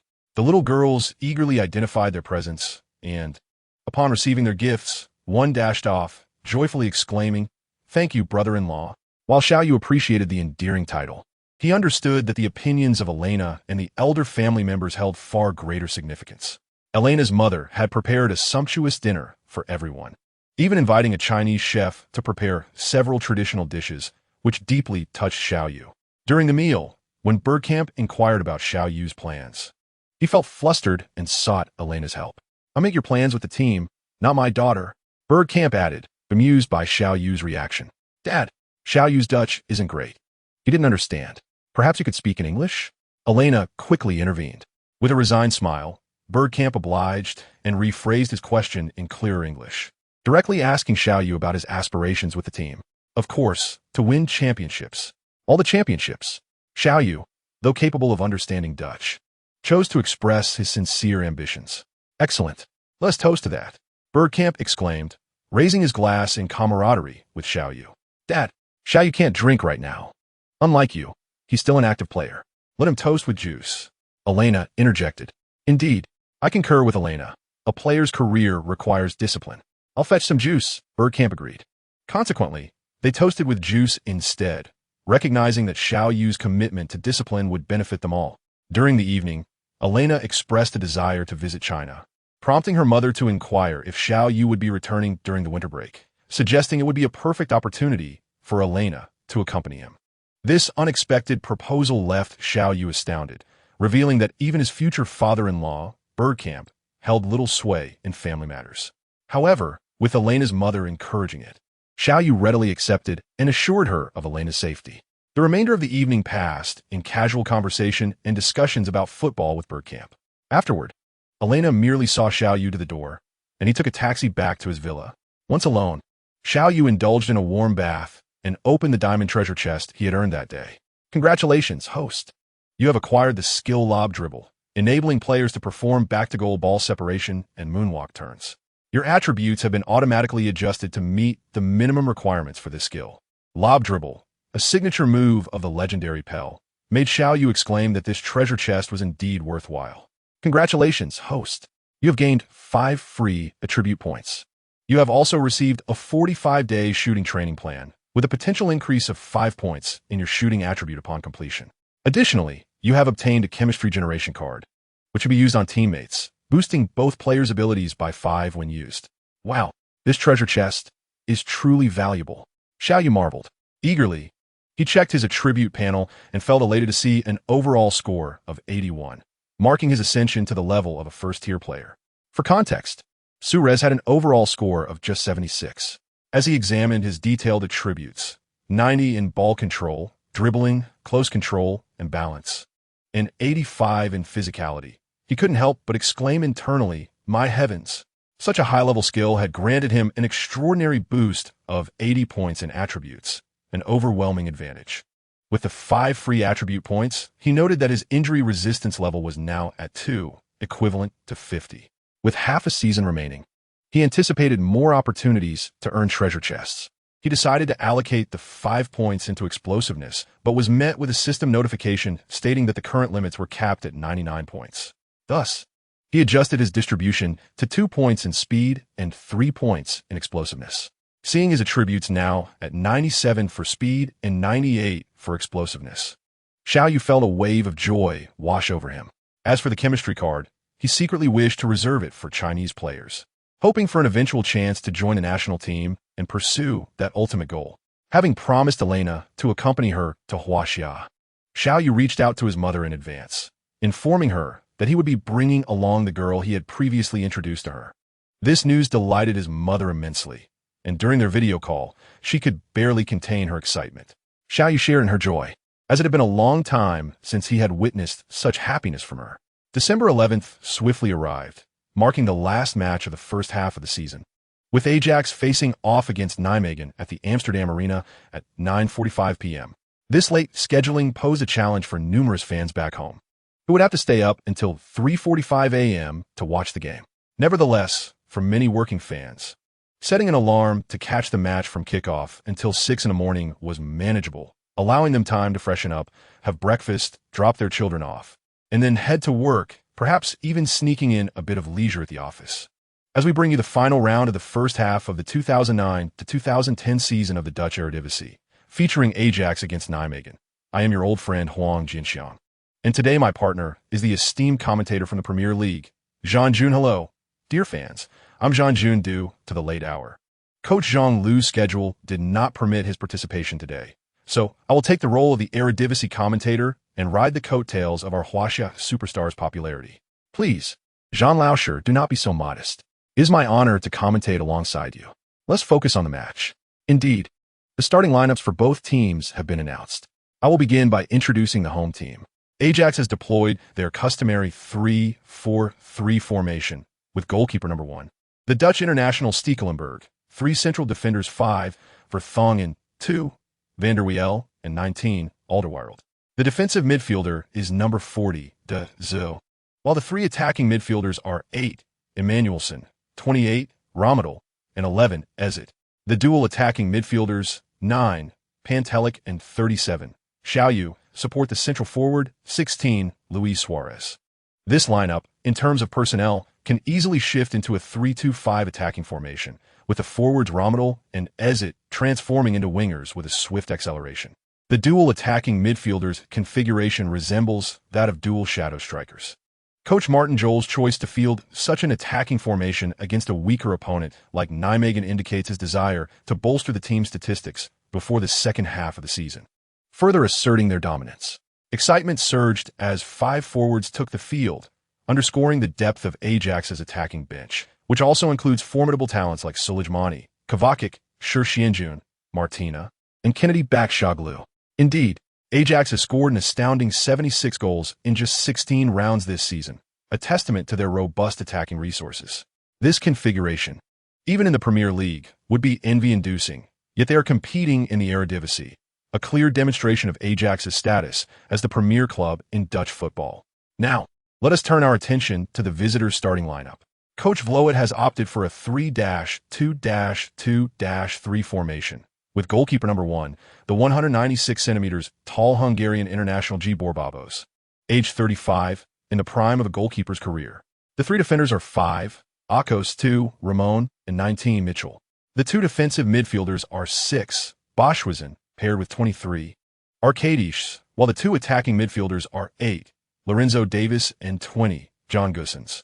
The 3 forwards are 17, Said 11, Elton, and 14, Rick. Although Nijmegen's goalkeeper possesses considerable height, the trio of central defenders lacks in stature, particularly Mitchell, who stands at a mere 167 centimeters, an inherent disadvantage when dealing with aerial balls.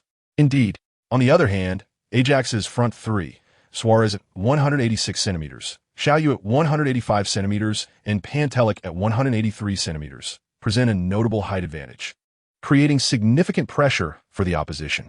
The referee has sounded the whistle to commence the match. We now present to you the 17th round of the 2009 to 2010 season of the Dutch Eredivisie, the final match of the first half, where Ajax faces Nijmegen. Attacking from the left side of the screen, dressed in their red and white uniforms, Ajax initiates play as Pantelic passes the ball back to Emmanuelson. Emmanuelson, known for his exceptional ability to disrupt defensive lines, finds himself challenged by the two opposing midfielders. A swift maneuver, Emmanuelson skillfully evades Goossens, breaking free from Radomski's challenge and continuing down the flank. He crosses. Suarez strikes. Alas, the shot is too direct, and the goalkeeper seizes the ball. Ajax's first offensive move results in a shot on target, intensifying the defensive pressure on Nijmegen. After all, a forward like Suarez rarely squanders opportunities. Nijmegen's Babos initiates an attack with a throw, but they fail to advance past the midfield. Dazou intercepts the ball from Davis and spots Xiao Yu raising his hand in the front. A long pass finds Xiao Yu, who, without hesitation, draws back to shake off Zomo's tight marking, unleashing his explosive speed to surge ahead by 2 or 3 body lengths. Dazou delivers a high ball. Xiao Yu, anticipating it well, positions himself, receives the ball with his chest, and executes a stunning volley. The ball rockets toward the goal like a cannonball. Xiao Yu has it. The volley finds a net. Goal. A world-class strike. In the 4th minute, after Ajax intercepts the ball, Dazou sends a precise through ball to Xiao Yu, who successfully times his run to avoid an offside trap. After a beautiful chest control, he fires a volley into the corner of the net, leaving Babos helplessly watching. Ajax leads 1-0 against Nijmegen. This goal came effortlessly. Xiao Yu did not even need to rely on his shooting card, as his enhanced control skills have bolstered his confidence. Coupled with his innate ability as a powerful shooter, the likelihood of scoring was high, rendering the shooting card unnecessary. In the 7th minute, a misplaced pass from a Nijmegen player is intercepted by Van der Wiel. He promptly sends a direct ball to Ezet, who deftly maneuvers past Radomski, directing a diagonal pass to the advancing Emmanuelson. Under tight marking from Goossens, Emmanuelson delivers an immediate pass to the retreating Suarez. Suarez, receiving the ball with his back to the defender, executes a feint to the right, then deftly shifts to his left, pulling off a successful turn that leaves Akos behind, charging towards the penalty area. At this moment, Nijmegen defender Zomo abandons his mark on Pantelic to block Suarez's angle. Goalkeeper Babos rushes out, aware that he must act quickly to prevent Suarez from entering the 6-yard box. However, Suarez opts to pass, finding the unmarked Pantelic on the right. Though Pantelic is free, the shooting angle is less than ideal. Thus, he decides to assist instead. Shout! With a shout in the penalty area, Panic unleashed a powerful ground pass. Xiao Yu did not disappoint his teammate, igniting his explosive speed rated at 98 to sprint away from the defender Bogzog in just 2 strides. Due to the swift pace of Pantic's pass, Xiao Yu merely grazed the ball and found the back of the net. Xiao Yu, he scores again.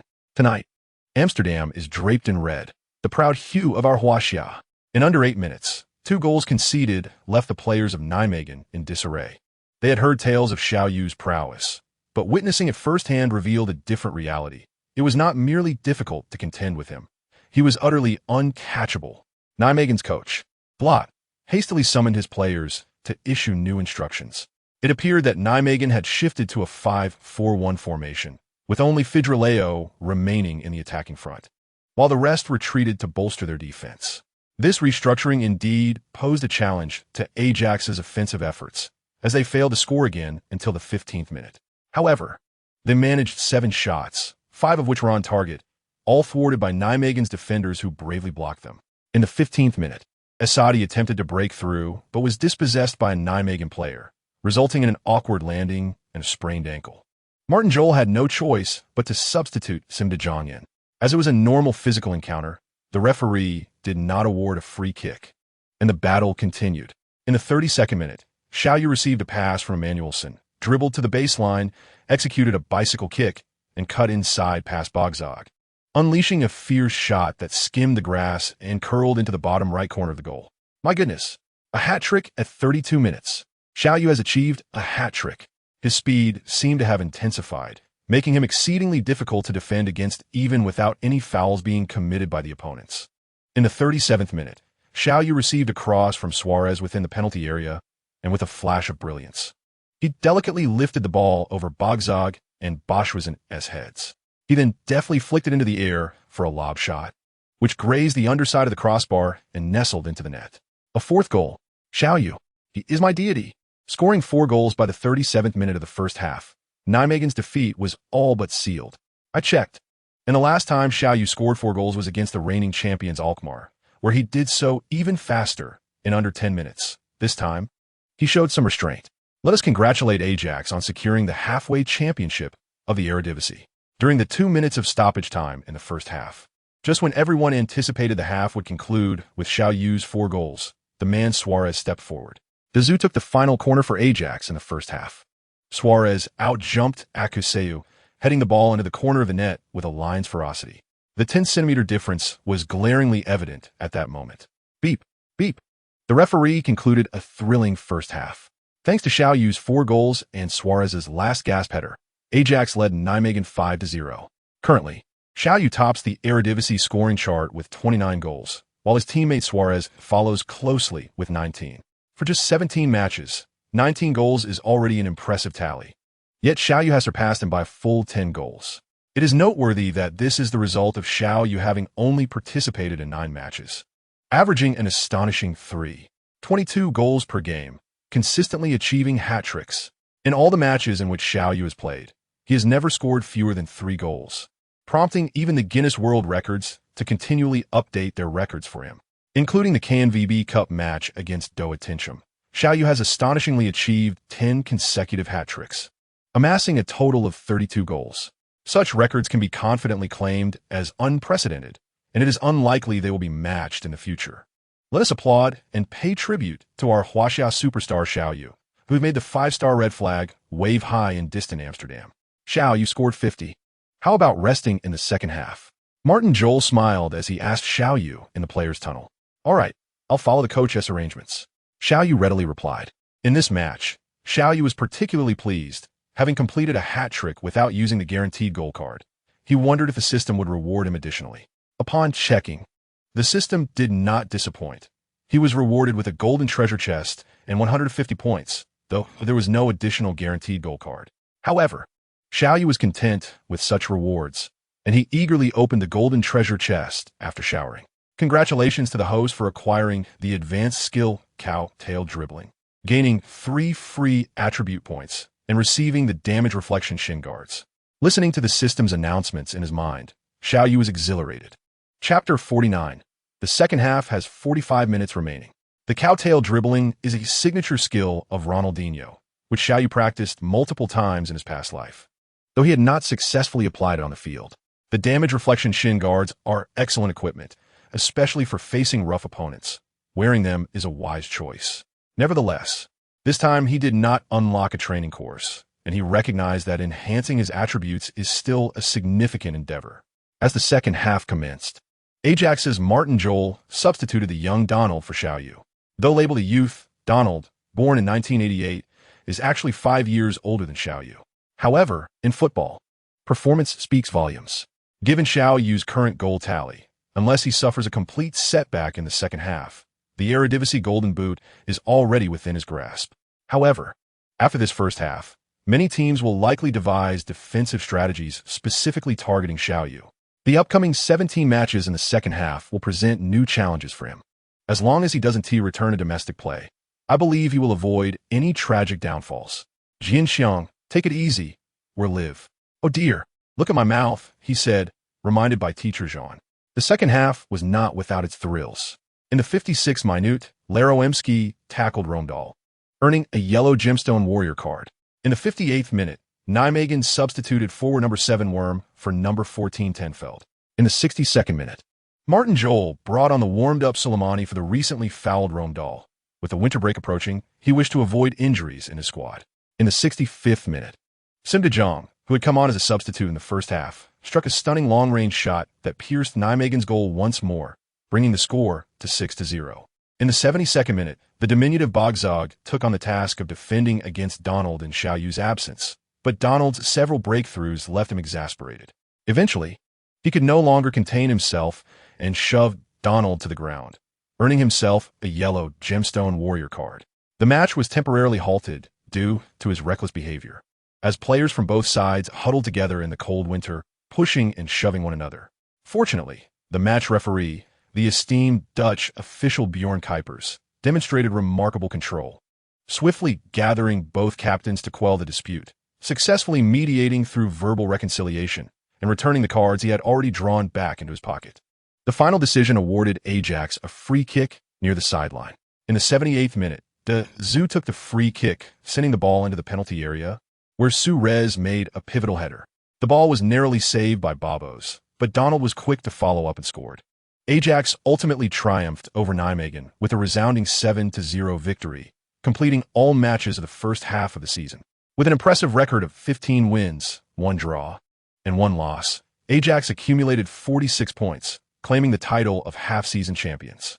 The only slight disappointment was that PSV, in second place, remained unbeaten in 17 matches, with 14 wins and 3 draws, totaling 45 points closely behind. However, in terms of goals, Ajax led the league with an astonishing 83 goals, boasting a goal difference of 70, surpassing the combined total of the teams ranked 2nd to 7th by 2 goals. Their explosive offensive prowess instilled trepidation in all their adversaries. In terms of conceded goals, Ajax, along with PSV, had the fewest with only 13 goals allowed, following the annulment of 2 goals by Utrecht. With a team that scores prolifically and defends robustly, how could they not dominate the Eredivisie? The 18th round of Eredivisie matches featured 4 games in December, while the remaining 5 would take place after the winter break, including Ajax's away match against Breda, PSV's away match against Roda, and 20's away match against Utrecht. Although Feyenoord, who played an extra match in December, achieved victory, their 3-point gain did not alter the standings. After the matches concluded on the evening of the 11th, Xiao Yu and Elena boarded a flight to Spain the following day, a 5-day seaside vacation arranged by Zahavi as a perk. This gesture was not solely for Xiao Yu's relaxation. It was also intended to generate buzz for his contract renewal. Due to his outstanding performance in the first half of the Eredivisie season, Xiao Yu had caught the attention of scouts from various clubs, including prestigious teams such as Manchester United and Arsenal, who were eager to bolster their squads during the winter transfer window, especially as Chelsea sought to strengthen their lineup. Consequently, news erupted. Eredivisie sensation Xiao Yu. Manchester United offers $35 million. Arsenal bids $35 million for the new star of the Eredivisie. Abramovich meets with Zahavi. Chelsea plans to offer $40 million. The Real Madrid president meets with Zahavi. Will they join the pursuit of Xiao Yu? Ronaldo, with Xiao. Real Madrid will be invincible. CAC, playing alongside Xiao Yu would be a joyous experience. Messi, Xiao is an extraordinary player. I hope to play with him. Guardiola, Barcelona is the cradle for young talents, ideal for Xiao's growth. Klopp, Borussia Dortmund offers more opportunities for young players. Come on, Xiao. Van Gaal, Bayern knows how to utilize players from the Eredivisie. However, Xiao Yu felt no urgency to focus on these matters at that moment. He was well aware that he would not be leaving Ajax anytime soon, allowing him to enjoy the sun, sand, and waves in Spain with Elena. With no matches to contend with, he relished the leisure of strolling along the beach, hand in hand with a lovely girl, basking in the joy of the moment. This tranquility was a rare experience for Xiao Yu. Unknowingly, he dozed off on the beach. Time spent in happiness is always fleeting. The 5-day vacation felt all too brief. Although he shared this time with Elena, the reserved Xiao Yu refrained from any indiscretions, preferring to discuss such matters after meeting with his mother. Elena said little, yet she found herself developing a different affection for this young man. Upon returning to the chilly Amsterdam, Xiao Yu would need to report to the training facility in 2 days to prepare for the final match before Christmas Eve. Regarding their opponent, VVV Venlo, Xiao Yu inquired with the coaching staff, who were equally unfamiliar with the team. Eriksson jokingly advised him not to worry too much, noting that most of their players were likely amateurs, perhaps teachers, drivers, postal workers, or plumbers in their daily lives. Their encounter with the Eredivisie leaders, Ajax, was an extraordinary achievement for them. The allure of football lies in its unpredictability. Until the final whistle, anything can happen. Though VVV Venlo was a semi-professional team from the 3rd tier, reaching the last 16 of the KNVB Cup indicated they possessed some degree of skill. However, much luck may have played a role. In the round of 32, they had narrowly advanced on penalties, and their upcoming match, 2 months later, would be a test of endurance for them. The match was scheduled to kick off at 7:30 p.m. Amsterdam time, taking place at the neutral venue of the Netherlands' de Vijverberg Stadium. As Xiao Yu had discovered, a player named Joao Vitor appeared on the pitch, though he did not recognize the others, especially since the stadium lacked a large screen to display the starting lineup. Xiao Yu reflected on the state of infrastructure, realizing that his homeland excelled in this regard. Regardless of the state of football, their stadiums were numerous, well-constructed, and advanced. Perhaps this was the privilege of a well-resourced nation. Ajax, under coach Martin Jol, fielded the same lineup as in their previous match. Despite facing a semi-professional team, Coach Jol had no intention of underestimating them. The match progressed smoothly. Within less than a minute of kickoff, Xiao Yu received a pass from Emmanuelson, executed a feint just outside the penalty area, and slipped into the box, slotting the ball into the near corner before the goalkeeper could react. In the 3rd minute, after receiving a through ball from Pantelic, Xiao Yu successfully timed his run and doubled his tally. By the 6th minute, following a pass from Esadi, Xiao Yu completed his hat trick, again catching the defense off guard. In the 7th minute, Su Rez intercepted the ball in midfield and sent a pass to Xiao Yu, who, having surged into enemy territory, scored his 4th goal. In the 9th minute, Su Rez and Xiao Yu executed a 1-2 just outside the box, with Xiao Yu firing home to secure his 5th goal. In the 14th minute, after a defensive error from VVV Venlo, Xiao Yu dribbled past 3 defenders and found the back of the net, achieving his 6th goal. In the 18th minute, Xiao Yu assisted Pantelic with a cross, allowing Pantelic to score easily, marking Xiao Yu's 1st assist.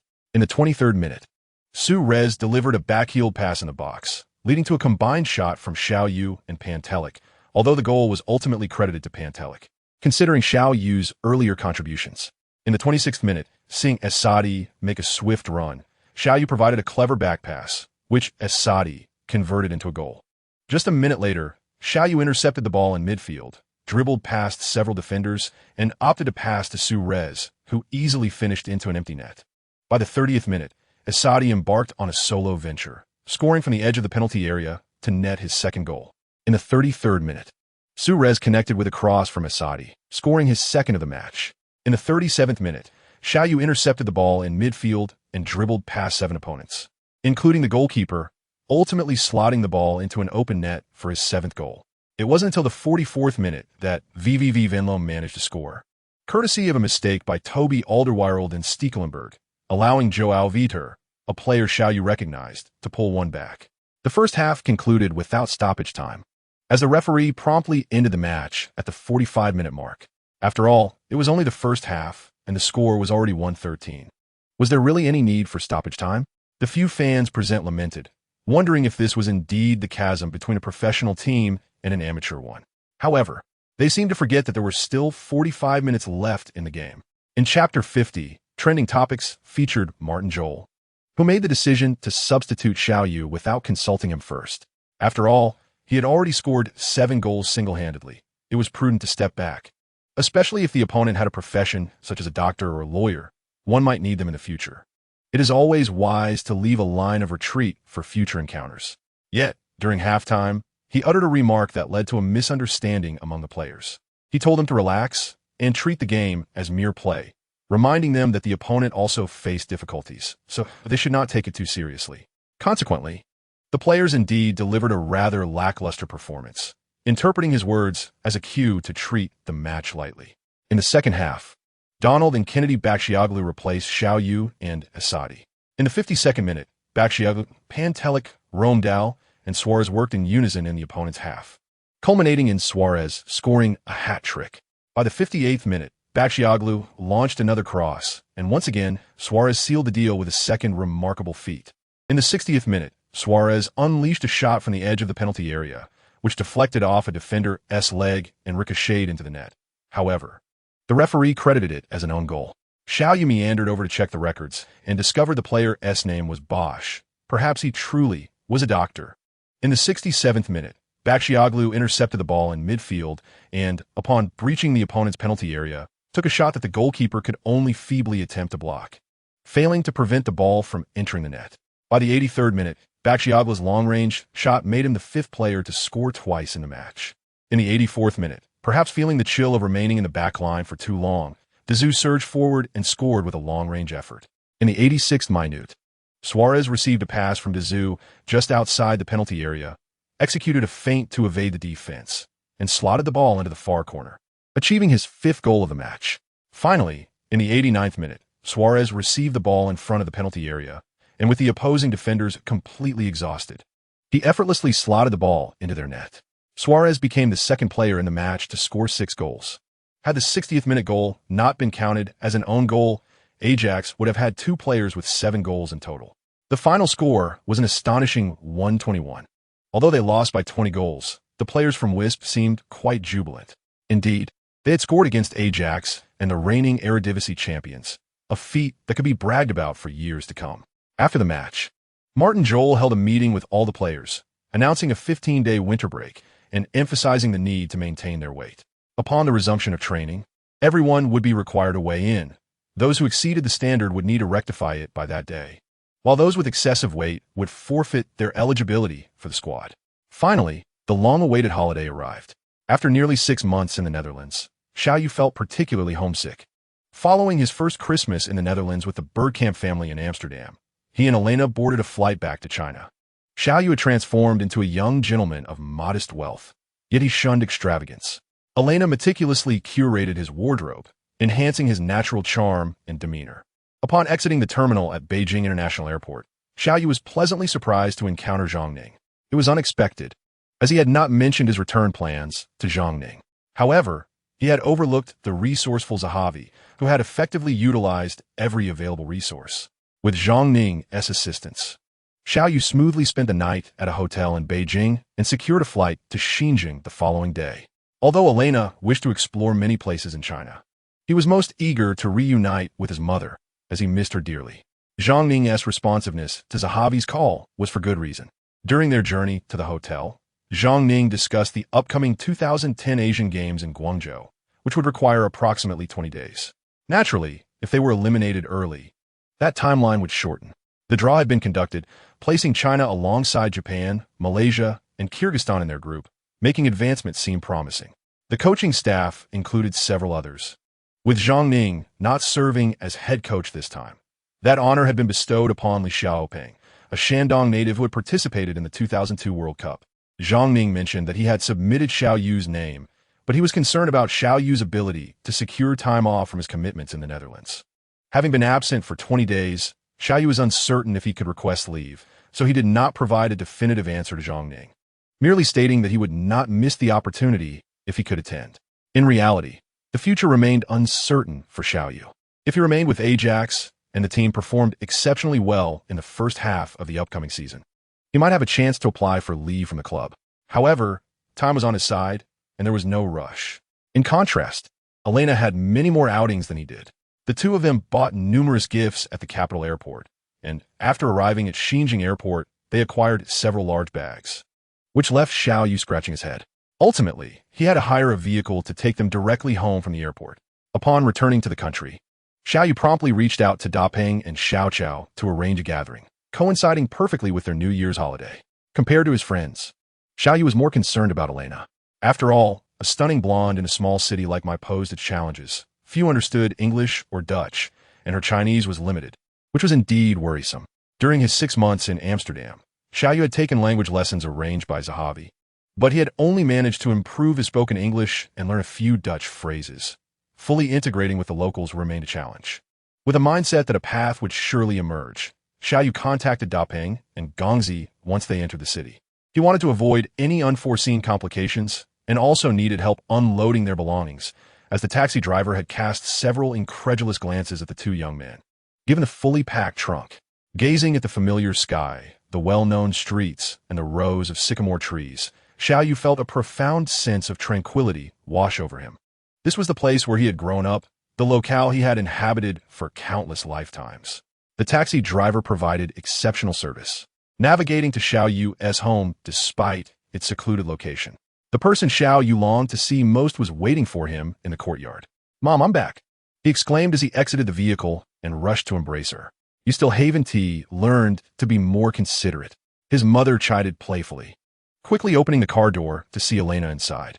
Upon catching sight of the beautiful girl in the car, his mother's eyes lit up with delight.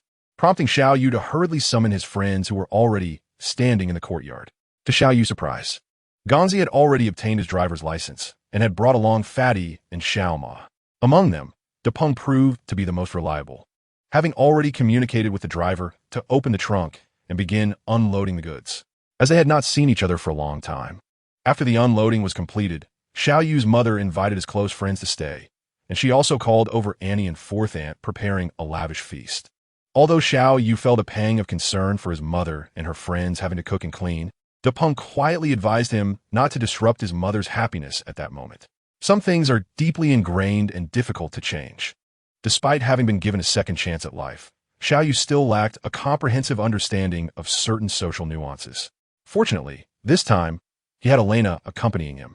Although Elena was a Dutch girl raised in Amsterdam, after Xiao Yu shared stories about his friends and his mother as acquaintances, she dutifully bought gifts for them, resulting in a trunk packed to the brim. The meal brought immense joy to Xiao Yu's mother, although Elena only spoke a few clumsy phrases in Chinese. The fact that she could address her as aunt brought a smile to her face. Furthermore, auntie and fourth aunt were effusive in their praise, which made Xiao Yu's mother beam with delight. Xiao Yu planned to stay home for 3 or 4 days, gathering with classmates after New Year's Day before returning to Beijing. He had several filming commitments for Huawei, and Zahavi had also lined up 2 other endorsements for Xiao Yu to discuss. Given that the Asian Games in Yangcheng was another significant event for China since the Olympics, what Xiao Yu did not anticipate during his days at home was the unexpected development of a close relationship between his mother and Elena. The two of them strolled hand in hand, shopping and preparing meals together, and even engaged in square dancing in the evenings. With a golden-haired beauty by her side, Xiao Yu's mother quickly became the talk of the village. However, Xiao Yu was not without his gains. Gongzi introduced him to Wei Zicheng, a former classmate from their middle school days. To Xiao Yu's astonishment, this lad, who was only 2 years older, had already become a graduate student, working with the China Communications Group in collaboration with Huawei, through the partnership between Wei Zicheng's family company and Gongzi. The first version of the WeChat app Xiao Yu envisioned was developed, though it had yet to be released. Gongzi suggested that Xiao Yu give it a try and also wanted to apologize for not consulting him before bringing others into the project. While Xiao Yu was not upset with Gongzi, he accepted the Apple phone Wei Zicheng offered and recognized the green bubble icon he had described to Gongzi. Without delay, Xiao Yu opened WeChat to explore its functions. As it was only the initial version, it remained quite basic, featuring simple emojis, text messages, voice messages, and video calling. Functionalities like moments, mini-programs, and live streaming, reminiscent of his past life, were still absent. Nevertheless, considering the current state of the 3G network era, such features were unattainable. The only drawback was that the completed version was available solely for Apple devices, with the Android version set to be released in 2 weeks, by which time Xiao Yu would already be back in Amsterdam. Since they had met, Xiao Yu decided to share his ideas openly. And since Wei Zicheng's tech team was based in Beijing, they scheduled a detailed meeting on the 4th. Unexpectedly, Xiao Yu's sudden inspiration accelerated the advancement of the global internet era by several years. Thanks to Zahavi's keen economic instincts, upon hearing about Xiao Yu's WeChat plans, he immediately offered to invest in the European marketing channels for a 15% stake. While others may not have recognized the potential of WeChat, Xiao Yu was well aware of its promising future.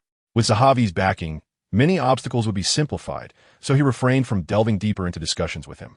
Xiao Yu and Wei Zicheng's team discussed concepts for WeChat mini-programs, the idea of converting voice to text, and the essential functionalities of moments, likes, and trending topics. These concepts not only impressed Wei Zicheng's tech team, but also astonished Huawei's business division, with the China Communications Group expressing interest in acquiring them outright. Ultimately, under Wei Zicheng's leadership, Xiao Yu, Zahavi, Huawei, and the China Communications Company jointly established WeChat Technology Company Limited, registered in Bermuda, to develop and promote WeChat, with the young Wei Zicheng becoming the first CEO of the China headquarters. This marked Xiao Yu's first investment. Given the smooth progress of matters in Beijing, Xiao Yu gained an additional 2 days to spend with his mother, during which he and Elena decided to take her to a few nearby resorts for a 2-day getaway. During this excursion, Xiao Yu found himself transformed into their personal bag carrier, watching as his mother and Elena laughed and posed for photos, with Elena assisting his mother in striking various poses. It baffled Xiao Yu how quickly the two women had grown familiar with each other. However, The time they could spend together was limited, and ultimately, his mother's life would return to its ordinary routine. After several unsuccessful attempts to persuade his mother to join him in Holland, Xiao Yu bid her farewell and returned to Amsterdam with Elena. Elena once again showcased her formidable purchasing power, having scoured Beijing for unique Chinese products and amassing a considerable haul. Fortunately, this time, Xiao Yu had the foresight to arrange for a complete set of checked luggage. Naturally, the first order of business upon his return was a review requested by Martin. Being disciplined, Xiao Yu faced no major issues, although Suarez had returned to South America and gained nearly 20 pounds over the past 2 weeks. Currently working hard to slim down, as Xiao Yu arrived back in Europe, Zahavi's efforts were beginning to yield results. The transfer market updates revealed that Xiao Yu's value had skyrocketed to 48 million euros, with 39 goals in 11 matches, averaging 3.5 goals per match. He was heralded as the new generation's killer in Chinese football. Manchester United, Arsenal, Chelsea, Real Madrid, Bayern Munich, and Barcelona all submitted bids for him, activating his 60 million euro release clause. Reports even suggested that Xiao Yu had been spotted in Munich, allegedly meeting with Van Gaal. While Xiao Yu did find himself in Munich, it was not to discuss matters with Bayern. He had come to the factory. After Zahavi declined offers from numerous car brands, he could no longer resist the temptation and reached out to the high-profile agent. The endorsement contract was quite straightforward, for 5 million euros for 3 years, with Xiao Yu only required to participate in some simple photo shoots. Moreover, Zahavi facilitated Xiao Yu's acquisition of a Driver S license in Germany and gifted him a BMW 3 Series as part of the agreement. Of course, these arrangements were all part of the contract Zahavi had negotiated, with these whispers circulating and the fact that Xiao Yu had indeed traveled to Munich. The higher-ups at Ajax began to feel uneasy, although they had already secured the halfway championship. There have been numerous instances in the past where teams faltered after such a lead. Ajax themselves had experienced a similar downfall. Coupled with Suarez's situation, it was evident that after the winter break, players often exhibited a decline in form, making them susceptible to mishaps. Should Xiao Yu depart at this juncture, while Ajax might receive a staggering sum of 60 million, it would not be a prudent decision in the long run. Consequently, the burden fell once more on Xiao Yu's prospective father-in-law, Bergkamp. In truth, Xiao Yu was not inclined to leave Ajax, or rather, to part ways with Amsterdam. Firstly, he needed to secure at least 2 championships in the Eredivisie, the KNVB Cup and the UEFA Europa League, to unlock the system's marketplace. Secondly, his relationship with Elena had yet to reach its final milestone. Despite spending a considerable amount of time together, including numerous days in Spain and China, the conservative-minded Xiao Yu remained hesitant to take that next step. This aspect also provided Bergkamp with some reassurance regarding their relationship. Nonetheless, Xiao Yu adhered strictly to his contractual agreement with Zahavi, stating that any discussions regarding his contract should be directed to Zahavi, leaving no room for personal declarations. This situation heightened the concerns of Ajax's management, especially since there were clubs that had already activated the buyout clause. As long as Xiao Yu consented, those clubs merely needed to negotiate with Zahavi beforehand. Consequently, Ajax's president, Yuri Koronel, proactively scheduled a meeting with Zahavi, expressing both respect for Zahavi and admiration for Xiao Yu, and prepared to discuss potential updates to Xiao Yu's contract. Zahavi had already discussed the transfer with Xiao Yu, knowing well that Xiao Yu had no intention of leaving Ajax this season. Nonetheless, appearances had to be maintained. Since they had approached him, Zahavi felt justified in making assertive demands. Ultimately, it was agreed that Xiao Yu would extend his contract for another 6 months, with his annual salary rising to 7.8 million and his release clause increasing to 99 million, along with the change of his jersey number to 7. While other contractual details remained largely unchanged, Ajax had already incurred significant expenses. After all, selling Huntelaar and Vermaelen had only netted them just over 50 million. Time swiftly passed to January 17th, and by 9 in the morning, Xiao Yu arrived at the future training base, preparing to travel for an away match against Breda. The team needed to board a bus for the hour-long journey to Breda.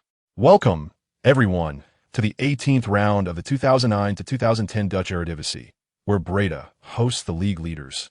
Ajax, we are broadcasting from the beautiful Rat Verleg Stadium. I am your commentator, Huang Jinxiang, alongside my partner, Zhang Lu. Good evening, football fans. This is Zhang Lu. Zhang, after the winter break, do you think Ajax can secure an easy victory today? It's hard to say, as many players may have indulged somewhat during the break. Take Ajax's key player, Suarez, for instance. Reports suggest he has developed a noticeable beer belly. Thus, the outcome remains uncertain. And what about the home team? Both teams can essentially start from scratch today. Regardless of Breda's standing in the first half of the league or Ajax's status as halfway champions. A fresh mindset could lead to a more captivating match. Indeed, in the first half of the season, Breda ranked 8th with a record of 6 wins, 4 draws, and 7 losses, generally placing them at a disadvantage. Previously, they suffered a humiliating defeat against Ajax, losing 6-0, even without Xiao Yu on the field. Hence, the uncertainty surrounding this match is quite significant, especially with the swirling rumors of Xiao Yu's potential transfer and several top clubs reportedly activating his $60 million buyout clause. Furthermore, Xiao Yu's presence in Munich has lent credibility to these reports, particularly given Bayern Munich's financial prowess, making a proficient forward like Xiao Yu highly desirable for any team. I have heard that Ajax has settled on the terms for Xiao Yu's contract renewal, suggesting he is unlikely to transfer during the winter break. We can't predict that, but I firmly believe that wherever Xiao Yu plays, he will shine as the brightest star. All right, we now have the starting lineups for both teams. Oh, Xiao Yu is not in the starting lineup. What could this mean? I'm not sure. We'll have to wait and see what Martin Jol has in store. Breda has deployed a 3-4-3 formation, a popular choice in the Eredivisie, with goalkeeper 1, 10 Rauwelaar, 3 central defenders 4 Zwanswijk, 3 Penders, and 5 Kovikman. For midfielders, 23. Robert Skilder, 7 Graaf, 12 Kasabia, and 6 Gilson, and 3 forwards 11 Korkmaz, 20 Ellery, and 19 Leonardo. This Leonardo is not the Hollywood star, but a Brazilian Dutch winger. Chapter 52. Do something now. Let us examine Ajax's lineup. Martin Jol has chosen goalkeeper 1, Stekelenburg. The 3 central defenders remain unchanged, for Thongen, Van der Wiel, and Alderweireld, with a double pivot of Emmanuelson and Azu. In the attacking front, Jol has made substantial changes beyond the ever-reliable Suarez. For players rarely seen in the starting lineup today are 6 Lindgren, 34 Kennedy Baxiolu, 23 Anita, and 51 Christian Eriksen. Certainly, it seems Jol is testing a new approach today. Yes, the primary goal is to ignite sparks that will satisfy the club's board. I see Xiao Yu is on the roster. Hopefully, he'll come off the bench. Indeed, let us watch the match. As the game commences, Breda, dressed in yellow, attacks from the left side of the screen, while Ajax, in their black away kit, is set to defend. Let us witness Breda's first offensive move. All right, Korkmaz, facing Emmanuelson's defense, fails to break through and opts for a backward pass to regroup. In the 19th minute, Breda earns a free kick 43 meters from the goal. This position is a bit far for a direct shot. Not necessarily. Mid to lower tier teams often excel at set pieces, making this an ideal opportunity for them. The free kick is taken. Leonardo, a shot. It's in. The home team, Breda, opens the scoring. Ellery, having astutely positioned himself in the box, capitalizes on the rebound after Stekelenburg successfully blocked Leonardo's shot. Look at that striker's instinct. He knew precisely where to be, even if he often runs empty. Seizing just one opportunity leads to a goal. Absolutely. Such chances cannot be squandered. The pressure now shifts to Ajax. Although Ajax holds the title of the halfway champion, they find themselves merely a single point ahead of PSV. A loss in this match could see them relinquish their top position. It remains to be seen how Martin Jol will respond. In the 24th minute, Ajax launched an attack, with Lindgren passing to Dazu. Dazu found Baxioglu in the forward line. Baxioglu threaded a pass to Anita, who deftly evaded Kovikman's defense and surged towards the penalty area. However, Zwanswijk quickly closed in. Anita's reception appeared awkward, and under the push of 2 opposing defenders, he fell within the box. Oh, Anita has fallen. Will a penalty be awarded? It's still the first half, and the referee might not grant it. Beep. The referee blew the whistle, but reached into his pocket. A yellow card? How could Anita receive a yellow card? It seems he has been penalized for simulation. Let us review the replay. This was a misjudgment. Kovikman's foot indeed caught Anita's standing leg. From a broader perspective, sometimes preventing Ajax from easily maintaining their lead can be beneficial for the league. Coach Zhang, let's not put it that way, haha. Oh, a slip of the tongue. Nonetheless, this decision has indeed wronged Anita. In the 37th minute, Ajax earned a corner kick. Zhu took the corner, sending the ball soaring towards the far post. Lindgren darted forward, connecting with a powerful header to equalize the score. Breda won, Ajax won. The first half concluded with both teams level, a result that Breda would find satisfactory. Satisfactory? Ajax cannot be content. In 3 days, PSV will play, having had an extra 3 days of rest, and their opponent is currently ranked 11th, Roda. The likelihood of a straightforward victory against them is high, and Ajax must not falter before them. It will depend on what adjustments coach Martin Jol makes during halftime. We shall wait and see while we review the highlights of the first half. As the second half commenced, Ajax made their first substitution, bringing on Soleimani for the cautioned Anita. Soleimani's introduction significantly increased the pressure on Breda's defense. He is a player capable of both dribbling and passing, causing considerable headaches for Breda's backline. Just 5 minutes after his entry, Soleimani forcefully broke through to the edge of the penalty area, delivering a cross to Suarez. Suarez executed 2 deft feints, leaving Kovikman sprawled on the ground as he entered the box. Unfortunately, his shot lacked power and was comfortably gathered by the opposing goalkeeper. 10 Roveler. The unfortunate Kovikman sustained a thigh injury and could not continue, prompting Breda to substitute him for number 28, Donjagat. In the 56th minute, Leonardo broke down the right flank, poised to deliver a cross, when Van der Wiel executed a sliding tackle, taking both player and ball out of play, earning a yellow card. In the 70th minute, Breda's coach, observing the stalemate, replaced the exhausted goalscorer El Herricaro with number 10, Anthony Lerlin. Both teams engaged in a relentless exchange of attacks and defenses, with the ball spending nearly 10 minutes outside either penalty area. Martin Jol, unable to remain idle, called on substitutes De Jong and Xiao Yu to warm up. In the 84th minute, Eriksson was fouled by Graf in midfield. Zhu immediately confronted Graf, who had just regained his footing. While Zhu's actions were justified, such impulsive behavior is unacceptable on the field. The referee opted for equal punishment, issuing yellow cards to both Graf and Zhu. Ajax also chose to make substitutions at this juncture. Eriksson and Baksival off, with number 7 Xiao Yu and number 22 Sim De Jong on. Xiao Yu has entered. Wait, we see that Xiao Yu's jersey number has changed to 7. Has he completed a contract renewal? Yes, it seems likely, and in recent years, number 7 has become a symbol of stardom, reminiscent of Figo, Beckham, and Ronaldo. Ding! The familiar notification of the super substitute skill activation echoed in Xiao Yu's mind, enhancing all his attributes by 3. His already impressive speed of 98 and 97, augmented by the super substitute boost, soared, with his foot strength reaching an astonishing 95. Xiao Yu glanced at the opponent's goal. It was now the 84th minute, and time was too scarce. He decided to take a shot. After entering the field, Xiao Yu did not seek the ball from his teammates. Instead, he and De Jong positioned themselves in the opponent's half, forming a diamond shape with Suarez and Soleimani at the edge of the penalty area, akin to a sharp blade piercing through Breda's defenses. Zhu took a set piece, finding Sim De Jong at the diamond's apex. De Jong advanced, shouldering off Graf's challenge, before passing to Soleimani on the right.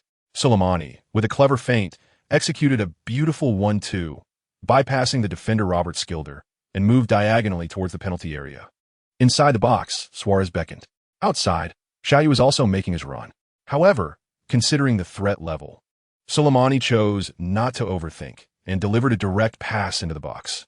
Suarez aimed to break free from Ponders for a clear shot on goal. Yet, Ponders anticipated Suarez's movement and shifted to intercept the ball. Nevertheless, Suarez is on the verge of joining the ranks of elite strikers. With a clever back run, he managed to position himself ahead of Ponders, gaining control of the ball. However, Suarez missed the optimal moment to turn, as Zwanswijk had already closed in on him. Facing 2 defenders, escaping from such close quarters proved challenging for Suarez. Luis, give it to me. Suddenly, Suarez heard a familiar voice calling in Chinese. Realizing he recognized the voice, he smiled and, without hesitation, pushed the ball in the direction it came from. Bam! With a fierce strike, the ball pierced into the corner of the net. It's a goal. Xiao Yu. He scored. Unbelievably, Xiao Yu netted a goal with his very first touch. Long live Xiao Yu. Ajax has taken the lead. What a gaping hole in the defense. How could no one mark Xiao Yu? No. Breda had assigned Casabev to mark him, but Xiao Yu had already evaded him when he called out to Suarez. Xiao Yu is simply too fast. I barely caught a glimpse of Casaba. Indeed, Xiao Yu is incredibly swift, the son of the wind from Arhuaxia, securing a turnaround for Ajax with his inaugural touch on the field. As the ball found the net, Xiao Yu rushed to the sidelines, embracing the camera lens. Behind him, Suarez shouted, "Mom, I love you." The score had turned against them, and Breda's coach, Mascani, felt a wave of anxiety. Having initially enjoyed the lead in the first half, he could accept a draw, but now being behind, he knew he had to act. Thus, he summoned the attacking player. Van der Gricht. Chapter 53, Willfulness. In the 88th minute, the game entered a dead ball state. Breda made a substitution, with Mascani replacing the exhausted and yellow-carded Graf with Van der Gricht, number 8. Xiao Yu had already exhausted his opportunity for a guaranteed goal and had attempted 2 long shots, neither of which posed a significant threat. The fourth official raised the board, indicating 3 minutes of stoppage time. With little time remaining, Xiao Yu realized that completing a hat trick was unlikely. Instead, he chose to proceed methodically, continuing to pressure alongside his teammates, aiming for another shot if time allowed, or settling for a narrow victory. The crucial point was securing the 3 points. As the clock struck 92 minutes, Xiao Yu received a pass from Lindgren, feigned a move, and cut inside past Kesebaev, poised to shoot. However, a large white leg unexpectedly lunged in from the side. Despite wearing shin guards, they were not impenetrable. Sensing the impending tackle, Xiao Yu quickly abandoned the shot and jumped to evade. Yet, the force of the tackle brought him down. The referee promptly blew the whistle, awarding a free kick just outside the penalty area and brandishing a yellow card at the offender. Upon closer inspection, Xiao Yu realized it was Van der Gricht, the player who had just entered the game, explaining his vigorous slide. "Shall I get a try?" Xiao Yu asked Zhu, who had come over to help him up. Zhu smiled and gestured affirmatively. Standing over the ball together, they observed Breda's defensive wall, which obscured the goal from view. "Let's see if we can hit the upper left corner," Zhu whispered to Xiao Yu. Nodding in agreement, Xiao Yu stepped up as the referee's whistle sounded. He swung his right leg, striking the ball with the inside of his foot. The ball soared high, just clearing the jumping wall. Breda's goalkeeper, Tenrovier, anticipated a shot to the far post and had already taken a couple of steps in that direction. However, the speed of Xiao Yu's strike was too much. Tenrovier lunged, but the ball found the back of the net. Goal! A brace for Xiao Yu. This marks his first direct free kick goal, if memory serves correctly. There had been no prior records of him scoring from a free kick in the Eredivisie. Congratulations to Xiao Yu and Ajax. As Xiao Yu slid on his knees in celebration, the referee's whistle signaled the end of the match. Breda succumbed to a 1-3 defeat against the league leaders, Ajax. Ajax secured all 3 points, maintaining their lead. Xiao Yu shone with a brace. Ajax's triumphant start to the new year. Xiao Yu's contract has been renewed, with a release clause of 99 million euros. "I am very happy at Ajax, and have no plans to leave," Xiao Yu stated. Ferguson commented, "Xiao should aspire for a larger stage." While Van Gaal added, "We will not cease our pursuit of Xiao." Today, Xiao Yu was elated. Not only did he help his team achieve a comeback, but he also had a special gift awaiting him. After the match against Breda, they returned to Amsterdam at 9 in the evening. It was Xiao Yu's birthday, yet he had not informed any teammates. For one particular person had stayed behind just for him. As Xiao Yu drove back to his seaside villa, a beautiful figure awaited him. He eagerly parked the car and ascended to the 2nd floor with the enchanting woman in his arms. He had little interest in the intricacies of the exquisite cake or the luxurious bathtub. His focus was solely on the person he had longed for. "Look at you. So eager. Tonight, you're all grown up," she teased, her sultry breath sending shivers down his spine. The following morning, Elena donned a loose robe and brought Xiao Yu a glass of water, recalling how his mother always emphasized the importance of warm water for his delicate stomach. Being her first experience, Elena received Xiao Yu's affection gently, ensuring not to overindulge. She even donned her workout attire early to train in the villa's yard. Xiao Yu's discipline only endeared him to Elena further. By midday, Elena and Xiao Yu had returned home for lunch, where the Bergkamps had prepared a sumptuous feast for the two. Noticing the change in her daughter, Elena's mother discreetly urged Bergkamp to engage Xiao Yu in conversation. While she took Elena aside for a mother-daughter chat, knowing that Xiao Yu would eventually leave Ajax, Bergkamp suggested that if possible, he should aim for one of the top 5 leagues, especially the Premier League, where the competition was fiercer and the challenges greater. Xiao Yu expressed his willingness to consider it, but mentioned he had a matter he was uncertain about and wished to consult with his father-in-law. Bergkamp was more than happy to assist, finding the young man increasingly likable, especially as his daughter grew closer to him. Xiao Yu shared his concerns about the upcoming Asian Games in Guangzhou, where the Chinese U-23 team would participate for nearly 20 days. Worried about the impact on the club's performance, Bergkamp chuckled, reassuring Xiao Yu that football was a collective sport, not solely reliant on one player. He encouraged Xiao Yu to represent his country, asserting that as a citizen, he bore the responsibility to contribute. He even offered assistance in obtaining Dutch citizenship should Xiao Yu wish to represent the Netherlands in the European Championship, Olympics, or World Cup, which would undoubtedly enhance the team's strength. Xiao Yu replied with a smile, stating that both he and his mother were conservative, prioritizing their heritage as Chinese. Perhaps I might not make it to the World Cup, but that's all right, he concluded. Bergkamp respected his decision, understanding that while individual accolades were tempting, the allure of collective glory held greater weight. Given Xiao Yu's current prowess, it was merely a matter of time before he became a star at the club level, and leading the national team to another World Cup would be a tremendous honor. They shifted their conversation to the burgeoning talents in football and the upcoming World Cup in South Africa. Xiao Yu possesses memories from his past life, and he is acutely aware that this World Cup represents the closest the Netherlands has come to the coveted trophy in recent years, as well as the pinnacle of Spain's golden generation. There remain numerous regrets, such as England's Lampard's infamous goal line incident, Kaká's unjust red card, and the Netherlands being cruelly defeated by Iniesta's last-minute goal.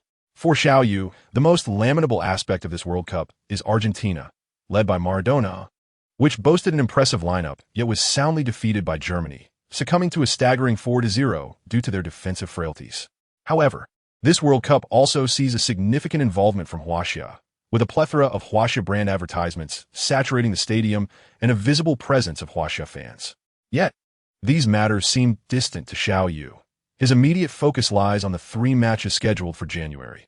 The first on January 24th against the reigning champions, Alkmaar, who have nearly withdrawn from the title race, followed by a Dutch Cup match against Nijmegen on January 27th, and a clash with their fierce rivals, Feyenoord, on January 31st. During the winter break, Xiao Yu has completed his professional physical training, raising his stamina attribute to 79 points. Concurrently, he engaged in 2 weeks of ball retrieval training, successfully elevating his ball control attribute to the passing threshold of 60 points. In the forthcoming month, Xiao Yu plans to undertake professional shooting training, which, albeit requiring a lengthy 45 days, promises a substantial increase of 5 points in his shooting attribute. Achieving this milestone would enable him to surpass the 90-point barrier, a highly desirable outcome. He is grateful for the system he possesses, for without it, enhancing his shooting attribute by this margin would undoubtedly require an extensive amount of time. As the match on January 24th approaches, Xiao Yu finds himself not included in the starting lineup. Martin Jol has indicated that Xiao Yu requires additional recovery time, rendering the plans devised by Alkmaar's coach, Advocaat, moot. The match is set to commence at 1:30 p.m. Amsterdam time. We are now broadcasting the 19th round of the 2009 to 2010 season of the Dutch Eredivisie, featuring the league leaders Ajax against the defending champions Alkmaar. I am your longtime friend, Huang Jinxiang, alongside my partner, Zhang Lu. Greetings to all the fans. I am Zhang Lu. Today, Ajax, playing at home, dons their iconic red and white kits, adopting a 4-3-3 formation. The starting goalkeeper is number 12, Vermeer, supported by defenders Veltman, Van der Wiel, Alderweireld, and Anita. Once again, Anita fills in as a fullback, a move by Martin Jol to provide him with more playing opportunities. Currently, Ajax's midfield and forward line are brimming with talent, and at only 169 centimeters. Anita lacks height, but relies on his agility to make an impact on the flanks. The midfield trio consists of Emmanuelson, Lindgren, and Sim de Jong. This midfield shift is quite significant, as veterans Zhu and Eno have not even made it to the 16-man squad, complicating the opponent's strategy. More importantly, Ajax boasts an abundance of options in both midfield and attack, with over 8 players available for selection, granting Martin Jol considerable freedom in his choices. Now let us turn our attention to the forward line, where Ajax has opted for 3 forwards: number 11, El Ghazi, number 28, Ramadal, and number 16, Luis Suarez. This blend of seasoned and fresh talent promises a formidable offensive threat, presenting a significant challenge for Alkmaar's defense. So, Coach Zhang, do you favor Ajax for victory in this match? That is hard to say. In football, anything can happen. Ajax has made several rotations today, Even the usually steadfast goalkeeper Stekelenburg finds himself on the bench, leaving much uncertainty. Now, let us examine the visiting team's lineup. Alkmaar, dressed in deep green kits, is managed by Advocat, who has deployed a 4-3-2-1 Christmas tree formation. At first glance, this formation appears to present an arrowhead, but in reality, it employs a multi-layered defensive strategy, intensifying defense from the front to the back to ensure utmost security. The starting lineup for Alkmaar includes goalkeeper number 22, Romero, defenders number 2, Gillians, number 15, Paulsen, number 4, Moreno, and number 25, Moisander. The three defensive midfielders are number 6, Mendez, number 11, Martins, and number 8, Charles, while the dual attacking midfielders are number 18, Demel, partnering with number 9, Ali, with number 10, El Hamdawi, leading the line. Currently on the pitch, Ali, who played for Ajax last season, will undoubtedly face his former team with great anticipation. The referee blows the whistle to signal the start of the match. Suarez passes the ball to the veteran Ramadal, who then makes a forward run. Ramadal continues the play by passing back to Lindgren, who seeks to control the rhythm of the game.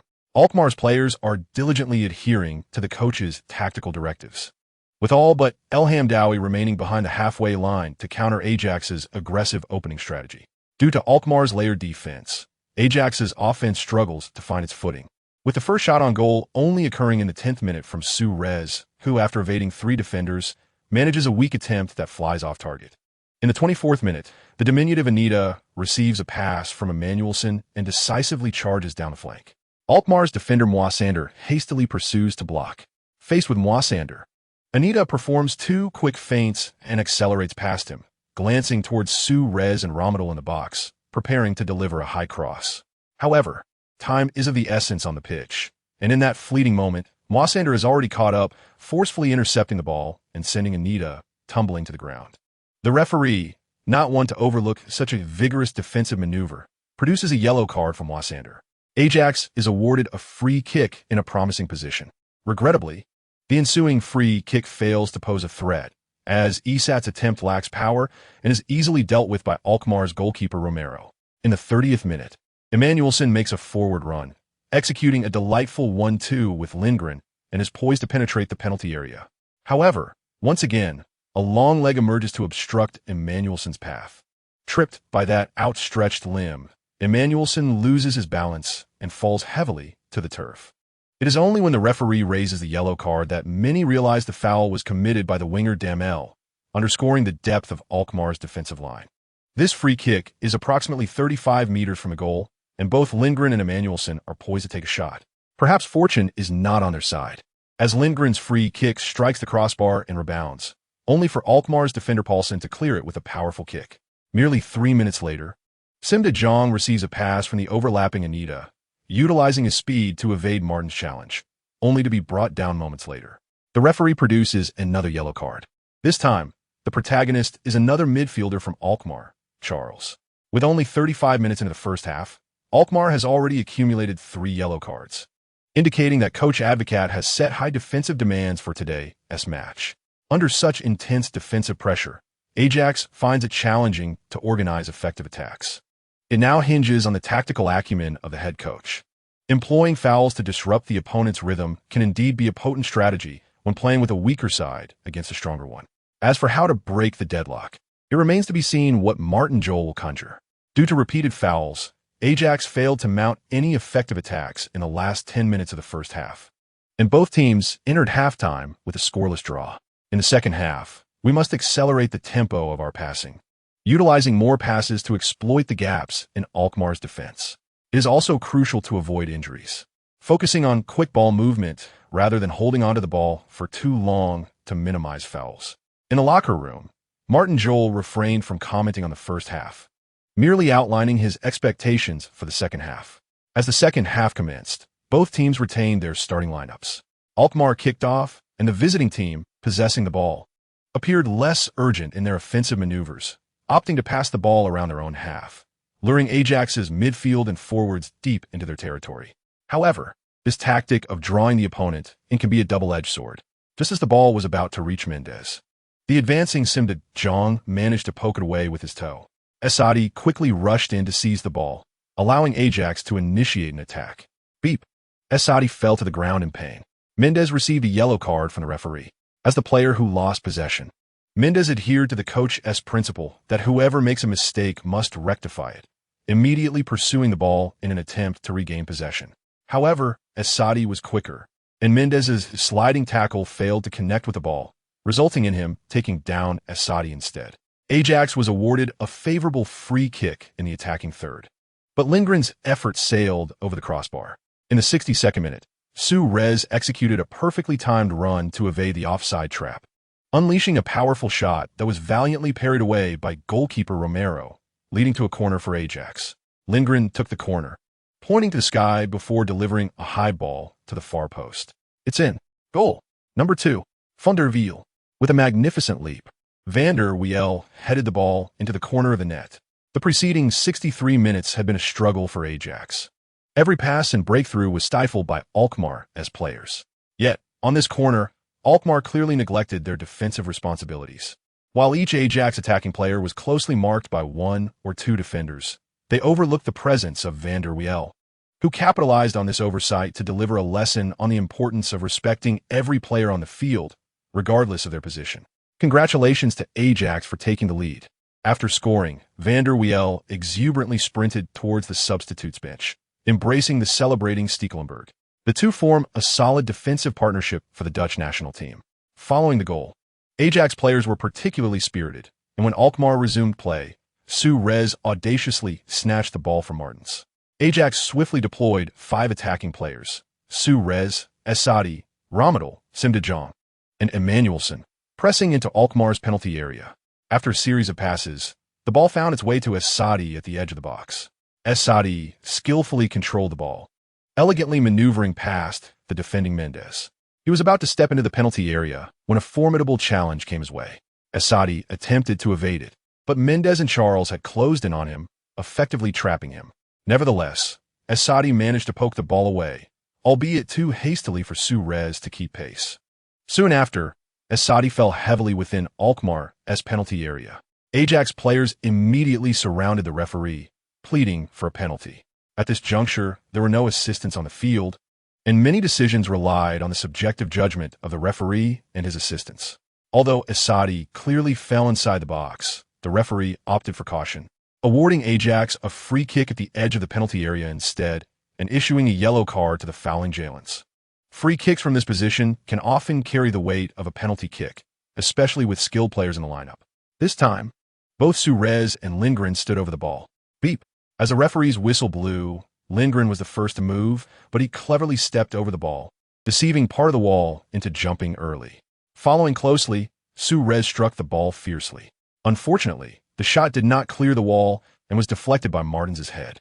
The force of Suarez's shot struck Martens' nose, causing it to bend awkwardly and result in a nosebleed, prompting Alkmaar to replace him with a newly introduced Jerry Main lens. No one expected that Lens, just on the pitch, would receive a yellow card for his very first defensive action. Chapter 55, damn it. Ajax took a throw-in. Simdejong received the ball, controlling it and turning towards the center, delivering a diagonal pass to the waiting Asadi at the edge of the box.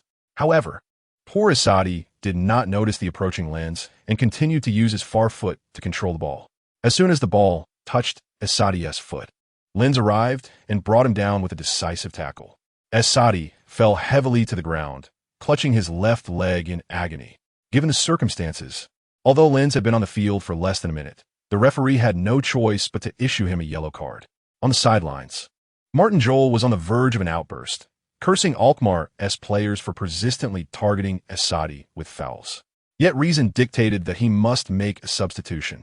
The score of 10 was already sufficient for Ajax to secure 3 points, and there was no need to risk an injury.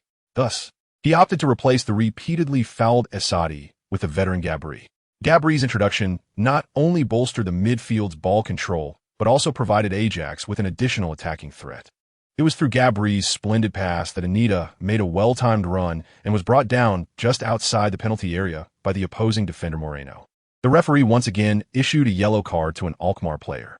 As it stood, Alkmaar had seen 7 players booked, a staggering figure considering there were only 11 on the field.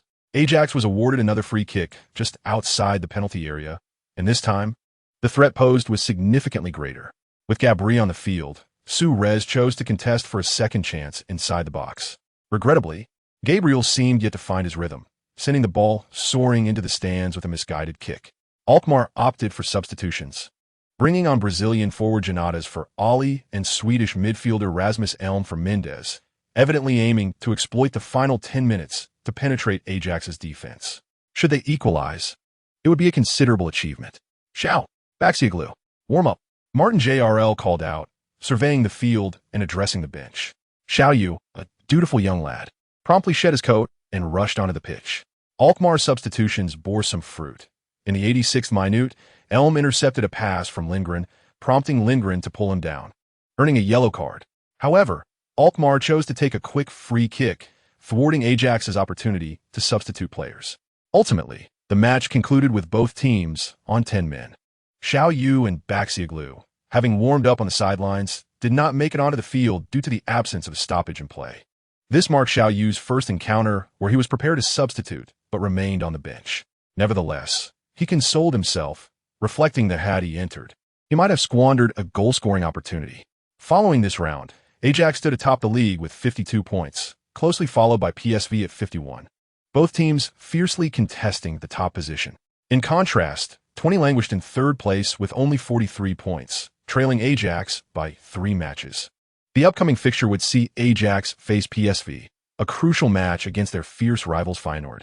Although Ajax had triumphed over Feyenoord in their last home encounter, the outcome of this away match remained uncertain, necessitating Ajax's utmost effort to avoid a disastrous outcome. Thus, on January 27th, against Nijmegen, Martin JRL opted to rotate the squad, yet Xiao Yu retained his place on the roster. In terms of Xiao Yu's personal life, despite having developed a deeper connection with Elena, their interactions remained sporadic, with Elena visiting only 2 or 3 times a week, primarily returning to her own home. Xiao Yu held no objections to this, considering himself the more reserved of the two. Even though it was a midweek match with a kickoff at 7:30 p.m., Elena arrived as promised, accompanied by her father, Dennis Bergkamp. The domestic broadcast of the Dutch Cup's Huaxia match was absent, leaving only a few online platforms to provide the match's original coverage, thus depriving viewers of the entertaining commentary of Huang, Jinxiang, and Zhang Lu. Ajax's starting formation consisted of a 4-4-2 setup, with goalkeeper number 12, Vermeer, fullbacks number 3, Elijah, and number 37, Atuba, central defenders, the Belgian duo number 5, Vertonghen, and number 19, Alderweireld, midfielders number 40, Demis, number 6, Lindgren, number 51, Eriksson, and number 22, Sim de Jong, and forwards number 28, Romdal, and number 10, Soleimani.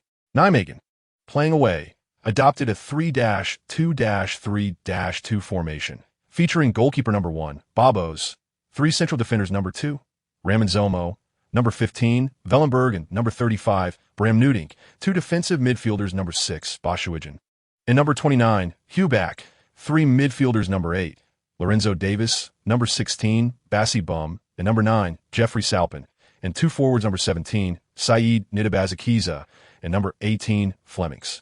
On the sidelines, Ajax also boasted star players such as Emmanuelson, Enoch, Xiao Yu, and Luis Suarez. Given Ajax's previous 7-0 victory over Nijmegen, the Amsterdam arena was predominantly filled with Ajax supporters, with scarcely a Nijmegen jersey in sight. While historical encounters favored Ajax, this match did not unfold as smoothly as fans anticipated. It was not until the 43rd minute of the first half that Ajax broke the deadlock through a set piece taken by Dezu.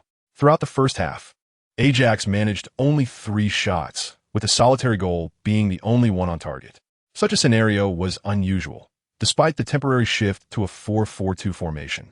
Martin JRL aimed to experiment, yet this lackluster performance was not what he desired. In the 58th minute, Soleimani received a through ball from Eriksson, successfully evading the offside trap. However, he was brought down from behind by the opposing midfielder Huback, squandering a prime opportunity. The referee promptly issued a red card to Huback, sending him off. Although Ajax now faced Nijmegen with 1 less player, Martin JRL opted to substitute the injured Soleimani with number 20, Kovacic, prioritizing player health. Despite having an extra player, Ajax failed to demonstrate their superiority, while Nijmegen, down to 10 men, adopted a defensive posture, resolutely executing counterattacks. Finally, In the 83rd minute, a corner kick allowed Flemings to level the score, plunging the stadium into silence. Although this was merely a Dutch Cup match, and Ajax had more pressing engagements in the League and Europa League, a defeat here would mean an exit from the Cup. As the current league leaders and a team with an unparalleled offensive record in the top 5 leagues, an early exit from the Dutch Cup's quarterfinals would be difficult to accept. Martin J.R.L. found himself in a quandary, glancing towards the substitutes Su Rez and Xiao Yu. He indeed possessed aces up his sleeve. However, the imminent league match held greater significance. Given the current situation on the pitch, substituting them would require them to play at full capacity. With merely 2 days of rest, he wondered if this would impact their performance against Feyenoord. Unsure and hesitant, he took a few deep breaths and called out to the bench, Louis Xiao Yu, warm up, as the clock struck 90 minutes. The absence of stoppage time meant Martin J.R.L. substitutions could not be executed. Beep, beep. With the referee's whistle signaling halftime, the match proceeded into a tense extra time. Obai, replace Demide, and make more runs. They've been defending for so long. Their stamina is dwindling, Martin J.R.L. instructed Emmanuelson. He was reluctant to exhaust his options against a team he had previously defeated 7-0 just a month prior. Moreover, they were down a player. Xiao Yu complied with the coach's instructions, despite his eagerness to play. Beep. The referee blew the whistle, signaling the start of the first half of extra time. Nijmegen continued their defensive retreat, allowing Ajax to bombard them relentlessly without emerging from their shell. Yet, unexpected events often occur when least anticipated. In the 92nd minute, a long-range shot from Manuelson was heroically saved by Babos, who swiftly launched a throw to midfielder Jeffrey Salpin. Salpin dribbled past the midfield, evading 3 Ajax defenders before delivering a pass to Flemings, who had equalized. Faced with Ole Gunnar's defense, Flemings cleverly opted for a backheel flick. Almost immediately, Robert van Aden, who had just entered the field full of energy, charged forward and unleashed a powerful shot. The ball struck the net with tremendous force, leaving Fermier in front of the goal helpless. Nijmegen had taken the lead. A subdued cheer erupted throughout the Amsterdam arena, a testament to the true fans of Nijmegen who had traveled from afar to support their team. This goal posed yet another dilemma for Martin Jol. It was evident that he needed to introduce an attacking player. However, Suarez's recent form had been erratic, and he could not afford to be absent for the Feyenoord match. As for Xiao Yu, he was a remarkable player, yet there were concerns about his lack of recent match fitness. But the unfolding situation on the pitch necessitated a change. Frustrated, he thought, if only I had not substituted Soleimani, I would still have 2 substitution slots available, allowing me to implement a 4-3-3 formation. Chapter 56, The Battle of Beverwijk. Coach, let me play. A youthful voice suddenly echoed in Martin Jol's ear. It was the young talent from Huaxia, and Jol was taken aback. Were not the people of Huaxia known for their grace and humility? Why was this young man so eager? Nevertheless, it was a relief, sparing him from further indecision. Rigoberto, bring on Xiao, replace Lindgren. Ajax made a substitution. Number 7, Xiao Yu, came on for number 6, Lindgren. The formation shifted to 4-3-3, with Kovačanić positioned at the forefront, while Xiao Yu and veteran Romadel formed a dual striking partnership, or perhaps it could be termed as dual wingers. The introduction of fresh blood, like Emmanuelson and Xiao Yu, enhanced the team's passing and tearing capabilities. This prompted Nijmegen, now leading, to adopt a more defensive posture. However, for the extraordinary Xiao Yu, such a defensive strategy was far from effective. He, along with Emmanuelson, Eriksson, Sim de Jong, and Romadel, relayed the coach's instructions. Since the opponent was retreating into a shell, they would exploit the perimeter with long-range shots. Although they trailed in this match, Xiao Yu did not wish to deploy his must-score card just yet. He preferred to rely on his own abilities to score or create set pieces, deeming a wasted 100 points in the Dutch Cup as unworthy. During the first half of extra time, the score remained unchanged.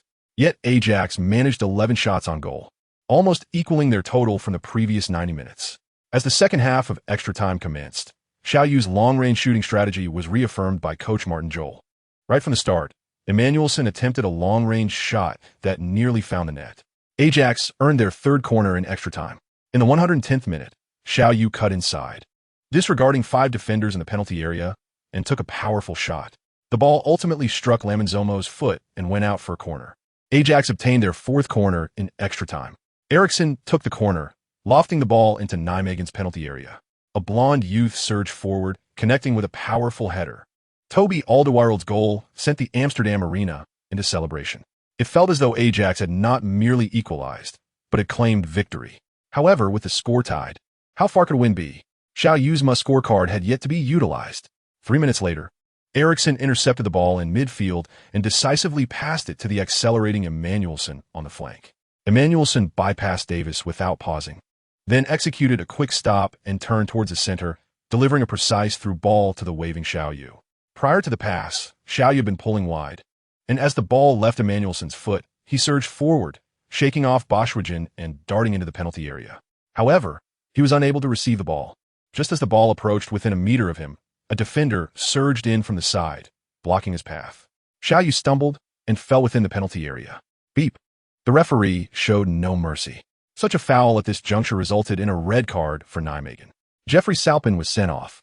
With just 7 minutes remaining, Nijmegen was down to 10 men, and Ajax had yet to take a penalty. This turn of events was hard for coach Vlaat to accept. He yelled furiously at the fourth official, ultimately earning himself a second red card, banishing him to the stands. Xiao Yu adjusted his shin guards, with Suarez absent. He had no competition for the penalty he had earned. He placed the ball on the penalty spot and exchanged a glance with the goalkeeper, Babos. Suddenly, Xiao Yu flashed a mischievous smile at Babos, his gaze fixed on the lower right corner of the goal. He took a breath, began his run-up, and struck the ball with force. The ball zipped into the left side of the net. Xiao Yu executed a powerful, low shot, while Babos misjudged the direction, helplessly watching the ball find its way into the net. The scorer, the young talent from Huaxiaoxiao, Ajax had taken the lead. Victory was theirs. Xiao Yu felt elated. He sprinted towards the sidelines, embracing Suarez on the bench with fervor. "Ha! Xiao, you need to come up with a distinctive celebration." Suarez laughed, equally exhilarated. Although the penalty posed little challenge, it propelled Ajax into the semi-finals of the Dutch Cup, where he would be essential in the upcoming finals. Due to being 2 players short, Nijmegen encountered divisions among their ranks, with the attacking players believing that since advancement was unlikely, they might as well go all out. Meanwhile, the defenders adhered strictly to the coach's prior strategy, remaining steadfast in their defense. The disconnection between the two factions resulted in the attacking players hardly receiving the ball, merely engaging in aimless runs without purpose. Ajax, on the other hand, found it easy. Since they were ahead and the opponent remained withdrawn, they pressed forward. Thus, in the final 6 or 7 minutes, Ajax unleashed 12 long-range shots. Although they earned 2 corners, they failed to score again. The match concluded with Ajax triumphing 3-2 over Nijmegen, eliminating them and becoming the first team to advance to the semi-finals of the Dutch Cup. In a post-match press conference, Martin Jol praised Xiao Yu's contributions, asserting that he would be the future core of Ajax, a non-transferable asset in their youthful resurgence. However, the media remained skeptical.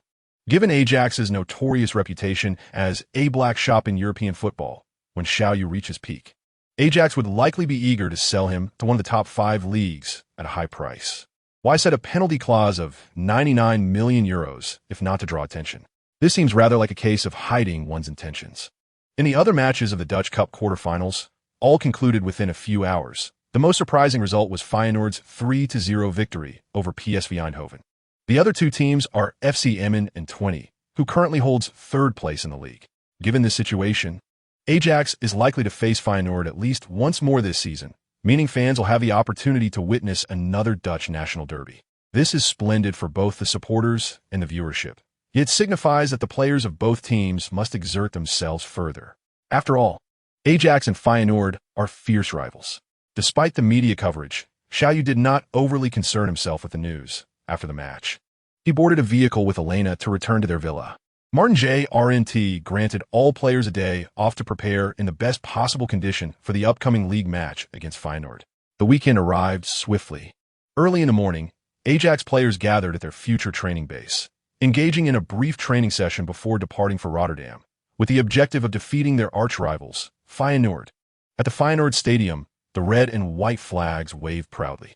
Due to a history of fan incidents, including the tragic death of an Ajax supporter, the area for away fans is now separated from the home supporters by barbed wire. Now, it is 7 p.m. Beijing time. and we are about to present to you a focal match of the 2009 to 2010 season, the 20th round of the Dutch Eredivisie, known as the Dutch National Derby between Feyenoord and Ajax. I am your commentator, Huang Jianxiang, and beside me is my partner, Zhang Lu. Greetings to all our fans. I'm Zhang Lu. Zhang, could you enlighten our viewers on why these two teams are termed bitter rivals? Certainly. These two teams represent the largest cities in the Netherlands. Primarily the cultural differences between Amsterdam and Rotterdam. What are those cultural differences? Amsterdam, home to Ajax, is the capital of the Netherlands, characterized by a culture of art and creativity, while Rotterdam, where Feyenoord is based, is also a major city, known for its values of hard work and courage. This rivalry symbolically reflects two social classes in the Netherlands, yet both sets of fans have shown irrational behavior on multiple occasions. The infamous Battle of Beverwijk in 1997 led to the unfortunate death of an Ajax supporter, exacerbating the animosity between the two clubs, which results in a charged atmosphere during each encounter. As of this season, although Ajax leads the league, they have not managed to pull ahead of PSV Eindhoven by much, with only a 1-point margin. Even a draw could see Eindhoven reclaim the top spot. Indeed, this is quite accurate. Hence, Ajax must secure a victory today. Let us review the starting lineups for both teams. The home team, Feyenoord, coached by Bean, has deployed a 3-2-3-2 formation. The goalkeeper is number 18, Van Dijk. The three central defenders are number 20, Vlaar, number 4, Bahia, and number 29, De Vrij. The double pivot features number 8, Van Bronckhorst, and number 7, Danny Lanza. The midfield trio comprises number 6, Amadi, number 25, Wijnaldum, and number 14, Leroy Fer, while the striking duo consists of number 11, Jandar Thomassen, and number 23, Ivorian international Seydou Doumbia. Van Bronckhorst, the captain of both Feyenoord and the Dutch national team, is a key figure in Barcelona's resurgence. Ajax's ability to navigate the midfield will heavily depend on his performance. Ajax's starting lineup employs a 3-4-3 formation, showcasing an all-out attacking strategy. The goalkeeper is number 1, Dutch international Stekelenburg. The three central defenders are number 5, Vertonghen, number 2, Van der Wiel, and number 19, Alderweireld. The lone defensive midfielder is number 40, Demizu. The midfield trio includes number 8, Emmanuelson, number 6, Lindgren, and number 21, Enoch. And the forward line features number 9, Pantelic, number 28, Ramadal, and number 16, Louis Suarez. Chapter 57. Astute today, Xiao Yu finds himself seated on the bench once more. It appears that Martin J. R&T intends to employ him as a tactical surprise, ready to resolve any challenges that may arise on the field. I, for one, wish to see Xiao Yu starting regularly, as there are indeed few Chinese players competing in Europe. Indeed, even last year, Zhou Haibin went to PSV Eindhoven, and I heard he has recently returned to Shandong, rejoining the Taishan team. It is truly unfortunate. I had hoped to witness a Chinese derby in the Eredivisie. Yet while Xiao Yu continues to develop, Zhou Haibin has already returned home. We mustn't be greedy. Having a player like Xiao Yu already provides hope for the future of Chinese football. Let's hope so.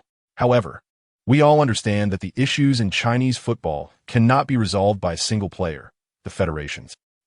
Let's not dwell on that. Let us analyze the previous matches of both teams instead. Zhang Lu promptly interrupted Huang Jianxiang, aware that their candidness during their previous collaboration at the national television network led to Huang's departure. In the first round of this season's League encounters, Ajax, without Xiao Yu, comfortably defeated Feyenoord 3-1 at home. However, that match benefited from home advantage, which today has shifted to Feyenoord.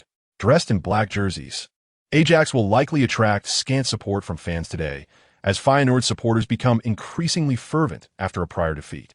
Indeed, as Ajax's players step onto the field to warm up, they are met with a chorus of boos. The captains toss a coin to determine sides, with Feyenoord opting for the Olympiastadion side, where the banners of the Roman Legion wave majestically, seemingly poised to crush any intruders in their midst. Ajax takes the first kickoff, but Suarez refrains from rushing into an attack, instead choosing to meander laterally, requiring his teammates to join him in applying relentless pressure on Feyenoord. Van Bronckhorst, a dual captain for both Feyenoord and the national team, has effectively intercepted every ball that approaches him in the opening 10 minutes. Meanwhile, Ajax's star, Suarez, is met with overwhelming jeers upon every touch of the ball. In the 11th minute, Feyenoord launched an attack, and long before they reached Ajax's penalty area, the crowd of 47,000 erupted in a thunderous applause. One might mistakenly believe Feyenoord had already scored. However, this attempt was ultimately thwarted by Alderweireld's positioning, leading to a frustrated Thomasin pushing Alderweireld down within Ajax's penalty area.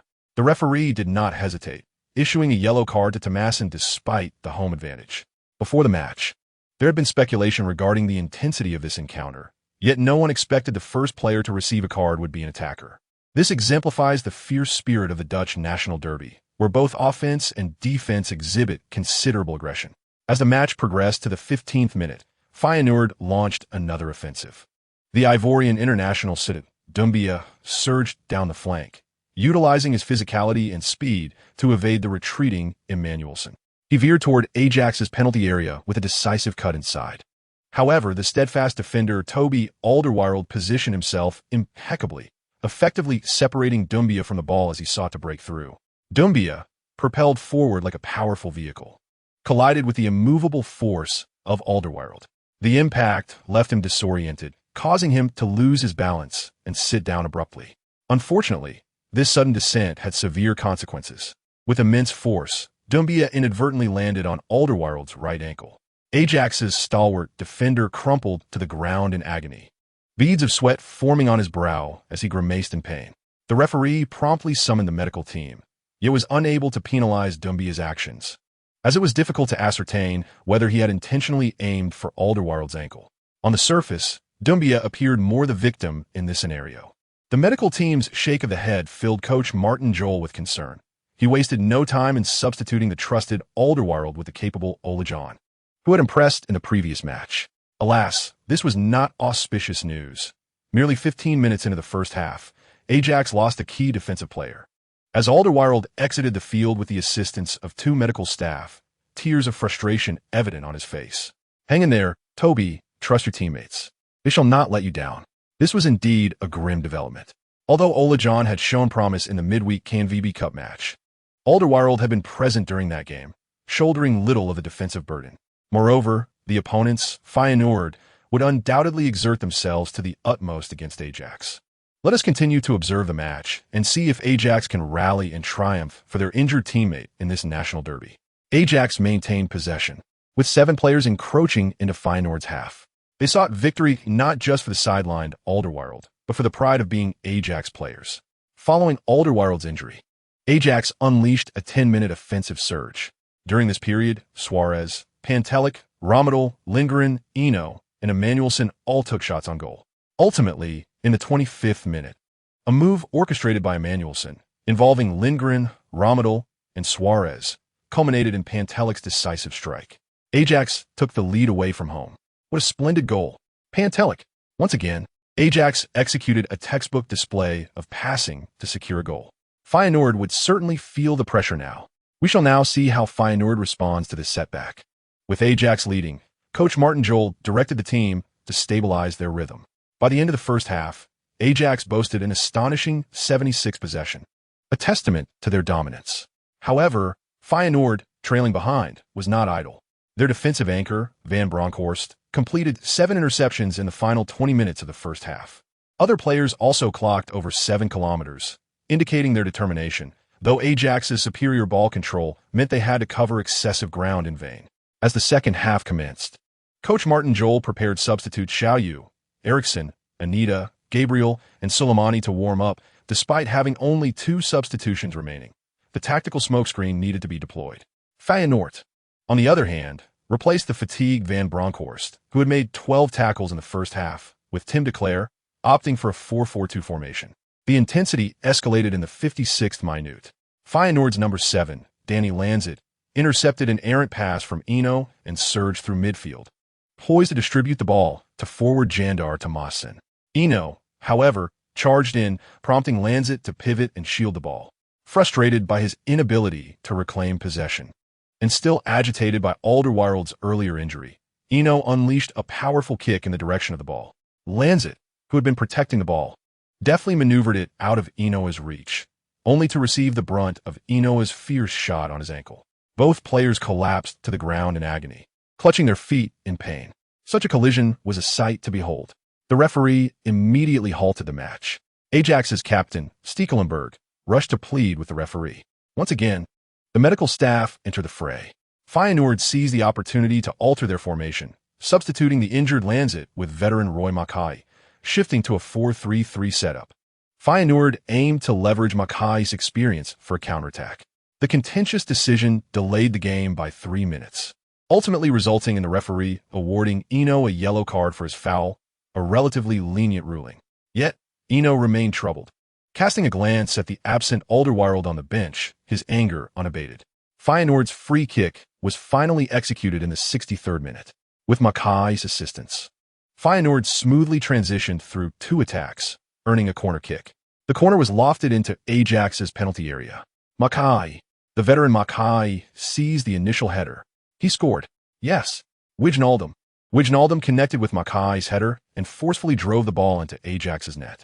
Mackay's header was astutely executed. Confronted by the defenses of Wilhelmus and Van der Wiel, Mackay opted for the most unexpected maneuver. Indeed, this exemplifies experience. You may defend against me, but I shall not shoot, and thus you find yourselves at a loss. Feyenoord equalized, bringing both teams back to square one. Chapter 58. A powerful strike. Suarez positioned himself at the center circle once more. At the sound of the referee's whistle, he passed the ball back to Romadel. Romadel, unhurried, relayed the ball to the advancing Eno.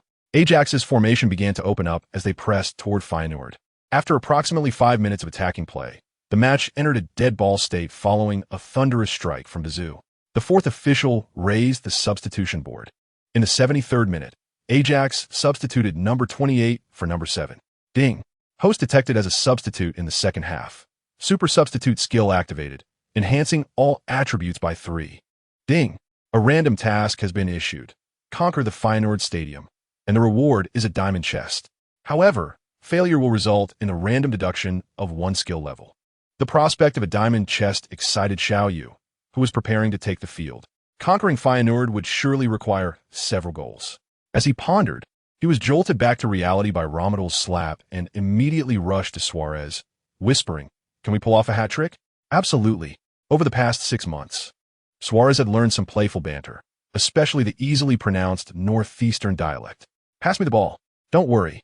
What's mine is yours." Xiao Yu stepped onto the pitch, hoping to assist Ajax in triumphing over Feyenoord, thus silencing critics who claimed that Ajax could have easily defeated Feyenoord without him. Fans are often driven by emotion, overlooking the advantage of playing at home. Let us wait and see. Feyenoord took a goal kick. Without Alderweireld in the backline, they struggled with high balls. Fortunately, Leroy Fair, upon landing, stumbled, allowing Emmanuelson to seize the ball. Dazou, Lindgren, and Eno made simultaneous runs as Emmanuelson initiated play. This exemplified Ajax's all-out attack and defense strategy, consistently providing players multiple options regardless of whether they were attacking or defending. After Van Bronckhorst's departure, the defense seemed more solid with 4 defenders. Yet Ajax's midfield success rate significantly improved, effortlessly pushing the play toward Feyenoord's penalty area. Despite having the seasoned veteran Mackay up front, he was no longer the ruthless striker he once was at Bayern. Time had not only gifted him experience, but also injuries and diminishing stamina. "Pang Yi, up ahead," Xiao Yu exclaimed in Mandarin as he noticed the ball had reached Pantelic. During training, Xiao Yu was often the life of the party, giving memorable Chinese nicknames to his teammates, such as Panga for Pantelic, Suya for Suarez, and Ai Shun for Eriksson. Pantelic promptly responded to Xiao Yu's call, having learned through practice that Xiao Yu's speed was among the best in the Eredivisie. He delivered a precise through ball into the penalty area for Xiao Yu. Xiao Yu would not disappoint Pantelic's expectations. The moment the ball left Pantelic's foot, he surged forward. In just a couple of steps, he outpaced Bahia. Bahia, instinctively reaching out to intercept Xiao Yu, turned around only to find that Xiao Yu had already sprinted ahead to meet the ball. With only the goalkeeper Van Dijk between him and the goal, Xiao Yu was surprised to see Van Dijk hesitate to charge out. Seizing the opportunity, Xiao Yu unleashed a powerful shot into the near corner of the net. Goal! Xiao Yu had scored with his very first shot on the pitch. Look at that. Tomorrow's headlines will surely feature my name. Overjoyed, Xiao Yu ran to the sidelines to celebrate. Following Suarez's advice, he decided he needed a fitting celebration. He recalled Bellingham from his previous life, whose triumphant arm-raising gesture resonated with him. Now, Xiao Yu thought, I am not here to be a mere king. I aspire to be a god of football. However, as he faced the stand with arms wide open, instead of cheers, he was met with jeers and boos. Shaking his head, he thought, these spectators must be silenced. With the attributes of a substitute enhancing his speed and explosiveness, Xiao Yu's physical attributes were now remarkable. With power reaching an astounding 95 and ball control a solid 93. Truly masterful capabilities. One goal has made you boo me. Let me show you two more. Remarkably, just over a minute after entering the game, Xiao Yu exhibited an unprecedented goal-scoring efficiency. However, such goals often rely on a forward speed and awareness, complemented by the vision and technique of the passer. Many speedsters like Michael Owen, Kylian Mbappe, and Gareth Bale have excelled in this regard. Xiao Yu had much more to accomplish. As Feyenoord kicked off again, Xiao Yu pressed fiercely, hoping to provoke an error from an opponent with shaky nerves. However, the mistake did not arise from his pressure, but rather from Suarez's, as defender de Klerk's pass to teammate Amadi lacked sufficient force. The ball was now less than 5 meters from Xiao Yu. It was merely a matter of foot meeting ball, under the watchful eyes of the Feyenoord fans. Xiao Yu darted ahead of Amadi to intercept the ball. Just as everyone anticipated Xiao Yu would either drive toward the penalty area or pass to Suarez or Pantelic for a combination play, he opted for an unexpected approach. Boom! He shot. What? Was that a misfire? My goodness! The ball found the net. Xiao Yu had unleashed a stunning world-class strike from 45 meters out. The crowd erupted in astonishment. This goal was undoubtedly a contender for the best goal of the round in the Eredivisie. Remarkably, his powerful shot was guided by the system. All Xiao Yu had to do was strike with all his might. The ball rocketed from his foot like a Dongfeng missile, accurately finding the upper left corner of the net. With arms raised high, he celebrated as if a king had arrived. Eno joyfully lifted him off the ground, almost over his head. Xiao Yu then placed his hand behind his ear, eager to hear the Feyenoord fans' reaction. Although there were still some boos, they were notably diminished. Xiao Yu's stunning 45-meter strike not only pierced Feyenoord's goal, but also touched the hearts of many. At this point, the match had only progressed to the 76th minute, and Xiao Yu had been on the field for less than 3 minutes. The score stood at Feyenoord 1, Ajax 3. This score felt familiar. It mirrored Feyenoord's first-half result against Ajax in Amsterdam earlier in the season, a match from which this young talent had been absent. What are you doing? Mark him. Don't let him touch the ball again. Feyenoord's head coach, Bain, shouted at his players from the sidelines. The players were frustrated, but what could they do? In the 78th minute, a shot from Feyenoord was saved by Stekelenburg, who immediately initiated an attack with a throw. After Emmanuelson advanced with the ball, he passed to Eno on the wing. Eno then delivered a low cross to find Xiao Yu at the edge of the penalty area. At this moment, Xiao Yu found himself besieged by Bahia and Amadi, managing to hold off one adversary just enough to halt the ball. However, as he attempted to pivot, Amadi shoved him, causing Xiao Yu to lose his balance and ultimately tumble at the edge of the penalty area. Beep. The referee promptly awarded a free kick and issued Amadi a yellow card. Suarez and Dazou positioned themselves in front of the ball, while Xiao Yu and Pantic lay in ambush within the box. As the referee signaled for the kick to be taken, Suarez struck the ball with precision before Dazou could even initiate his run. The ball traced an almost perfect arc, circumventing the wall and hurtling towards the goal at high speed. Yet, Van Dijk had anticipated the shot. As the ball approached, he extended his palm just in time to deflect it off its trajectory toward the net. However, before Van Dijk could regain his footing, the ball soared back toward the goal. It's in. It's in. It's in. A staggering 128 it's ins. Suarez's direct free kick was parried by Van Dijk, only for Xiao Yu, lurking nearby, to execute a swift follow-up shot. In the 78th minute, Xiao Yu, who had just entered the game 5 minutes prior, completed a hat trick. My goodness, who can possibly stop Xiao Yu? Feyenoord's coach, Bien, witnessing this goal, forcefully slammed the mineral water bottle he had just prepared to drink onto the ground. Even Van Bronckhorst, who had already changed and was ready to leave, buried his head in his coat, seemingly wanting to decipher the magic trick concealed within that hat, questioning how it could unfold so rapidly. Having completed his hat trick, Xiao Yu sprinted toward the sidelines. This time, he did not exude an aura of royalty. Instead, he simply placed his hands behind his ears, listening to the diminishing roars of the crowd. There's more. He had further tricks up his sleeve. He He had yet to unveil his elusive cut-ins, Marseille roulettes, powerful long-range shots, or delicate lobs. Moreover, he possessed a supreme skill, Pell's iconic chip shot. With such a repertoire at his disposal, could he not secure the next goal? From 11 to 14, Feyenoord's players were left astounded, the coaching staff infuriated, and the fans despondent. No one dared to believe that this yellow-skinned youth possessed such immense power. In the 79th minute, Feyenoord prepared to kick off for the 5th time. This time, Thomason and Cisse decided to imitate Suarez and Xiao Yu. Thomason launched the ball, and Cisse followed with a powerful shot. Although Stekelenburg initially positioned himself forward, Cisse's shot lacked sufficient velocity and was comfortably gathered by the retreating Stekelenburg. He then cleared the ball upfield with a mighty kick, as if to say to Cisse, "Look, this is what a real clearance looks like." To everyone's astonishment, the ball, heading straight for the opposing goalkeeper, was suddenly redirected by a figure. As the ball traversed the pitch, moving from Ajax's penalty area to Feyenoord's, all marveled at the considerable distance covered by the two shots. Yet, two individuals refused to remain ordinary. A dark figure surged into Feyenoord's penalty box. It was none other than Xiao Yu. Facing the ball sent forth by Stekelenburg, Xiao Yu could not afford to squander the opportunity. He executed a chest trap, raised his right leg high, and unleashed a powerful volley. Whoosh!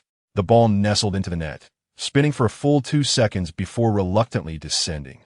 My word, what a world-class strike. A phenomenal quadruple. I predict that Xiao Yu is destined for greatness tonight. Xiao Yu's exquisite chest control seamlessly transitioned into a powerful volley. It was utterly incredible. In the 80th minute, he achieved his 4th goal in a mere 7 minutes. Is Xiao Yu truly a record breaker? Without a doubt. We are fortunate to have such a football prodigy from our homeland. Oh, Coach Zhang, please refrain from stirring pot. This goal was the result of Cisse's overconfidence. Xiao Yu's 137-second strike caught the opponent entirely off guard, while theirs was somewhat irrational. Having fallen behind their rivals by 3 goals, it's likely they struggled to maintain their composure. You do have a point, but indeed, that shot was rather an imitation of someone else's style. At this moment, Zhang Lu felt a pang of regret, realizing he had missed the opportunity to bet on Ajax, a grave misstep. It felt as though he had lost a fortune. Xiao Yu was fully aware that this goal had been somewhat serendipitous, perhaps a tribute to the yet-to-come brilliance of 2014's Lewandowski. Stekelenburg, on the other hand, was elated. As a goalkeeper, securing an assist bonus is quite a challenge, and now that he had one, he surely owed it to Xiao Yu. Naturally, Xiao Yu was eager to celebrate his goal. This time, he placed his hand to his ear, as he could barely hear the scattered boos anymore. Feyenoord was truly a tough nut to crack. Did he have to score again? Xiao Yu pondered. The most famous quintuplet in football history was Lewandowski's legendary 9-5. He had achieved 4 goals in just 7 minutes. Why not aim for more? After all, Lewandowski had yet to shine in this lifetime. Records are often claimed by whoever seizes the moment first. Resolute, Xiao Yu sought out Suarez and Emmanuelson, sharing his audacious idea. To his surprise, both men unanimously agreed that Xiao Yu was right. Against Feyenoord, they must deliver a crushing blow. Having reached a consensus, Xiao Yu sprang into action. Following that remarkable long-range shot, Feyenoord's coach swiftly substituted the culprit Cisse for midfielder Bobovic, aiming to stabilize the situation and prevent further goals. Otherwise, he might have to resign in disgrace. Yet, as fate would have it, the more one fears something, the more it seems to materialize. Bobovic, thrust into action without warming up, found himself stiff in the frigid weather, and when he received Leroy Fur's pass, he produced an embarrassing misstep, sending the ball several meters off course.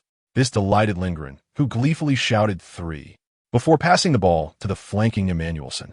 Emmanuelson immediately sought out Xiao Yu.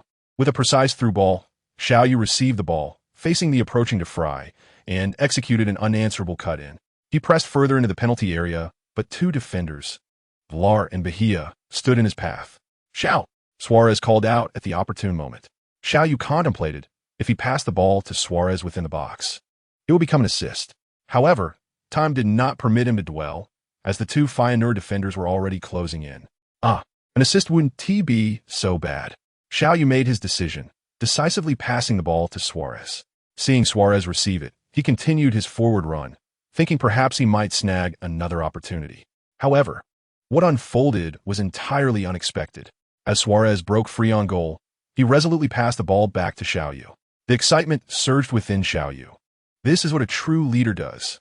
With determination, he surged forward. Just a gentle touch. The ball found its way in. My goodness, it's in. A quintuplet. At this moment, my emotions are beyond the scope of verbal expression. Xiao Yu. In this instance, he stands as the deity within my heart.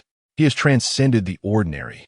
Having played for merely 9 minutes, yet accomplished an astonishing quintuple, I am inclined to bestow upon this remarkable feat a name. From this day forth, Xiao Yu shall be known as the sovereign of 9-5. In this moment, Xiao Yu spreads his arms, surveying the entire arena. Above in the stands, the sea of red and white has transformed. At this moment, there is no Feyenoord, nor Ajax, as it has been aptly stated by Huang Jinxiang. I would dub him a god. He is indeed the sovereign of 9-5. The Feyenoord Stadium is devoid of jeers this time. 47,000 fans spontaneously rise to applaud such a breathtaking display of fervor. In this moment, Xiao Yu is the conqueror. No one anticipated that, just 9 minutes prior, the scoreline would shift to 16. While many may struggle to accept this score, at this moment, there exists no division, only heartfelt admiration for Xiao Yu's dazzling performance. This young man from Huaxia is extraordinarily gifted. The match concluded with a score of 16. Although Eriksson was substituted in the final moments, there was no need to continue to salt Feyenoord's wounds. In their 2 encounters this season, Ajax has decisively triumphed over Feyenoord by a score of 61, a truly disheartening feeling. After the match, Xiao Yu was interviewed at the sidelines. Faced with a stunning Dutch beauty, he couldn't fathom how, in such cold weather, she would allow her delicate features to endure the chill. She inquired about the sensation of achieving a quintuple today. Xiao Yu merely replied that he had not contemplated the number of goals, but was focused on fulfilling the coach's directives, ensuring he occupied the necessary positions to guide the ball into the opponent's net. The post-match press conference was somber for Feyenoord, with Coach Bean criticizing Cissé's fanciful notions and expressing sympathy for the injured Alderweireld. Meanwhile, Martin Jol lauded Xiao Yu's opportunistic prowess and commended Suarez for his selflessness, emphasizing the team's collective spirit, while he elaborated on Ajax's strength and the inevitability of defeating Feyenoord for nearly half an hour. Xiao Yu remained unaware that, in a previous life, it was this very match that resulted in a draw with Feyenoord, leading Ajax to an unfortunate second-place finish behind 20.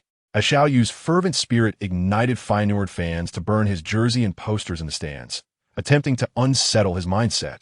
Upon later learning of this incident, Xiao Yu remarked to reporters, "Burn them, the more the merrier. I must thank those generous benefactors." He resembled a live-streaming host from a previous life. This evening, with a beautiful companion by his side, Xiao Yu even contemplated the thrill of leaving the curtains undrawn, indulging in a delightful duet with Elena.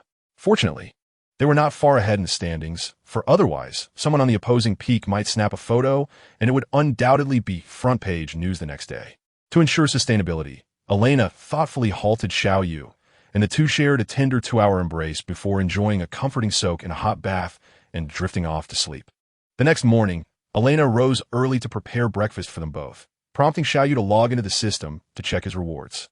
Congratulations to the host for completing the random task of conquering Feyenoord Stadium, rewarding him with a diamond treasure chest.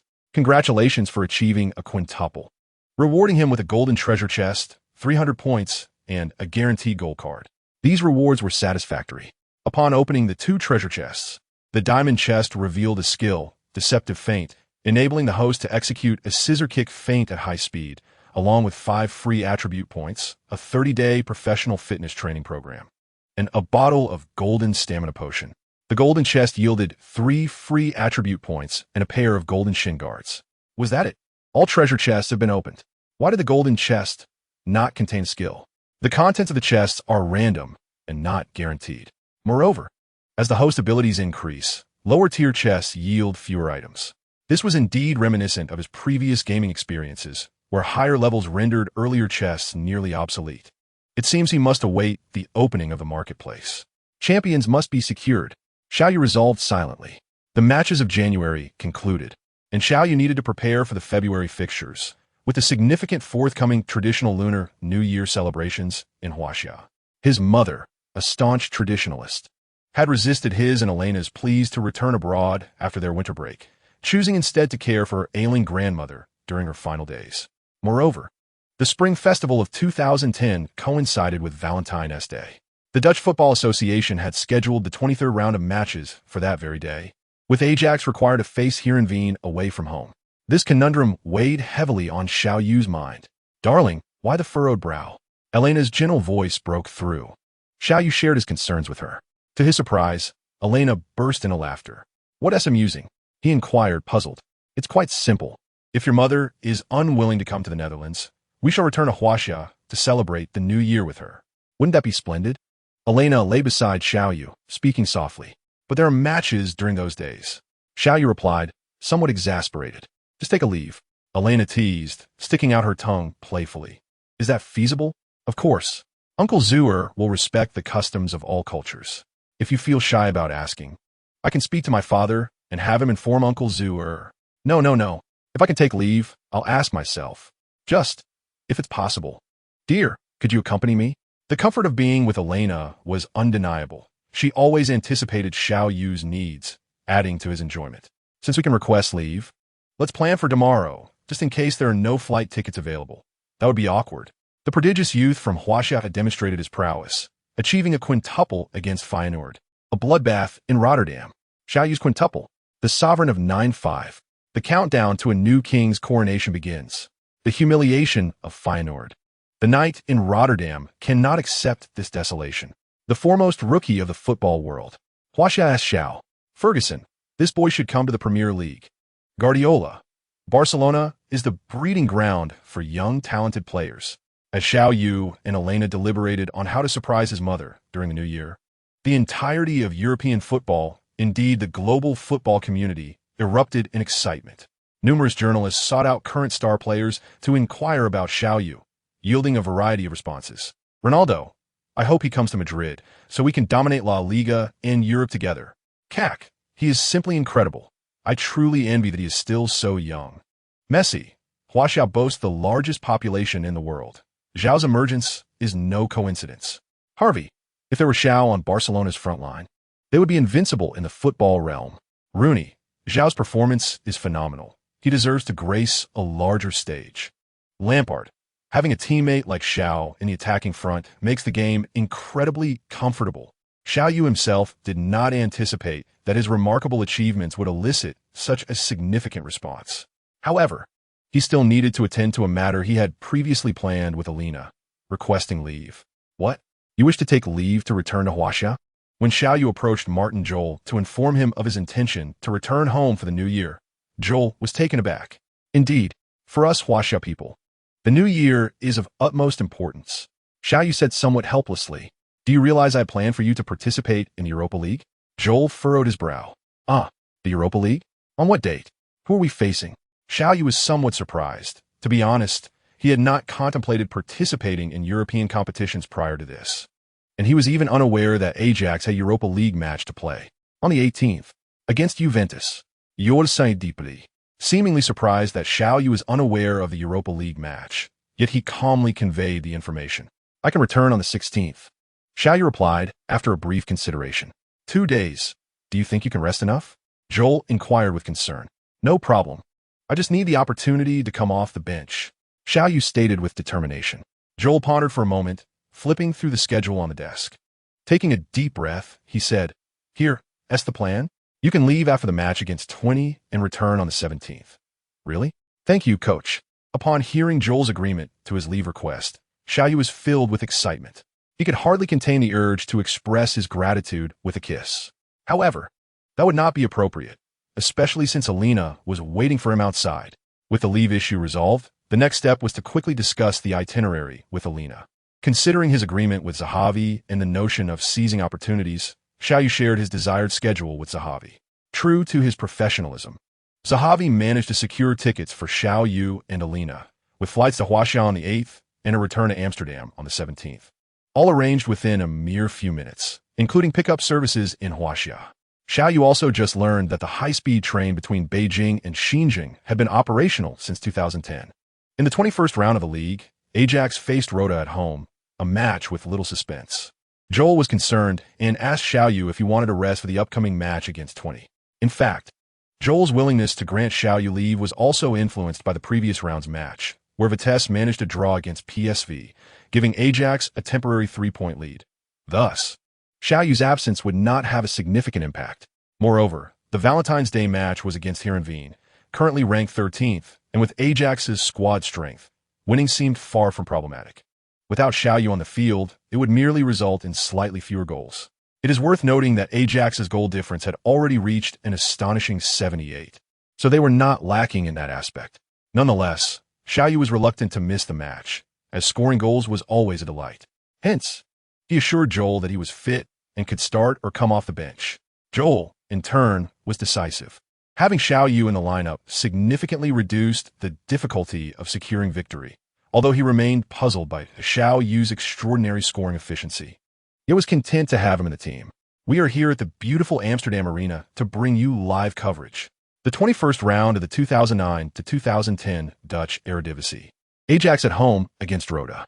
I am your commentator, Huang Jinxiang, and beside me is my partner, Zhang Liu. Good early morning to our viewers. I am Zhang Liu. Today, Ajax's lineup is missing Alvard Rettel, who was injured in the last match. We have learned that Alvard Rettel sustained an Achilles tendon injury, expected to be sidelined for 3 weeks, meaning he will miss the next 2 or 3 matches, leaving Ajax's defense without his presence. This is not good news. The absence of a defensive linchpin makes things challenging for Ajax. Alvard Rettel's defensive capabilities rank among the best in the Eredivisie, and missing such a key player is indeed a blow for Ajax. I remember that Feyenoord's Lanzit will only miss this round due to his injury. Just 1 round? That is indeed unfortunate. Allow me to introduce Ajax's starting lineup for this match. Goalkeeper number 1, Dutch international Stekelenburg, 3 defenders. Number 2, Van der Wiel. Number 3, Alderweireld. And number 5, Vertonghen, double defensive midfielders. Number 8, Emmanuelson paired with number 40, Demidzu. Midfielder number 22, Sim de Jong, 2 wingers. Number 9, Pantelic, and number 28, Ramadal. With a front pairing of number 16, Luis Suarez, and number 7, Xiao Yu. Joel has fielded a 3-5-2 formation, but Pantelic and Ramadal are both genuine forwards. So one could also describe this as a 3-3-4 configuration.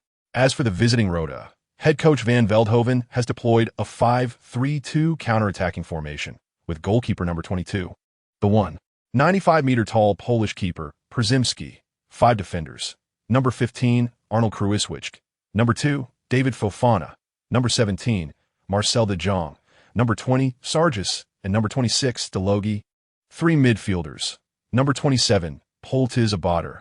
Number 8, William Jensen, both registered as defenders, along with number 6, Ruud Vermeer, and a forward duo of number 10, Anouar Aduver. And number 9, Mats Jonk.